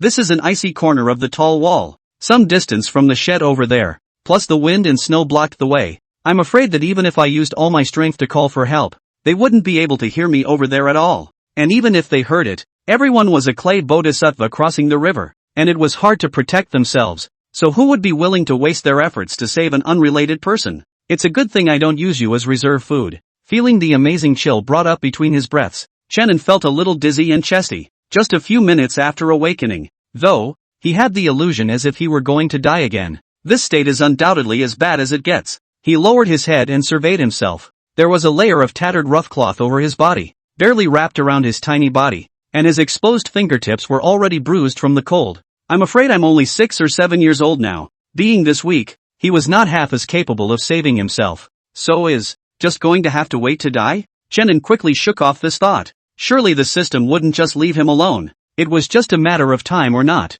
Waiting wasn't the first time Chenin had done this kind of thing, but this time, it seemed unbearably long, even far longer than waiting a decade or so in the first life. The invisible coldness around him was crazily eroding his body. From the mouth and nose, from the ears, everywhere. Even the 5 organs and 6 bowels seemed to be condensing into ice. The sky was getting duskier and duskier, and Channan's eyelids, too, were getting heavier and heavier. The long lines not far away spread out one by one. They held the thin gruel in their hands, trying to swallow it all in one bite. and clenching their teeth at the last moment to eat little by little. The gruel was really thin, but at the moment it was the last straw for everyone. They finished the porridge and started licking up the bottom of the bowl again, refusing to let go of any of the juice. Some individual men who looked stronger finished their drinks and moved their eyes to the heads of the other victims. They were staring dead on, and in their eyes was thirsty greed. Only after glancing at the heavily armored soldiers around the shed, he had to lick his tongue and hold it back again, then hobbled back to the corner.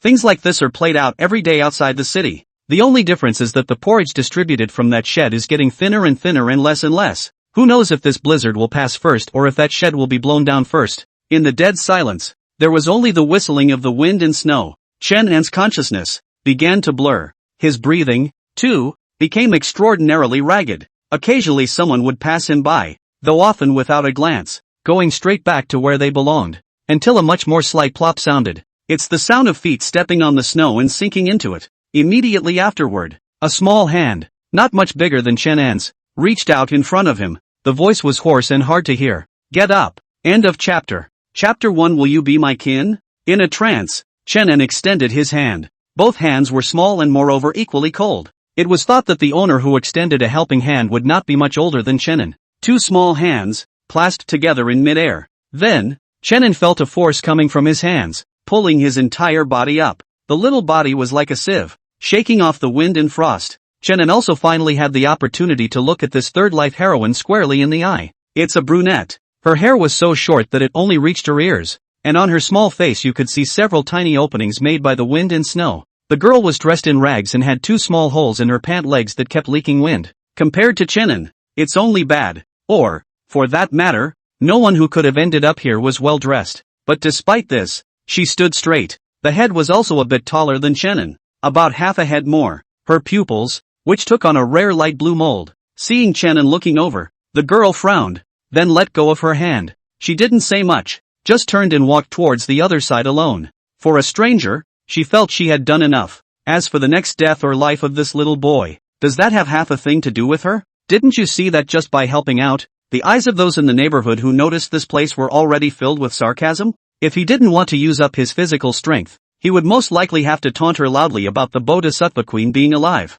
But after a few steps, the girl suddenly stopped dead in her tracks. She looked back and saw the little boy still standing still, not moving. Somehow, an inexplicable irritation welled up in her heart. 3 seconds later, the girl walked back. Cold words drifted on the wind. Come with me if you don't want to die. Chen An was stunned to hear this, and he raised his leg to try to follow. Unfortunately, because he had been frozen for so long, his lower body was still in a very stiff state. It's not bad if you don't move, but if you do, your body is off balance and you're about to fall to the ground. Luckily the girl was quick on her feet and grabbed him by the back of the collar. Feeling the force coming from that, Chen An was somewhat secretly shocked. That's a lot of force. Are you an idiot? The hoarse voice came again, and from the impatient tone, one could hear that the owner of the voice should be annoyed at the moment. Chen An looked stunned as he apologized. Sorry, I just froze my legs. He was in mid-sentence when the girl interrupted him. She looked over, her expression cold. Shut up. Chen An had the sense to keep his mouth shut. He didn't think the other guy had a bad attitude. After all, compared to those who stood by and watched, she was already considered Chen An's savior. The girl is really strong. She actually lifted Chen An just like that, then swung her arm around to hold his entire body. It was also thanks to the fact that Chen An was now small and light enough. It's times like these that the advantages of small size come into play. The girl took him in her arms. Chen An moved his lips to speak. He used to be the one to hug others. This was really the first time he was used a princess hug by the other party. Although the posture was a bit awkward, but considering his own physical condition, Chen An did not choose to show off. He's not the kind of man to die for. He let the girl do her bidding. The girl held him with a cold face, her expression showing some strain. Then she took a step. One step, carefully moving forward. She wasn't fast, but she walked very steadily. It's just that occasionally you need to incline your head and look at the road ahead so you don't get sidetracked. In the wind and snow, the two small figures seemed to melt into one, until it was eventually swallowed up by the wind and snow.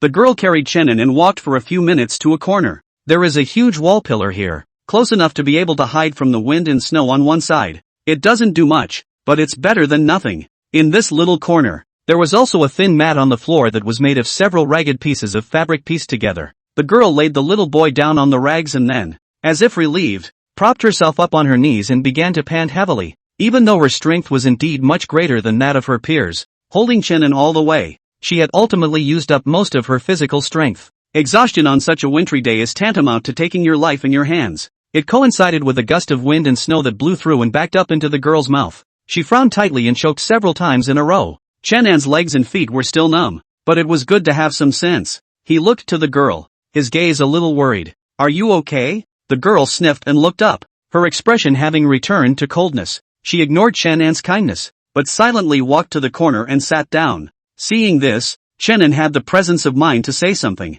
but just as he opened his mouth, the first thing he didn't think to let out was the hungry grumble of his stomach. The girl looked over. Chenan locked eyes with her and revealed a slightly forced smile. The girl frowned, then alertly poked her head outward. She darted a glance around, and seeing that no one had noticed this corner, she moved her butt and for a moment stuck extremely close to Chenan. Without the clothes on their backs, they would undoubtedly be skin to skin right now. Watching her every move, Chenan was a bit puzzled, and the girl answered him with her next action. She was surprised to see her pull out a small, frozen, raw piece of pie when she touched it on her chest. She quickly shoved it into Chenan's mouth, then backed away. The whole thing moved cleanly and without a word. As Chenan looked on, his heart was somewhat touched. He chewed, a bitter taste flooding his mouth. The pancakes were made of I don't know what. The texture was terrible. It was all sorts of messy flavors, but it was excellent to have food. He wasn't a pretentious person. Not to mention that there was no room for him to be pretentious in this situation. Forcing the crumbs in his mouth to swallow,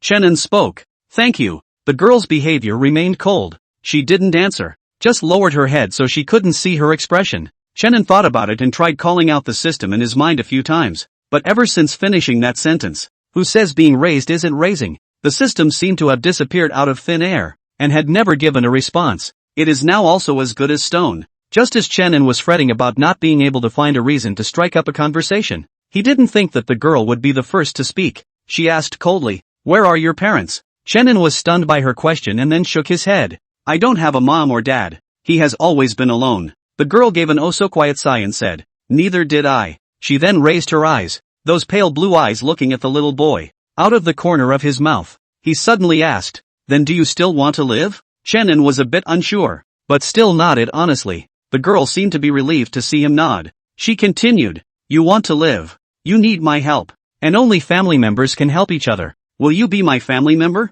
Chenan did not hesitate and proceeded to nod his head. Seeing this, the girl took the initiative and moved over, leaning towards him, her cheeks moving slightly with her. It was obvious that she was trying to smile, but the results weren't good. Her small hand, gently placed on the boy's head, whispered, "Then be good and call your mother." End of chapter. Chapter 2, Musan Yang. Wait. Chenan couldn't help but interrupt with a voice. What's with the sudden change of scenery here? He could accept that he had an extra sister, but wasn't a mother or something a little too far ahead of her time? Why mother and not sister? The little boy snapped. His words caused the girl's expression to freeze again. She retorted, "What's the difference?" Chenan pointed at her and then pointed at himself, bitterly persuasive. "Look, the years between us aren't that far apart, are they?" But the girl just looked at him coldly. "As long as you're good, I'm sure I'll be good to you. What's wrong with just letting you call me mother?" As she said this, she seemed to have thought of something, and her thin shoulders trembled slightly, as if she was trying her best to suppress her emotions.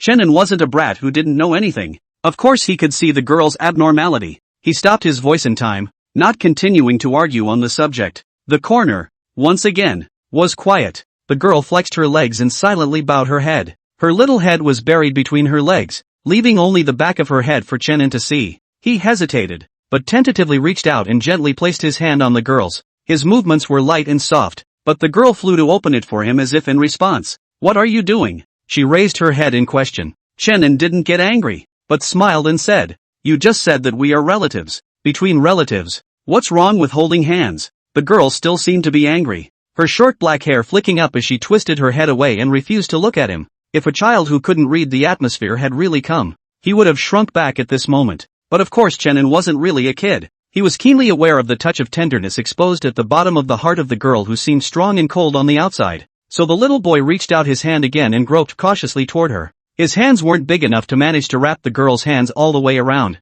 so Chenan chose another method of holding. His hand rested on the girl's, and this time the other only trembled slightly, but didn't break away. Immediately afterward, Chenan guided her and the two of them slowly interlocked their fingers. The warmth of their hands meeting their hearts gave them a little comfort in this cold wind. Shannon took the initiative to speak. Thank you for being willing to save me. Didn't know your name yet. The girl finally turned back. Her eyes lowered slightly, and she looked at their clasped hands with a few unnatural looks. Obviously you are the better, older one, she replied somewhat reluctantly. Mu San Yang. Mu San Yang? The boy subconsciously repeated. He asked again. No official name? Mu San Yang raised her eyes, then flung her hands free. She looked at him and said in a cold voice. Mu San Yang is Mu San Yang. That's my name. Shannon was stunned, not expecting the girl's reaction to be so intense. It's like a cat that's had its tail stepped on. No, I didn't mean anything else. The boy apologized earnestly. Sincerity was written all over his little face, and his eyebrows hung a little frosty. Although he was still young, he could still see that his features were extraordinary, and he had a handsome and clear flavor. Mu San Yang was cold with her little face, and she didn't know what was going on in her mind. At the age of 11 or 12, in a world where people eat each other, one has already learned to wear another mask. Shannon's voice didn't stop. He put his hand in front of the girl again, his voice soft. First time meeting, my name is Shannon. Mu San Yang opened his hand as usual, her expression cold, but her tone unconsciously followed a little softer. She spoke. If you eat my cake, you will take my last name, and you will be called Muan from now on. Shannon smiled somewhat helplessly at his words. Where does this come from? Mu San Yang glanced at him and replied seriously. This is the reasoning of the Mu San Yang. It's late at night. Under the shroud of night, the tall walls of the city resembled a creeping, horrible beast, and only large, dark shadows could be seen. The night should have been quiet, except that the wind and snow had gotten more and more bitter over the past 2 days, and the constant ear-piercing whistling sound swept across the field. It was like a mountain wind blowing through a deep stream, with mountain ghosts whimpering and howling low. In the corner where no one cared, 2 petite figures hugged each other tightly. They shuddered occasionally and subsided quickly. The chill was so intense that the only thing that still emanated a faint heat was the skin. The heat was like a small invisible sun that drew the two to each other. The little boy in it slowly opened his eyes. Shannon didn't have much sleep. It was also hard for him to sleep in such an environment. It's too cold. At this rate, even if the nobles of the city came out to give kanji and relief every day, they wouldn't be able to survive for long. That bowl of gruel could hang on for dear life, but it couldn't give them any semblance of warmth on a night like this. If you want to stay alive, you have to find a way to get into the city. But normally, the city would never allow disaster victims to enter the city, because once this opening is made, the subsequent troubles that will be brought about will be countless. Looking at those large shadows lurking in the darkness, Shannon frowned. Perhaps it was because his body had gotten smaller. These walls now seemed even taller and more daunting when they fell into his eyes.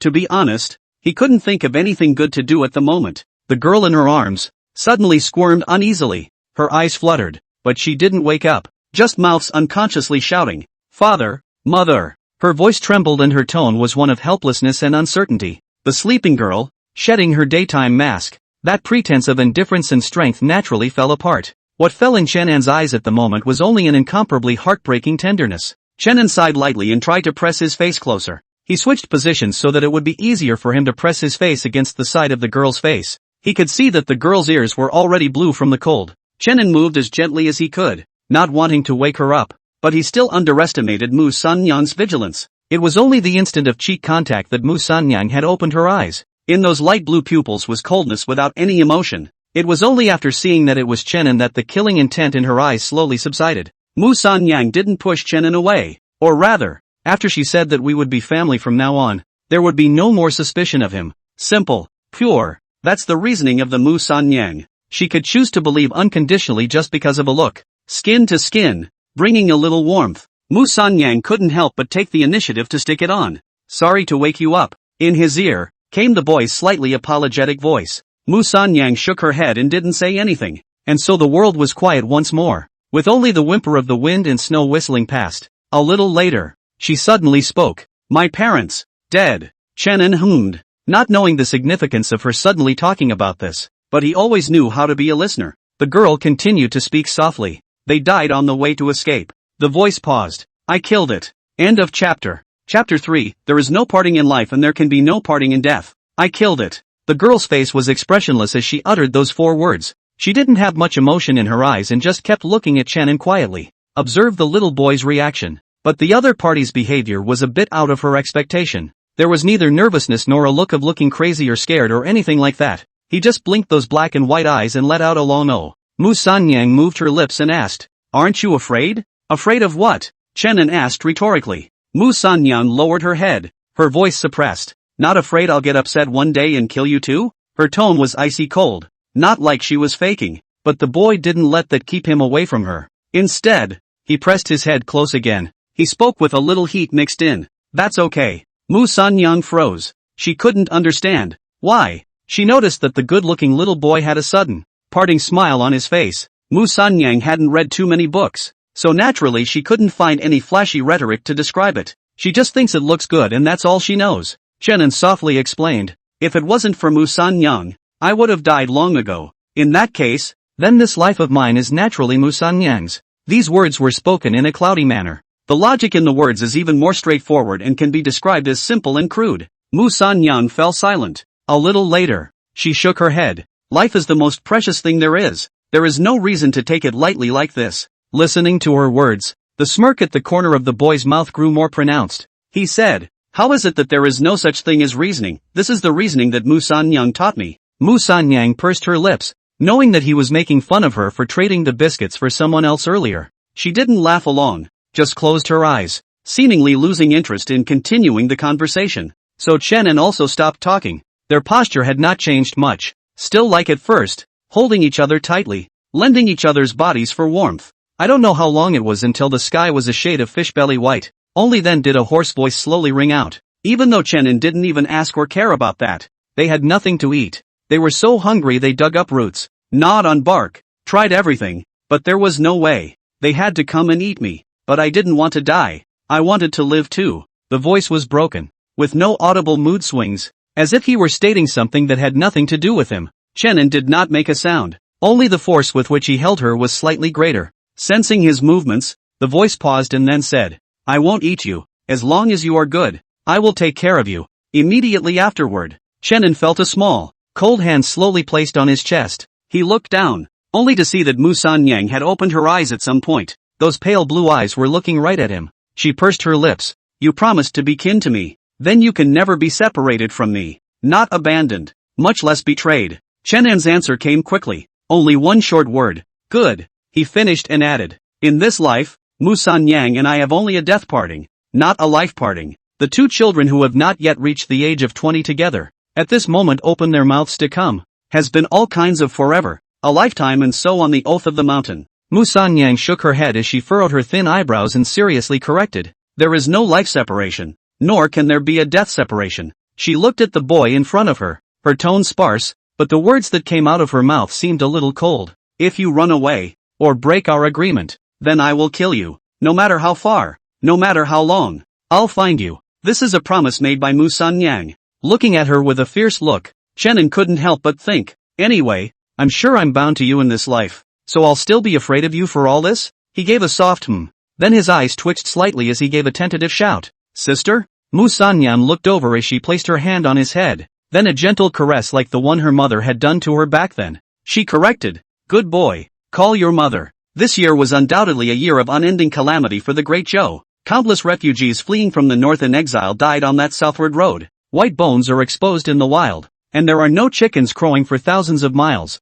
Those who managed to walk to the bottom of this city were extremely lucky and remarkable. However, in the end, it is just begging for a bowl of thin gruel. Near the ringing noon, the wind and snow that had been raging outside the city finally became a little weaker compared to other times of the day. The tall, heavy gates of the city also slowly made a toothsome creaking sound. The gates of the city opened, and a team of heavily armed men and horses were already behind the gates, ready to stand by. They escorted an exquisitely decorated carriage toward the large hut built of burlap and rough poles just outside the city. One by one, the ragged refugees rose to their feet. Most of them were huddled against the walls, and now that they heard the commotion, they cast their eyes over. Through the moment the gates opened, one could vaguely see hot air bubbling everywhere inside. People coming and going, all of them glowing. But with such a heavy snowfall, even if it was inside the city, how could that street really be as hot as they thought it was, with heat bubbling up everywhere? After all, it's just a resigned fantasy on the verge of death. It's like two worlds separated by this wall.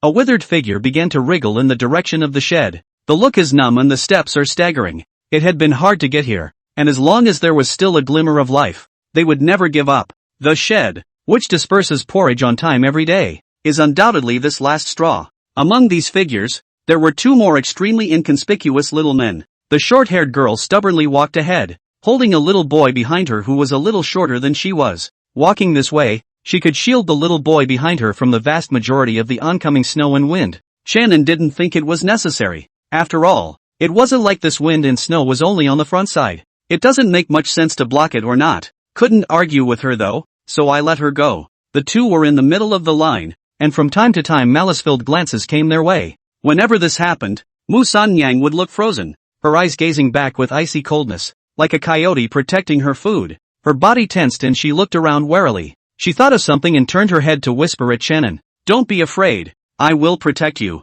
When Mu San Yang said this, she seemed to feel that it was not very convincing, so she hesitated and added another sentence. "I'm good." Shannon nodded and interlocked her fingers. Then an encouraging smile. "No fear. I don't know who he's talking to with this fearlessness." End of chapter. Chapter 4, I'm obviously your sister. The long lines of people waiting in line abetted a little. It's finally going to be their turn. Looking at the steaming cauldron of porridge in front of her, Mu San Yang subconsciously tightened the tattered clothes on her body. When he came close to the shed, he could see those heavily armored soldiers lined up on both sides, their expressions cold and their sharp eyes roaming around. In the center, a large iron pot was set up with firewood set up underneath. Next to the iron cauldron stood two bloated figures fully wrapped up with only their mouths, noses and eyes showing. It was a stark contrast to the thin rags on Mu San Yang's body. One of them was in charge of handing out the bowls and the other was in charge of the porridge. Listening to the voice, the one handing the bowl should be a woman, and her mouth kept muttering in a low voice. "It's just that my young lady is too kind.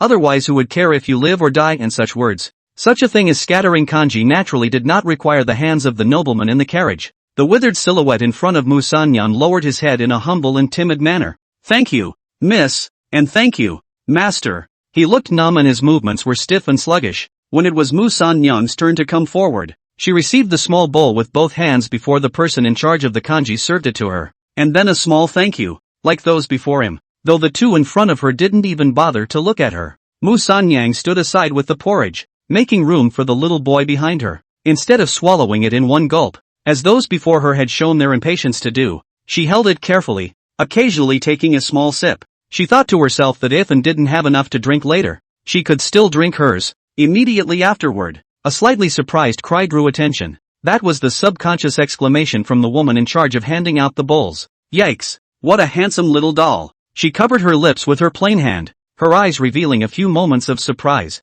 For some reason, upon hearing this compliment, Mu San Yang's heart tightened. She looked up in a hurry, and to her surprise, the other woman was staring out of her mind at some little boy. The whole place was silent, only the thin sound of the wind and snow blowing by. In the end, it was Shannon who took the initiative to speak. Instead of showing timidity like an unusual child, he tilted his little head and gave a sweet smile. "Thank you, sister, for the compliment. You look good too." The woman froze, and then her eyes flashed with some teasing meaning as she snickered. "But sister, I'm all wrapped up like this, so how do you know if I'm good looking?" She grunted softly. "Small for your age, but you talk out of your ass." That said, she passed the bowl in her hand. Shannon reached out and took it. And because his hands were small, he was also in a two-handed cupped position. He said with his mouth, "It is said that looks are born from the heart, and those with good and pure hearts are bound to be beautiful. Sister is willing to come out in such a blizzard to give alms for disaster relief, so she must be a beautiful person with a good heart." His words seemed to make the woman in front of him think of something,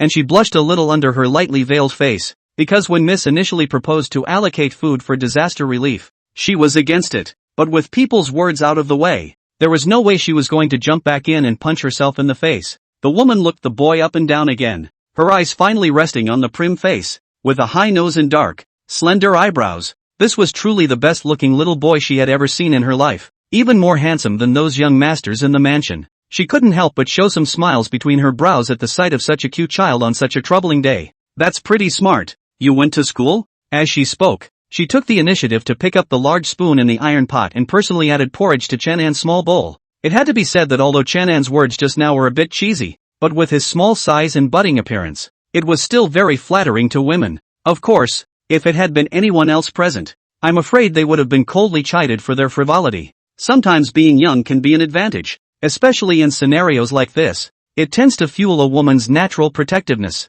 Shannon was currently looking closely at the white, still continuously steaming thin porridge in the pot, and was a bit greedy. Yesterday, I only ate a little bit of hard and cold cake, and I don't know what it was made of. How can it be as tempting as this big pot of hot porridge in front of me now? When he heard the question, he pressed back his desire, a fake smile on his small, unbroken face. Well, read a little bit. The woman read his words and saw his thirst. She sighed and filled the small bowl, her voice unconsciously softening. Hurry up and eat. After eating is not enough, sister will give you another hit. It was the first time an exception had been made when a woman had been in charge of spreading kanji for so many days. Originally, it was fixed that one person could only have one bowl of porridge. LOL. It's killing me. God have mercy. She couldn't help but brainstorm the tragic life behind the little boy in a split second. Look at this upbringing. I'm afraid that once was also a party of solid family. Just a tragic war disaster for many years, only to fall into this. And look at the boy around.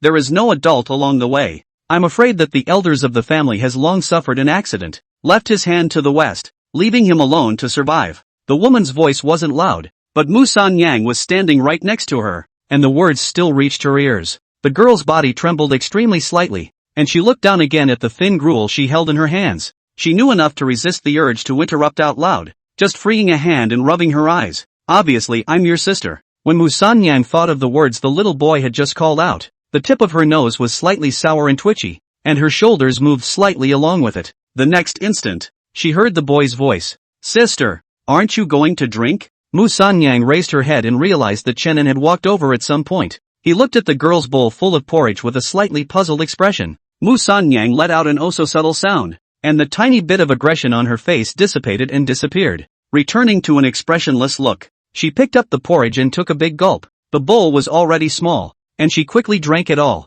She subconsciously licked the bottom of the bowl, and the warm feeling in her throat made her want another bowl. Unfortunately, not everyone has the distinction of being able to refill their cups like Chenin.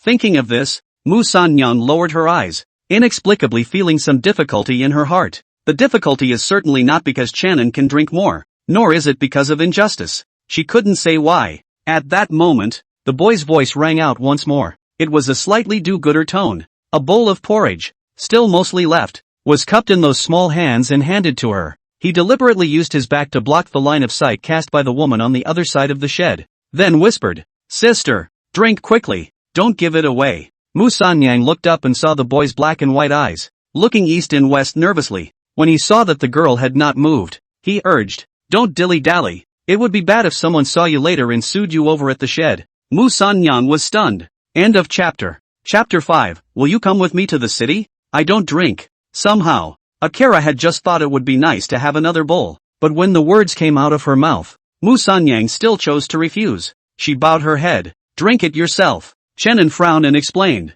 I've already drank it. This is specially reserved for you. But Mu San Yang still shook her head. Fortunately, Chenin had envisioned this, and he was now very good at dealing with such stubborn children. Just a feigned sigh of loss. It seems that San Yang is still unwilling to protect me, and what she said before was not used to swindle me. His comment managed to make the girl's eyes rush. She quickly opened her mouth to deny it, her eyes wide. You're not allowed to say anything. I wouldn't lie to you. Chenin smiled and passed the kanji. In that case, then sister had better drink it quickly. Mu San Yang stared at him, not quite able to understand how this and drinking kanji could be connected. Chenin coughed lightly and said, Sister said that she wants to protect me. So she definitely has to eat enough to do so. Where can I get the strength if I don't eat enough? And if you can't even get enough to eat, you're going to be in bad shape mentally, right? When Mu San Yang heard this, her eyes moved slightly, opening those light blue pupils to look at him for a long time. Finally she didn't retort anymore, and took it straight away, drinking it all in one go. The hot porridge turned into a warm stream that flowed slowly down his throat, and then it passed to all the limbs and bones for a long time. Seeing her obedient, a smile appeared on Chenin's face. He took the two men's bowls and turned toward the shed. The bowl was to be put back, and besides, it was of no use to them to have it. All of them together couldn't come up with a single grain of rice. Mu San Yang stood in place, looking at the boys gradually fading back. She squeezed her palms, determination flashing in her eyes. It was also at this moment that a seed called becoming stronger began to take root deep within the girl's heart. Mu San Yang never had any ambitious dreams. At first, she just wanted to live. And now, she wanted to take her brother with her and live. It's to live well, not to be like now, eating the first meal without the next, and suffering from the wind and snow all day long. So, she's going to get strong. Very, very strong. Survival of the fittest. This was something that Mu San Yang had realized early on. Without much delay, Chenin quickly went and returned amidst the envious gazes of others.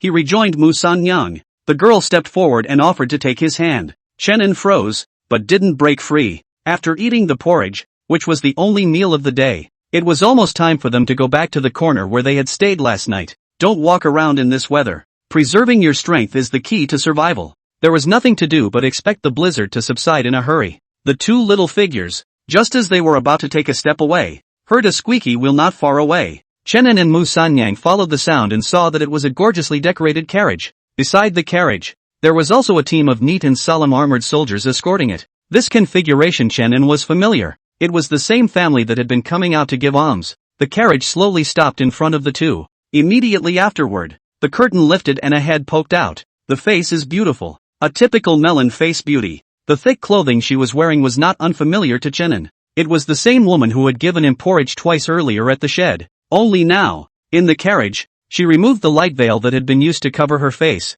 revealing her full face. The woman, seeing the little boy's motionless, lithe form, jumped out of the car. She laughed softly. What's the matter? Don't you recognize your sister? Chenin's cheeks moved, and a professional fake smile that could be described as perfect once again surfaced on his face. He said, "What did sister say?" I was just surprised by sister's temperament and appearance. It's a bit of a greasy comment, but it's still something that's been said before, and it most certainly depends on who's saying it. For example, right now, the woman knew that Chenin was deliberately praising her and saying nice things, but she still couldn't help but arched her eyebrows. She reached out with a finger and gently tapped the boy on the forehead, cursing with a low chuckle. For your young age, you're still greasy. Chenin maintained a smile on his face, his heart unperturbed. Women are like this, even if the heart can like people to praise her, on the surface to make another look. Nah, it's called reserve. However, Chenin also had some doubts in his heart at this moment. He didn't know what the other party was trying to do by stopping on purpose. He had a guess, but thought it should be unlikely. But the woman's next words let Chenin know that he had still underestimated the killing power of this body of skin. If he could be data mined, he'd have to have charisma pulled full circle on his attributes, and also bracketed, with max special attack on mature women. I only saw the woman put away her smile and said with a straight face, "My lady is asking you, are you willing to follow us into the city and serve as a slave of my Wang family?" As soon as her words fell, Chenin felt a tightness in his hands before he could react. He twisted his head to look and found that Mu Sanyang had lowered her head at some point and was motionless, making it impossible to see the look on her face. It had to be said that this offer was undoubtedly extremely tempting to them, the refugees who were lingering outside the city. I believe that no matter who else came, at this moment, they must have already knelt on the ground and begged the host family to take them in. Don't look at it as a servant, as if losing personal freedom, but in today's chaotic world, to be able to have a place to live in peace is something that I don't know how many people can only dream of. What's more, it's a refugee like them who has fled from the famine. After the woman finished speaking, she kept looking at Chenin with a smile on her face, with an air of confidence. After all, who could refuse the solicitation of their Willow City Wang family? But the next moment, the boy's face actually showed a few moments of hesitation. He looked at the girl beside him and whispered, "Thank you for being willing to look down on me, but I can't give up on my sister." His voice was not loud enough to fall one by one into the ears of the two women, one large and one small. Mu Sanyang still had her head lowered and did not move. Only her body trembled imperceptibly. The woman, on the other hand, blushed as she frowned and asked, "Kissing sister?" Chenin shook his head. So the woman looked like she was relieved. "If you're not your own sister, why are you obsessing?" Chenin still shook his head. The woman looked, finally, a little impatient. She thought of something, implicitly glanced at the carriage, came over and whispered, "Listen to your sister. Come to my Willow City Wang family to do things. It is definitely 100% beneficial." After she finished, she added, "And you don't have to worry about your status as a slave. You have your sister to look after you." The woman was already putting words in her mouth. If it wasn't for the fact that the little boy in front of her was really pleasing to her, I'm afraid I would have thrown up my sleeves and left. She was at least the young lady's personal maid. Even in the entire Willow City, certain family heads had to give her a few points. End of chapter. Chapter 6. But I'm not really your sister. But Chenin still shook his head for the third time. He had a slightly apologetic look on his face. "I know you're doing this for my own good, but if I can't go into the city with my sister, I'd rather stay outside." The woman glared at him and laughed at his exasperation. She stretched out her finger and poked the boy's forehead several times, and said with hatred, "Your little head is not quite smart. Why can't you turn the corner now? Even if you go into the city, you can follow Sister Me out every day. So won't you be able to take care of her just as well then? These words were spoken so bluntly that even Musanyang, who had been keeping her head lowered on the side, raised her head at this moment. Her little face was expressionless, but the boy still refused to move. The woman seemed to want to persuade again, but a gentle female voice had already come from within the carriage. Ring, don't force yourself. Xiaohuan was so anxious that she stomped her feet. She looked at Chenin, and then at the cold-faced sister beside him. Eventually, he had to sigh and turn away. She got into the wagon and quickly got down again, this time with a small package in hand. Xiaohuan raised an eyebrow and threw it in Chenan's arms without any goodwill. With a grumbling face, she said, forget it, if you won't, then you won't. Just take it as if this bit of conscience that I'd managed to give birth to and my sister is fed to the dogs. Chenan was stunned. He was holding that parcel. The weight was not light. The feel of it should be some dry food or something like that. He was genuinely touched this time and looked serious. Sister Xiaohuan, don't worry. Chenan will definitely remember your kindness to me today. It was just that Chenan had forgotten that he was still in a child's body, and at the moment, when paired with that pretense of a proper tone of voice,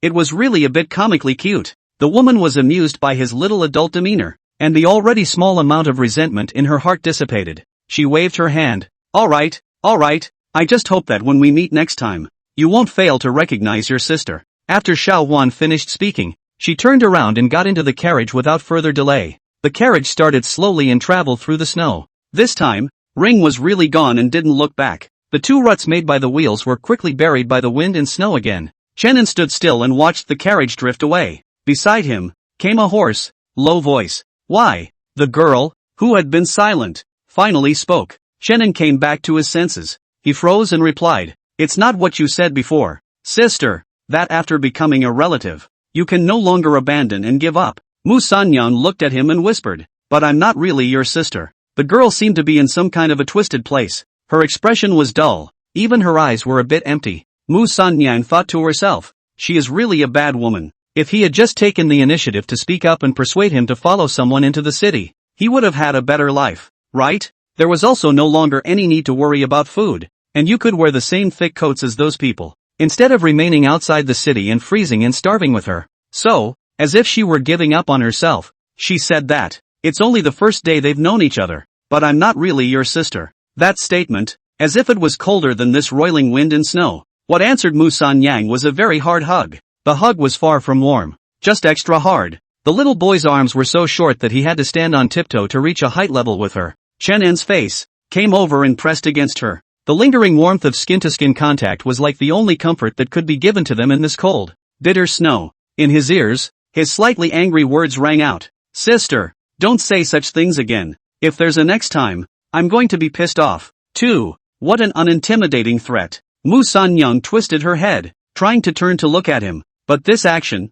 because the two of them were too close together, could not help but touch their lips. Mu Sanyang didn't hide. She didn't care about that at all. But the boy seemed different, his eyes went wide and he tilted his head back in a hurry. Mu Sanyang was stunned, then subconsciously moved her body forward. For some reason, even though it had just been a brief moment of contact, she already liked the way it felt. She doesn't understand love. She just follows her instincts. The movements were clumsy, like a small beast eating for the first time. Chenin was dumbfounded now, so he had to hurriedly reach out and push her away, perhaps also as an afterthought, sensing that her behavior was a bit inappropriate. Mu Sanyang no longer forced herself, but simply extended her hand towards the boy. Her pale blue pupils wandered over the boy at a loss for words. It's like making a mistake and being forced to stand for punishment. It was a good thing that her brother didn't count on it, and very nicely placed his hand in hers. This time, without the need for Chenin to guide her, Mu Sanyang took the initiative to choose to clasp her fingers. She turned around.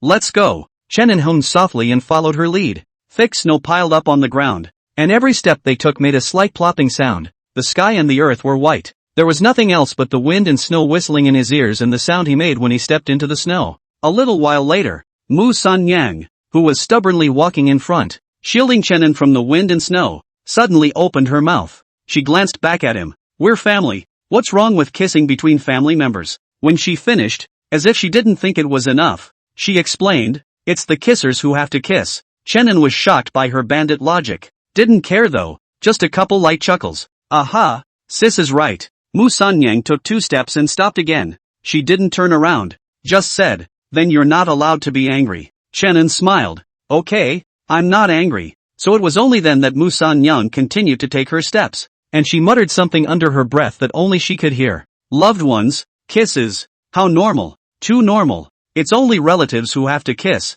What kind of relatives are they if they don't? Chenin followed behind her step by step, and it suddenly occurred to him that he didn't know from whence it came. But Musan Yang suddenly stopped obsessing over the titles of sister and mother. He thought of this just as he heard another voice from up ahead. And you're not allowed to call anyone else's sister from now on. Good. But you called today. Then don't call later. As Musan Yang listened, she felt that she had gone a little too far in a small way. Not being the strict sister type, she changed her tone and said, I just don't let you call it whatever you want. I didn't say you weren't allowed to. An answer came from behind him. Okay, all at your sister's request. Musan Yang raised her other hand and rubbed her reddened eyes. She told herself that Musan Yang was strong and would not cry. It's just that the wind and snow are so bad today that it's accidentally disorienting. They didn't notice that there was a withered silhouette far behind them. It was a skinny, bony man. But no matter how skinny, that's a real adult. His eyes, locked on the bundle the little boy was holding, greedy and eager.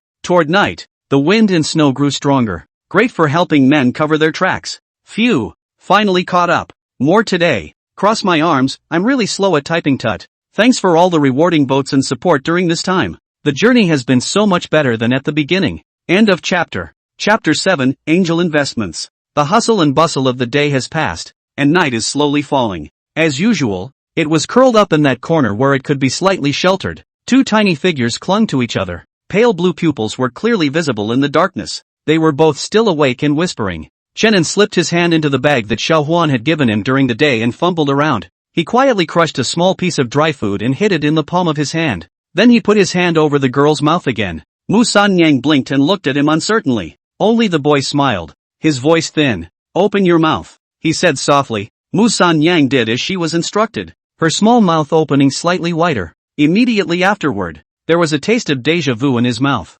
Perhaps it had been too long since she had eaten normal food. Musan Yang had difficulty describing it, only knowing that it tasted excellent anyway. She grabbed the boy's hand as he tried to retract it and stuck her tongue out to delicately lick up the inside of his hand. Chenin knew that she didn't want to waste that tiny bit, but she still couldn't help but say, Sis, it tickles. But Musan Yang's strength was surprisingly strong, holding his wrist firmly, unable to move. Bear with me, she returned without looking up. Chenin couldn't do anything about her, and he himself didn't have the ability to resist, so he had to be slaughtered. He thought for a moment and reached out with his other hand, continuing to fumble around in his bag to see what else was there. Suddenly, Chenin's groping hand lurched and let out a light eep. Musan Yang raised her head to look at him. What's wrong? Chenin didn't rush to answer, but instead took something out. It was a little note. Chenin raised it above his head, and through the vague moonlight, he could barely make out the handwriting on it. He froze as he read the entire sentence, then handed it to the girl beside him.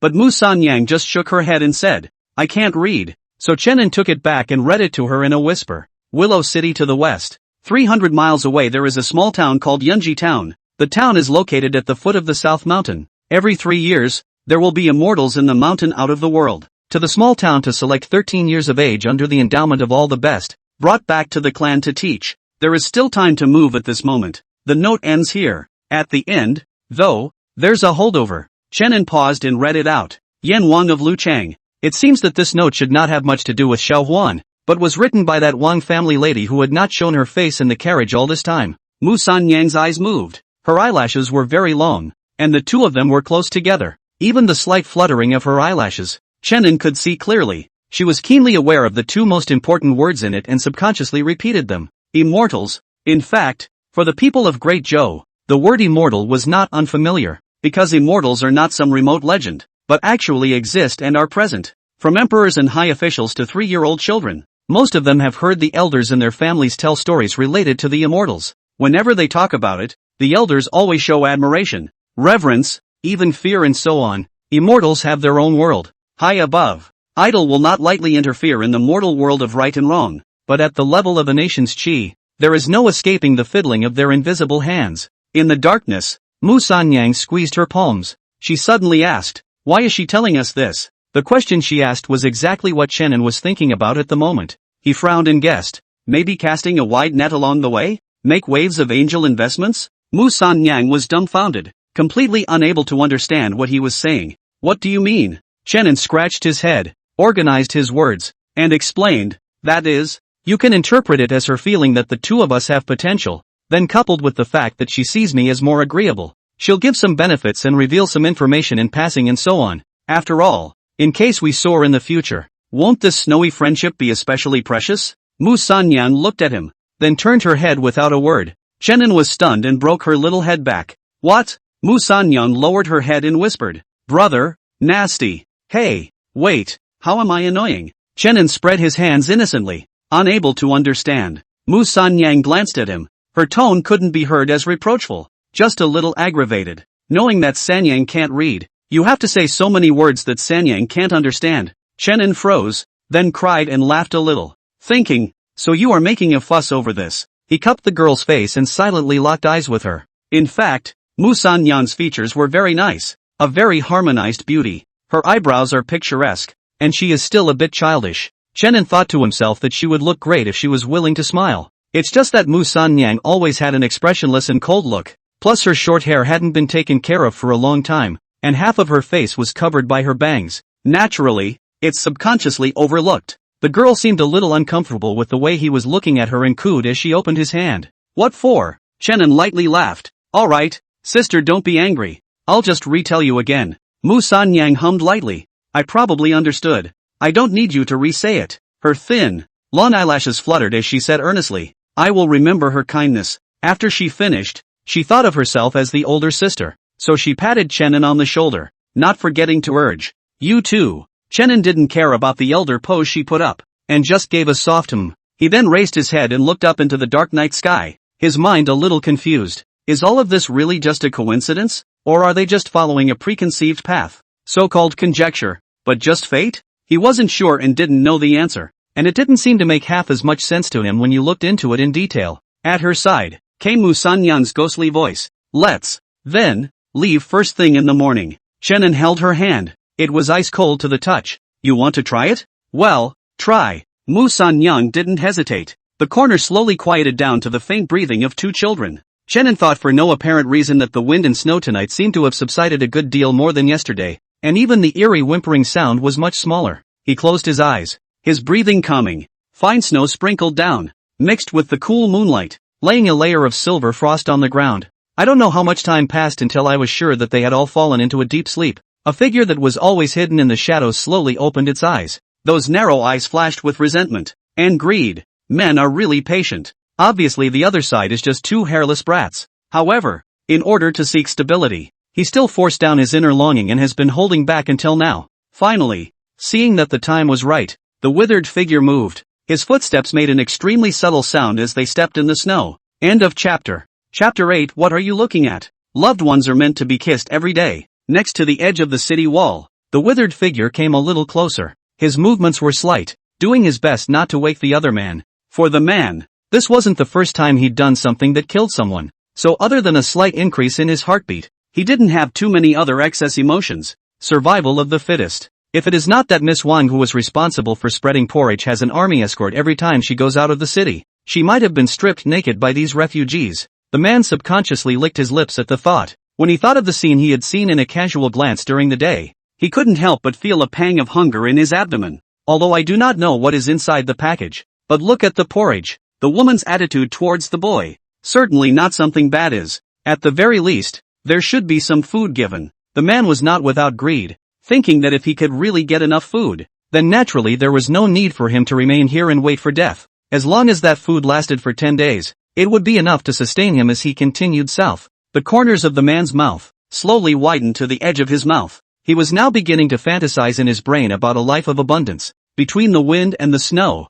the thin footsteps finally slowed to a stop. Looking at the two children who were still curled up and hugging each other, still sleeping, a cruel smile appeared on the man's face. As for any pity, sympathy, or the like, it was long ago thrown away on the road to escape. People who would have so-called sympathy would never have gotten as far as Willow City. So the man's eyes hardened, and without further hesitation, he raised the stone he had earlier held in his arms and was about to smash it toward the boy's head. But it was this instant that only the boy, who was supposed to be sleeping, snapped his eyes open. There was no panic in those eyes, no fear. There is, just as silent as this dark night. The man's face paled, his mind reeling, and he lost his concentration for a moment as he stared at him. In the next moment, he only felt that his feet were tripped by something, and then with an unsteady center of gravity, he planted himself hard on the ground, bringing up a dull sound. The rock, which the man was holding up in his hand, rolled down in the same direction and came down heavily on his leg. His eyes glazed over and he was about to stifle a scream, but faster than his voice was another petite figure, only to see the short-haired girl skillfully climb onto the man's back, her tiny-looking arms showing a surprising amount of strength at the moment. The girl's elbow bent and deadlocked his throat. The force was so great that it caused the man's expression to contract violently. His face twisted, and his two eyes were almost glaring out of their sockets. On the other side, Chenin retracted her leg numbly, then rolled over, her whole body weight pressed on the man's lower body. The man's entire face was bruised as his body began to struggle frantically, twisting and trying to shake off the arm that was locked around his throat. But he clearly underestimated Mu Sanyang's strength. The girl's arm was as steady as an iron building. No matter how much he struggled, it still didn't move at all, but instead, it also contracted inward little by little. The man's cheeks, which were rapidly bulging, turned red again. Immediately afterward, an extremely unpleasant stench and some fishy yellowish unknown liquid flowed out from underneath him. That violent struggle also began to become weaker little by little, finally until it subsided. I don't know how long it was. Seeing that the man seemed to be completely motionless, Chenin let out a long breath as he jumped off the man and was about to open his mouth. The girl was seen pulling a broken tile from her pocket out of nowhere. The edges of that tile were artificially sharpened. The girl's expression was cold, and her hand slashed the man's throat with great speed. There was crimson blood that began to flow slowly down the man's throat. Only after doing so did she stand up as she pushed the body away. Seeing the boy beside her looking straight at herself, Mu Sanyang frowned. She looked down and patted her pants leg again. It was still clean, no dirt on it. A little puzzled, she asked, "What's wrong?" Hearing the question, Chenin returned to his senses. As he thought about the girl's calm mending and maneuvering just now, he inexplicably felt a chill on his neck and hurriedly shook his head in succession. "No, it's fine." He wiped the fine sweat from his forehead and walked over to the girl and sat down. He breathed a sigh of relief and his heartbeat slowly returned to calm. Thinking back on how the two had just matched up, it was perfect. There was hardly any room given to the men to counteract it. Of course, the premise of all this was based on Mu Sanyang's strange power. Her strength, far more than her peers, coupled with the fact that it was probably because of the 2 bowls of porridge she drank during the day. Mu Sanyang herself was even more aware of the fact that the force she made tonight was several times greater than usual. Let's just say that this wave of men has done enough to be vigilant and discreet. It just happened to meet such a freak as Mu Sanyang, and with the intention to do so, the whole process barely made any twists and turns before the two managed to kill each other back. How could his disguise, which he thought was seamless, have escaped Mu Sanyang's eyes? With this young body, Mu Sanyang was able to survive all the way till now, relying on nothing but luck, much less the pity of others. It was no exaggeration to say that there were by no means a handful of people who wanted to make a move on Mu Sanyang precisely because of her age.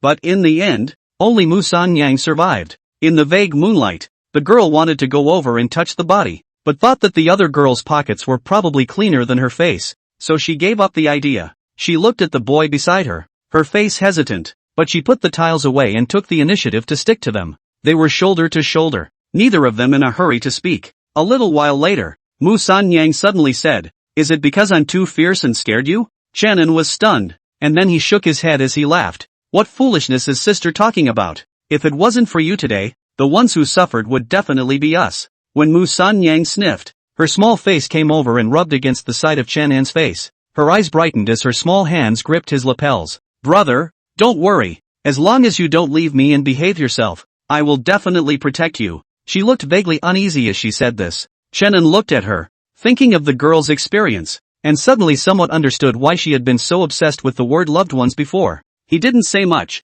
just returned a tight hug. On his face, there came a slight heat. Chenin cast a look, only to see Mu Sanyang retracting her tongue with a serious face and muttering, "What are you looking at? Loved ones are meant to be kissed every day." There was no talk all night. By the time the sun rose as usual the next day, the corner where they had slept for 2 nights was long gone. There was only a withered body gradually buried by the wind and snow. Following the direction guided by the note, Chenin and Mu Sanyang set foot on the road to Yunji town. The Willow City Wang family of his time, perhaps long forgotten this casually given gift, but the gears of fate have already begun to turn from this moment. End of chapter. Chapter 9, Sanyang wants you. 3 days later, 2 tiny figures could be seen, traveling in pairs, between a blanket of white The wind and snow have been getting slower and slower since the last few days, and are showing vague signs of subsiding. This is certainly a good thing for the vast majority of people. Finally, we made it through this winter and into the new beginning of spring. In the snow, Shannon tightened the clothes on his body,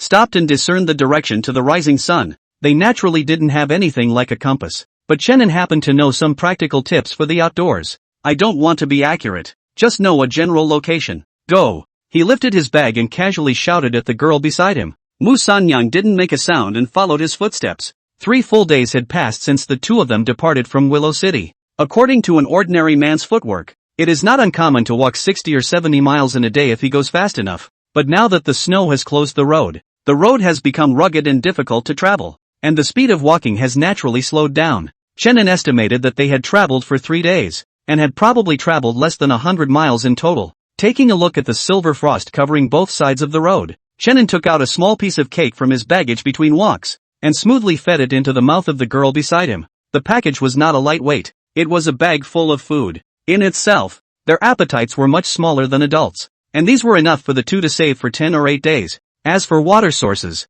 thanks to the snow water all over the place, there is no shortage. It's mostly not very clean, but who cares about that when it comes to survival? It's not impossible to drink each other's urine if pushed. Mu Sanyang chewed expressionlessly twice and suddenly pulled the boy's sleeve. Shannon was stunned. What's wrong? Mu Sanyang didn't say anything, but only stretched out her finger, pointing to the front of the road. Shannon narrowed his eyes falsely and led her a few quick steps, only to see that there were several messy footprints in the location that Mu Sanyang had just pointed at. Seeing these traces, Shannon's spirit lifted. He inclined his head to look at the girl, a little more joy in his tone. Sanyang, not going the wrong way. Mu Sanyang only gave a shallow but her eyes followed suit and brightened slightly. Everything seems to be going in the right direction. Those pale blue eyes stared unblinkingly at the side of the boy's face as she thought back to the image of pulling him up from the snowdrift the other day. The girl suddenly stepped forward, and with great speed, she gave Shannon a slapdash, light peck on the face. Seeing the latter casting a puzzled look, Mu Sanyang silently averted her gaze and walked ahead. Shannon casually wiped his face, not caring too much in his mind. It's just a kiss on the face anyway, not on the mouth. Like Mu Sanyang said, as people in a close relationship, it really wasn't a big deal to kiss on the face once in a while. Thinking about foreign countries on the blue planet, haven't they always still had the ritual of kissing the face? He stepped away and followed. The two walked side by side again. Shannon thought about it and spoke. Sanyang. Before he could finish his sentence, the girl interrupted him. Mu Sanyang twisted her head, her short hair flicking in the air. She said, "Be called sister." Shannon froze, then laughed. He took the girl's hand, which was hanging down at her side, and said instead, "Sister, why don't I teach you to read?" Mu Sanyang kept her steps and shook her head. "Don't." Her reply did not surprise Shannon. He squeezed the palm of the girl's hand, and instead of that piercing coldness, there was a little bit of warmth. Maybe it's the improved weather and the good food we've been eating lately. But sister, there are many benefits to being literate. Mu Sanyang didn't return her head. "Oh, so you don't know each other? And what if I'm not around one day?" Shannon subconsciously replied smoothly. As soon as the words were out of his mouth, he felt as if something was wrong. Sure enough, the girl's pace suddenly paused and she looked over. Underneath the thin bangs, as always, there was no expression, just a single stare. "You want to leave me?" Mu Sanyang said word for word. Inexplicably, Shannon felt a chill at his back as he hurriedly shook his head. Mu Sanyang quietly looked at him for a moment, her eyes roaming over his face. She looked at it very meticulously, not missing a single detail. A little later, the girl turned around and continued walking. Shannon followed up and heard her whispered words. "You're the one I picked up from inside the snow." At those words, Shannon hummed. Immediately afterward, the petite figure turned back to him and wrapped him in a hug. Skin to skin, Shannon detected the girl's slightly trembling body. Her head was buried in Shannon's shoulder, her voice thin. "And you ate my pie. I only had that one piece of pie left. I didn't eat it. I gave it to you. Now that the pie is gone, you're all I've got." She spoke little by little, as if trying to prove that she had no reservations about the boy. This was the moment she looked like a real little girl should. There was some uncertainty, helplessness, and overwhelm on his face. As Shannon looked on, his heart seemed to throb hard along with her. He took the girl into his arms and placed his hand in her short hair, stroking it gently, softly. "It's okay sis, we've got pie now, and there's bound to be more in the future." Mu Sanyang's answer came slowly. It was subtle, yet firm. "Sano doesn't need those." She raised her head and looked into Shannon's eyes. "Sano wants you. a few dozen miles away. This road, ravaged by wind and snow, had an old temple standing beside it for no apparent reason. The old temple has a quaint appearance and the doors are closed. The perimeter is surrounded by a high and thick courtyard wall with lifelike designs painted on it. The pattern, from left to right, is one after another of figures fiddling with their flavors. They are clad in light veils. Their faces are stunningly beautiful, and their waists are as lithe as snakes. They moved in different forms. Some twisted up a corner of the skirt, some chest dress slipped, revealing half of the fullness, but none of them were completely nude. All of them were hidden. But it is this kind of half-hidden look that makes the silhouette have an extraordinarily seductive meaning. These patterns, and the old temple itself's solemn and simple temperament produced a violent conflict, so that people could not help but give birth to a sense of incongruity at a glance. Plus it's not some deep forest, but on the edge of a flat, open avenue like this. Anyone who looks at it should be alarmed. But at this point, with the wind and snow drifting across the road, there was no sign of pedestrians, so no one could appreciate the masterpiece on the courtyard wall. A little while later, a figure bubbling with golden light cut through the sky and came straight towards the old temple. When he got close, he could see that it was actually a monk with a big bald head and a robe. He was tall and imposing, holding a double-wheeled, 12-ring tin staff, his eyes as wide as bronze bells. The monk was enraged when he saw the classic style of his old temple, and then the shibori design on the wall. He was furious. Doggone demon sect demoness. I have to get you killed today. End of chapter. Chapter 10. How many times have I told you to call it the Great Heaven and Earth Yin-Yang Intercourse sect? The bald monk's eyes widened in anger, and the tin staff in his hand swung violently towards the old temple door. Only a very recognizable and thick true chi was then inspired. The true chi took on a splash of golden color, bringing with it a touch of sacred solemnity, which was the standard for the gong methods of the delusionless temple. That true chi went on a rampage and slammed hard against the door. The seemingly ancient and old gate could not withstand this ferocious blow and was reduced to nothing in an instant. The bald monk didn't hesitate. He flashed his figure and entered the temple with a big stride. However, when he fixed his attention to see the situation in the temple, the rubbing bright bald head, suddenly veins rippled, eyes or several want to spit fire. One could only see that this magnificent hall was enshrined with dozens of tall and majestic Buddha statues, each of which had been carved in a lifelike manner,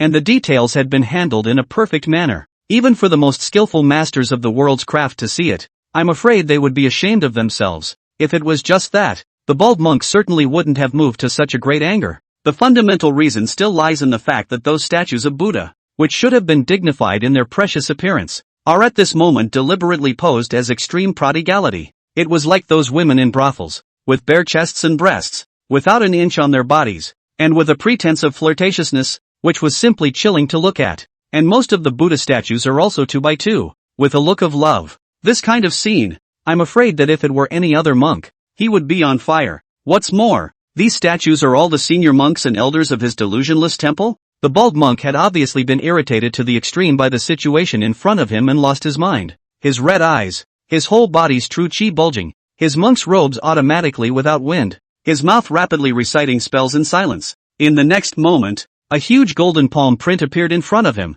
and the palm print carried a terrifying might as it rushed towards those unbearable Buddha statues. The palm print flew to mid-air, but it was easily blocked by a red dress. It was a stunningly beautiful young lady in a muslin red dress. Her veiled hand gently tapped on her lips with a smile on her face. What's the matter, little monk pure dust? These Buddha statues can be taken from your delusionless temple. I kindly got them for you, and it's not even if you don't sincerely kneel down to worship them, but even if you want to deceive your master? A woman's voice with a melodious tune. There was a haunting magic in the mere opening of his mouth. It was a good thing that Pure Dust wasn't some fledgling junior, so naturally he wouldn't be compelled by her. When he saw the rightful owner appear, he didn't nag and immediately executed the backhand he had prepared long ago. The appearance of losing his mind just now was also just a disguise to lure the demoness to show herself. Only the 12-ring tin staff in his hand glowed brightly, constantly emitting crisp clashing sounds, and Pure Dust took advantage of the situation to fling it out. That tin staff was extremely fast, its body glowing with a gilt-like luster, and it instantly arrived in front of the red-clothed girl. The movement of this strike wasn't that great, and it was also far less than the golden palm print that Pure Dust had just struck. However, the red-clothed girl's expression became a bit grave. Her eyes stared, her body was light, and she jumped towards the back several times in a row, trying to throw the tin staff away. But the tin staff followed suit, as if it had recognized her, and made several turns in a row. Even though the hall was empty, it could not afford to have a young girl running away like this. In less than 3 breaths, the tin staff wrapped itself in supreme might and forced her into a corner. When Pure Dust saw this, He couldn't help but raise his eyebrows, some joy on his face. He could not help but jump up, looking excited, yelling, "Dog Day Demon Girl, I see you." His voice came to a screeching halt, because although the red-robed girl was struck by the tin staff and her body was reduced to pieces, the statue of Buddha, the temple, and the old temple in front of her did not disappear at all. It didn't even shake. Pure Dust's excitement stuttered. His eyes raised straight up and he screamed, almost subconsciously. With his years of experience in fighting these demonic outcasts, he hurriedly made a roll towards his side. Sure enough, in the next instant, a long sword with a cold light appeared out of thin air where he had been. The long sword was as clear and crisp as water, with an inscription carved through its body, and at the hilt was a small, white and delicate hand. The green veins on the skin of the back of the small hand were clearly visible. When Pure Dust saw it, his back went cold and his legs shook, but he was able to stabilize it in a hurry. He knew in his heart that fighting is most taboo to weaken the momentum, so he then laughed coldly and said, "Oh, you cunning villain, the district carving small skills, and how can you hide it from me?" Although he made a show of it on his face, Pure Dust was feeling a tingle in his scalp at the moment. If he had hesitated just now, I was afraid that the long sword would have already pierced him through and through. Seeing the failure of the scheme, the girl in red didn't appear angry. She just retrieved her sword in a good manner and laughed softly. That smile was inherently self-flattering and seductive. She pouted in aggravation, and I felt sorry for her. "You monks are really unreasonable. It's obvious that it was you who made the first move, sneaking up on me first, and you still have to say that I'm cunning." The young girl's body was wonderful, and when she said these words, coupled with her pitiful words, anyone who saw them couldn't help but feel ripples in their heart. Even for the disciples of the delusionless temple, who had always been known for their 6 pure roots, Pure Dust was feeling a little dizzy. One had to admit that this demon girl's natural charm was really hard to resist. At that moment, the double-wheeled, 12-ring tin staff in the corner flew back upside down, and it settled beside Pure Dust with a tinkling crunch. Pure Dust's body trembled as his sanity gradually returned to clarity. His face was horrified, and he couldn't help but curse out of his mouth, "Good you Acacia sect Demoness. If I didn't have my delusionless temple's most precious treasure in my hand, I would have almost fallen into your path." As soon as his words fell, he saw the red-clothed girl opposite him frown. Her demeanor iced down. "How many times have I said to call it the Great Heaven and Earth Yin-Yang Intercourse Sect?" After the red-skirted girl finished speaking, she was about to continue speaking when suddenly, as if sensing something, she turned her head to look outside the hall. Her complexion moved, and she actually directly left the bald monk behind regardless. Her body was light and ran towards the outside of the temple. Pure Dust couldn't help but look stunned, and the ancestor's relic that he was originally ready to pull out was tucked back in. "I'm about to shake someone and you run away?" At this moment, not far from the old temple, 2 tiny figures were walking slowly. Chenin raised his head and looked at the sky. Seeing that it was already a bit dusky, he turned his head and said, "Sister, let's get ready to find a place to rest." Mu Sanyang nodded. Anyway, all along the way, they relied on Chenin to arrange just that, and she never had an opinion. Sometimes they were lucky enough to stumble upon a resting pavilion and they would spend the night in it, but if you're not lucky, then you'll just have to find a tree to settle under. Continuing to walk for a while, Chenin was wondering if he would have to sleep on the street again tonight, when he suddenly saw a vague architectural figure in front of him. He was stunned and took a closer look, then subconsciously wondered, which talent is this? Repairing a temple next to the road? Mu Sanyang sniffed and followed his gaze. "Are we going over there?" she asked. Chenin first nodded and then shook his head. Mu Sanyang looked over in disbelief. Chenin frowned. "No, this temple looks a bit spooky. Let's just find a tree around here and make do. We'll see if we want to go over there when it's daylight tomorrow." "Big deal. We'll take a detour." Mu Sanyang let out an oh-so-subtle cry, leaving it all up to him. But it seems that heaven is not as good as it should be. A reddish-red silhouette had turned towards Chenin in an instant. The boy's pupils dilated slightly. He heard a surprised female voice. "It really is the spirit rhythm Tao body." End of chapter. Chapter 11, What Clan? Spiritual Rhythm Taoist Body. These 4 words were not unfamiliar to Chenin. In his first life, Luo Kongin relied on this superb physique to be spotted by an immortal and then brought back to the clan. And then, it's been 10 years or so of no news. But Chenin didn't blame her. After all, immortal and mortal are different. Once stepped into the immortal path, it is often a snap of the fingers dozens of hundreds of years. What's more, he actually knew it in his own heart. "I'm only afraid that when he dies, Luo Tsongan will be able to come back." But ultimately it was a long time ago. Chenin retrieved his scattered thoughts and gazed up at the person coming before him. The young girl was dressed conspicuously in a stunning reddish-red dress. The sky and the earth are white. Only this reddish red, adding a touch of absolute beauty and magnificence to the world. Instead of landing on the ground, she floated in mid-air, and so Chenan's eyes, inevitably, noticed her bare feet without an inch of clothing. The red-skirted girl seemed to have sensed the boy's gaze, and she looked stunned. Then the corners of her mouth rose slightly, revealing a playful smile. Instead of dodging, she imperialized her spirit power and deliberately moved closer. Those white and tender feet were almost about to stick to Chenan's face. Jade feet, exquisite, crystal clear skin, light green blood vessels on it are clearly visible, as if it contains some kind of magic.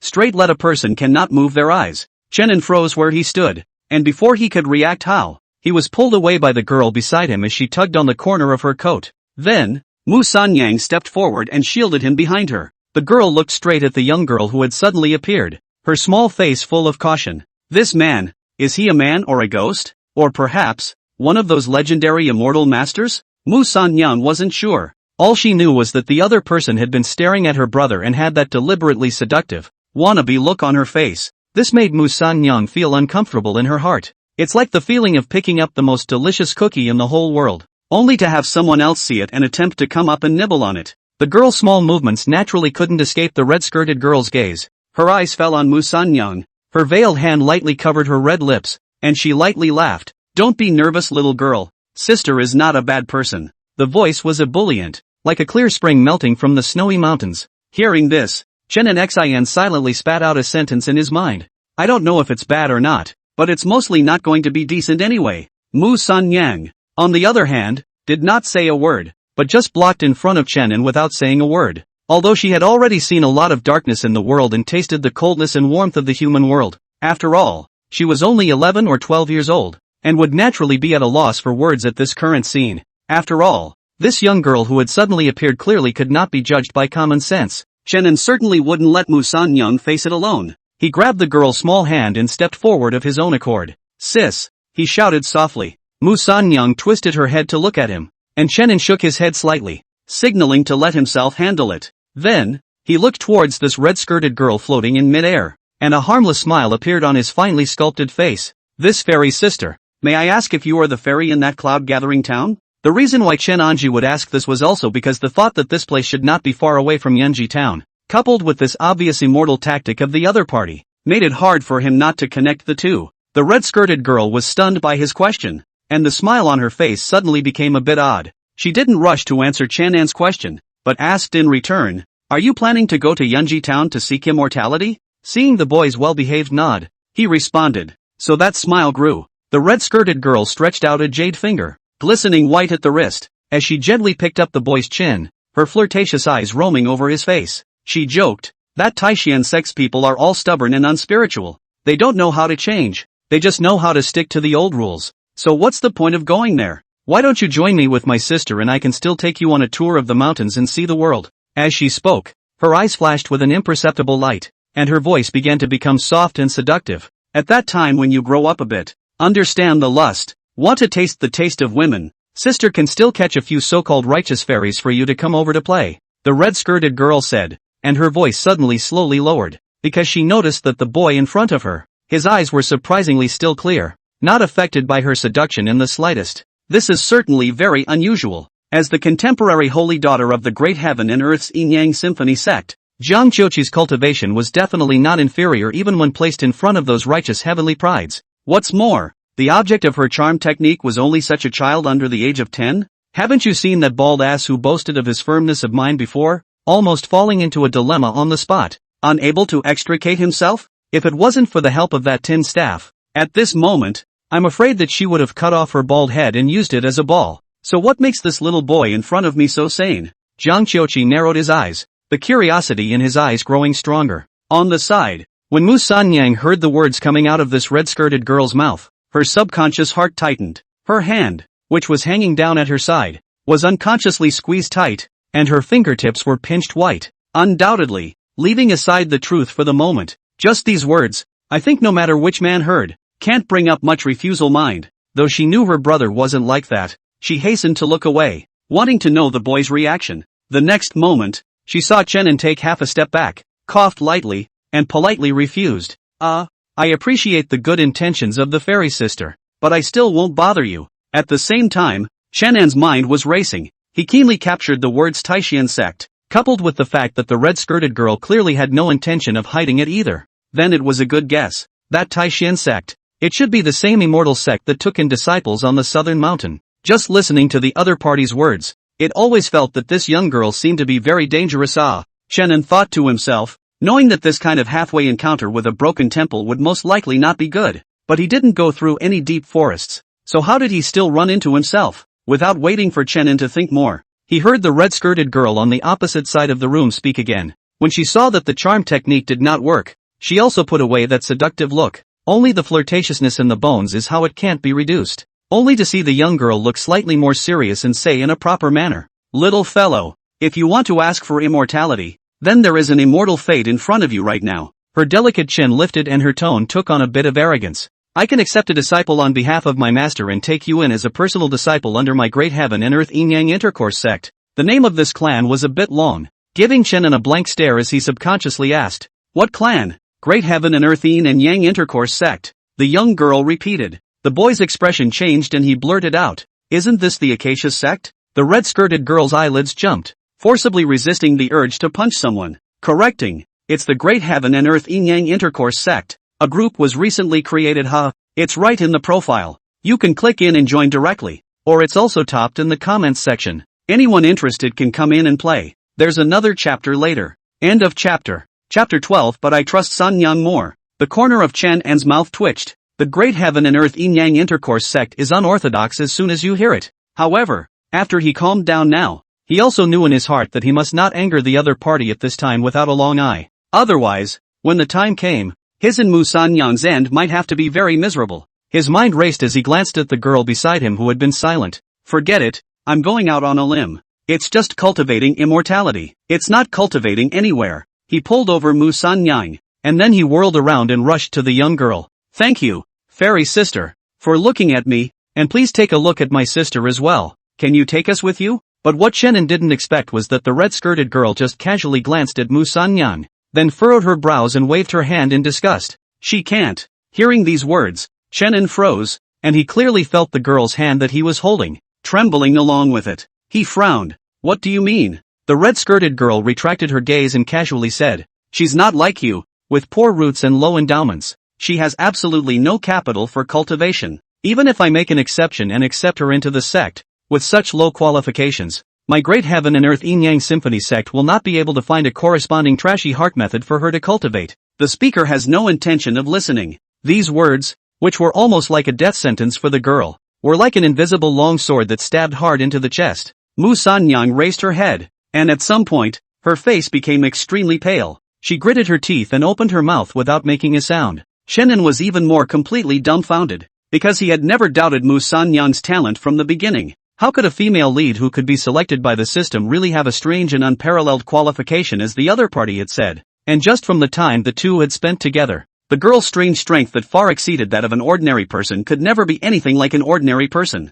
How can? Chenan's eyes were dull and his mouth subconsciously murmured. The red-skirted girl clasped her chest and sneered when she saw their reaction. She said, "You guys don't think that anyone in this world can cultivate immortality and anyone has the capital to do so, do you?" She snorted, as if thinking of something, her voice suddenly icy. "Heaven and earth are inherently unkind. And even more so, they are born to divide people into 3, 6, 9 classes. A spirit-rhythm Tao body like yours is rare in 1,000 years. And it's people with inferior endowments like her that are the norm for the vast majority of people." The red-skirted girl's voice fell into the ears of both of them word for word. Chenin turned his head and looked at the girl with some concern in his eyes. Luckily, Mu San Yang just stubbornly tilted her head, without much expression on her face. She couldn't see how much of a blow she had been dealt. She looked at this fairy sister in front of her and suddenly shook her head. "I don't believe you." This was the first thing Mu San Yang said today. Only 4 short words. She didn't think she would be some kind of supreme genius, but she didn't think she would be that bad either.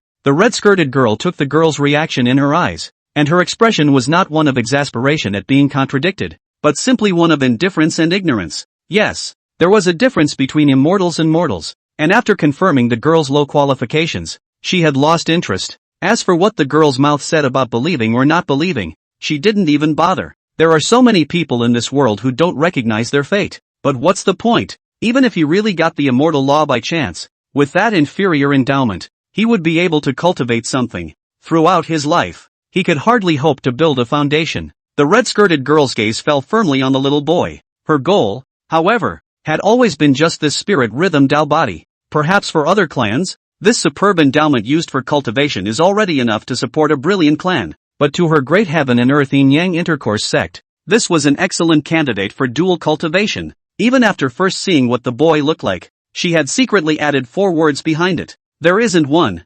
because Kang Cho-chi is a woman who actually only cares about looks. Once when her master asked her when she started practicing the sex secret method, Jiang Cho-chi's answer was, waiting to run into someone better looking than me. Of course, the young girl's seemingly casual words were a true reflection of her heart. But Kang Cho-chi took a look at the boy's age and didn't have the heart to say what he was really thinking. Well, at least she's got some face. Let's just find a random excuse to trick him into the sect first. As for the back, the big deal is to wait a few years, just so you can also take the opportunity to cultivate a relationship. Somehow, a word suddenly popped into Jiang Cho-chi's head when he thought of this. Nurture. The corners of her mouth turned up slightly as she rubbed her chin. I thought to myself that I've been called the demoness of the demon sect every day anyway, so I have to do something to match the demoness, right? Otherwise wouldn't you look like you've been wronged? However, a slightly childish voice broke Jiang Cho-chi's moment of fantasy. Chenan's wording was as gentle as possible so as not to irritate this fairy sister. He said, Fairy sister, forgive me if I can't be taken with my sister. Jiang Cho-chi's expression was stunned when she heard this. She frowned and reminded, you have to be clear. Her qualifications are too poor. She's a waste of space. She can't step into the real cultivation path at all. Chenan's face remained unchanged. He just held Musan Yang's hand and stubbornly shook his head. That's quite the sibling bond. Jiang Cho-chi smiled, not caring. She opened her mouth and was about to continue with something. Suddenly the afterglow caught a glimpse of a golden light coming from the sky. She scowled and cursed under her breath. Bastard! You're ruining my life again. The young girl imperialized her spiritual power, her bare feet flicking in midair. Only the red dress floated silently to the boy's side. She moved next to Chenan's ear and exhaled. Little one, wait until your sister comes for you next time. That voice was as ebullient as ever, making one's heart tingle in hearing it. Musan Yang watched this happen, her palms squeezing tightly, her nails almost embedded in her flesh. But all the past experiences have also made the girl more mature. She knew that a momentary impulse wouldn't do any good. Brother! Musan Yang lowered her head, hiding her reddened eyes. That thought of wanting to become stronger went crazy at this moment. Jiang Cho-chi quickly dodged away. She didn't want the dead bald ass to find the boy. Remember your sister's name, Jiang Cho-chi. It was the last whisper Chenan heard. The red dress crossed the white sky and earth like a meandering trailing tail. The two contrasts are dazzling. Is this an immortal? Chenan froze and suddenly felt a hug around his waist. It's Musan Yang. Her voice was a little hushed. Brother, what's wrong? Don't leave me. I'll try. Chenan turned around and revealed a smile. Sister is talking foolishly again. I didn't leave when I was in Willow City, and I didn't leave just now. He paused. In the future, it won't be. The girl looked up, but she said I was trash. Chenan said softly, but I trust San Yang more. End of chapter. Chapter 13, Don't Kiss Me Without Permission. Not a big town. Yunji is a small town located in the west under the southern mountains. The town is also populated by complete and utter mortals, but every 3 years, this isolated, usually cold town always has a bonanza. A mountain is not high, but a fairy is famous. The town is not long in the tooth, but behind it, immediately behind it, are the southern mountains. There was an immortal sect on the southern mountain called the Taishan sect. The Taishan sect had deep roots and a long heritage, and was a truly great sect. However, even if a powerful clan wanted to carry on its legacy, it still needed to constantly inject fresh blood in order to do so. That's why the Taishan sect has had a rule since ancient times. That is, every 3 years, the immortal gate would be opened, and the clan deacon would be sent down to the mountains to select good seedlings of the right age, and then bring them back to be cultivated. In the beginning, it was the deacons themselves who traveled around the world and struck their luck, or if it so happened that one of the masters who traveled in the clouds stumbled upon a good seedling, they could bring him back by the way. Then the incident became known to more and more people, and everyone slowly came to an understanding. And why don't you just stop running around? We'll do it ourselves. So this custom of Taishan sect's acceptance of disciples was set on the day of the beginning of spring in February of the following year. On the main road into Yunji town, one after another carriage could be seen traveling in it. Most of them were gorgeously decorated with guards following beside them. On both sides of the road, the snow was cleared by man. The normally cold town of Yuncheng has been heating up again lately. Unlike most people, who were scantily clad, there were 2 tiny figures on the road. walking slowly. Their clothes were tattered and the tips of their hair were stained with a bit of frost. It was a boy and a girl and 2 children. The boy, with his clean face, walked ahead. The girl on her side had her head slightly bowed. The short black hair, now a little longer, covering most of her face. Ever since the day the Acacia Sex Demoness came, Mu Sanyang had always had this silent look. Although he was also quite silent before, Chenen's mind was always delicate, and he was able to detect those subtle changes that occurred in the girl's emotions. He squeezed the small hand he was holding with the girl and whispered, "Sister, we'll be there soon." Hearing him speak, Mu Sanyang seemed to freeze before raising her head. The blurring shadow of the vapors in front of them had begun to become clear. Somehow, she stopped in her tracks. Chenin didn't make a sound, just accompanied her and stood silently by the side. A little while later, Mu Sanyang looked over, with a few rare moments of hesitation in her eyes. Chenin Xin sighed centrally, knowing what she was worried about. He stepped forward and cupped the girl's cheeks in his hands. Those pale blue pupils were forced to meet his eyes. Mu Sanyang was always a bit taller than Chenin, so when doing these maneuvers, he often needs to stand on his tiptoes. The boy bumped the girl, gently, with his forehead. He softly consoled, "It's okay, sister. Look at you. You're so powerful and your strength is still much greater than mine. You'll definitely be able to pass." The words Chenin used to encourage were ordinary and not colorful, because he knew full well that Sanyang, right now, didn't need any grandiose words either. She just needed a voice. Needed his voice. The girl's cicada-like lashes fluttered slightly, her eyes opening and closing before she lowered her head again. Seeing this, Chenin had no choice but to use his killer weapon. He volunteered to come up to his face and give the girl a soft kiss on the side of her face. A touch of separation. The warm touch on her face caused Mu Sanyang to reopen her eyes. She froze and touched her face before looking at the boy in front of her who was trying to tiptoe. In the next instant, the hesitation in her gaze ceased and she became determined. Seeing that Mu Sanyang was able to regain her composure, Chenin also revealed a heartfelt smile. He still preferred the Mu Sanyang who yelled every day that she would protect him for the rest of his life, instead of hesitating to move forward because of a casual negative comment from someone else. So without further delay he turned and took a step. "Go!" Chenin spoke up. His pace soon stopped again, for there was a small hand, pulling at the corner of his coat. Chenin turned back and said suspiciously, "What's wrong?" Only to see Mu Sanyang move her gaze away, refusing to meet his eyes. The girl's snow-white neck was also extremely rarely colored with a wisp of redness. She whispered,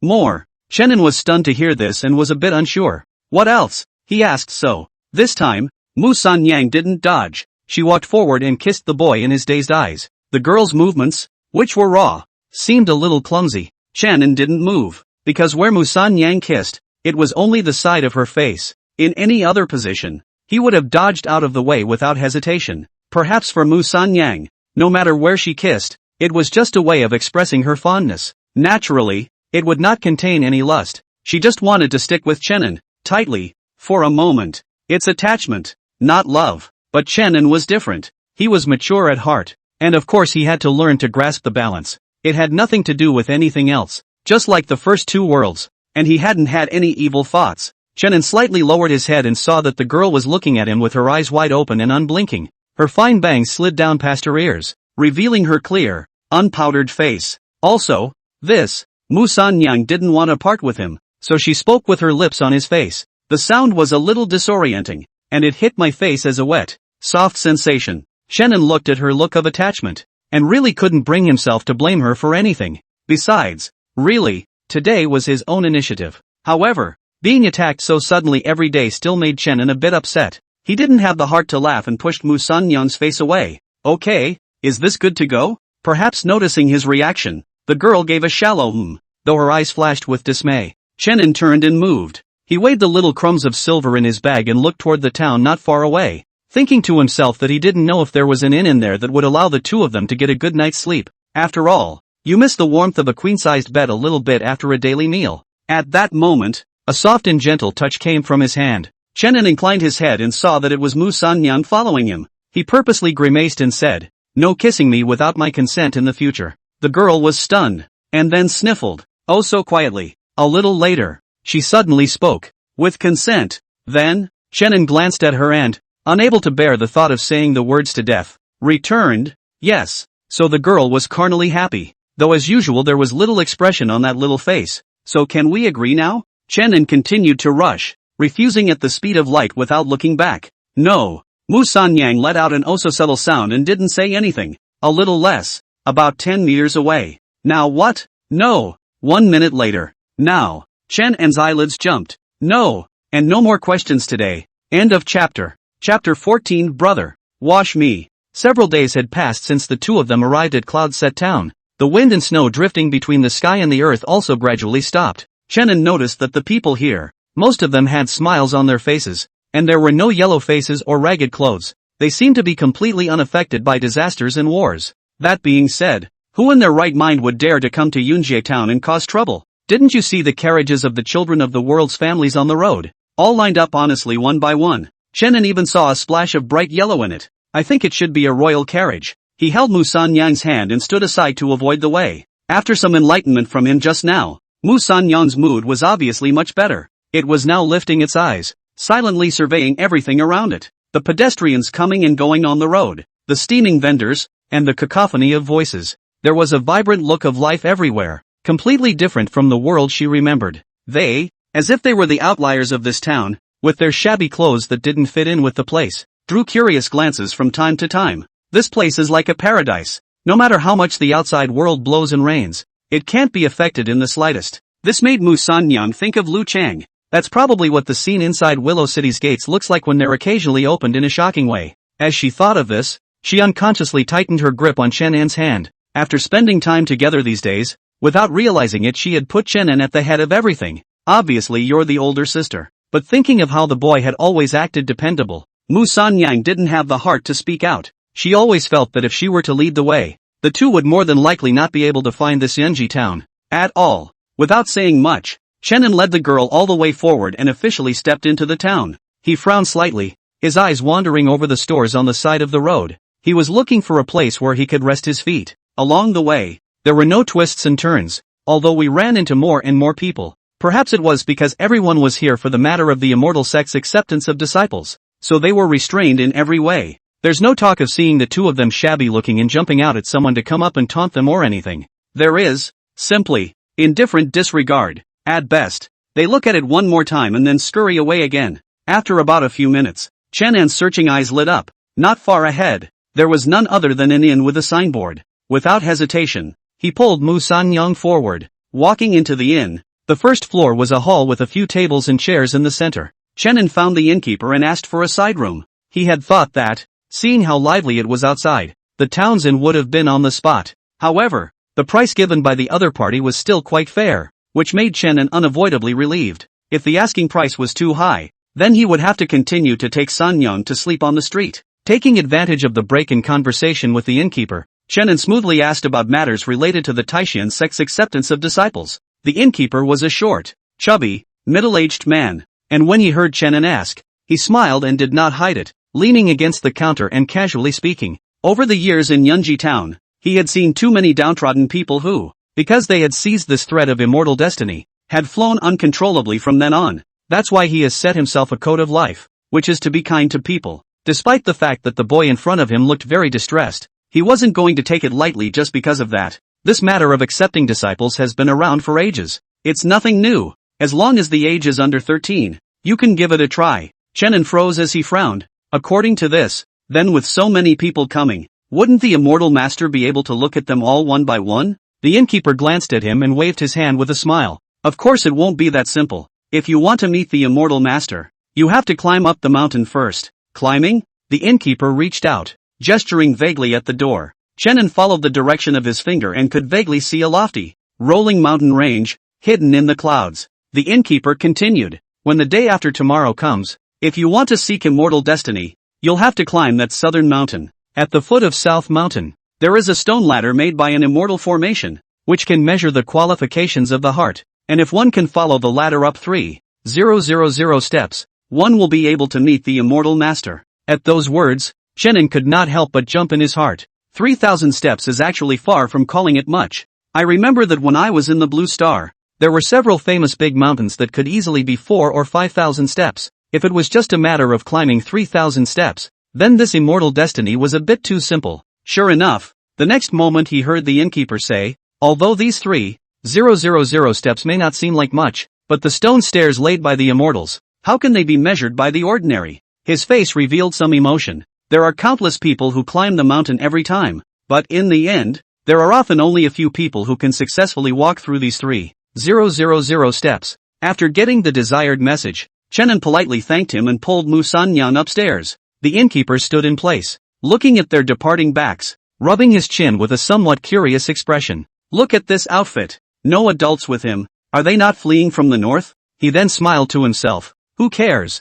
I'm just a mortal now. What's the point of worrying about that? It's late at night. In second floor room. Having been exposed to the warmth of the interior for a long time, Chenin was in a bit of a jumpy mood. He brought up a tub of hot water and walked into the room, only to see that Mu Sanyang was sitting on the edge of the bed, moving her butt from time to time, looking a little uncomfortable. Chenin carried hot water and placed it at the girl's feet. He flashed a smile. What's the matter, sis? Not too used to it? Mu Sanyang looked over, and she hesitated for a moment before humming. Whether it was during these days of departure from Willow City or the days of staying outside of Willow City, the only place where one could rest his feet was the cold ground. When had he ever enjoyed such treatment? It would be normal to feel uncomfortable. Chenin was much more normal. He smiled and greeted. Don't think about that for now. It's hard to find the shopkeeper to ask for a basin of hot water. Come and wash your feet, he said, his eyes subconsciously moving to those feet of the girl. It was a pair of very worn and old little cloth shoes. Seemingly sensing his gaze,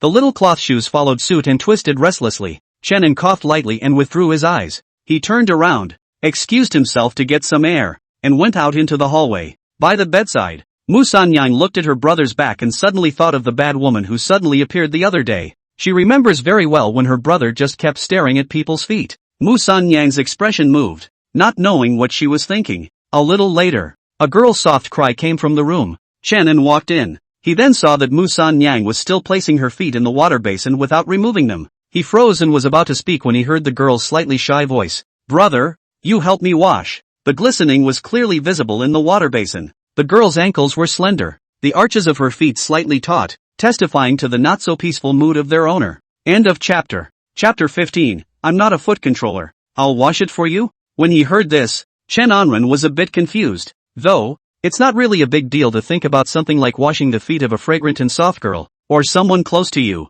But the point is, it's not like Chenin felt like he was a foot controller. He always felt like things were veering off in some strange direction, or the kind that doesn't stop on the first kick of the gas. Beside the bed, Mu Sanyang heard his questioning and nodded her head. Ming. Her eyes blinked and she looked over. Those pale blue eyes were clear, pure, and free of the slightest distraction. What's the matter? Is brother reluctant? Mu Sanyang finished her question, and then whirled and lowered her head. Her voice lowered. Well, don't force your brother. Although the words are said, but the meaning of the loss is overflowing. The little boy stood in the doorway for a little while, still coughing softly, and walked over to the bed. He crouched down, moving gently and slowly. Mu Sanyang's small feet, white and tender, 10 delicate as scallion white toes slightly inwardly buttoned, rippling a little in the water. The entry was warm to the touch, and it could be clearly felt that the girl's body trembled lightly the moment he took hold of her ankle. The crystalline jade toes, too, followed the restless movement.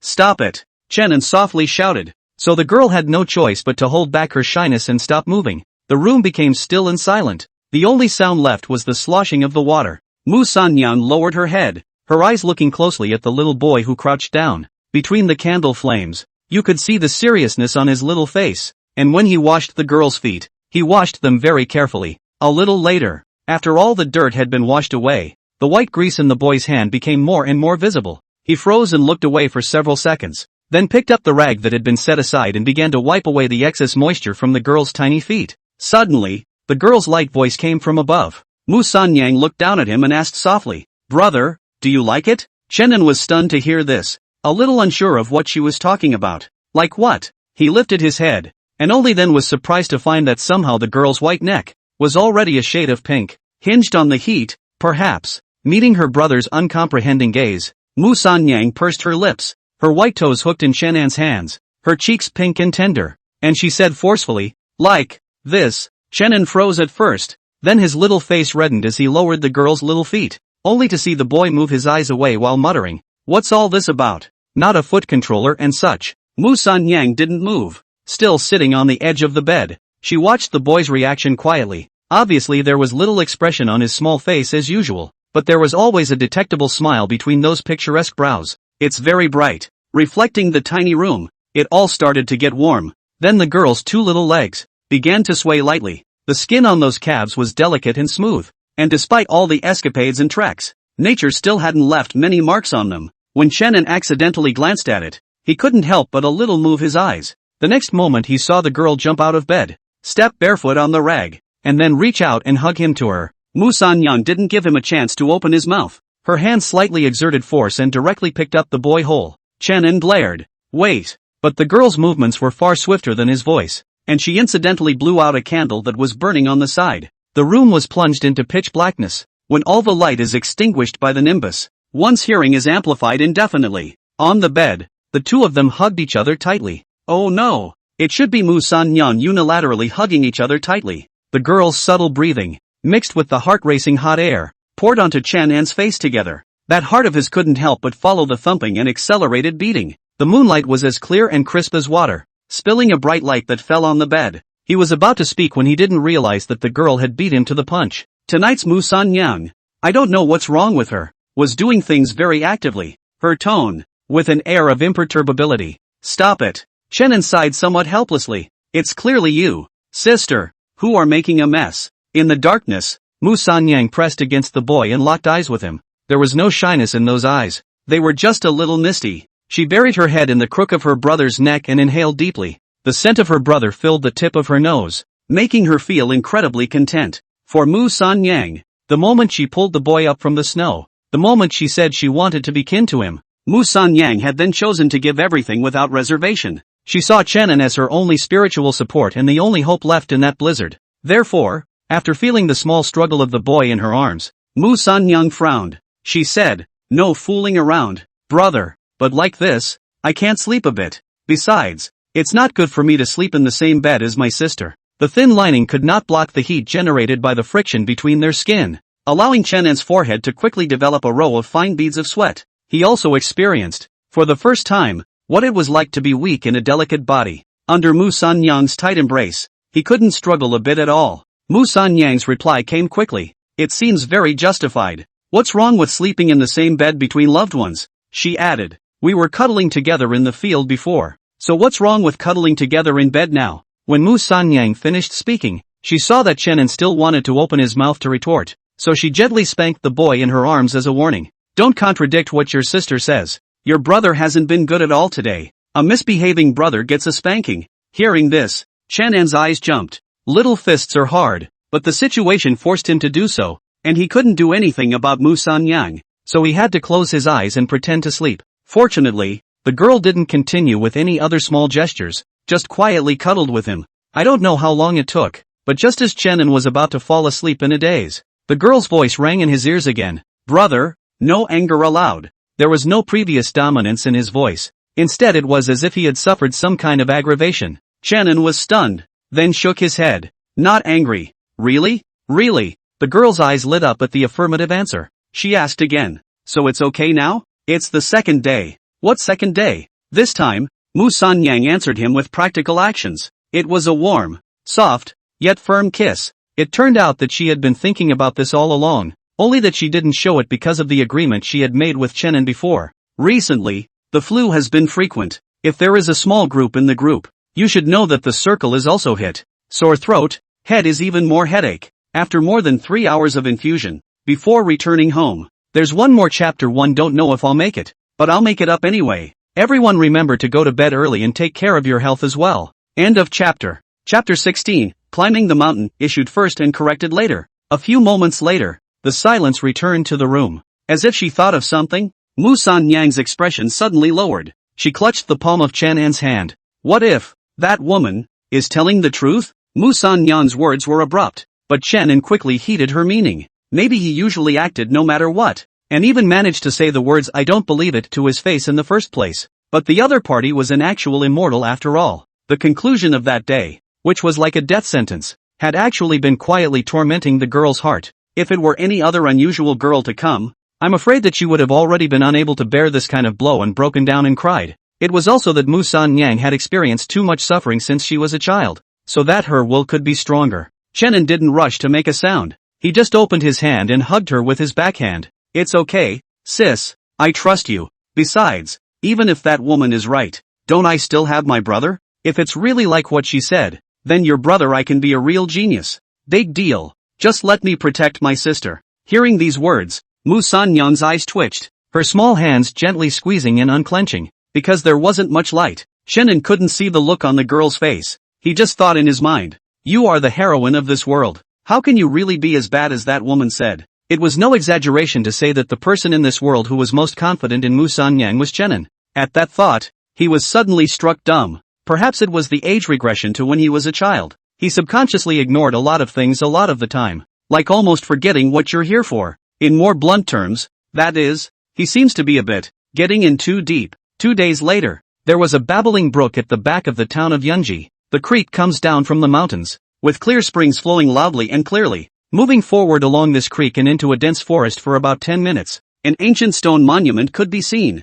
The stone monument was dilapidated and old, crawling with moss, engraved with the words Taishian Heavenly Staircase. At this moment, in front of this stone monument, a bunch of boys and girls who looked to be just 11 or 12 years old were standing. They're certainly not here on a spring trip. All the kids who came here, whether by hearsay or by family dispatch, knew full well that they had one goal in mind. That's climbing. Although most of them came from prestigious families and were the sons of families that did not worry about food and clothing, but that was still only mortal after all. In the end, it's just a shovelful of dirt at the end of the day. Only when one has obtained the immortal destiny and become a legendary immortal can one seek immortality and find that great path. The breeze is blowing, the wind and snow are gradually melting, and the dense forest is everywhere with a touch of turquoise vitality. There was warm sunlight passing through the forest, causing the monolith to be followed by staircase after staircase of more than a few large shadows. Then, I don't know who took the first step from the crowd and stepped onto the stone stairs. The stone stairs are all made of green stone, wide and smooth, and you won't feel the slightest wobble when you step on them. Looking up, the stone staircase stretched on, each step higher than the previous one, and finally straight into the clouds. It was on the hillside of South Mountain, surrounded by clouds and mist all year round, with fairy sounds. Without a word of nonsense, everyone sprang into action. For them to be selected, they were naturally all the best in their respective families, and at this moment, their expressions were incomparably serious and their eyes were firm. In one of the inconspicuous corners, Shannon held Mu Sanyang's hand, glanced at each other, and without any further hesitation, stepped onto the stone stairs together. These stone ladders looked unusual, but as soon as the feet were put on them, there were immediately subtle changes. The first thing that Shannon felt was that the crowds of people that he had thought would be crowded had become incredibly open at this point. This looks only about 1 meter stone ladder, actually stepped into, instantly extended the length of dozens of meters. Even if more people come together, will not seem half crowded. Sure enough, it's an immortal tactic. Chunin Xian was flabbergasted as he picked himself up and began to step forward. When the first dozens of steps of the stone stairs, everyone seems to walk very easily, did not see anyone fall behind, but as time went on, the further back the crowd went, the more obvious it was that it split into 2 groups, one in front and one behind. This is up to the 100th step. It is also the first watershed in delineating qualifications. At this level, the air on the stone staircase began to spread out many auras that were undetectable to the naked eye. All those who were not endowed enough or whose bodies were not affinity enough for aura would become as if they were plunged into a quagmire after these 100 steps of the stone staircase, making it difficult to move an inch. Then came the 500 steps, the 1,000 steps. With each step, the trials that come with it increase. There were already many people sweating profusely, and they could only grit their teeth against the pressure coming from all directions. Shannon was originally walking hand in hand with Mu Sanyang, but after they stepped into these 1,000 steps, the scenery around them changed. The hands he and Mu Sanyang were holding together were also separated at some point. Shannon Xian was shocked and hurriedly looked back, but no matter how much he searched and looked, he couldn't see that familiar skinny back. He frowned and actually stopped moving forward. Instead he turned around decisively and retreated. His retrograde figure seemed so out of place, so conspicuous, among the countless crowds of people struggling to climb upward. What everyone thought was a tough predicament was put on this little boy, but he behaved like a person who was fine, and could even be described by the words as light as a swallow. From time to time, people looked up and saw the retrograde boy, and they all looked stunned, then became puzzled. They had absolutely no idea what the boy was up to. The immortal destiny was above. Why did this man abandon it and turn downward instead? One must know that although the legend said that this Taishian heavenly staircase had a total of 3,000 steps, but in reality, after so many years, very few people were able to walk through all 3,000 steps. At this point, It's all about endurance and speed. Whoever could keep leading at the front would naturally gain the attention of more immortal masters.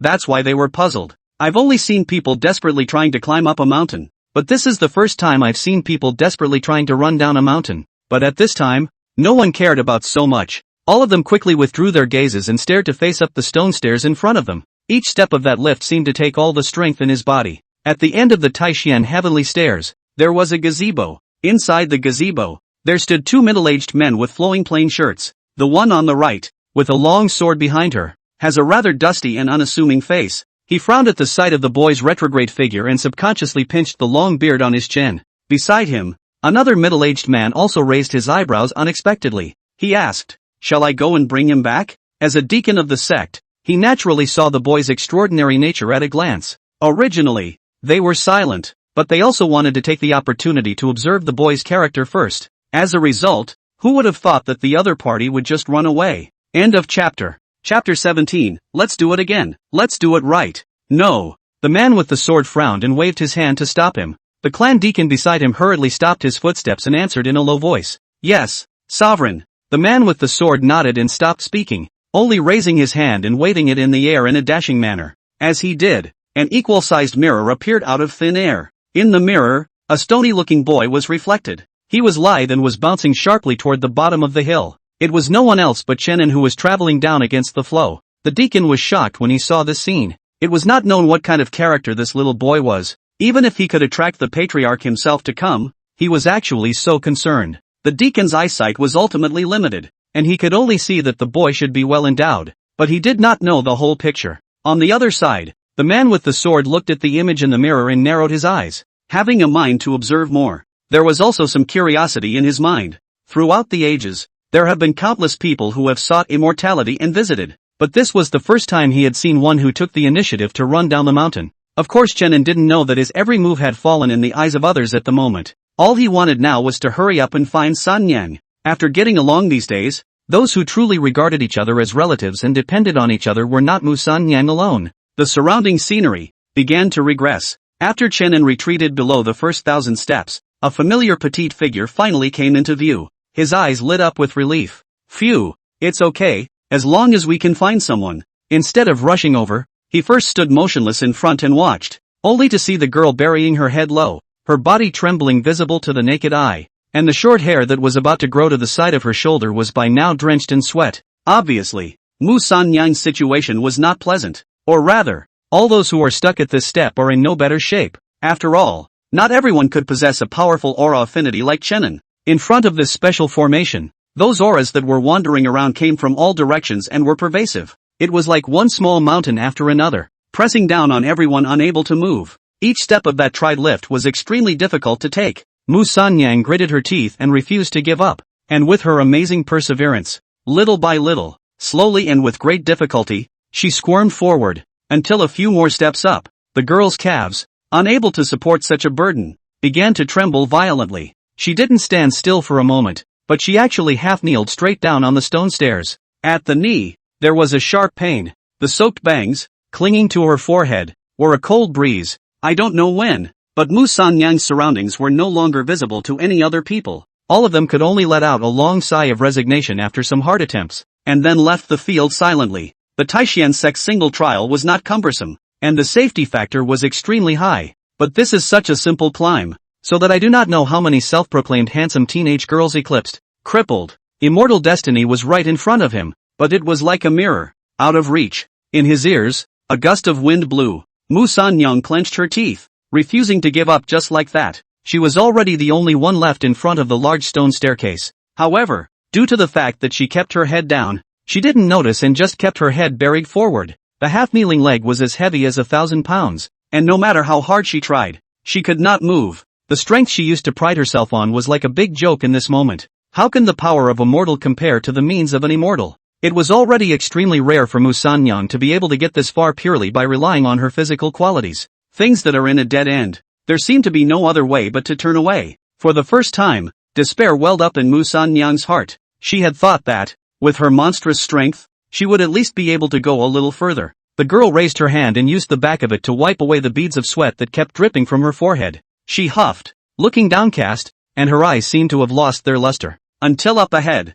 a very familiar voice rang out. The voice was slightly childish and reassuring as always. Get up. Two simple words made Mu Sanyang look a little dazed. This scene is déjà vu all over again. Looking at the small hand stretched out in front of her, Mu Sanyang was silent for a little while, then gently placed her own hand on it. Immediately afterward, a force came and pulled her half-kneeling body up. She finally looked up and met the black and white eyes with a hint of heartache. The boy's face was slightly apologetic. I'm sorry, sis, I almost lost you. Mu Sanyang looked at him and gently shook her head. She knew that it wasn't the boy who had lost her. Rather, it was her choice to let go of her own accord. She didn't want to hold back her brother's future because of herself. She's already delayed it once. If it wasn't for the fact that the woman seemed extraordinarily unreliable, she probably wouldn't have blocked it in the first place. But this time, it's a real famous school. Mu Sanyang was unwilling in her heart, but she didn't choose to speak those words out. She knew exactly what kind of nature her brother had. The girl's silence was seen by Chen and one by one.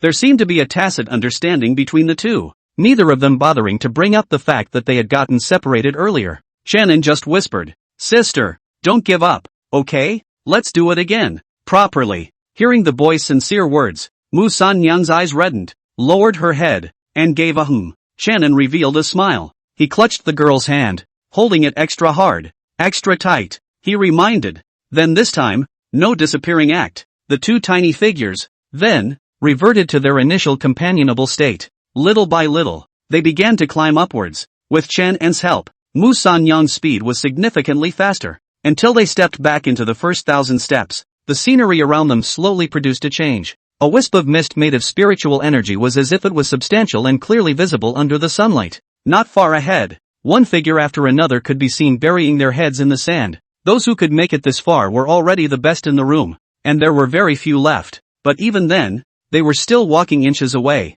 When Shannon first started stepping onto the first 1,000 steps, because he had to take care of Mu Sanyang's speed, he only belonged to the first echelon at that time. And then he went against the flow and waited for Sanyang behind him, not knowing how much time he had wasted. But now that they had returned to the 1,000th step, those figures still hadn't gotten out much farther. In some cases, it was even just 10 or so steps more than the very beginning. It was also from this moment that Chenin steeply felt the pressure on his shoulders multiply. He had not felt this way before when he first stepped onto the 1,000 steps alone. It was thought to have originated from the pressure on Mu Sanyang. Gritting his teeth and taking a breath, Chenin didn't dare to tarry too much longer and began to dart up with Mu Sanyang. End of chapter. Chapter 18, Who's Your Sister? That's right. It's not climbing, it's flying. There was like a gust of wind as Chenin held Mu Sanyang and ran wildly up the stone stairs. The commotion caused by the two of them was not small, and the thumping footsteps instantly attracted the attention of all those who were climbing low. They raised their heads and saw the little boy running in the back. They were first stunned, then their pupils dilated violently. No, dude, are you serious? Where did you come up with this pervert? The shock on that face, especially when noticing that the boy was holding a girl behind him, was impossible to hide. This little boy, he looks like he's less than 10 years old at most, right? This son, horrible as he is. For a while, everyone couldn't help but let out such an exclamation in their hearts. But Chenin did not cast a glance towards them. He just looked focused as he led Mu Sanyang forward with vigor. As they climbed higher and higher, the invisible resistance, too, grew larger and larger, almost pressing down on one's breath. Chenin was fine. His breathing was sort of smooth, but the girl he was holding behind him was already in a near comatose state, her sanity obviously starting to become unclear, and her head was spinning like the sky. If it wasn't for Chenin supporting him, I'm afraid that he wouldn't have been able to withstand the immense pressure and fell to the ground. Seeing that Mu Sanyang's state was really bad, Chenin had no choice but to be forced to stop first.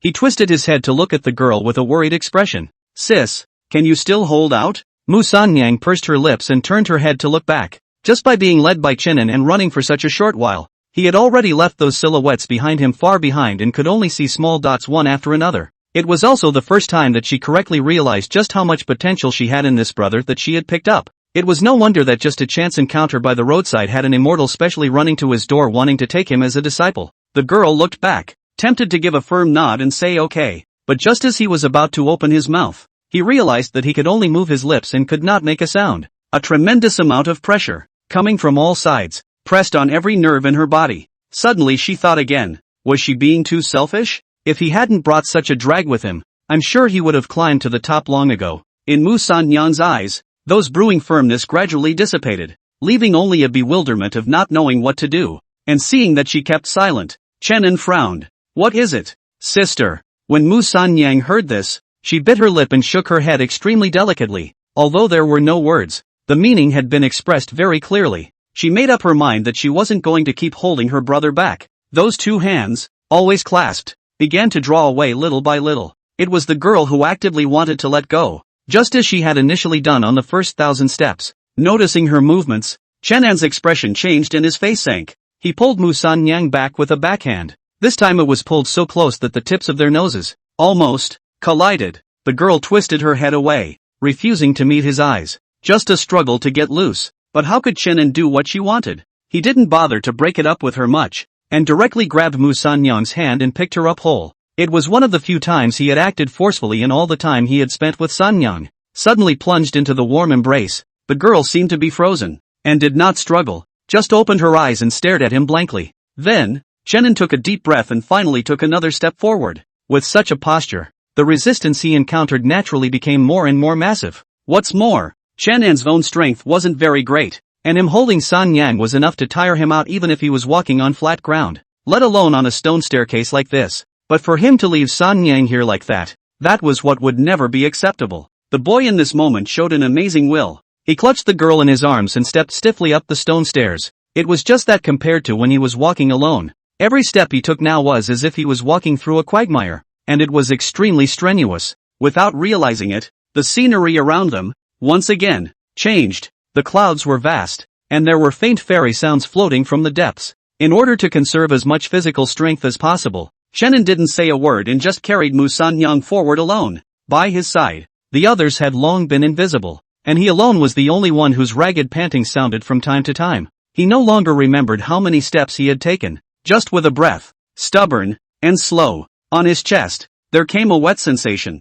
I don't know if it's sweat or what. The girl in his arms also closed her eyes tightly, just a little water mist hanging from the corners of her eyes. Chenin responded to her with practical actions. He never wanted to give up. Not giving up on seeking immortality, but not giving up on her. Beads of sweat, bean-sized, converged from the boy's forehead all the way to his chin before slowly rolling down to the girl's mouth. She subconsciously stuck out her tongue and licked it. It's a salty flavor, kind of like a kiss every night before bed. Mu Sanyang's slender cicada-like eyelashes fluttered lightly, and in the end, she did not open them. She was afraid that once she opened her eyes, she would no longer be able to control her rushing emotions. The boy's figure, still upward. At some point, a fierce astral wind began to blow in midair. That astral wind came and blew Chenan's hair away. It also blew his cheeks raw. He reacted quickly and switched the girl in his arms at the first opportunity. He thought, so that Mu Sanyang wouldn't be caught by this astral wind. About 100 or so steps away from Chenin, a gazebo stood at the peak of a lofty mountain. In the gazebo, the sect deacon in charge of this enrollment was standing on his tiptoes and constantly looking down, and the negative sword man beside him, at this moment is even more without half of the immortal temperament, just a hard pulling the long beard. With the deacon's action is not even close to the difference. Both of their gazes were firmly fixed on the little boy. The sword-bearing man couldn't help but let out an exclamation. Such an endowment, such a heart. It is indeed the fortune of my Taishan sect for 1,000 years. Right at this moment, that lone tiny silhouette seemed to finally be unable to hold on, and seeing a force exhausted, it was about to plant down. The deacon's eyes widened at once, and he prepared to go down and fetch the man up. But before he had time to act, he saw that a pithy sword light had already struck. In the wind, the dashing laughter of the patriarch was heard. Don't panic, little doll. The old man is here. In the next instant, the deacon only felt a flash in front of his eyes, and before he could see anything, he realized that the patriarch had already carried one in one hand and placed it on the ground. The boy was only exhausted, not unconscious, and he blinked in confusion before reacting, scratching his head and shouting a thank you to the immortal master. With that handsome look, it was a joy to behold. Patriarch Dao Xianjinwen was smiling, obviously in a good mood. He said, "Little doll, would you like to worship in my Taishan sect and seek immortality and the great Dao?" When Chenin heard it, it inexplicably sounded a bit familiar, and he always felt if he had heard it somewhere before. Well, all these sects accepting disciples seem to have this set of rhetoric. He nodded to himself with no uncertainty, but quickly remembered something else and stepped forward to pick up the girl who had been placed on the floor. He looked at the girl's tightly closed eyes and gently scraped the tip of her nose before turning around and saying, "Thank you, immortal master, for your generosity, but I have a request, and I ask that immortal master fulfill it." Dao Xianjunren was stunned, but he wasn't angry. Only his smile didn't diminish. His eyes fell on the girl that the boy was holding. His mind moved slightly, but did not say anything, just asked, "What do you request? And can you think clearly?" Without any hesitation, Chenin blurted out, "If Immortal Master wants to accept me as his disciple, he must take my sister into his sect with him." As soon as his words fell, before Dao Xianjunren could speak, he saw the deacon at the side frown. "Nonsense. In itself, you have already violated the rules of the examination by bringing her up the mountain. How can you still use this as blackmail?" These words were spoken with extreme severity. Chenin subconsciously jumped in his heart, and he hurriedly looked over to see that the sword-bearing man's smile remained the same, and there was no change in his demeanor, but there was no rush to make a sound, so he should be waiting for his answer. So Chenin settled down. This was indeed a scene he had earlier expected to stumble upon, but he couldn't think of any good way to do so he could only say stiffly, "If Immortal Master refuses, I'll go down the mountain now." At those words, the deacon froze, as if he didn't expect this little boy to be so insistent. At this time, Daoist Xianjunren opened his mouth. He put his hands behind his back and laughed. "It's not that I don't want to accept your sister as a disciple, it's just that her natural endowment is really too poor to be admitted into my inner sect. Or else how unfair is it to the other 3,000 disciples of my Taishan sect?" Daoxian real person's words, not like the deacon's harshness, dawn with love and reason, and then insist on it. It seems to become Chenin's knot. Chenin gritted his teeth. "I thought, if you don't accept it, forget it. If not, I'll go to join the Great Heaven and Earth Yin Yang Symphony sect." He looked up and was about to speak. Suddenly a husky female voice came from his arms. "I'm not his sister." Chenin looked stunned and looked down, only to see Mu Sanyang open her eyes at some point. She pursed her lips, and what came out of her mouth were words that were incomparably unfamiliar to Chenin. "Who's your sister?" Mu Sanyang twisted her head away. Her voice was icy cold and her body trembled gently. "Don't flatter yourself." End of chapter. Chapter 19, My Sister's Ignorance. Please forgive me. Who's your sister? Don't flatter yourself. Mu Sanyang's voice was filled with unprecedented coldness. Chenan's expression was stunned as he lowered his head, trying to see some strange emotions from the girl's small face. But Mu Sanyang hid it well, or rather, she had always been used to being expressionless. Those two sentences are a bit hurtful, and it's still in front of outsiders, tearing their faces off, showing no mercy at all. Chenan thought to himself, if a boy of this age really came in his place, he would definitely not feel good in his heart at this moment. Even he, knowing full well the true meaning of what Sun Yang was hiding, still felt his heart tighten and ache vaguely. On the side, Dao Xianjinjin did not rush to make a sound, but only watched silently. He also wondered what kind of choice the little boy, in such a situation, would make. Is it the disappointment of being denied? Or is it just unacceptable anger? But to his surprise, the boy's face didn't show any negative emotions. He smiled back. The boy lowered his head and put his head to the girl's ear. The voice was thin, no anger audible. Sister is not behaving at all today. Disobedient children are subject to spanking. Hearing these words, Mu Sanyang bit her lip, and the expression on her face was finally a bit taut. She reached up and wiped her eyes, her voice already sounding slightly weepy. Who cares? And I wasn't even your sister in the first place. The girl struggled, trying to get up, but in the process of climbing the mountain, her physical strength consumption is too much. Now even more cannot make any strength, can only let Chenin hold tightly. The little boy really hugged her tightly, as he had done when he had carried her up the hill. A smile grew on his lips. He slowly stood up and bent down to salute towards Daoist Xianzheng. My sister doesn't know any better, so I've made the immortal master laugh. After saying that, Chenin turned around without further delay and wanted to go down the mountain. Since the Taishan sect refused to take Mu Sanyang in with them, he naturally wouldn't be left alone. Like what was said before, the big deal is to join the Acacia. Oh no! It is the Great Heaven and Earth Yin and Yang Crossing sect. At least Jiang Qiuqi was willing to pack the siblings along with them. As for the back of the practice, just figure it out again. After thinking through these, Chenin only felt that his thoughts were clear, and those mountain winds blowing on his face did not feel bitter cold, but refreshing. In her arms, the girl seemed to be sensing his move and began to struggle violently again. On her small face, she was finally no longer expressionless, but showed a touch of anxiety. You put me down, Anun. Will you listen to me? I can wait for you alone in Yunji town. When you are free, just come down and see me. These words fell into Chenan's ears, and they couldn't help but evoke a trace of unpleasant memories. He remembered the shabby little yard. Think of the promise the young girl made under the acacia tree. So Chenin glared at her and with a wave of her small hand, she slapped the girl on her butt. If your sister dares to talk nonsense again, Watch me punish you severely when I return at night. The slap wasn't too strong, but it still made a crunching snap that made the girl feel a little hot in the face. Not caring about the shame of being lectured by her brother, she just stubbornly raised her head, refusing to let him give up this hard-won immortal destiny. Mu San-yang opened her mouth, wanting to say something. At that moment, behind them, a man's laughter rang out. Where are you going, little doll? It's Dogen-san. He stroked his beard and laughed long and hard, obviously in a good mood. Chenin turned back around with a somewhat puzzled expression. Seeing this, Dao Xianjinjin also stopped selling the story and just said with a smile, I only said that your sister couldn't enter the inner sect. I didn't say that she couldn't worship in my Taishan sect. I do have a compromise. Would you like to hear it? Real Daoist Qian's words couldn't help but make Chen An's eyes light up. He quickly stopped his footsteps and respectfully said, Please, immortal master, enlighten me. Dao Xian real person laughed 2 times, continued, You are with me into the inner door. Take my mantle. As for your sister, well, I can do the Lord. Exceptionally let her go to my Taishan sect outer door. For a handyman disciple. Well, what do you think? At those words, Chen An's expression was stunned. Handyman? He subconsciously asked back. Yes, handyman.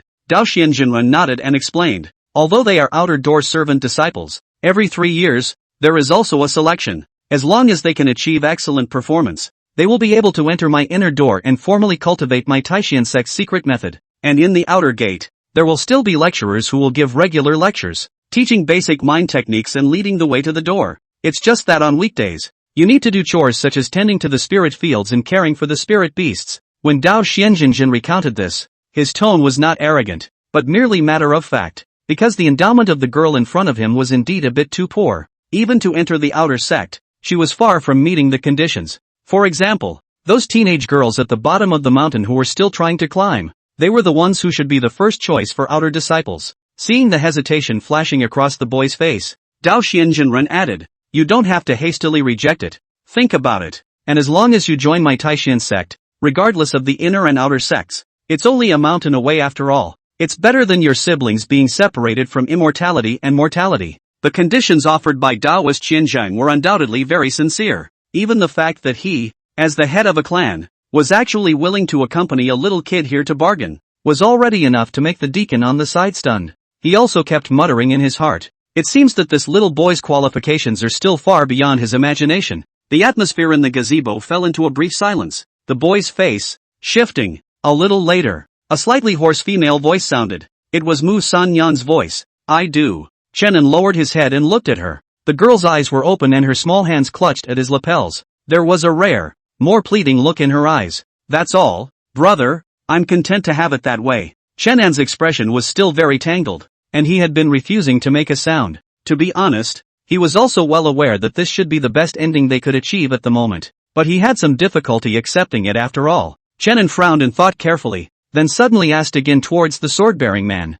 Immortal master, if I worship the Taishan sect, then can I still go to the outer gate to look for my sister at any time? The boy's meticulousness and concern didn't make Dao Xianjinjin feel bored, but instead, he became a little happier. Pure character and excellent talent. By all accounts, it's a great talent that comes along once in a millennium. And for this little request of his, of course, Dao Xianjinjin would not stop him. He said, it has always been the case that only the outer sect is not allowed to enter the inner sect at will. The words were not exhausted, but the meaning was clear. So Chenin no longer hesitated and shouted in a low voice. Thank you, immortal master. Dao Xianjinren raised his eyebrows. Immortal master? Chenin froze and immediately changed his words. Thank you, master. End of chapter. Chapter 20, Sister. Wait for me. The process of worshipping the Taishan sect was very simple. As was the case with the test they had set up in Cloud Gathering Town, realist Dao Xian led Chenin to leave first, heading to the inner gate. As for Mu San-yang, she had to stay in the pavilion and wait for the deacon to select a few other suitable disciples before heading to the outer sect together.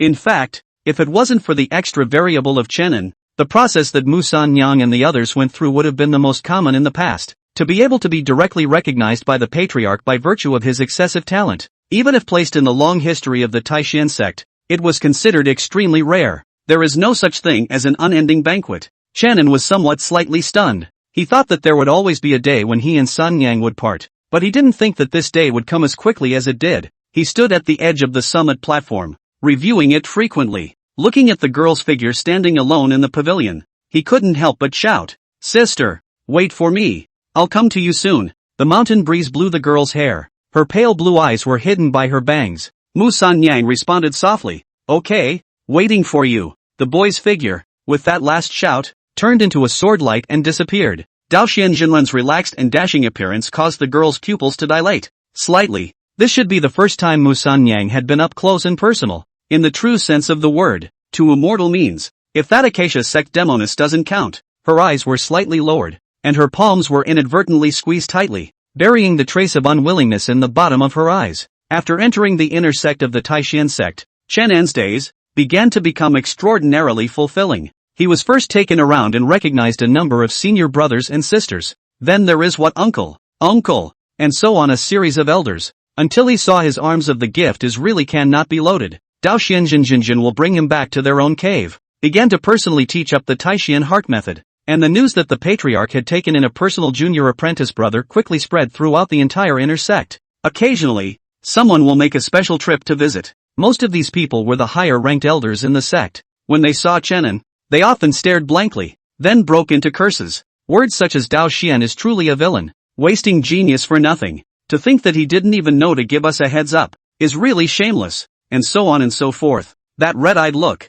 it was too eager to abduct Chenin on the spot. What's more, they really pulled out many strange magic treasures in an attempt to seduce Chenin into abandoning his darkness. Whenever this happened, Dao Xianjinjin would cough lightly and show an awkward yet unobtrusive smile. Leave the gifts through and through, but you can't take the people. It was also during this process that Chenin gradually realized that the one who had taken himself as a disciple was actually the lord of the Hall of One sect. It really shocked him for a while. After all, as far as Taoist Qian Yuanjinrun's shelfless appearance was concerned, the genius did not look out. And after this, Chenan's desire to go to the outer sect to visit his family had been delayed until 3 days later. It wasn't that he didn't want to go, it was because he couldn't go alone. Between the outer sect and the inner sect, separated by a very treacherous mountain stream, there were only 2 ways to come and go. Either that, or a profound cultivator like Taoist Xianjinjin would simply fly with his sword, ignoring the terrain. Either that or you have to head to the teleportation spell formation with an inner disciple warrant in hand and teleport to the outer gate.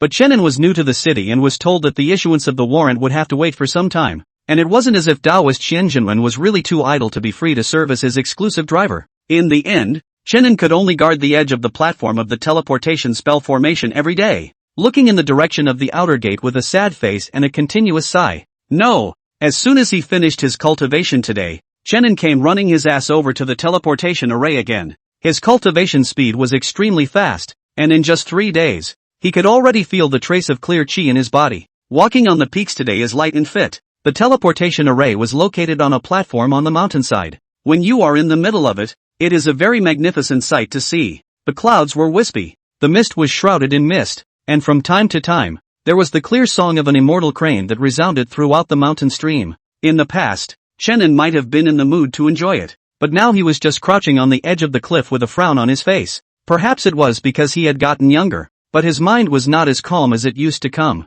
Just being separated for a few days made Chenin miss it. I have to say, without San Yang's changing kisses every night, he's still a bit uncomfortable. I don't know how San Yang is doing over there, whether she's being bullied. Thinking of this, Chenan's longing to go to the outer gate became more and more eager. Just as he was secretly anxious, a gentle female voice sounded behind him. Junior, what are you doing squatting here if you're not practicing in the master's cave? This female voice Chenin was somewhat familiar. He turned around to see a woman in a long green dress. She's pretty and she's a beautiful woman. There was a slight frown between his eyebrows, as if he was a little confused. Senior Sister Sue, good afternoon. Chenin had responded with a lack of interest. He suddenly thought of something else. His eyes lit up, and he hurriedly trotted over to the woman. Senior Sister Sue, where are you planning to go? Senior Sister Sue's full name is Su Ping, and Chenin is of the same lineage, but he was initiated many years earlier than him, and is now in the middle stage of foundation establishment. When she heard the boy's question, she smoothly pinched her hand on Chenan's small face, and the tender feel of it made her tightly frowning brow stretch. I'm going to make a trip to the outer gate. There's something I need to take care of, she returned. At those words, the light in Chenan's eyes grew even brighter. He took advantage of his age and threw his arms around the woman. My good senior sister, please take me along for a piece. Su Ping was stunned, and then she revealed a smile that did not have a good mood. You've only been here a couple days and you're always thinking about what you're going out for? Such a big mountain. Not enough for you to wander around, is it? How could Chenin care so much about her? just hugged her tightly one by one, saying nothing and refusing to let go. Su Ping was helpless. Well, at least it was his own little brother, and it was impossible to really make a move. Of course, the main thing was that this little senior was really cute looking, making her a bit unable to lay her hands on him, so he only had to bring him along and step into the middle of the teleportation spell. Having gotten his wish, Chenin also stopped being reckless and stayed honestly on the side. Su Ping glanced at him and took his small hand over. She didn't have the heart to say, "Why did you have to make a scene to go out?" Chenin didn't hide it and told the truth about the fact that he still had a sister in the outer gate. Su Ping froze, not expecting it to be such a reason. Her light called motherhood shone brightly, and the words she had wanted to say to teach a lesson or two clogged her mouth. In fact, wait 2 more days for the warrant to come down, and you'll be able to go over there on your own. There's no need to be in such a hurry. Su Ping spoke slowly. Chenin just smiled and shook his head without saying anything. Arriving logically at the outer gate, the surrounding scenery began to take on a whole new dimension. At the very least, there were significantly more disciples walking on the road. They wore uniform gray outer gate uniforms, and when they passed by Su Ping, they all had to respectfully bend down and salute. Learning that Chenin was here to look for someone, Su Ping first took him to the outer door deacon. This deacon was not the one Chenin had seen before. After Chenin told him the reason for his visit, he found a number plate that recorded Mu Sanyan's name. The number plate was emerald green, and spiritual energy was poured into it, revealing a message. Then, the two were led by the deacon to a spiritual field. The area was fairly secluded, with a lone tiny figure scattered in the fields. She buried her head in it, carefully tending to the spirit herbs and spirit medicines she had planted. Chenan's eyes flashed as he subconsciously shouted, "Sister," only to see the figure look up suddenly, an incomparable luster bursting from his eyes under his half-broken bangs. But when she saw the woman standing next to the boy, she couldn't help but look stunned. Immediately afterward, those pale blue eyes, inevitably, fell on the hand the boy and the woman were holding together. The spirit grass that had been picked in the girl's hand quietly slipped to the ground. End of chapter. Chapter 21, Is Sister Jealous? Brother. Mu Sanyan lowered her eyes and murmured softly. The voice was extremely subtle, even she couldn't quite hear herself. The sensitive heart belonging to the girl was gripped hard at this moment. It's an indescribable feeling. It just feels so hard inside, almost suffocating. She looked so weak compared to the woman standing next to the boy. The so-called protection seems to be nothing more than a laughable falsehood these days. Not far. Chenin is waving goodbye to the woman. Su Ping still had her own things to deal with. She was just bringing Chenin over on her way. Of course, since we've brought them all here, we still have to bring them back safely. So after giving some instructions not to run around and come to pick you up later, Su Ping left alone first. As for the girl in front of her who kept her head down, Su Ping only glanced at her at the very beginning and quickly lost interest. It was just an ordinary outer gate handyman who couldn't be any more ordinary. Even with this layer of relationship with her youngest brother, she had little interest in going up to climb up and talk. Between the outer sect and the inner sect, there was an insurmountable chasm. After a short period of hustle and bustle, this secluded field returned to its usual tranquility. Perhaps sensing the girl's emotions, Shannon's walking figure lurched. He scratched his head and laughed a little. "Sister, why are you still ignoring people?" Mu Sanyang raised her head, glanced at him, and stood still without moving or making a sound. The smile on Shannon's face stopped as he walked closer, his tone much slower. "Sister?" The next moment, as his words fell, a warm, soft embrace came. Mu Sanyang remained silent, but proved her miss with practical actions. The two hugged each other tightly, just like they used to. Due to the height difference, Shannon's cheek was forced to be buried in the girl's chest. A faint, ethereal scent filled the nose. Since Mu Sanyang will not use any perfume or the like, simply the human body's natural emanation of flavor. Smells good. So Chenin couldn't help but subconsciously take a deep breath as well. He now finally realized why he used to get suckered so often. When one gets younger, there are always subtle changes in one's thinking. Like more love for posting with your favorite person or something like that. Maintaining such a posture and quietly hugging for a while, Chenin then moved his mouth and softly asked, "Sister, you seem to have something on your mind." Being hit by the boy's words, Mu Sanyang's eyelashes fluttered. As usual, her voice was a bit hoarse, but Chenin didn't find it difficult to hear. "She, who is?" Mu Sanyang's voice was placed very softly when she asked. Her small face was mostly covered by her broken hair, and her chin, which was exposed, was stained with a bit of dirt. Chenin had to tilt his head in order to look at her. He wasn't the kind of cutie who was slow to feelings, quickly reacting to the meaning of Mu Sanyang's words. "So it's because of Sister Su." The corners of Channan's mouth rose slightly, and with the intention of poking fun at her, he deliberately asked, "Is Sister jealous?" He had expected that he might get a denial or something like that. After all, boys and girls at this age are still very competitive. But Mu Sanyang didn't do that. Her eyes went straight to the boy in her arms, and the force of her embrace was inadvertently much greater. She actually nodded seriously. Aha! The girl gave a soft Then, Mu Sanyang buried her head and her cheeks pressed against Chenin. Brother, can you not just hold hands with other women? I will be very difficult. Her speech was slow, and as she spoke, she took Chenan's right hand and then placed Chenan's hand on her chest. That's where the heart is. Those pale blue eyes locked onto Chenin. Mu Sanyang looked at him and spoke softly. Brother, I'm in pain here. Girls know very little about what it means to be possessive. More than that, she didn't know why she felt this sad today when it was clearly the day of their reunion. She didn't hold anything back. Nor did she have what girls call reserve.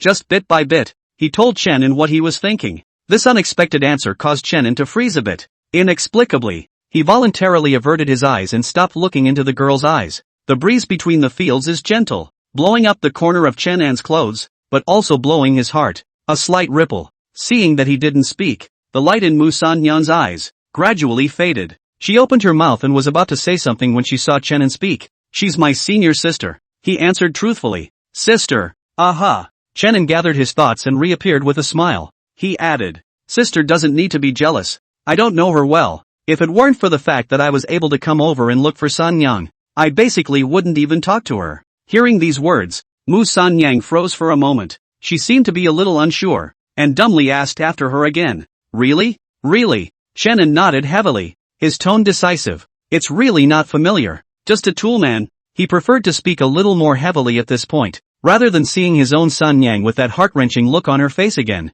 He was really heartbroken. As for senior sister Sue, she can only be entrusted for a while. Sure enough, after hearing Chenan's forceful reply, a few more points of joy clearly appeared in the girl's eyes. Chenan smiled, then reached out his hand and gently wiped the bit of dust off her chin. He said softly, sister, smile more often in the future. It's nice to smile. After he finished speaking, he whirled around and thought of something and added, can sister take me to your residence to take a look? I'm still a bit curious. For this little tiny request from Chenin, Mu Sanyan was self-evident. She nodded and turned around, intending to leave with Chenin. At that moment, only the boy coughed lightly, and a hint of embarrassment surfaced on his face. His eyes fell on the girl's chest, and he tentatively asked, then, sister, can you let go of my hand first? Mu Sanyan looked along with his eyes and realized that she was the one who had still been grasping his hand and pressing it to her chest. She shook her head. No letting go. Chenin was stunned, not quite able to understand.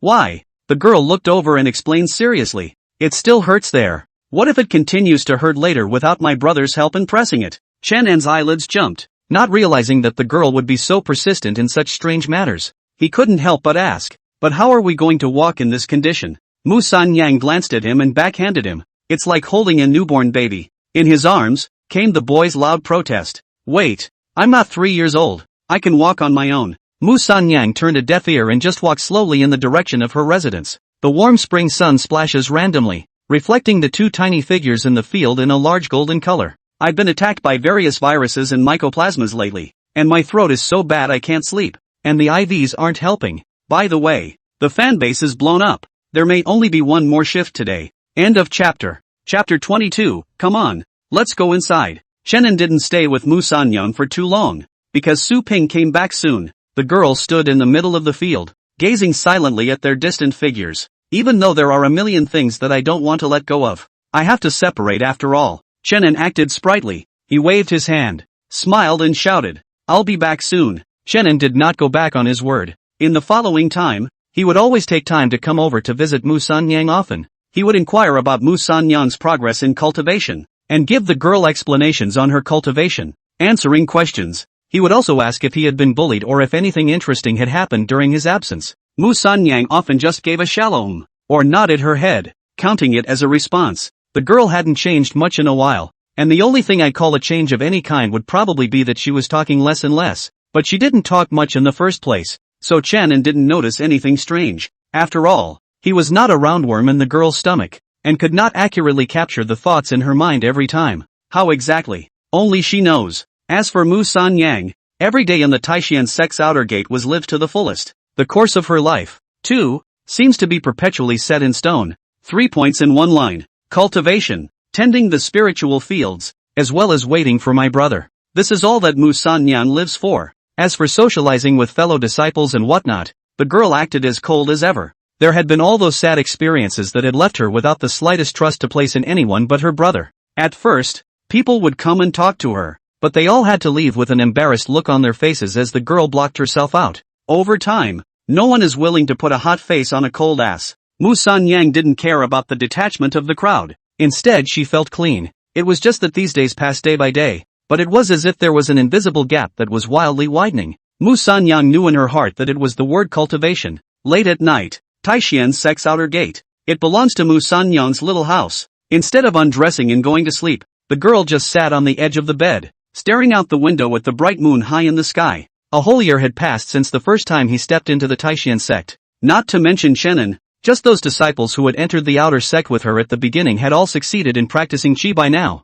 and were considered to have taken the first step out of being detached from the mundane. But only Mu Sanyang, still mortal. Mu Sanyang didn't know how many times she had practiced the set of qi practicing dharma taught by the sect, but no matter how hard she tried, cultivating day and night, she was always stuck at that last juncture. Not an inch. People didn't lie to her. She really didn't have any talent in the cultivation path. Even just a simple introduction requires several times more effort than normal. A little while later, the girl's eyes twitched. Then she got up from the bed and walked out of the room. The night was quiet and the moonlight was bright. It was pitch black in all directions, with only a few subtle insect sounds. Her lone figure stood in silence, as if waiting for someone to come. After about 10 minutes or so, a small silhouette appeared at the end of the line of sight. His body shape jumping, speed and dexterity, light posture like the air flying flowers and butterflies. Think most likely to use what light body magic. The identity of the visitor was not hard to guess. The only person who would meet Mu Sanyang at night and still make her wait on her own accord was naturally her brother Chenin. At first, Chenin would always choose to come during the daytime, but as he came and went to the outer gate more often, those gazes that gathered on Mu Sanyang became more and more frequent. Rumors about the relationship between the two were also quite hot for a while, so in order not to affect Mu Sanyang's normal life, Chenin gradually switched to coming over at night. Though quietly at night, it always gives the illusion of stealing. A few breaths later, the boy had come close. Through the hazy moonlight, Mu Sanyang could vaguely make out his eyebrows. A year passed and the boy grew another year older. His features gradually grew open, the more elegant at the same time. The childishness between his eyebrows also became thinner and thinner. The body has not changed much though, it's just slightly taller. The boy frowned when he saw her standing outside the door, waiting, and without saying a word, stepped forward and took her hand. His mouth complained, "Sister, I'm not telling you, just wait for me in the house from now on. Right now it's the beginning of spring and the weather is exceptionally cool, but at night, and in the mountains, the temperature immediately dropped. The coolness soaked people." No wonder Chenin was not worried. Upon hearing this, Mu Sanyang turned her head to look over, thinking that the heavy snowfall last year didn't even kill us, so how could it be worse than this? She didn't make a sound though, just nodded nicely and allowed her brother to lead her towards the house. The boy muttered as he pulled her along. "Come on, follow me into the house." Walking into the house, the layout of the room was very simple, just like the person Mu Sanyang. Chenin led her to the edge of the bed and sat down, and then reached out to bring the quilt and cover the girl's lower body. He moved with great familiarity, as if he were back in his own home. Mu Sanyang sat quietly, watching the boy's every move, her light blue eyes roaming over the boyish little face. It suddenly occurred to her that obviously her brother was still just a child as well, but no matter what he did or what he said, he always acted like an elder. It's like he's the brother and he's the sister. Mu Sanyang thought to herself that all of this was ultimately because she was too weak. Wasn't it, that she had caused her brother to worry so much? This is bad. She doesn't like it. As the thoughts flowed, a boy's question came from beneath him. "Sister, have you encountered any doubts in your cultivation recently?" Chenin's voice was not loud, and the questioning was business as usual. That's kind of how he opens every time he comes. It couldn't be helped. In order for Mu Sanyang to step into practicing qi as early as possible, Chenin had taken great pains and made so many efforts. Some are known to the girls in plain sight, and more are hidden in the shadows. Chenin would not take the initiative to talk about it for fear of putting too much pressure on her, but specifically when it came to actually practicing, he always had to ask himself before he could be assured. He knew Mu Sanyang's nature. If he didn't take the initiative to ask, it was estimated that even if the girl really encountered problems in her cultivation, she wouldn't open her mouth. Facing her brother's torture, Mu Sanyang's lips moved and spoke of the problems she encountered 2 days ago. The first step for mortals to enter chi cultivation is to absorb aura into the body and construct a spiritual platform. However, for someone like Mu San Yang, whose meridians were condensed and whose aura affinity was almost zero, to accomplish this first step, relying on herself alone, was simply harder than climbing up to the sky. It's not something she can make up for by trying, it's a congenital gap. Mu San Yang is now stuck at this juncture. So the response given by Chenin was also very simple. That's stoned. End of chapter. Chapter 23, feet are cold and need to be hugged by my brother. Since the innate conditions are insufficient, we will rely on resources to pile them up. This was not a sudden idea that came to Chenin. In fact, as early as a few months ago, every time Chenin came over, he would bring varying amounts of chi gathering pills to give to Mu San Yang. The function of this chi gathering pill was also very simple. It was to help people to better absorb spiritual chi and quickly construct a spiritual platform. If it was a low-ranked cultivator who had already stepped into chi cultivation, he could also use it to speed up his cultivation. Only the effect would not be as obvious as higher-ranked elixirs. This chi-gathering pill couldn't be talked about as precious to an inner disciple like Chenin. However, when placed in the outer gate, it was the most popular elixir over at the Dan Hall. Bar none, an ordinary outer sect handyman disciple, relying on the meager spirit stones he received from his weekday chores, would save up for about 3 or 4 months before he could exchange one at the Dan Hall. But every time Chenin came over, he would bring 2 or 3 for Mu San Yang. Cumulatively, I'm afraid it's no less than a few dozen grains. According to reason, so many pills smashed down, Heap should also pile a chi cultivator out. But Mu San Yang was stuck at the last step. She just couldn't get over that hurdle. Chenin wasn't in a hurry. He was just a little worried about whether the girl's mental state would suffer a blow as a result. It was good that Mu San Yang didn't show too much discouragement or anything like that. Thinking about all these has-beens, Chenin returned to his senses and pulled out a small pill bottle from his pocket. Placing it in the girl's palm, he smiled and relieved. Sister, don't be in a hurry. Let's just take our time. The main thing is a thick and thin. Mu San Yang sniffed, lowered her eyes, and softly mumbled, I don't know if I'm listening or not. Seeing this, Chenin couldn't say anything else, so he just pulled away and chatted about something else. Most of the time, it was him talking and the girl listening quietly. Things weren't anything new. They were just some of the sightings that Chenin had stumbled upon in the inner gate. Inside the small house, candles were burning, and they were just one person talking and one person listening. Occasionally the girl would make a sound in response and nothing more. Suddenly, Mu San Yang suddenly spoke out, interrupting him. She pinched the small bottle in her palm tightly, her light blue eyes slightly lowered as she softly snapped, These pills, my brother gave them all to me. Don't you need them yourself? Chenin was stunned, then laughed. Why is sister asking this again? Didn't you already explain it before? Mu San Yang shook her head and just continued to look at him stubbornly. Chenin sighed. His complexion slightly condensed, and the spiritual energy around his body bulged with it. A very thin flame appeared out of nowhere, reflecting between the two men. He then reached out again and the flames went out with him. Only after doing so did Chenin squarely lock eyes with Mu San Yang. He smiled slightly in an amused manner. Sister, I'm already about to be in the middle stage of chi cultivation now. This chi gathering pill won't work for me at all, so I might as well leave it to you. Sister, you may not be aware that this chi gathering pill is the one that has the best effect when used on people like you who have yet to formally step into the immortal path. Chenin winked as he said it, true to his feelings, true to every word. Regarding this question, it wasn't the first time Mu San Yang had asked it. At the very beginning, Chenin had gone through a lot of effort to convince her to accept the elixir. Now with the passage of time, the girl's mind seems to have changed in the slightest. She stared at the boy in front of her in a daze, and couldn't help but reach out, caressing his face, murmuring under her breath, Why are you being so nice to me? Chenin was a little itchy by her touch, but held back and didn't open her hand, just returned without hesitation. Sister is starting to talk nonsense again. If I don't treat you well, then who do I treat well? At those words, Mu San Yang lowered her head and her voice became weak. But, I really am a loser. Sure enough, even if you usually hide it well, there is still a soft side. That's when the need for encouragement is extraordinarily great. Chenin grabbed the hand she placed on her face and said in a firm tone, Sister is not a waste. I was awestruck when San Yang rescued me from that snowy field. All that force in calling me an idiot. Speaking of this, Chenin's mouth was blocked by a touch of softness. Not the girl's lips, of course, but her catkin. Mu San Yang's face reddened slightly as she hurriedly denied. I wouldn't call my brother an idiot. This slightly vain look of hers fell in Chenin's eyes and she found it adorable. He winked and didn't pursue the matter, instead turning his mouth to laugh.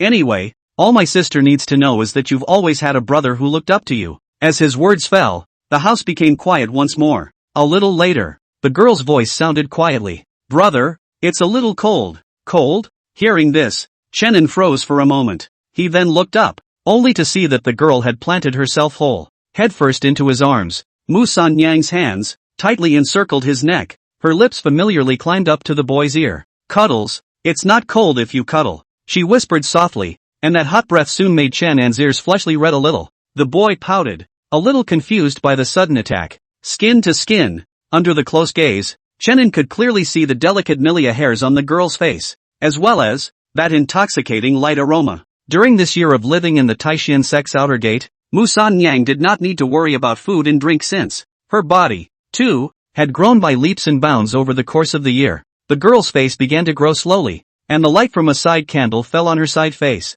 gleaming and jumping, brilliant as a cloud. Chenin has always known that his own sister should be extremely good-looking, just because of the usual hair cover, seldom revealed the complete face. As he thought of this, his eyes subconsciously fell on the girl's head of green silk, and he muttered, "Sister, your hair has gotten longer." Mu San Yang did not raise her head as she maintained the position of holding Chen An's neck. "What's wrong? Brother doesn't like it? Then I'll cut it off later." "No, kinda like it," Chen An returned, and suddenly his body lurched, and his expression became a bit tense and nervous, because he felt his ears like they were being held by something wet and soft. "Wait, sis, that's not appropriate." Chen An Ding settled down and hastily spoke out to stop it. Mu San Yang's movement stopped, but she still didn't let go of her mouth, only asking vaguely, "Why?" She seemed puzzled. Chen An coughed lightly. "That is, it's not very appropriate." The girl gave an oh-so-subtle cry and didn't push it anymore, but she didn't let go, either, and instead made another offer.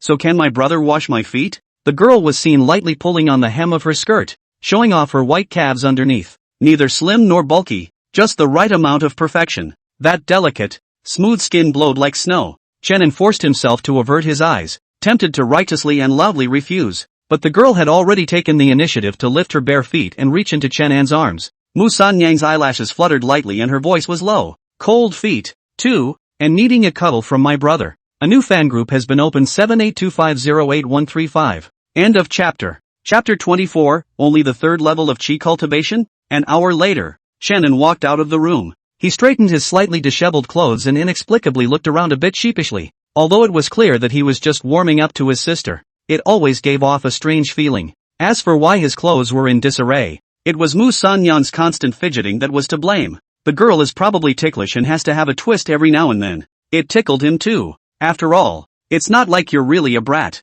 If he didn't know the girl's temperament, he would have been close to thinking that Mu San Yang was doing this on purpose. Thinking of this, Chenin shook his head and shook off all these charming thoughts. 3 days later, early morning, inner sect, main peak. Chenin slowly woke up from the cave that belonged to him. After cultivation, naturally, there was no need to sleep, and his waking up was just a return to normalcy from the state of meditation. The futon underneath him transmitted a faint fluctuation of aura, which could accelerate the speed of cultivation to a certain extent. This was considered one of the benefits unique to inner disciples. Like Mu San Yang and the others, they could only live in ordinary houses. As his thoughts flowed, thinking that today was the beginning of the month, Chenin got up and walked out of the cave. The beginning of the month was the time when the sect distributed the cultivation resources, and most of the disciples who were purifying their cultivation would also choose to come out on this day. But there are those who will go through the trouble and choose to cantonize for a few months, or even a few years, before claiming it altogether. Once one stepped into the immortal path, the concept of time was vastly different from that of mortals. While Chenin gradually understood all of this, he was also a bit thankful. He was glad that he hadn't really listened to Mu San Yang's advice in the first place, allowing the two of them to be separated from immortality. Otherwise, in case he closes himself up one day, it can't be said that it will be 10 or 8 years. That would be too cruel for Mu San Yang to think about. Arriving in front of the stone door, Chenin held the jade tablet in his hand and lightly pinched the spell. With a loud boom, the stone door opened, revealing a large portion of light from the outside world. He stepped out of the door, a slight breeze blowing in his direction, causing the robes on the boy to bulge with it. The winds at the start of spring are always cool and invigorating. Chenin poked his head out and identified the location of the Dan Hall, then cast the light body technique most commonly used by low-level cultivators, Divine Walk. It was the move he used most frequently, and it was his most skillful jutsu. Bar none. There is no other way. Only the hand is familiar. After all, it was hard not to be skillful when you tumbled to the outer gate every other day to find Sanyang. Along the way, the scenery of the peaks is interlaced with the vastness of the clouds. Surging between them, the scenery is unique for a while. Chenin casually admired it while his pace was unceasing. He wasn't yet at the point where he could wield a sword, or else he wouldn't need to go through all this trouble and walk on his legs. The Dan Hall was located in the intersects Dan Peak, and at the beginning of every month, the popularity of the Dan Peak was going to be much more lively, with people visible everywhere. There were those who flew around in the sky and those who came on foot like Chenin. Nearing his destination, Chenin looked up above himself. Only one after another brilliant brilliance could be seen rushing past, bringing up a slight air-breaking sound. There were those who rode swords, those who floated in the air, and those who rode all kinds of flying magic treasures and spirit beasts. Chenin was a bit greedy, thinking that when his cultivation level was higher in the future, he would also get one. Wouldn't it be fun to take San Yang on a trip to the mountains then? This year of practice in the mountains had thinned the boy's concept that he was not a native. In other words, it's so vicarious that it completely substitutes for a character that belongs to you.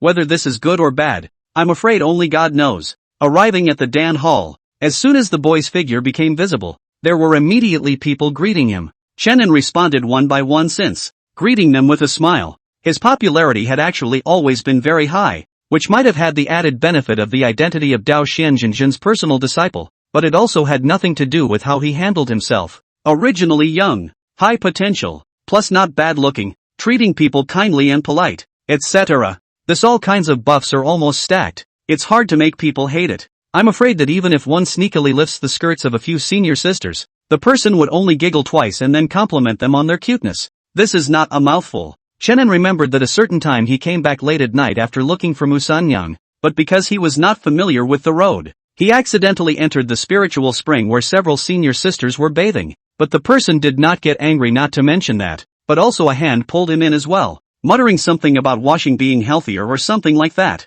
causing Chenin to blush. He quickly apologized and then ran away as if he was fleeing. This matter, for a time, even became an anecdote of the inner sect at that time. For example, right now, there was a green-skirted woman who was smiling and snickering at Chenin. Senior brother Chen, are you still coming to peek at senior sister's bath tonight? Chenin had to redden his face and explain. Who peeped? All said it was an accidental mistake. It was a mistake. Who knew anyone would take a bath in the middle of the night? His words caused the crowd to burst into laughter.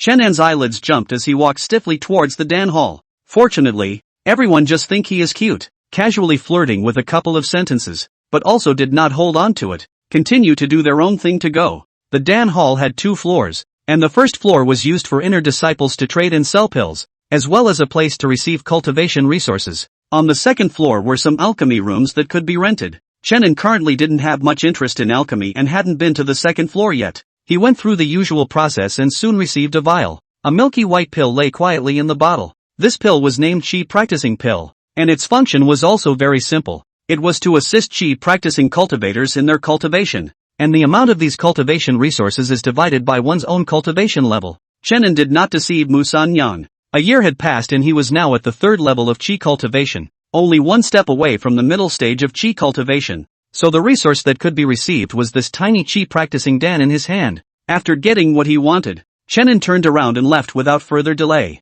He had a trip to the outer gate to make. Inside the Dan Hall, after watching the boy go far away, the deacon in charge of distributing the pills lowered his head and looked at the message the boy had just left on the desktop. His expression was stunned. Then he muttered, "Only the 3rd level of Qi practicing?" Someone on the side heard his mumbling, frowned, and subconsciously chimed in. Elder Wang, what do you mean by only practicing Qi at the 3rd level? Senior brother Chen has only been initiated for a year, right? To have this progress, it's already quite heaven-defying. Okay. Elder Wang shook his head without explanation. Chen's cultivation speed, when viewed in the context of ordinary cultivators, was definitely the top group, but in all the years he had been a deacon, he had seen countless geniuses from the sect, and there was no shortage of them who were much faster than Chenin. However, there was no one who could be like Chenin, who had attracted several sect elders to come out in succession and shook the entire sect hierarchy just by being a first-time entrant. Wang Lao narrowed his eyes in vain. That's weird. Meanwhile, a certain unassuming house at the outer gate. Mu Sanyang slowly opened her eyes. Her face, which had always had little expression, actually showed some excitement at this moment. The girl clenched her fists darkly. Finally, I did not disappoint my brother's expectations and successfully stepped into practicing Qi. She twisted her head at the thought and glanced at the empty vial beside her. Then the girl lightly jumped out of bed. picked up the empty bottle, and walked over to a cabinet. She opened the cabinet door, only to see that inside was one neatly arranged empty bottle after another. Looking at these empty bottles, Mu San Yang's eyes suddenly turned a little red. Every time her brother brought in an elixir, she would silently collect it after using it up. At first, he didn't feel anything, but now that he had finally stepped into practicing qi, when he looked back again, he realized that the original small cabinet was about to be filled with empty bottles. She only felt the tip of her nose slightly sour, and her eyes were watery at some point. A little while later, Mu Sanyang wiped her face and quickly gathered her emotions and walked out of the room. She's going to check in at the office. Only after registering will you be able to receive the appropriate disciple benefits. End of chapter. Chapter 25, Don't Call Me Sister. Chenin hoofed it all the way to the outer gate. He didn't come to find Mu Sanyang, but went straight to the outer gate office. The outer sect also has a nominal Dan hall, with a similar role to the inner sect, but it has been neutered a lot, with no so-called alchemy room, and it doesn't even have its own turf, but rather relies on offices. Chenin came to this point looking very familiar. There were also many outer disciples here. Some of them had come to collect the tasks released by the sect, while others had come for the Dan hall. Just like Chenin, the land of wealth and law, cultivation is always accompanied by a lack of resources. When these outer disciples saw Chenin, they often just gave him an envious glance before hastily averting their eyes. Those who dared to come up and make conversation were almost non-existent. The uniform robes on the boy, which symbolized the inner sect, made them not dare to act rashly. However, there are also people who are muttering in their hearts,